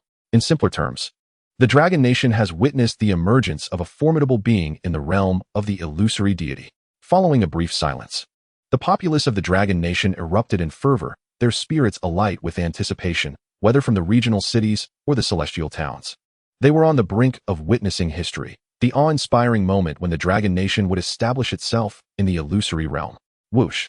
In the skies above, powerful figures traversed the air. Masters of the illusory realm continuously emerged from various corners of the New Dragon Nation, converging upon the forbidden Emperor Square. Many recognized the venerable Xianyuan Qingtian and approached him with reverence. General Xianyuan, has he broken through the limits to attain the illusory deity realm? Someone inquired, prompting the others to cast their gazes toward Xianyuan Qingtian. In their understanding, if anyone could possibly become the founding illusory deity of the New Dragon Nation, it would be the mightiest Xianyuan Lai. Xianyuan Qingtian surveyed the assembly of Dragon Nation's powerful individuals, shaking his head with a smile. Though Xianyuan Lai possesses remarkable strength, he is still light years away from the illusory deity realm. He has long departed the Dragon Nation to seek opportunities in the illusory realm, and I am unaware of his current progress. What? Then why did the chief ring the bell 9 times? Could it be that another has surpassed him to achieve the illusory deity? The chief has now announced to all citizens of the Dragon Nation. Surely a superlative powerhouse has emerged. Haha, I had thought only General Lai possessed such prowess. I never imagined the Dragon Nation concealed such extraordinary talents. This is truly gratifying. Chief, who exactly is our illusory deity? Might we request their presence to behold? Xianyuan Qingtian observed the harmonious atmosphere among the new talents of the Dragon Nation, feeling a sense of relief. After enduring such catastrophic calamities, the citizens of the New Dragon Nation had developed a deep love and unity for their homeland. Enough of your raucous chatter, you little rascals. My head is spinning, he exclaimed. In 3 days, when the gates of the Dragon Nation swing wide open, you shall naturally discover the identity of our illusory deity. Xianyuan Qingtian refrained from revealing the answer, leaving them in eager suspense. 3 days swiftly passed within a jubilant atmosphere. When the first rays of morning sunlight illuminated the vibrant red flag atop the highest point of the celestial vessel platform, the entire realm of the New Dragon Nation erupted in a cataclysmic split. In the sky, an immense fissure appeared, revealing a world unlike any they had ever encountered. Filled with melodious birds and fragrant flowers, where life surged. An ancient azure stone bridge spanned the chasm, connecting the 2 realms with unwavering stability. Upon witnessing this, Xianyuan Qingtian was momentarily taken aback. Dressed in military attire, he stood tall beneath the crimson flag. For an elderly man of humble strength, relying on the New Dragon Nation's technology to prolong his existence, this day had been awaited for millennia. Tears welled in his eyes as he proclaimed in a voice as resonant as thunder, "Citizens of the new era, follow me as we venture forth to the mountains and seas and establish the Dragon Nation." Chapter 205, The Star Sea Domain. In the illusory realm, within the Star Sea Domain, lies an expansive cosmic expanse, where life thrives on celestial bodies, reminiscent of the environment once inhabited by the Dragon Nation. In this vast domain, countless beings coexist, and various civilizations continuously spark with one another. The powerful shatter the void, illuminating the heavens. This realm is a land without a master, governed collectively by myriad races, with the mightiest among them being a warrior known as Hongya, hailed as invincible beneath the starry skies. The Star Sea Domain borders the Thunder Waste, situated at the very fringe of the illusory realm. At this moment, a previously tranquil Star River was abruptly rent apart by a terrifying fissure, from which a blue stone bridge extended, arching over a cerulean planet, reverberating through the universe. The inhabitants of this planet, primitive and ignorant, gazed heavenward, kneeling in reverence to the divine. From the blue stone bridge emerged a resonant elder, wielding a polished silver staff adorned with a vibrant red banner, 5 brilliant stars fluttering in the cosmic breeze, exuding an overwhelming presence. A colossal bell was hoisted by an immense mech and soared into the star sea from the fissure. Dong, dong, dong. The grand bell tolled 9 times. Resonating with the unparalleled might of the 3 illusions, as if heralding the arrival of the Dragon Kingdom to all living beings. Figures continuously flickered upon the blue stone bridge, each one resembling a dragon, standing tall and formidable. The aura of the three illusions overshadowed the firmament, stirring celestial tempests. In this moment, all powerful beings within the Star Sea sensed the sudden arrival of a most unfamiliar force, undoubtedly intent on disturbing their domain. No powerful entity was willing to cede their interests, especially since the Star Sea had long been a battleground for various factions, solidifying their claims over countless epochs. This unexpected force was clearly seeking to incite turmoil within the Star Sea. Thus, strong figures reflecting the heavens manifested in the starry expanse, drawing countless beings to bow in reverence.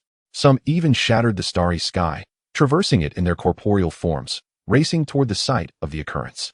Meanwhile, at the heart of the Star Sea domain, deep within a palace nestled among the clouds, two radiant golden eyes opened, causing the Star River to rewind and the universe to invert.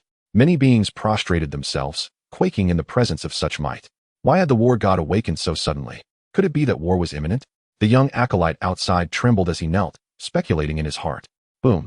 The grand palace doors slowly creaked open, revealing a figure enveloped in chaotic energy, as if embodying the primordial essence of existence itself. This individual was none other than Hongya, the preeminent force of the Star Sea domain. Had he not once been restrained by others, the Star Sea would have long been unified under his dominion. Now, with a foreign power encroaching upon his cherished domain, it was undeniably a provocation. Buzz. The space before him trembled, unveiling a portal, and with a single step, Hongya vanished from the acolyte's sight. The young ones exchanged glances. Had the war god not walked among mortals for 3 millennia? What could possibly have stirred him to action this time? They pondered, feeling their own insignificance as they failed to comprehend the unfolding events. Similar occurrences transpired across various corners of the Star Sea domain, as countless powerful beings set forth, eager to uncover the identity of the entity bold enough to stake a claim in the Star Sea. In the small world where the Dragon Kingdom resides, people eagerly boarded the celestial vessels, slowly navigating towards the rift within the cosmic shield. Excitement and astonishment were etched upon their faces. They were both witnesses and pioneers of history. The Dragon Kingdom was poised to establish its presence in this splendid and fantastical realm, an unparalleled glory filling them with immense pride. As dozens of colossal star battleships soared into the vastness, a formidable aura swept across the heavens. The 3 illustrious figures of the Dragon Kingdom emerged, standing amidst the stars, inhaling the essence of this world with an innate familiarity. Particularly, Xianyuan Qingtian stood on the bluestone bridge, tears streaming down his face. How long had it been since he had glimpsed such a pristine night sky? In his lifetime, he had finally awaited this moment. Even if he were to perish immediately, he would die content. Though laughter escaped his lips, tears had already dampened his attire. He turned to survey the new citizens of the Dragon Kingdom, raising a banner high and waving it forward. Children, let us together rebuild the Dragon Kingdom. Countless voices aboard the starship cheered exuberantly, many with tears of joy, as they were finally on the brink of having a true homeland. The bluestone bridge began to retract, converging towards the azure planet, while the rift behind them lay on the precipice of Shattering. When the bridge withdrew, it erupted into a cloud of stardust. The new citizens of the Dragon Kingdom did not look back, for their path lay ahead. Soon, they descended upon this water-blue planet, which was dozens of times larger than the blue star, as everything unfolded with great urgency. In the starry expanse, a vast blue, thunderous realm approached, its terrifying might instilling fear in the new citizens. What audacious force dares to invade our starry domain? The sound of thunder reverberated, leaving those of lesser strength dazed. A beam of light ascended, halting the thunderous realm. My friend, is it not a tad tyrannical to strike at the citizens of the Dragon Kingdom upon arrival? The speaker was a 3 illusions powerhouse of the new Dragon Kingdom, frowning as he gazed into the realm of thunder. What insignificant force is this? I have not heard of you. Tyranny matters not. The starry domain is not a place for just anyone to claim a share. I shall grant you 3 breaths of time to leave, or you shall not depart at all. From within the thunderous realm emerged a figure, bathed in lightning, appearing as an unparalleled deity. What grandiose words! Does the Dragon Kingdom need to justify its actions to you? If it is battle you seek, then let it commence. Another figure soared into the starry sky, confronting the realm of thunder. Oh ho ho, I know not whence you came, yet you possess numerous 3 illusions powerhouses. However, do you truly believe that a mere handful of you can contend with the entirety of the starry domain? Once more, many figures manifested in the starry expanse, each resembling deities, emanating a terrifying aura. They were indeed the 3 illusions powerhouses of the starry domain, hailing from various factions, yet united in their stance against external foes. In truth, they too felt a twinge of fear. From whence did this force emerge, possessing over 10 Three Illusions powerhouses? It is important to note that although the Three Illusion stronghold is prevalent within the illusion realm, their distribution across various domains is rather sparse.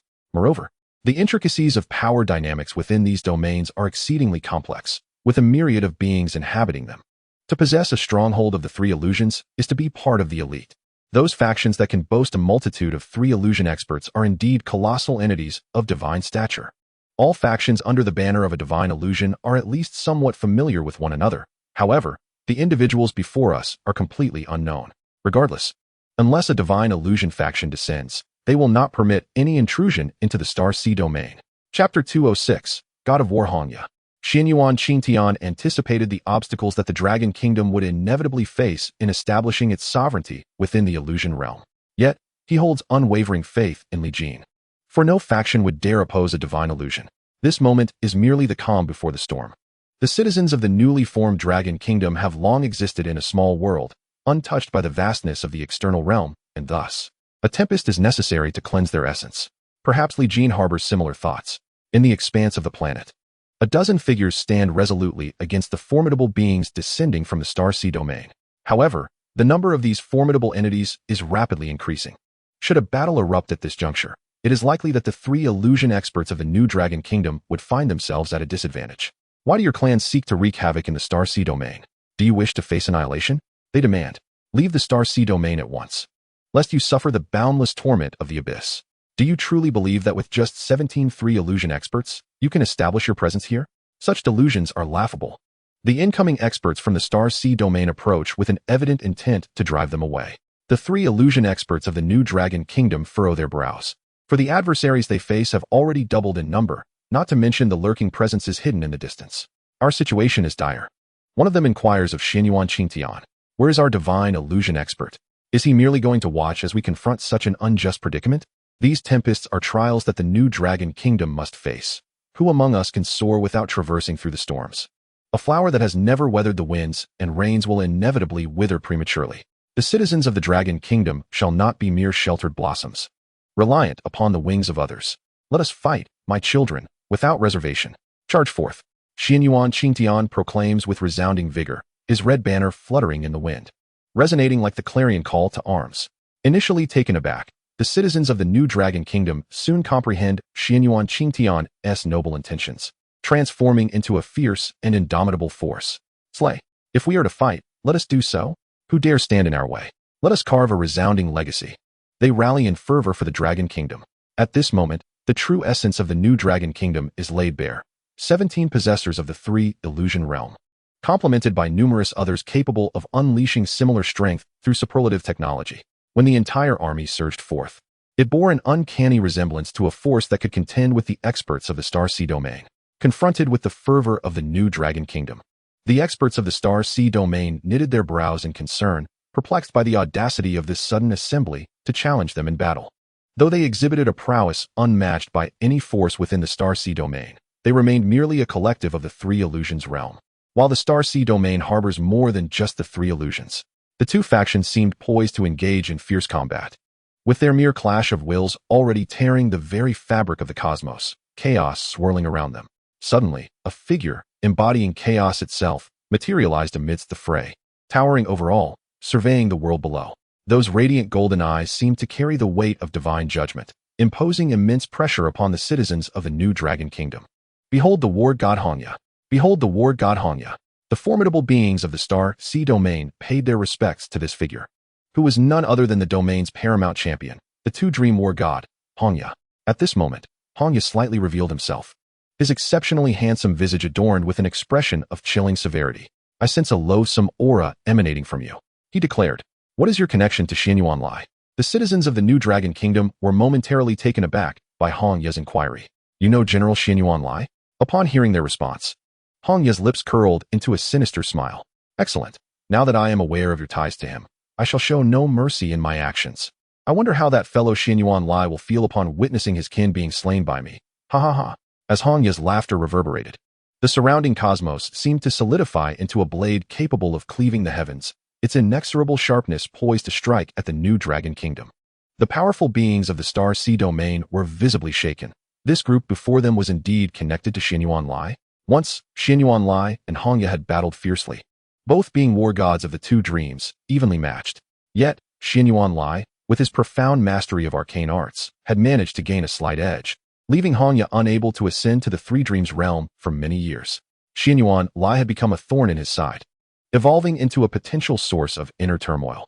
If he could not vanquish Xianyuan Lai within his lifetime, he would forever be confined to the Two Dreams realm until the end of his days. Thus, upon realizing that the individuals from the New Dragon Kingdom were kin to Xianyuan Lai, Hongya's murderous intent surged forth. Xianyuan Qingtian, with one hand behind his back, pressed a special button. "Old man, what did you just do?" Hongya suddenly felt an unsettling sensation, his gaze piercing as it fell upon Xianyuan Qingtian. Under the scrutiny of the war god, an ordinary individual could scarcely endure. Xianyuan Qingtian found himself compelled to kneel, struggling to withstand the pressure. Number 1. Commander.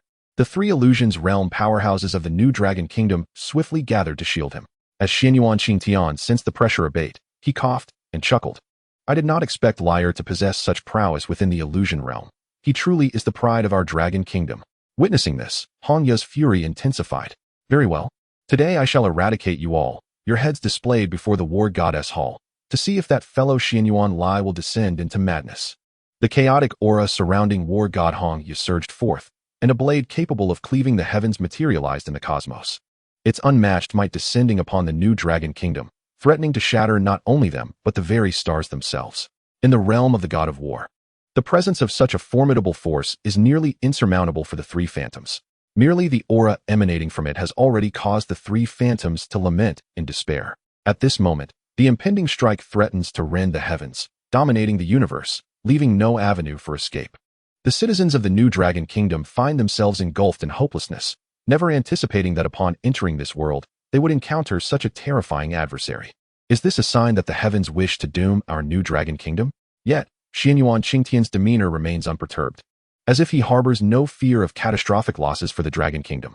As the blade of heaven descends, a profound chasm appears upon the planet's surface, and with a few more moments, it stands to be cleaved in twain. Suddenly, a brilliant silver spear emerges from behind the people of the New Dragon Kingdom, transforming into a pillar that meets the blade of heaven in a resounding clash. Boom! A terrifying force erupts beyond the stars, generating a black hole at the point of contact, capable of consuming all. The blade of heaven retracts back into the cosmos, while the spear, with a flick of its tip, dispels the black hole, subsequently shrinking back to the planet where a middle-aged man clad in azure stands, his expression austere, positioned before the citizens of the New Dragon Kingdom. I am curious to know what qualifications you, a defeated foe, possess to speak so boldly before my kin. Chapter 207. The Infernal Elephant Demon Lord. The abruptly appearing figure stands quietly behind the crowd, causing the overwhelming sense of pressure to dissipate. General Lai, General Xianyuan. Many recognize the newcomer as none other than Xianyuan Lai, the strongest warrior in the history of the New Dragon Kingdom. The aura radiating from him is undoubtedly on par with the war god Hongya in the cosmos, perhaps even hinting at a transcendence beyond that. Xianyuan Lai strides forward, assisting Xianyuan Qingtian to his feet. "My lord, are you unscathed? I apologize for my tardiness." Xianyuan Qingtian pats Xianyuan Lai's arm, gazing at him with a sense of comfort. "Liar, your arrival is most timely. Today marks the grand ceremony of the founding of our Dragon Kingdom, and it is only fitting that everyone is present. However, some pesky flies are attempting to obstruct our path." Xianyuan Lai chuckles heartily. "Haha, it matters not. Should he dare to extend his hand, I shall ensure my spear strikes him down." Hongya, towering amidst the stars, feels the tumultuous energy surging around him upon hearing Xianyuan Lai's words, evidently consumed by rage. "Xianyuan Lai, do not presume that with your kind, you can establish a foothold in the sea of stars today. This vast sea of stars has long been divided among various races and factions. You outsiders are no different from thieves. Do not think that merely being a second-tier war god grants you any advantage. Even a third-tier war god would find no concession here." Other three phantoms from the Sea of Stars also reveal their formidable auras, creating a powerful pressure that signifies their stance. Xianyuan Lai stands resolute, taking 2 steps forward to position himself in the celestial expanse. "It matters not. You may all come at me together and witness if I can create a river of blood today." Suddenly, a tempest brews among the stars, as a celestial body akin to the eye of a storm rushes toward this realm. An overwhelming force follows closely behind. Ha ha ha. Indeed. It is no surprise that this individual is the most likely to transcend the three dreams and achieve the status of a divine being. For his words are imbued with an extraordinary arrogance. Given time, it seems that we, the seasoned veterans, may find ourselves unable to compete. The powerful figures of the Star Sea domain are stirred. Has yet another war god emerged? It appears there exists some enmity with Yin Lai, which promises an intriguing spectacle ahead. The countenance of the new Dragon Kingdom's representatives darkened. Initially, the situation had gradually come under control following General Yin Lai's return, but now, an unforeseen variable has disrupted this equilibrium. As of now, they have yet to witness their divine being. Could it be that the new Dragon Kingdom lacks such a powerhouse? No, absolutely not.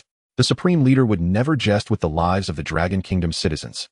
Thus, they firmly believe that a formidable presence is silently observing them from behind. As the tempest of the starry skies approaches, a colossal celestial body engulfs hundreds of surrounding stars, revealing a visage reminiscent of an ancient demonic elephant, fearsome and terrifying. The demon lord of the Inferno elephant. Having encountered the demon lord and the war god of the three dreams, the powerful figures of the Star Sea domain are taken aback. They did not anticipate that the formidable presence would be the Inferno elephant demon lord. This character is notorious for annihilating entire clans at the slightest provocation and for the sake of mastering the Inferno elephant divine technique. He even discarded his corporeal form to become a celestial entity. His prowess has ascended to the realm of the three dreams, a truly terrifying force. Hongya, after all these years, you still linger in the realm of the two dreams. This truly surprises me. Rumor has it that after a confrontation with a certain young man, you have faltered ever since. Could that be Yin Lai? It is hardly surprising. That fellow Yin Lai will likely step into the three dreams in another decade or so. His talent is indeed unparalleled. After revealing himself, the Inferno elephant demon lord scrutinizes Hongya. With a grim expression, Hongya retorts, "Humph, mere hearsay. I did not summon you here for your idle commentary." The Inferno elephant demon lord chuckles softly, saying nothing further. As he turns his gaze toward the location of Yin Lai. Yin Lai, I have long heard of your renown among the war gods of the two dreams. Few can surpass you. Were it not for my knowledge that the divine beings under the command of the infernal lords do not include someone of your caliber, I might have thought you hailed from a prestigious lineage. It appears that these minor figures are your foundation. I must admit, this is unexpected. Do you truly believe that the strength of a war god of the two dreams is sufficient to dominate territories? Is that not a touch presumptuous? Today, Hongya has expended considerable resources to invite me to confront you, the prodigy who has remained dormant for millennia. How splendid this will be for your reputation. Yin Lai frowned and addressed Hongya. I did not expect you to enlist allies. I thought you only knew how to charge recklessly. Have you grown wiser? Hongya conjured a massive blade, pointing it directly at Yin Lai. Yin, do not presume to provoke me with your words. If your tribe does not vacate the Star Sea domain today, you shall remain here forever. This place has quite a pleasant scenery. It would serve well as a burial ground. Yin Lai sneered. What of a trifling being from the three dreams? Today, I shall test whether you can truly back up your boastful words.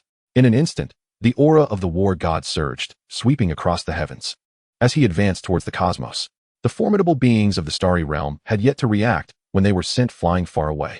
Only the war god Hongya and the demon lord of the abyss managed to harness their own powers to withstand the onslaught. What audacity! Your momentum nearly approaches that of the three dreams. You shall not be spared. With a commanding tone, Hongya ordered, Abyss Elephant, cease your prattle and eliminate this subordinate at once. In an instant, the war god's formidable aura erupted, transforming into a celestial blade that descended with great force. The Abyss Demon Lord uttered no further words, summoning the power of celestial bodies to conjure a colossal, ebony demon elephant, trampling through the cosmos towards Yin Lai. Come forth. Yin Lai bellowed, his spear morphing into a silver streak as it charged directly ahead. A thunderous collision ensued. The demon elephant's tusks shattered, and the celestial blade crumbled. However, Yin Lai's spear was also left in a distorted state. Coughing, he staggered back, blood seeping from his mouth and nose. This strike had evidently taken its toll. The spectacle of 1 against 2 is not so easily performed in the illusion realm. The Abyss Demon Lord laughed heartily, relishing the power of his attack, confident that another such strike would likely overwhelm Yin Lai. Hongya, too, wore a cold smile. I shall ask you once more, will you depart today or not? Yin Lai gripped his bent spear, his eyes flashing with determination. This mere force is insufficient to even tickle me. If you cannot vanquish me today, prepare yourselves to be the ones who perish. Hongya chuckled, and the Abyss Demon Lord joined in the laughter. Very well, if you seek death. We shall grant you that favor. Infinite demon elephant. Execute the hellish slaughter formation. I possess a blade that can cleave through the proud, a knife that severs causality. Two formidable attacks, capable of annihilating galaxies, converged as the war god's might was far beyond that of the three illusions. Xianyuan Lai wiped blood across his mouth and smeared it onto his spear, his eyes transforming into a silvery hue as his aura surged. Transformation of the dragon's secret art. Ignite the essence. Silver vapor billowed from his form as he prepared to risk his life against Hongya and the others. Suddenly, a hand pressed upon his shoulder from behind, causing Xianyuan Lai to startle. Why exert yourself so, child, over a mere game? Chapter 208, Walking with Scorpions and Serpents. A figure emerged from behind Xianyuan Lai, clad in resplendent golden armor, reminiscent of an invincible god of war from ancient times. This unexpected presence not only stunned the Abyss Demon Lord and Hongya, but also left Xianyuan Lai in astonishment, for he had not sensed the arrival of another individual behind him. Relax, little one. If we were to calculate, I have lost count of how many generations of ancestors I represent, the golden figure said, patting Xianyuan Lai's shoulder. Beside the golden figure stood a graceful woman, and upon seeing her, Xianyuan Qingtian's eyes widened in disbelief. Xiaolu, he called out involuntarily. The woman turned to him, her face radiant with a smile. Commander, it has been a long time. Xianyuan Qingtian felt a surge of excitement. It truly is you. I thought the cosmic storm had taken you. And who might that be? An old acquaintance as well. Hey, don't just stand there looking impressive. Extend your greetings. Lu Lixiang teased. The figure clad in golden armor chuckled heartily and turned his head, addressing the leader. Commander, why was such a monumental event as the founding of our nation not communicated to us?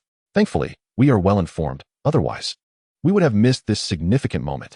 Xianyuan Qingtian's eyes widened in astonishment. Wang Haoyun? Splendid, splendid. I always knew that you youngsters were destined for greatness. And it appears you have all encountered remarkable fortunes. It's wonderful to have you back. The sudden appearance of the old citizens of the Dragon Kingdom filled Xianyuan Qingtian with an overwhelming sense of nostalgia, reminiscent of a bygone era when everyone, though not particularly powerful, bore the spirit of dragons, fearless in the face of death. Xianyuan Lai looked astonished. These two individuals were actually acquainted with the commander. From their conversation, it became evident that they hailed from the former Dragon Kingdom. How could this be? Was it not recounted in history that only the strongest of the Dragon Kingdom had merely reached the Emperor of Battle Realm and had never set foot in this illusion realm? How could someone with evident strength surpassing his own suddenly materialize? Wang Haoyun grinned at Xianyuan Qingtian. The Dragon Kingdom has established its foundation in the illusion realm. I have no gifts to offer, so I shall present the head of this great black elephant as a congratulatory token. With that, he radiated a brilliant golden light, spiraling towards the cosmos with a terrifying majesty. Is that the golden god of war from the divine battle realm? Why have you come here to stir up trouble? The abyssal elephant demon lord recognized Wang Haoyun's identity, feeling somewhat bewildered. Stir up trouble? I have merely returned home for a visit. Without further ado, Wang Haoyun charged directly at the abyssal elephant demon lord, his resplendent golden light illuminating the starry skies in an instant. The abyssal elephant demon lord's expression darkened as he summoned nebulae to clash with the golden light, scattering a multitude of star systems. Enraged, he exclaimed, "This is utterly intolerable. You, a god of war from the divine battle realm, dare meddle in the trivial affairs of this marginal star domain? Are you so idle? Indeed, you are correct. For so many years, few have dared to engage me in battle. I thought I'd come to assert my presence. Do you have any objections?" Wang Haoyun's words left the abyssal elephant demon lord speechless. You are walking your own path, while leaving me with none to tread? Damn it. If you dare, then come. Do you think I fear you? The abyssal elephant demon lord's surrounding nebulae surged, gradually solidifying.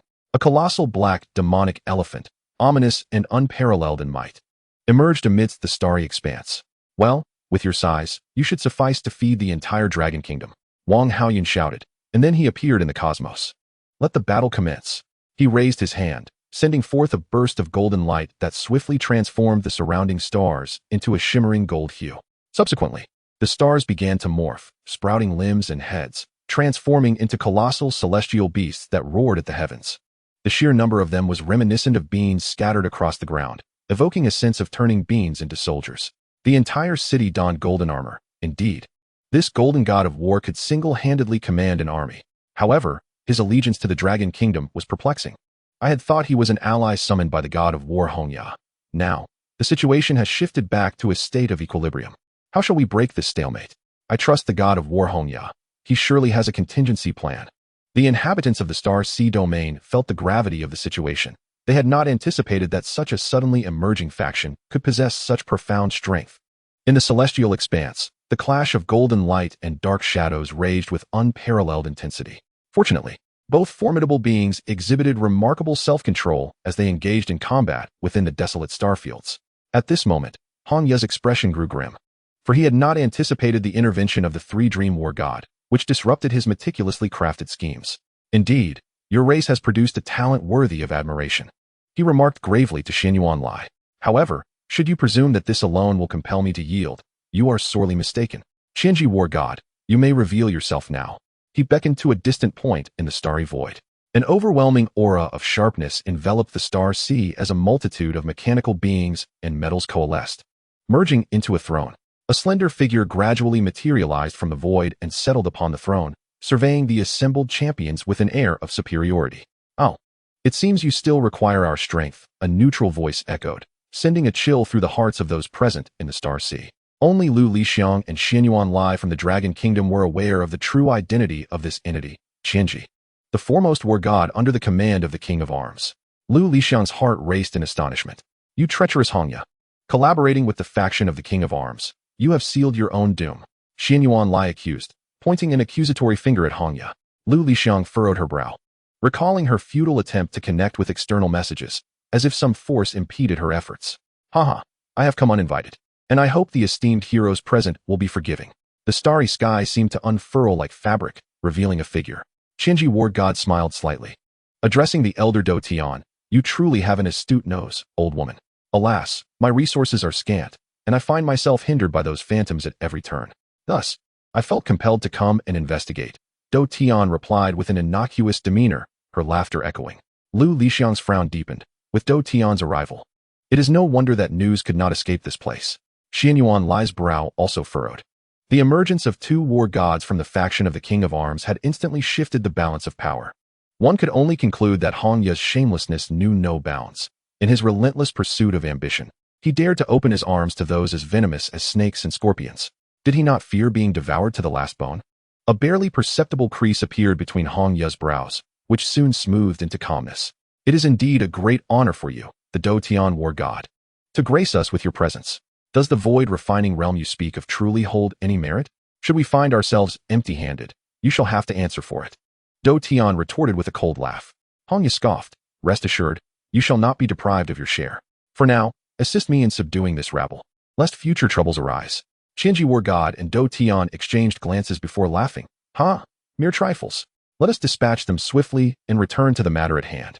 The combined might of the two dream war gods erupted forth, unleashing a myriad of weapons that radiated the power of war gods throughout the starry expanse. The very fabric of this celestial realm began to compress into a two-dimensional plane as Dou Tian brandished a rusted pair of scissors, preparing to cleave the space in two. This scene left all within the new Dragon Kingdom in utter shock. They found themselves utterly incapable of withstanding such an onslaught. Even if Xianyuan Lai fought with all his might, he could not halt the impending doom. How could one possibly counter the lethal strikes of the two dream warriors? Where, as the commander spoke, was the illusory god of the Dragon Nation? As all gazed in horror at the oncoming assault, awaiting the arrival of death, they soon realized that, for a considerable time, the two strikes had not advanced an inch closer. What was happening? Had they been obstructed? Xianyuan Qingtian, sensing an anomaly, turned to glance back. And atop the celestial statue standing amidst the stars, a young figure emerged.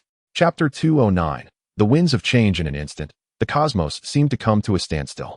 Yet, within the perceptions of the thousand mechanisms god of war and Hongya, their formidable techniques continued their relentless advance towards those they deemed mere ants. This was a profound influence on their recognition, a tactic even the dream warriors could not withstand. Suddenly, all beheld the magnificent statue towering over the heavens extend a hand towards Qianji and Dou Tian. Bang! Their terrifying onslaught was utterly extinguished, and their forms were violently repelled far away. What manner of power was this? The newly emerged citizens of the Dragon Nation in the stars were filled with astonishment, turning their gazes toward the statue. The idol they had long revered now appeared to have manifested. Look quickly. There is someone atop the statue. Who is that? Why does he resemble the statue so closely? Could he possibly be the fabled Forbidden Emperor? How could that be? He was a figure long vanished from history. Speculation abounded among the crowd. Some inferred the truth, yet dared not believe it. Xianyuan Lai gazed in shock at the figure upon the statue. Others may not comprehend, but as a top-tier warrior among the Dream Warriors, he felt an innate reverence towards that silhouette. Every warrior possesses pride, but only the illusory god could compel them to bow. Thus, the person standing atop the celestial statue was indeed an illusory god, and moreover, a figure from legend. No wonder the commander had led the Dragon Nation into the era of illusions. Li Jin cast a look of approval towards Xianyuan Lai, then nodded towards Xianyuan Qingtian and Lu Lixiang. With a single step, he appeared at the center of the starry expanse. All of their powers dissipated uncontrollably. Even those engaged in fierce battle at a distance, like Wang Haoyun and the demon lord of the underworld, could not command their illusory energies to coalesce into lethal strikes. It was as if this realm had been entirely ensnared, the essence of the great Tao rendered inert. All were perplexed by the sudden appearance of this figure, questioning why the earlier assault from the statue had forced the three warriors into retreat. Only Qianji and Dou Tian, facing Li Jin, experienced a profound tremor of the soul, a terror emanating from the very core of their beings. Who dares to masquerade as a deity, obstructing my actions? Today, only annihilation awaits. Hongya remained oblivious to the gravity of the situation. Having long resided in the Star Sea domain, he was unaware of the cataclysmic transformations occurring outside. Meanwhile, Qianji and Dou Tian were nearly driven to madness, lamenting their unfortunate ally. To challenge the illusory god while assuming the role of the true deity was to flirt with death itself. Let it be, let it be. Material possessions are of no consequence, and if the illusory deity deems it necessary, I would even assist in dealing with this foolish bird. I can only hope that the illusory deity's mood is somewhat amiable today and grants them mercy. Li Jin maintained a tranquil demeanor, presenting himself in the guise he once bore on Blue Star, unremarkable in appearance. In response to Hongya's furious outburst, he merely smiled, proclaiming, "Today marks the founding of a nation. We shall not engage in slaughter. You may depart at your own accord." From a different vantage point, one perceives matters in an entirely distinct light. Had it been the former Li Jin, he would have already clashed with these individuals. Yet now, he felt a profound sense of returning to simplicity. With a mere thought, he lifted the restrictions over the entire star domain, and all present felt an overwhelming sense of relief. The abyssal elephant demon sovereign summoned the power of the war god once more to attack Wang Haoyun. Hongya too prepared to strike, exclaiming, "Gentlemen, they have exhausted their means and are now sitting ducks. Assist me in their annihilation." But in the next moment, he was left in shock as the once imperious Thousand Mechanisms war god and the elder of the celestial dome bowed in fear before Li Jin. "We thank the illusory deity for sparing our lives. We thank the illusory deity for sparing our lives." Hongya was left bewildered. Illusory deity? What illusory deity? This fellow is the illusory deity? Surely you jest. The Thousand Mechanisms and the elder of the celestial dome did not even glance at him, vanishing from sight as if they had never existed. Suddenly, Hongya found himself in a state of utter isolation, feeling as exposed as if he were devoid of clothing. The abyssal elephant demon sovereign, witnessing this scene, was struck by fear. Even the seasoned Three Dreams war god of the real king faction had fled. Could it be that this individual truly is the illusory deity? No, it is better to believe than to doubt. It would be prudent to take my leave. Yet, he soon sensed something amiss. The nebulous energies surrounding him began to contract uncontrollably, swiftly coalescing into a solid form. Furthermore, he found himself bound by an immense power, inexorably drawn towards that distant star. No, no, a war god must not be humiliated. The abyssal elephant demon sovereign seemed to foresee a grim fate. He attempted to struggle, but it was all in vain. With a wave of his hand, Li Jin diminished the massive creature to the size of an ordinary elephant, declaring, "Your strength is commendable. Remain in the Dragon Kingdom and serve as a guardian beast." As the words fell, a flash of lightning flickered in Li Jin's eyes, and the still struggling abyssal elephant demon sovereign immediately ceased its resistance. Indeed, the illusory deity. It transformed from its prior ferocious demeanor, as if enlightened, bowing before Li Jin. This spectacle left all witnesses in utter astonishment. Such a display of power that even the Three Dreams war god could not resist, willingly becoming a mere guardian dog. Shock, terror, dread. At this moment, Hongya's mind was engulfed in confusion. Who am I? Where am I? What has transpired? This person is quite handsome. Oh, it seems mother is calling me home for dinner. Boom. Outside the star where the Dragon Kingdom resided, a formidable fleet suddenly materialized, its technological prowess surpassing even that of the new Dragon Kingdom. The Peak Domain arrived uninvited to congratulate the illusory deity and celebrate the Dragon Kingdom. Several figures soared from the warships into the starry expanse, respectfully bowing towards Li Jin. Among them, a figure clad in crimson gazed at Li Jin with a complex expression. acknowledging, after 3 days apart, indeed, one must view him with newfound respect, still ensnared in the realm of illusions. He has ascended to become the supreme illusion deity of the illusory realm. In the wake of this achievement, the cosmos itself ignites with fervor. The boundless realm of flames arrives uninvited to celebrate the illusion deity and to honor the dragon nation. At the forefront stands a woman of unparalleled grace, exuding an aura that seems capable of devouring the heavens. Simultaneously, 9 colossal dragons draw a golden chariot, galloping along the ethereal Huangdao. The ZY imperial domain arrives unbidden to pay tribute to the illusion deity and to the dragon nation. Yi stands at the forefront of the dragon, continuously gazing in the direction of Li Jin. With a thunderous roar that rends the heavens, the starry expanse is split open, revealing a massive claw.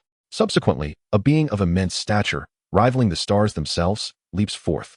It is a tiger-like creature, its power undoubtedly on par with that of a war god. Upon the tiger's back rests a multitude of beings who, in this moment, bow reverently towards Li Jin. The martial realm arrives uninvited to honor the illusion deity and the dragon nation. The voice resonates across the cosmos, echoing throughout the entire star sea domain. A delicate figure soars into the air, approaching Li Jin. It is the unparalleled hero of the martial realm, her expression radiant with joy, celebrating alongside Li Jin and the dragon nation. Accompanying them are terrifying great demons, their forms capable of overshadowing the stars, with the weakest among them being a formidable presence at the level of 3 illusions.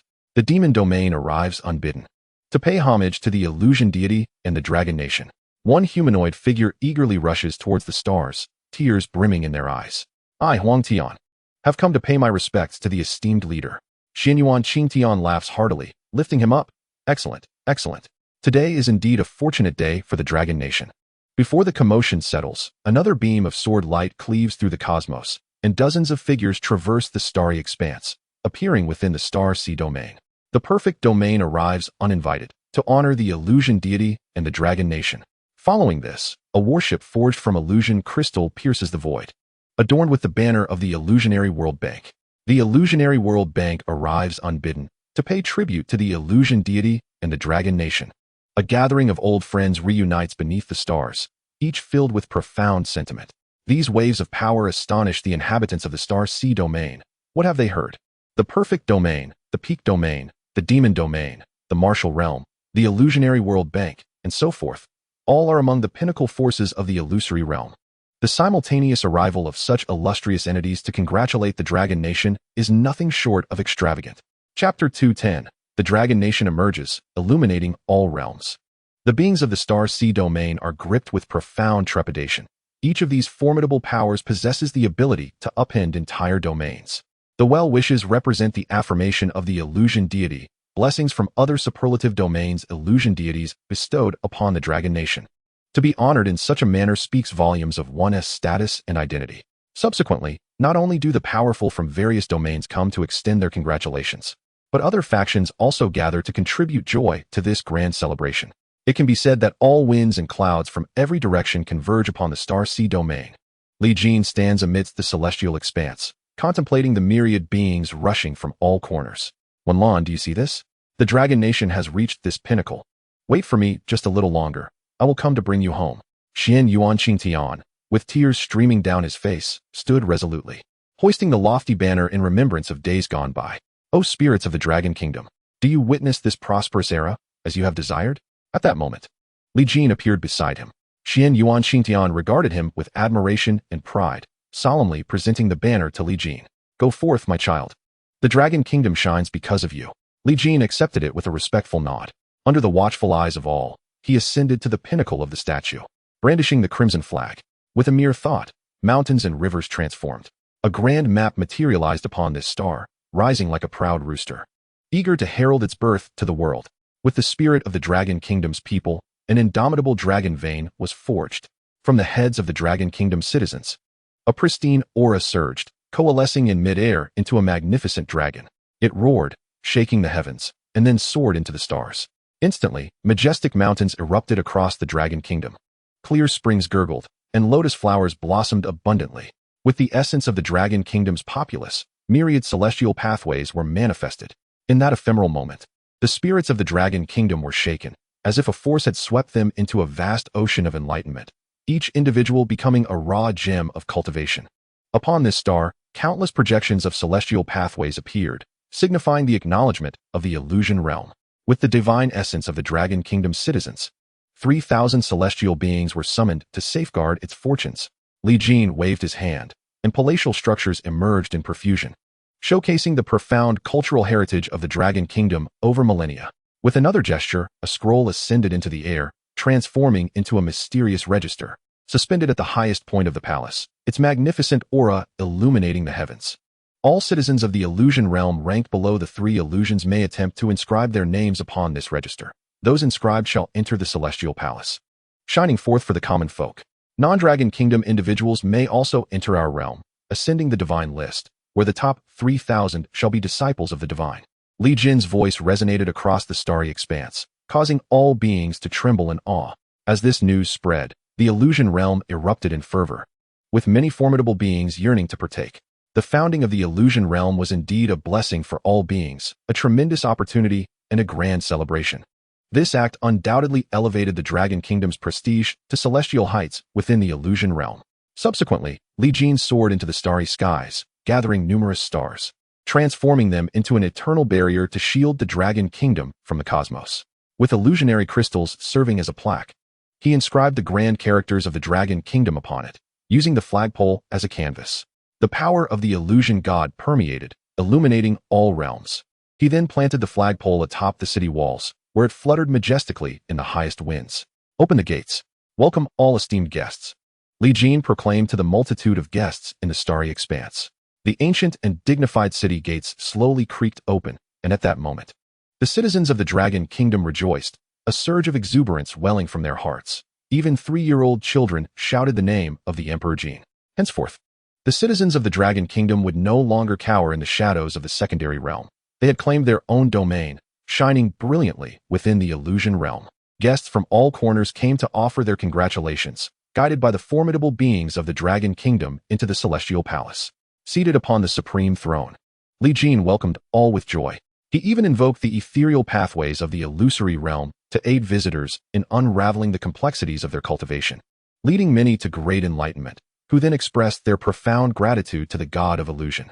As for the beings of the Star-Sea domain, Li Jin chose not to impose any hardships upon them. With the inception of the Divine Kingdom, he granted a general amnesty. Even Hong Yu was merely exiled with a wave of his hand, sparing his life. One can only imagine the flourishing scene the Dragon Kingdom will embody in the foreseeable future, while the Star-Sea domain will also bask in its beneficence, ascending to greater heights. After the state banquet concluded, some guests departed while others chose to linger in the Dragon Kingdom to admire its splendor or engage in philosophical discussions. Li Jin found himself beneath a grand tree, its rustling leaves clearing the mind, a most exquisite Bodhi tree, thriving alongside the Dragon Kingdom on this celestial sphere. With a mere gesture, towering stones arose, forming a stone table surrounded by a circle of stone seats. Li Jin procured a jade teapot and cups, plucking several enlightenment leaves from the Bodhi tree, and steeped them with divine dew. A gentle flame flickered, sending forth fragrant tendrils of smoke that delighted the senses. Li Jin, a charming girl, appeared atop the mountain, resplendent under the night sky, more beautiful than the stars. You've arrived, Sister Yin. The long-awaited address swiftly bridged the gap between them, transporting Yin Wu Huan back to their days on Blue Star. Ah, I hope we're not intruding upon your private moment. Wang Haoyun and Lu Lixiang stood nearby, smiles illuminating their faces. Their playful banter brought a blush to Yin Wu Huan's cheeks. Ha ha. Who knew you had such a knack for humor, old Wang? It seems you've been learning some mischief these days. Dong Qiankuan sprang forth from behind, playfully patting Wang Haoyun's shoulder. Get lost, you reek of copper. You must be raking in quite a fortune as the head of your department. Wang Haoyun retorted with a laugh. Soon, Huang Tian and Shun Pejun arrived as promised. Nearly all of their old friends from Blue Star had gathered here. Everyone, please take your seats before the tea cools, Li Jin invited as he poured the tea. Ha ha, I adore tea. Dong Qiankuan was the first to claim a seat. The others followed suit. One sip of the enlightenment tea brought forth a delightful sensation, refreshing the mind and spirit. What exquisite tea. Be sure to send me back a few pounds to savor slowly. Dong Qiankuan exclaimed, unabashedly lively. Do you think it's as common as cabbage? Enlightenment tea is not something just anyone can afford. Wang Haoyun rolled his eyes. Dong Qiankuan chuckled. If it's something that can be purchased with money, then it poses no problem for those of us here. Damn, you wealthy dog. Wang Haoyan cursed playfully. Dong Qiankuan shook his head mysteriously. I'm not the wealthy one. It's the Emperor of Prohibition who is. His worth now amounts to several hundred billion. Several hundred billion dragon coins. Wang Haoyan inquired. Puzzled. Dong Qiankuan scoffed. No, it's several hundred billion illusion crystals. The expressions of the others turned to shock. What on earth? The Emperor of Prohibition amassed several hundred billion illusion crystals? Did he perhaps corner the illusory realm bank? Cough, cough. This topic is a bit sensitive. Perhaps we should discuss something else? Li Jin coughed awkwardly. Laughter erupted among the others. From the past experiences on the Blue Star, the conversation shifted to the circumstances within the illusory realm, where each individual seemed to lead a vibrant and fulfilling life. Amidst the laughter and joy, Yin Wu Huan suddenly felt a pang of loneliness, a sentiment that did not go unnoticed by the others who were aware of its source. Turning to Li Jin with a complex expression, she remarked, if only General when we're here, everything would be truly complete. Li Jin, when will we be able to bring her back? Chapter 211, The Winged Birds. Suddenly, the atmosphere grew somewhat somber. At the mere mention of Wenlan, all eyes instinctively turned to Li Jin, for they knew of the profound bond he shared with her, one that surpassed even familial ties. Li Jin had once stormed into the Doupu world for Wenlan, fiercely battling against the formidable Dou Shang of the Golden Rat clan. Now, while all their old acquaintances were present, the absence of Li Jin's closest companion cast a shadow of melancholy over the gathering. Setting down his cup, Li Jin approached Yin Wu Huan and gently patted her head, smiling as he reassured her, do not worry, it won't be long. Trust me. Yin Wu Huan looked up at him, tears glistening in her eyes. Yes, I believe in you. Although the others present were unaware of Wenlan's whereabouts, it did not hinder their speculation that she must be in a perilous and treacherous place, one that even the illusory deities would hesitate to enter. One could only imagine the immense pressure Li Jin must bear. Wang Haoyan suddenly stood and said with a smile, it brings me great joy to gather with you all today, but as the saying goes, all good things must come to an end. We each have our own responsibilities. And the children at the War God Temple are still in need of care, so I must take my leave. Dong Qiankuan also rose. I merely took a brief respite to reminisce. To be honest, being the president of this illusory world bank is no easy feat. It's utterly exhausting. Then why have you not considered changing careers? Wang Haoyan raised an eyebrow. Dong Qiankuan chuckled. You know the benefits are substantial, right? This position requires someone with my level of expertise. The others scoffed at this, dismissing it as mere greed, cloaked in grandiloquent words. With the two leading the way, the others soon followed suit. Each now played a pivotal role in their respective domains, unable to indulge in carefree banter as they once did. Farewells had become a norm. Yet, with the Dragon Nation now firmly established in the illusory realm, reuniting was not an insurmountable challenge, hence the absence of profound sadness. Li Jin stood atop the mountain, watching them depart, leaving only Yin Wu Huan by his side. Li Jin, let me accompany you. I do not wish for you to bear so much alone. Yin Wu Huan suddenly embraced him. She was genuinely frightened, terrified of experiencing loss once more.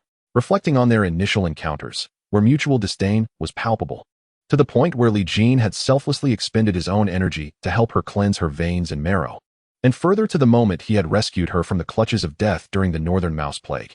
Each of these memories had woven an unbreakable bond between them. Yin Wu Huan had long since surrendered her life to Li Jin, in body and spirit alike. In her quest for his presence upon awakening in the illusory realm, she had frantically searched for him to no avail. Now that he was right beside her, how could she withstand the overwhelming surge of longing and affection in her heart? Li Jin could sense her thoughts. He reached out and enveloped her in his embrace, gently lifting her chin, their gazes locking in a shared moment where even their breaths seemed to collide. Yin Wu Huan closed her eyes, her heart racing uncontrollably.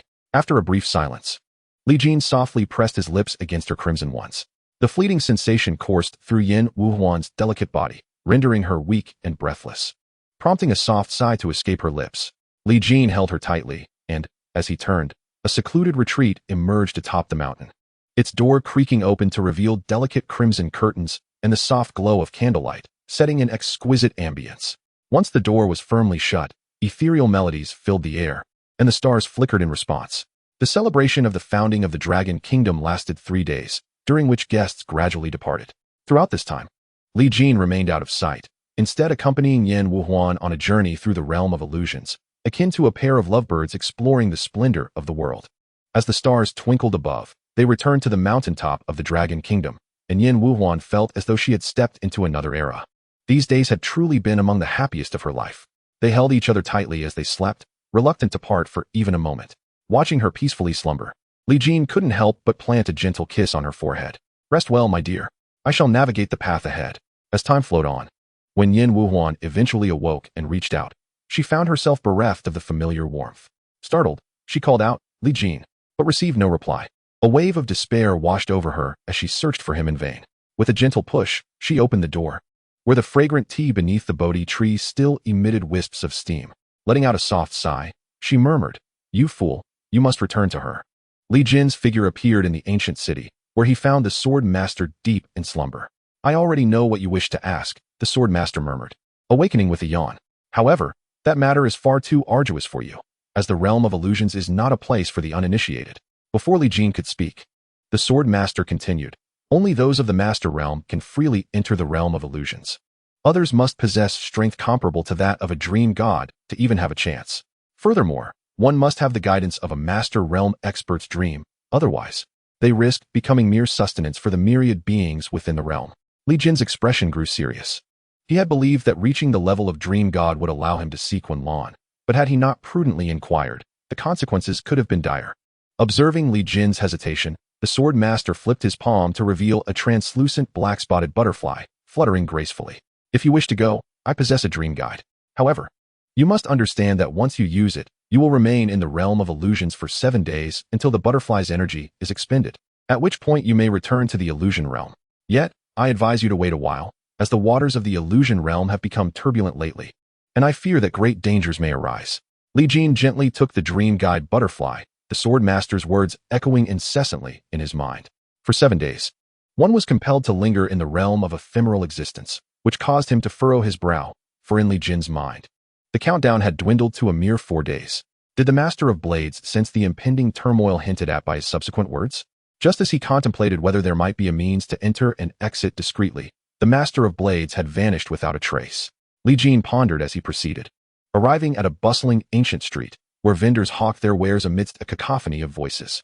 Little Jin, a voice called out to him, and he looked up in astonishment to see a woman, beaming with joy, peering at him from behind a candied hawthorn stall. Wanlan, Li Jin exclaimed in surprise, only to abruptly quell that thought. Little Jin, Little Jin, Little Jin. Countless voices echoed through the street, and he turned to find that every face in the crowd bore the likeness of Wanlan. In Chapter 212, Entering the Realm of Ephemera, it was as if every visage in the ancient city had transformed into hers, an indescribable eeriness enveloping him. Yet, Li Jin's expression turned cold. For such a manipulation was the hallmark of a true sovereign. Under the command of the Master of Drama, I inquire why the esteemed Yin Shi Wang has graced us with her presence, Li Jin declared icily. In response, the crowd erupted into laughter. Haha, truly, the illustrious Jin Huan Shun is a remarkable figure. In such a brief span, you have achieved what we could only aspire to in millennia. How enviable. A figure emerged from the throng. As she appeared, the faces of the others swiftly reverted, oblivious to the strange occurrences that had just transpired. The newcomer was graceful, her fair skin draped in delicate gauze that rendered her form both alluring and elusive, with only her captivating eyes visible through the veil. This person was none other than the Yin Shi Wang, under the aegis of the Master of Drama. She was a woman obsessively concerned with her appearance. Any disparagement or slander against her would surely invite her wrath, earning her the moniker Beauty Madwoman among many. Speak your mind, you shadowy rodents. Now you dare to show yourselves so brazenly. Li Jin's voice was sharp as ice. Giggling, the Jin Huan Shun is indeed impatient. Someone has sent me to observe you. Yet who would have thought you would be so unwelcoming? Alas, how disheartening. Yin Shi Wang chuckled lightly. Li Jin frowned, perplexed by her words. What was she rambling about? If you wish to fight, then let us fight. Yin Shi Wang waved her delicate hand dismissively. Why must you men always resort to violence? It is truly tiresome to see judgments cast without understanding the full picture. Be that as it may, if you are well, I can take my leave now. I truly cannot fathom what she sees in you. With a sigh, Yin Shi Wang shook her head and prepared to depart. Yet, Li Jin swiftly positioned himself before her, blocking her path. What do you mean by that? Who sent you? Yin Shi Wang paused in her steps. Oh dear, Jin Huan Shun, why must you press me? I cannot reveal her name, but you must understand that she holds you in high regard. Moreover, we are not enemies. That is all you need to remember. Li Jin furrowed his brow slightly, pondering who could be lurking in the shadows observing him, and why they would choose to reach out through Yin Shi Wang of the Shi Wang faction. What was the true meaning behind her words? Not an enemy? The Shi Wang and the illusion god are inherently adversarial. Why would she make such a statement? Ha ha ha. What an intriguing man. Yet he is not one I can possess. Perhaps it is better to depart early to avoid wavering of the heart. After a light chuckle, Yin Shiwang blended into the crowd. Li Jin did not attempt to stop her. His mind was clouded with confusion, as if an intricate web of mist was enveloping the illusion realm, making everything increasingly obscure. Observing the incessantly flowing crowd, he fell into silence for a moment before turning away. Regardless of the circumstances, he could not impede his own path, with the chaos looming in the illusion realm. He must bolster his strength. Currently, he had yet to purchase the package to attain the illusion god. At this moment, the package representing the illusion god realm was already leaping into view. The illusion god package, valued at 999 illusion crystals. The price of this package left Li Jin astounded. The 3-ring package was just over 100 million, yet the illusion god package had skyrocketed by more than tenfold. Spending money had never been so rapid. It was indeed a wise decision to take a loan from the Illusion World Bank back then. With an asset of 30 billion, he could effortlessly acquire this grand package. Congratulations on obtaining the Illusion God Grand Package, Ancient God's Dream Guide 1. What is this? Upon seeing this item, Li Jin felt a wave of trepidation. Items produced by the game generally possess a significant time sensitivity. Could this be related to the floating life realm? Ancient God's Dream Guide, the old dreams of the ancient true gods. Holding this guide permits free entry and exit from the floating life, as if in a dream. Indeed, Li Jin's hands trembled. This was incredibly powerful. With the Ancient God's Dream Guide, he could traverse the floating life realm without concern for time limits. The timing could not be more perfect. Unable to resist, Li Jin took it out. It resembled an ancient, unadorned stone, seemingly ordinary. It was hard to believe such an object was an artifact of the ancient god, surpassing even the dream guides offered by the strongest in the main realm. With a flash, Li Jin appeared in the nameless expanse of the star sea, seated upon the surface of a desolate star. His entire being sank into the blue stone in his hand. A terrifying divine energy enveloped him, as if to return him to a primordial state. Floating life as if in a dream, activate. With a clear shout, no terrifying might erupted. Merely a hazy light and shadow appeared 3 inches above Li Jin's head, akin to a reflection in water, flickering with the tides. His consciousness then slipped into a peculiar realm. Initially, there was utter chaos, with myriad colors and lights converging as if to forcibly inundate his mind. Li Jin could only operate his illusion god soul to withstand the onslaught, barely managing to resist the vibrant barrage. Indeed, this realm could not be accessed without reaching the illusion god level. Merely traversing the path to the floating life as if in a dream was enough to extinguish the mind of the 3 dream war god, with dangers unparalleled. As the initial discomfort faded away, the chaotic scenery gradually dispersed, and his spirit seemed to enter a boundless void, devoid of any sense of direction. Is this what they call life as a fleeting dream? Why is there nothing here? Li Jin was enveloped in profound confusion, having gleaned no insights about this transient existence from other phantoms, who remained resolutely silent, leaving him in ignorance. The surrounding emptiness seemed to sense something, and soon, a myriad of stars began to twinkle, giving birth to a magnificent world. Towering skyscrapers arose, and the streets bustled with traffic. Li Jin found himself standing in his own villa, gazing at the advertisements popping up on his phone. Dou Qiong is opening today. 30 years in the east, 30 years in the west. Do not underestimate the youth. Go forth and battle the heavens. The familiar scene jolted him awake. Rebirth? No. Impossible. It must be an illusion. Is this the realm of fleeting life? All past experiences seem like dreams, blurring the line between reality and illusion, rendering discernment difficult. Click. The villa door swung open, and a weary Zhou Shana walked in. Upon seeing Li Jin, her face lit up with joy as she dropped her bag and embraced his arm. Darling, you're back. You've lost weight after such a long business trip. I'll whip up something delicious for you to replenish your strength. With that, she planted a kiss on Li Jin's cheek and cheerfully donned an apron, bustling about the kitchen. A wave of aversion washed over Li Jin at the sight of her, even within this dreamscape. Yet, when he glanced at his reflection in the mirror, he was astonished to find a blissful smile adorning his face. Chapter 213, A Contrarian Dream. Soon, the fragrance of cooking wafted through the villa, and Li Jin and Zhou Shana sat facing each other. Here, darling, have a chicken leg. I learned this new recipe.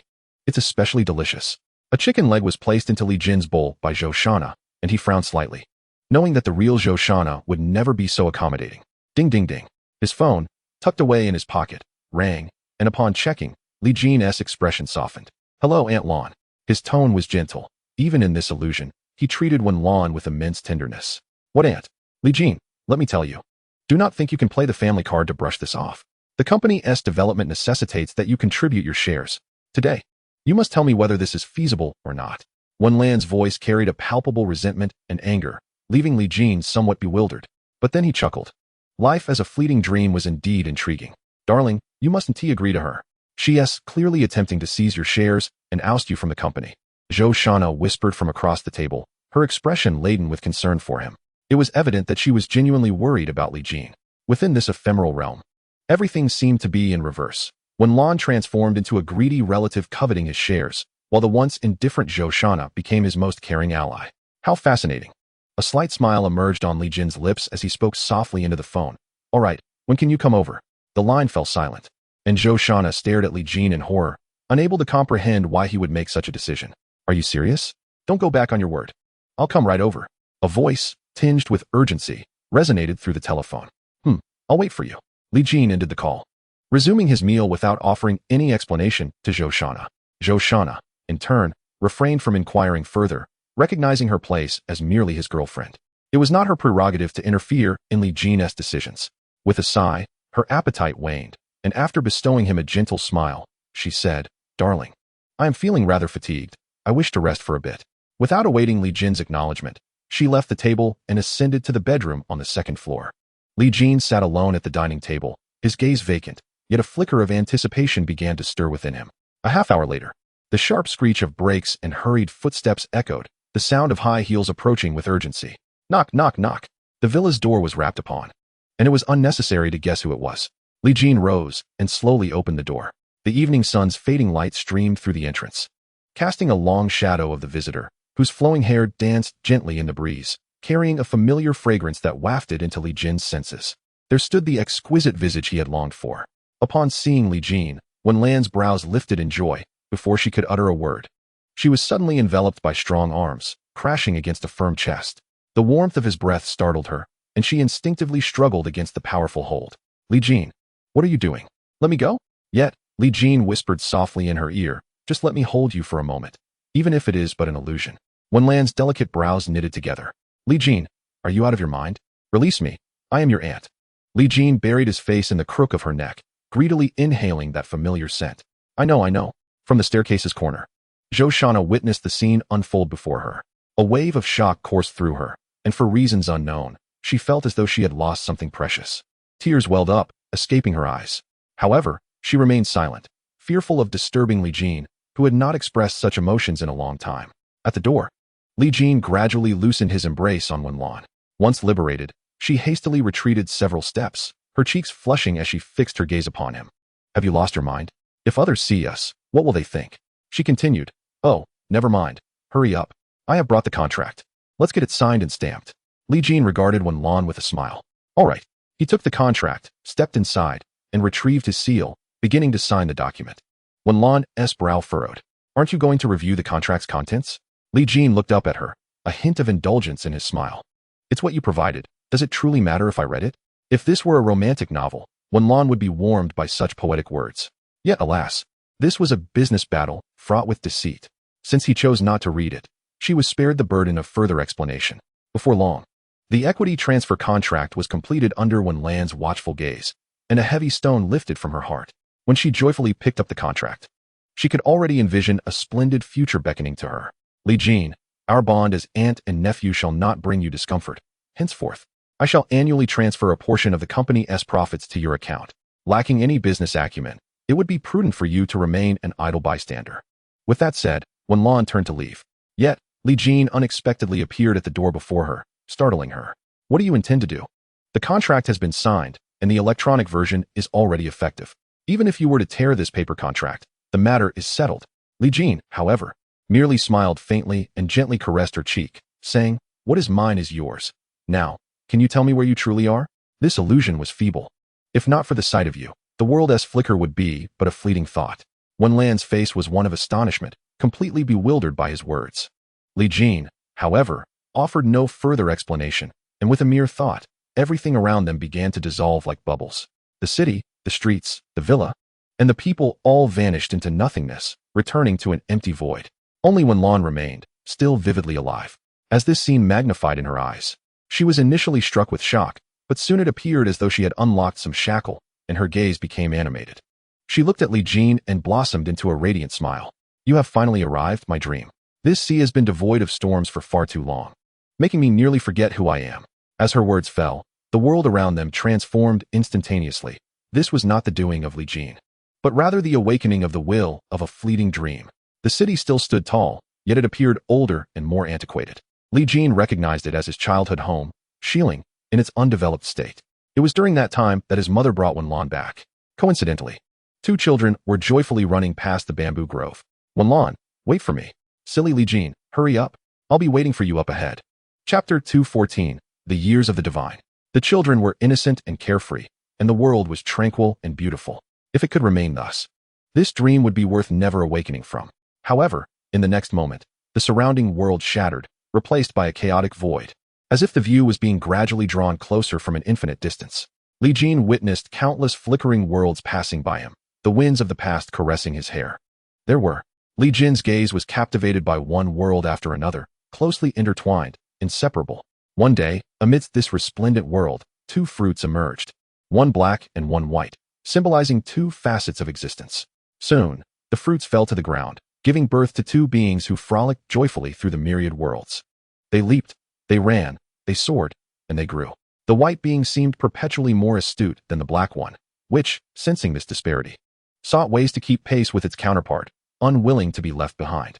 Thus, it roamed the farthest corners of the world in search, and at last, the heavens did not forsake the diligent. In the darkest recesses of existence, it discovered a singular flower. This was a blossom adorned with 7 petals, enveloped in a deep ebony hue, so subtle that it would likely go unnoticed unless one approached it with utmost proximity.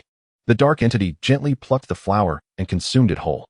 Subsequently, as if an unknown essence descended upon it from the void, a surge of power emanated from the dark entity, radiating throughout the world. It felt itself evolve, running swifter, soaring higher, and gazing farther, finally acquiring the prowess to rival the white entity. Elated, it sought out the white entity for a contest. Wherever it tread, the world succumbed to darkness. And the primordial beings, tainted by this mysterious force, began to exhibit restlessness and aggression. Although the dark entity witnessed this turmoil, it had no time to intervene. When it reached the very heart of the world and found the white entity, the latter had commenced its teachings, embracing all without distinction. The beings revered the white entity immensely, gathering around it with a collective will. Witnessing this, the dark entity, unwilling to be outdone, attempted to preach to the beings as well, yet its message, stemming from the same root as that of the white entities, paled in comparison. Gradually, the beings withdrew their reverence, favoring the white entity's followers in greater numbers. Observing the throngs flocking to the white entity, a peculiar emotion began to swell within the dark entity. Later, the beings instructed by the white entity proliferated across the land, spreading its teachings far and wide. Meanwhile, those corrupted by the dark entity's sinister aura began to exhibit grotesque forms, and violence erupted throughout the world. The white entity's disciples discovered these dreadful fiends and sought counsel from their mentor, who imparted wisdom of salvation. However, on the path to redemption, they increasingly found it unfeasible and thus armed themselves, opting to quell violence with violence. In that moment, bloodshed blossomed wildly, permeating every corner of existence. The dark entity observed this chaos with inexplicable delight, reveling in the sensations evoked by the tearing of souls and the crushing of flesh. Despair, anguish, and terror ignited within it an unparalleled joy. It appeared to have unearthed a path distinctly its own, one that diverged sharply from that of the white entity. It began to rejoice, believing it had finally surpassed the white entity. Yet, it failed to recognize that the innocent heart it once possessed had long since vanished. When the white entity approached it, the dark entity gleefully flaunted its perceived superiority.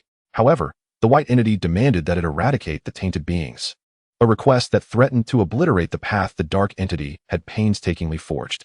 Thus, it refused, convinced that the white entity sought to prevent its ascendance, to confine it eternally to obsolescence. Malicious thoughts took root within it, blossoming like a flower in the shadows. On that fateful day, the dark entity awoke to find those beings brandishing blades, rampaging in a frenzy to slaughter those who worshipped them, shouting fervently to purge evil and uphold their path. Did they dare to claim the title of demon for themselves? Their actions were tantamount to severing their own lineage, rendering them more despicable than their own followers. In light of these events, let them witness the true essence of magic, allowing Bai Zi to discern who possesses greater prowess. The calamity of darkness has descended, enveloping this realm in shadow, transforming it into the domain of He Zi. Within Bai Zi's sanctuary, countless beings beseech in terror. After a sigh, Bai Zi resolves to subdue He Zi. With a call that resonates with the masses, he gathers the formidable, led by his 4 most gifted disciples, embarking toward the abyss of malevolence.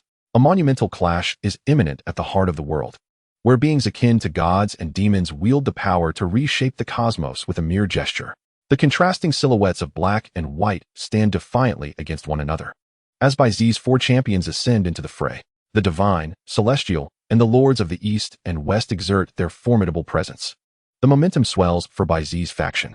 Yet, with the emergence of these 4 masters, He Zi's side unveils its own terrifying figures: Ku Ling, Ji Dao, Shi Han, and Shi Zhongsheng, embodying the overwhelming might of darkness. Thus, the true battle commences. As the most elite entities engage in their strategic duel, the very fabric of the world quakes. Bai Zi, filled with compassion for all beings, recoils from endless slaughter and takes action. An enigmatic hand, channeling the world's immense power, descends upon He Zi as if the heavens themselves were collapsing. He Zi, undeterred and intent on matching Bai Zi's might, remains indifferent to the fate of other beings. For He Zi, the more abundant the blossoms of death, the stronger he becomes. The collision of these extraordinary forces results in the obliteration of countless lives, rendering this region a desolate void. The conflict rages from the center of the world to the farthest reaches of the cosmos. Each confrontation too burdensome for this realm to bear, spawning myriad miniature worlds that drift into the chaotic sea. The 2 adversaries engage for countless epochs, during which He Zi loses a hand, which falls into a world, transforming it into a wasteland. Yet, He Zi remains unafraid, growing stronger with each battle, subtly gaining the upper hand over Bai Zi. Bai Zi, resolute in preventing the enslavement of all beings by darkness, vows to protect this realm, willing to sacrifice himself for its salvation. In a profound act of devotion, Bai Zi offers his very essence, summoning boundless power to descend upon the world. A primal light, potent enough to annihilate existence, erupts, engulfing He Zi and piercing the earth, draining the world's energy into a black void. He Zi's essence is dispersed, merging into that abyss. This cataclysmic confrontation concludes with the dissolution of the 2 deities. The greatest powers retreat into obscurity, ceasing their wanderings in the world. And thus the realm fractures into countless smaller domains, where various races inhabit scattered locales. Yet, a millennium later, the sight of the divine conflict suddenly gives rise to strange beings, foreign to this world, fierce, brutal, bloodthirsty, and devoid of intellect. Among them, the strongest reach the pinnacle of existence, plunging the world into peril and igniting chaotic resistance. As the scene fades, Wenlan gazes at Li Jin with a knowing smile. Do you remember now? Chapter 215, unfinished. Do you recall? No, I possess not a single memory. Li Jin gazed blankly at Wenlan, his eyes filled with confusion. A sigh escaped Wenlan's lips, and the surrounding world descended into chaos. You ultimately have no intention of awakening, yet this realm can no longer wait. Li Jin furrowed his brow. What on earth are you talking about? Who am I? Wenlan shook her head. The untraceable past and the unknowable future. Li Jin cast aside his distracting thoughts. What Wenlan revealed to him was all too unfamiliar. He had come to this fleeting existence with a singular purpose, to bring Wenlan back. Wenlan, will you return with me? Standing before Li Jin, Wenlan closed her eyes and gently shook her head. You have yet to awaken from the dream. There is no way back. Li Jin reached out to her. No? I can return, and I can take you with me. Please, trust me. Wenlan offered a sorrowful smile, like a flower on the brink of wilting. It's too late. Time is running out, and I am not truly myself. Everything here exists merely within your mind. In my mind? No. I should be ensconced in this ephemeral dream. Li Jin exclaimed in fear. Wenlan opened her eyes, her glass-like pupils trembling. She extended her hand, longing to caress Li Jin's face, yet the distance between them silently widened. Ephemeral existence, the dream of Nank must eventually awaken.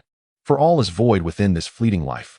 Her haunting voice gradually faded from Li Jin's ears, and the Wenlan before him seemed to dissolve into the wind. Terrified, he dashed forward. Wenlan, don't go. Please, don't leave. No. His hoarse cries echoed through the chaos, yet failed to stir even a ripple. When you awaken, I will be by your side. The Wenlan before Li Jin vanished, as if she had never existed, leaving behind a cryptic, obscure phrase. As he ran, Li Jin eventually halted, slowly crouching down, curling into a ball. He could see her, yet he could not find her. He was uncertain of the reality around him, even beginning to doubt his own existence. A gust of wind swept through, dispersing the chaos. A bizarre world began to materialize beneath his feet, an endless realm of foundational stones, drifting upon a sea of chaos. Li Jin's consciousness gradually returned, as if plummeting from an infinite height to the mortal realm. The descent quickened, and the world grew increasingly blurred. Yet in the corner of his vision, a flower bloomed. Proud as snow, yet utterly incomprehensible. He could only manage a sigh before his consciousness plunged once more. A pair of eyes slowly opened upon a desolate star, a wave of profound melancholy washing over him. A crisp sound jolted Li Jin's awareness back to reality. He looked down at a piece of green stone in his hand, now marred by a crack. His heart raced, and he hurriedly sought to sense the energy within it. Fortunately, a substantial amount still remained. He estimated he could still use it to enter the ephemeral dream twice more. Li Jin suddenly felt a flicker of fear. He dreaded that after exhausting these two opportunities, he would still be unable to uncover Wenlan's whereabouts. The time left in his peripheral vision was a mere 2 days, and an unsettling sense of impending calamity began to manifest within him.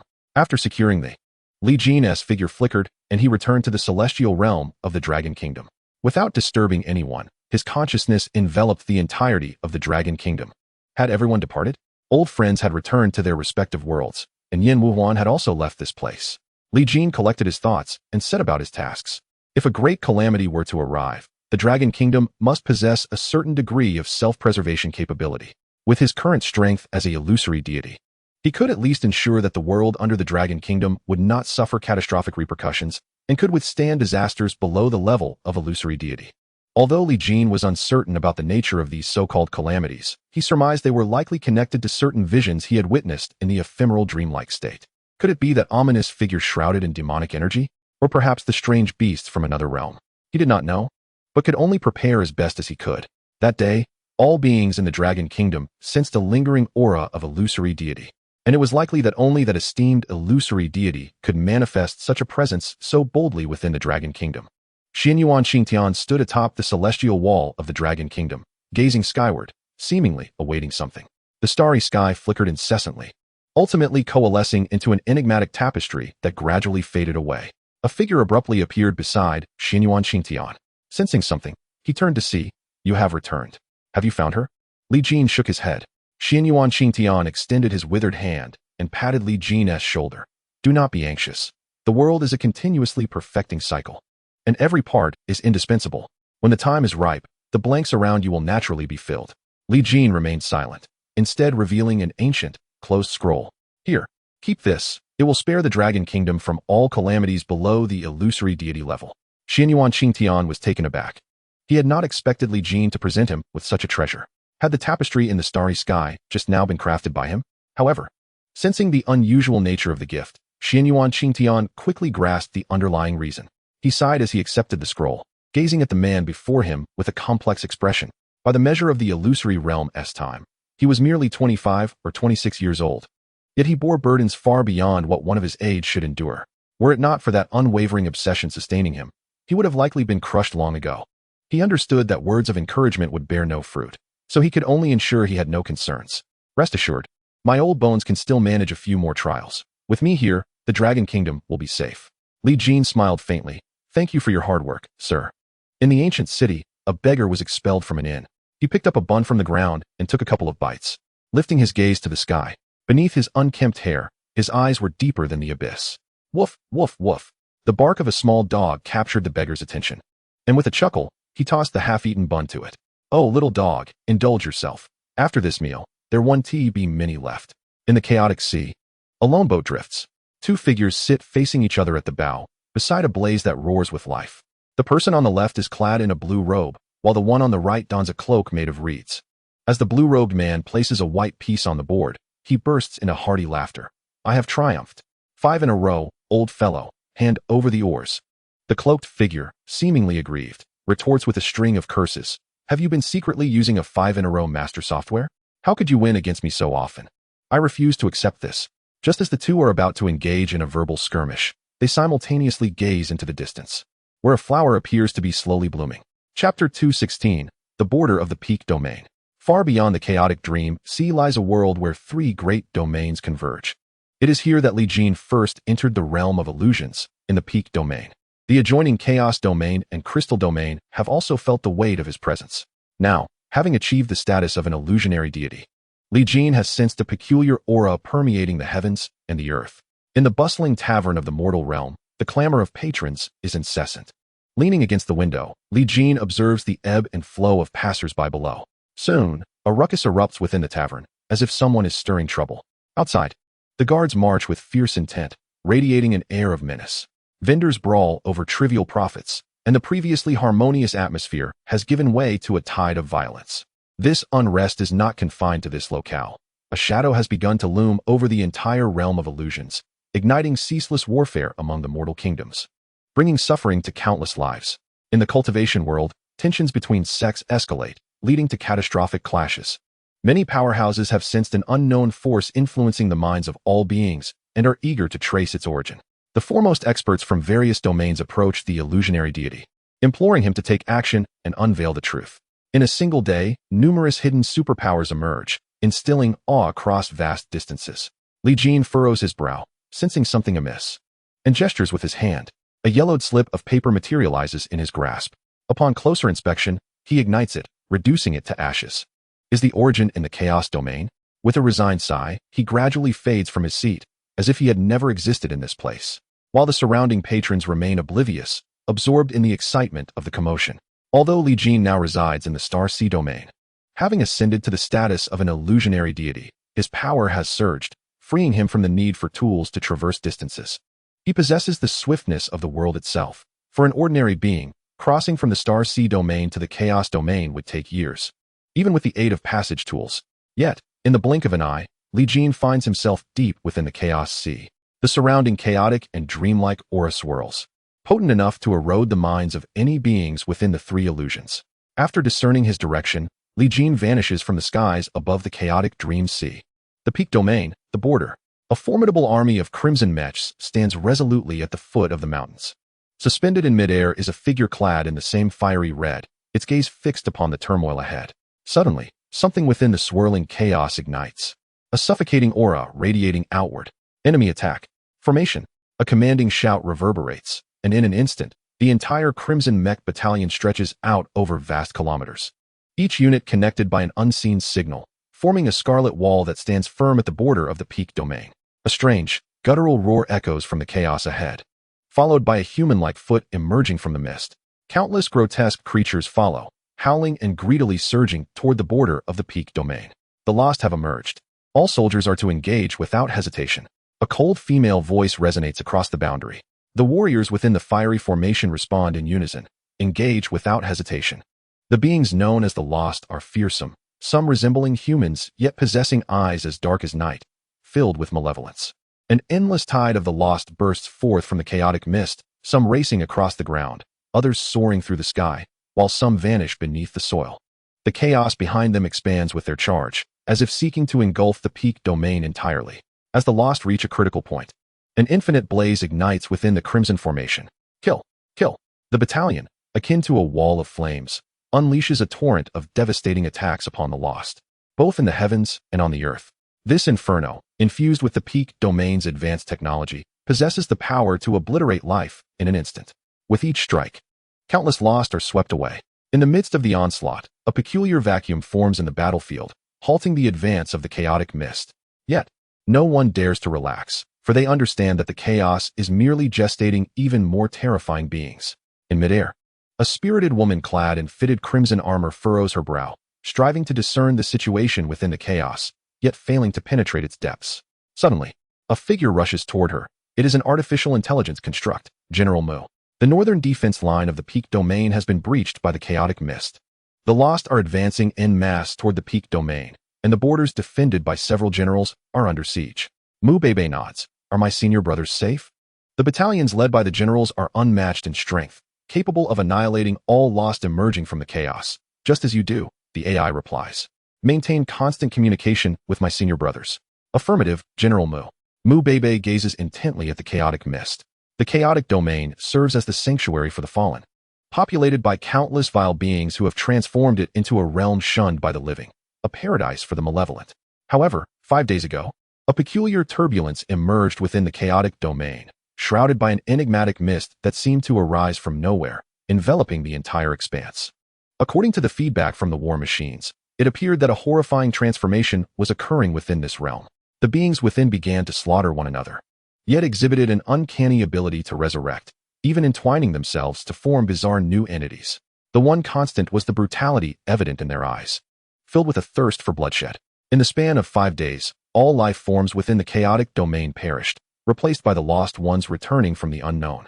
It is worth noting that, although the number of beings in the chaotic domain was lesser than in other realms, they were still immensely formidable.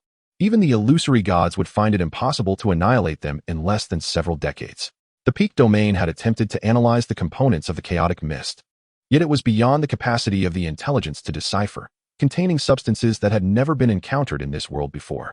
Perhaps only by vanquishing the lost beings within the mist could its spread be halted. Buzzing echoed through the air. A chilling wave erupted from the chaotic mist ahead, unlike any known form of energy.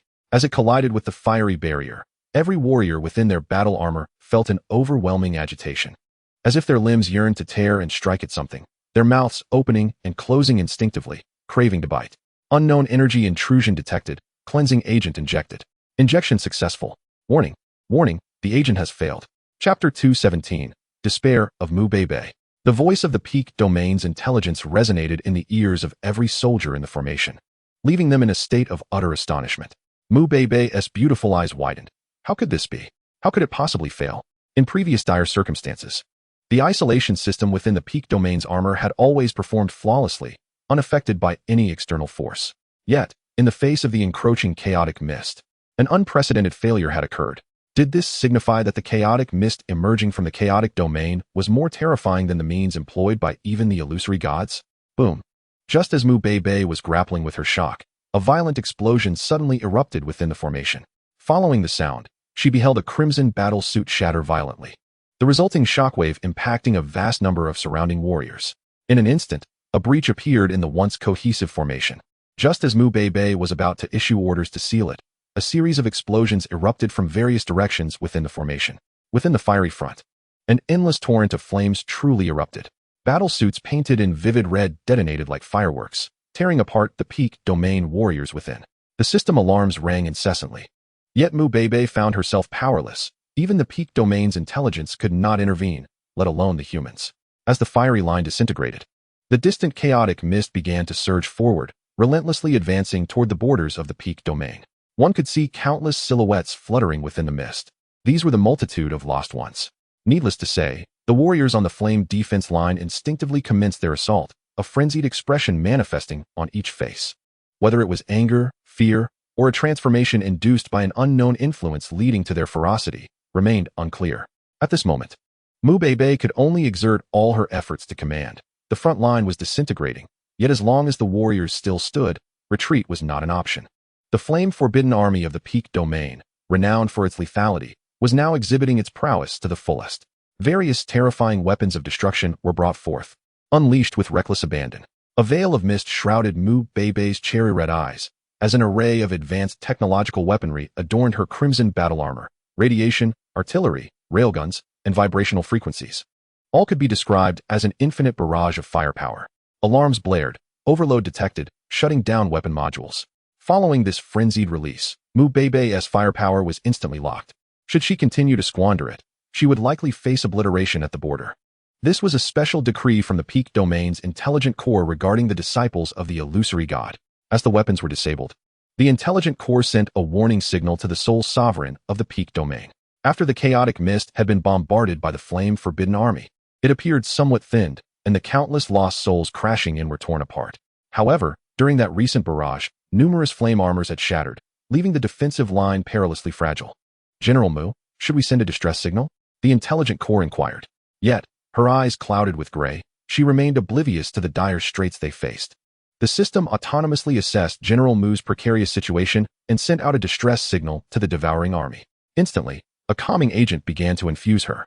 This agent, akin to a tranquilizer utilized by ordinary individuals, could significantly alleviate the mental strain on a strong individual from the illusory realm.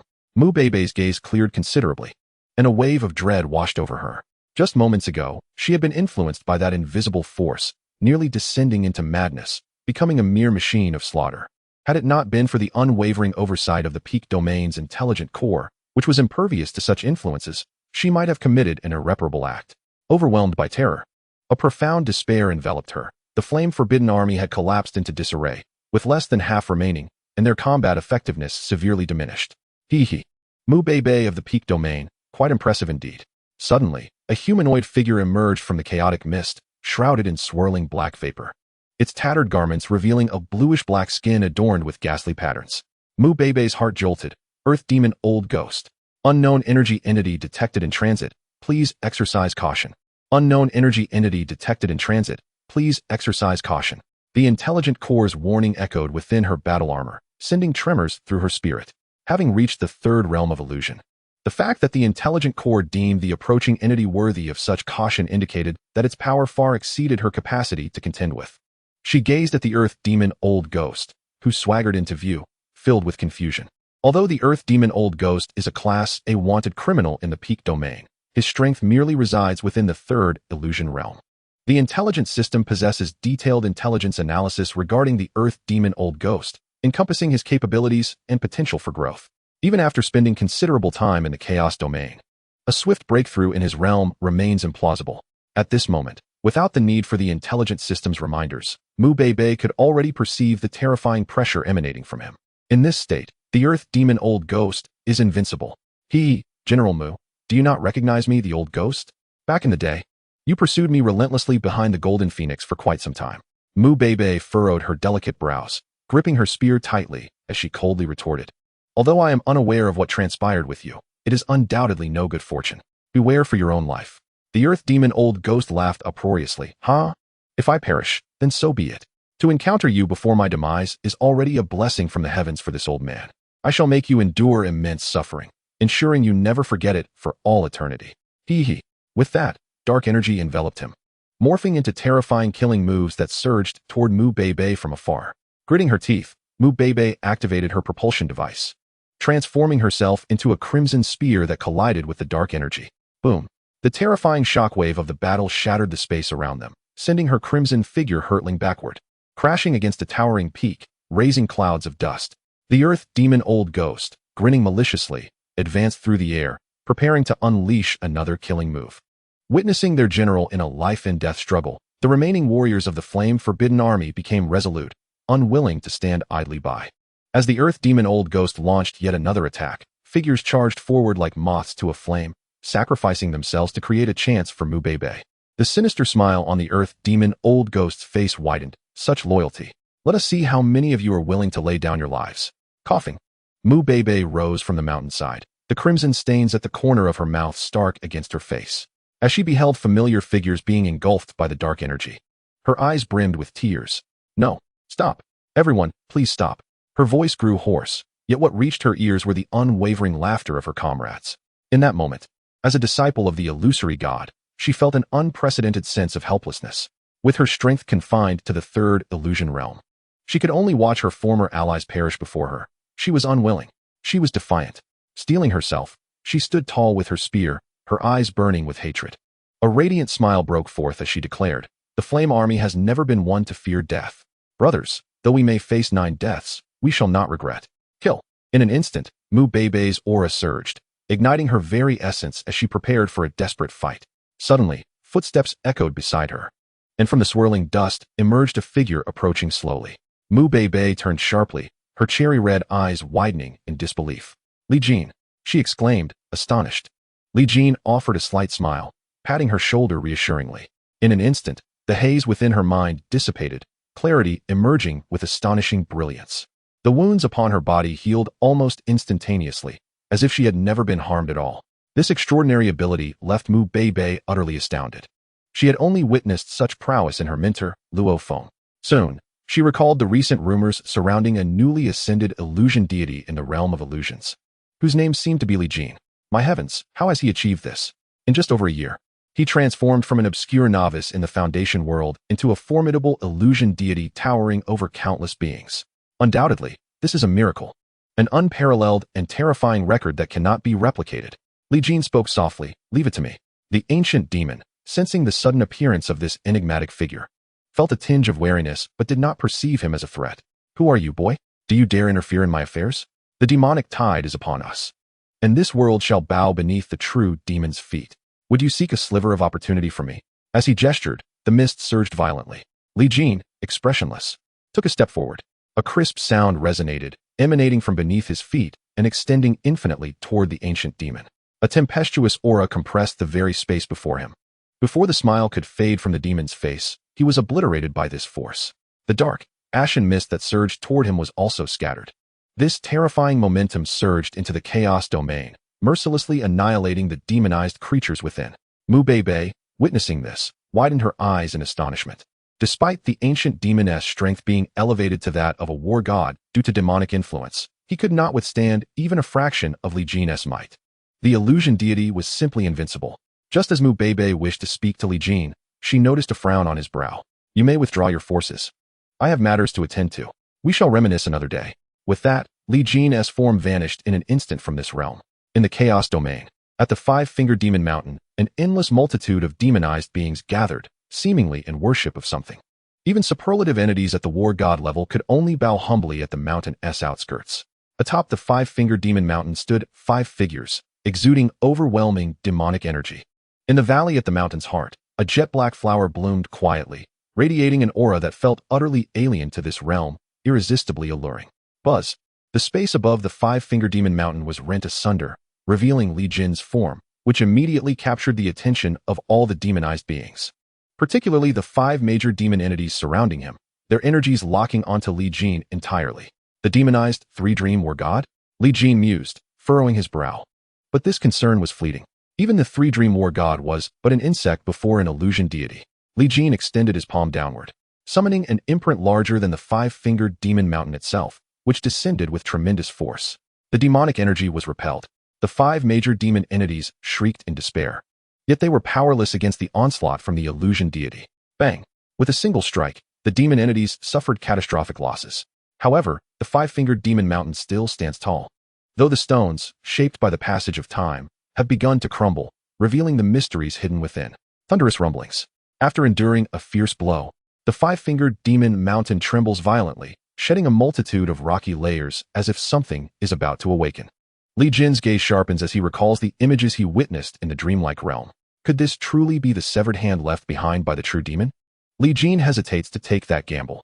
If it is indeed the case, then this black flower must not be allowed to return to it. Thus, Li Jin bursts forth, plunging into the heart of the 5-fingered demon mountain, directly targeting the pitch-black flower. The mountain shakes even more violently, seemingly intent on thwarting Li Jin's actions. Yet, he ultimately succeeds, clasping the dark flower tightly in his grasp. Boom! The 5-fingered demon mountain, in its fury, finally breaks free from millennia of confinement, transforming into a ghastly hand reaching out towards Li Jin. Undaunted, Li Jin counters with a powerful palm strike, unleashing an infinite blaze that collides with the monstrous appendage. The chaotic realm quakes, teetering on the brink of collapse. Li Jin channels his lethal attack, exerting every ounce of strength to subdue the demon claw. A singular thought crystallizes within him. The black flower in his hand begins to bloom quietly, its petals morphing from 8 to 9. An entirely alien consciousness descends upon Li Jin, instantly altering his very essence. He embodies neither demon nor deity, yet his understanding of this world seems to shift, bolstered by the burgeoning power within him. Phantom God, early stage, Phantom God, mid-stage, Phantom God, late stage, Phantom God, pinnacle. A terrifying might emanates from the chaotic realm, radiating throughout the entire illusory realm. Countless dread entities awaken, filled with trepidation. The aura is so peculiar, its ascent feels surreal. Moreover, the pinnacle of the Phantom God appears to remain beyond the limits. Buzzing, the paths of the illusory realm tremble, as if a presence is born that even it cannot fathom. Boom! The aura of the Phantom Lord erupts, stirring the chaotic sea into upheaval. Countless worlds flicker in and out of existence. Roar! Cursed being. An overwhelming fury surges from the abyss of illusions, desperately striving to break free from its shackles and unleash its wrath. The Phantom Lords manifest, all astonished. Only the tattered blade master displays a knowing glimmer in his eyes. At this moment, Li Jin enters a realm of profound mystery. He perceives the illusory realm from a divine perspective, overlooking all beneath him. He can no longer gauge his own strength. Yet, with a mere thought, the demon claw disintegrates into ashes. He glimpses within the abyss of illusions, where countless chains, forged from the power of true gods, bind the demonic body, which roars in despair. Li Jin, devoid of sorrow or joy, appears as a mere observer, gesturing with a casual flick. An unimaginable force transcends space in an instant, piercing into the abyss of illusions, shattering that true demon body, leaving even its soul in ruin. The abyss itself transforms into a black hole, devouring the surrounding space. Sealed. With a gentle utterance, the location of the illusory abyss transformed instantaneously into level ground, as if the place had never existed. Gathering. Again, in a soft tone, all the vast regions within the illusory realm began to uncontrollably converge towards its center. A resounding rumble. The boundaries fused, and countless foundational worlds surged forth, filling the gaps between the vast domains. In the blink of an eye, the illusory realm coalesced into a seamless spherical world, adorned with endless territories and tumultuous illusory seas. The numerous powerful beings standing within the illusory realm were struck with awe, trembling at the sheer magnitude of this earth-shattering transformation. Floating life. Li Jin softly addressed all living beings, and they felt an enigmatic force enveloping the entire illusory realm, akin to a pale blue barrier safeguarding it within. Dream of illumination. A blazing celestial body, even more immense than the illusory realm itself, rose from the east, illuminating the entirety of the illusory realm. Meanwhile, in another direction, a dim colossal star refracted light, guiding the beings through the darkness of the illusory realm. The great dream of the ages must ultimately awaken. How can life conceal the floating existence? It is time to return. Li Jin's consciousness gradually distanced itself from the illusory realm, and when the infinite tugging ceased, he suddenly opened his eyes. Before him lay a simple bedroom, with a stunning girl gazing at him. You're awake? This time, you've slept for quite a long while. A smile graced Li Jin's face. Indeed, it has been quite a while. I missed you, Wen Lan. Li Jin returned to the real world, and under the influence of his actions before departing, the illusory realm was no longer threatened by external crises. Perhaps only the emergence of another being capable of illuminating the true realm could instigate change. Wen Lan took the black flower from his hand and placed it in a nearby pot. It was evident that many similar black flowers were already blooming there. Let us go. Huan is still waiting for us to have dinner together. Li Jin shook his head, smiling as he rose. Let us be on our way.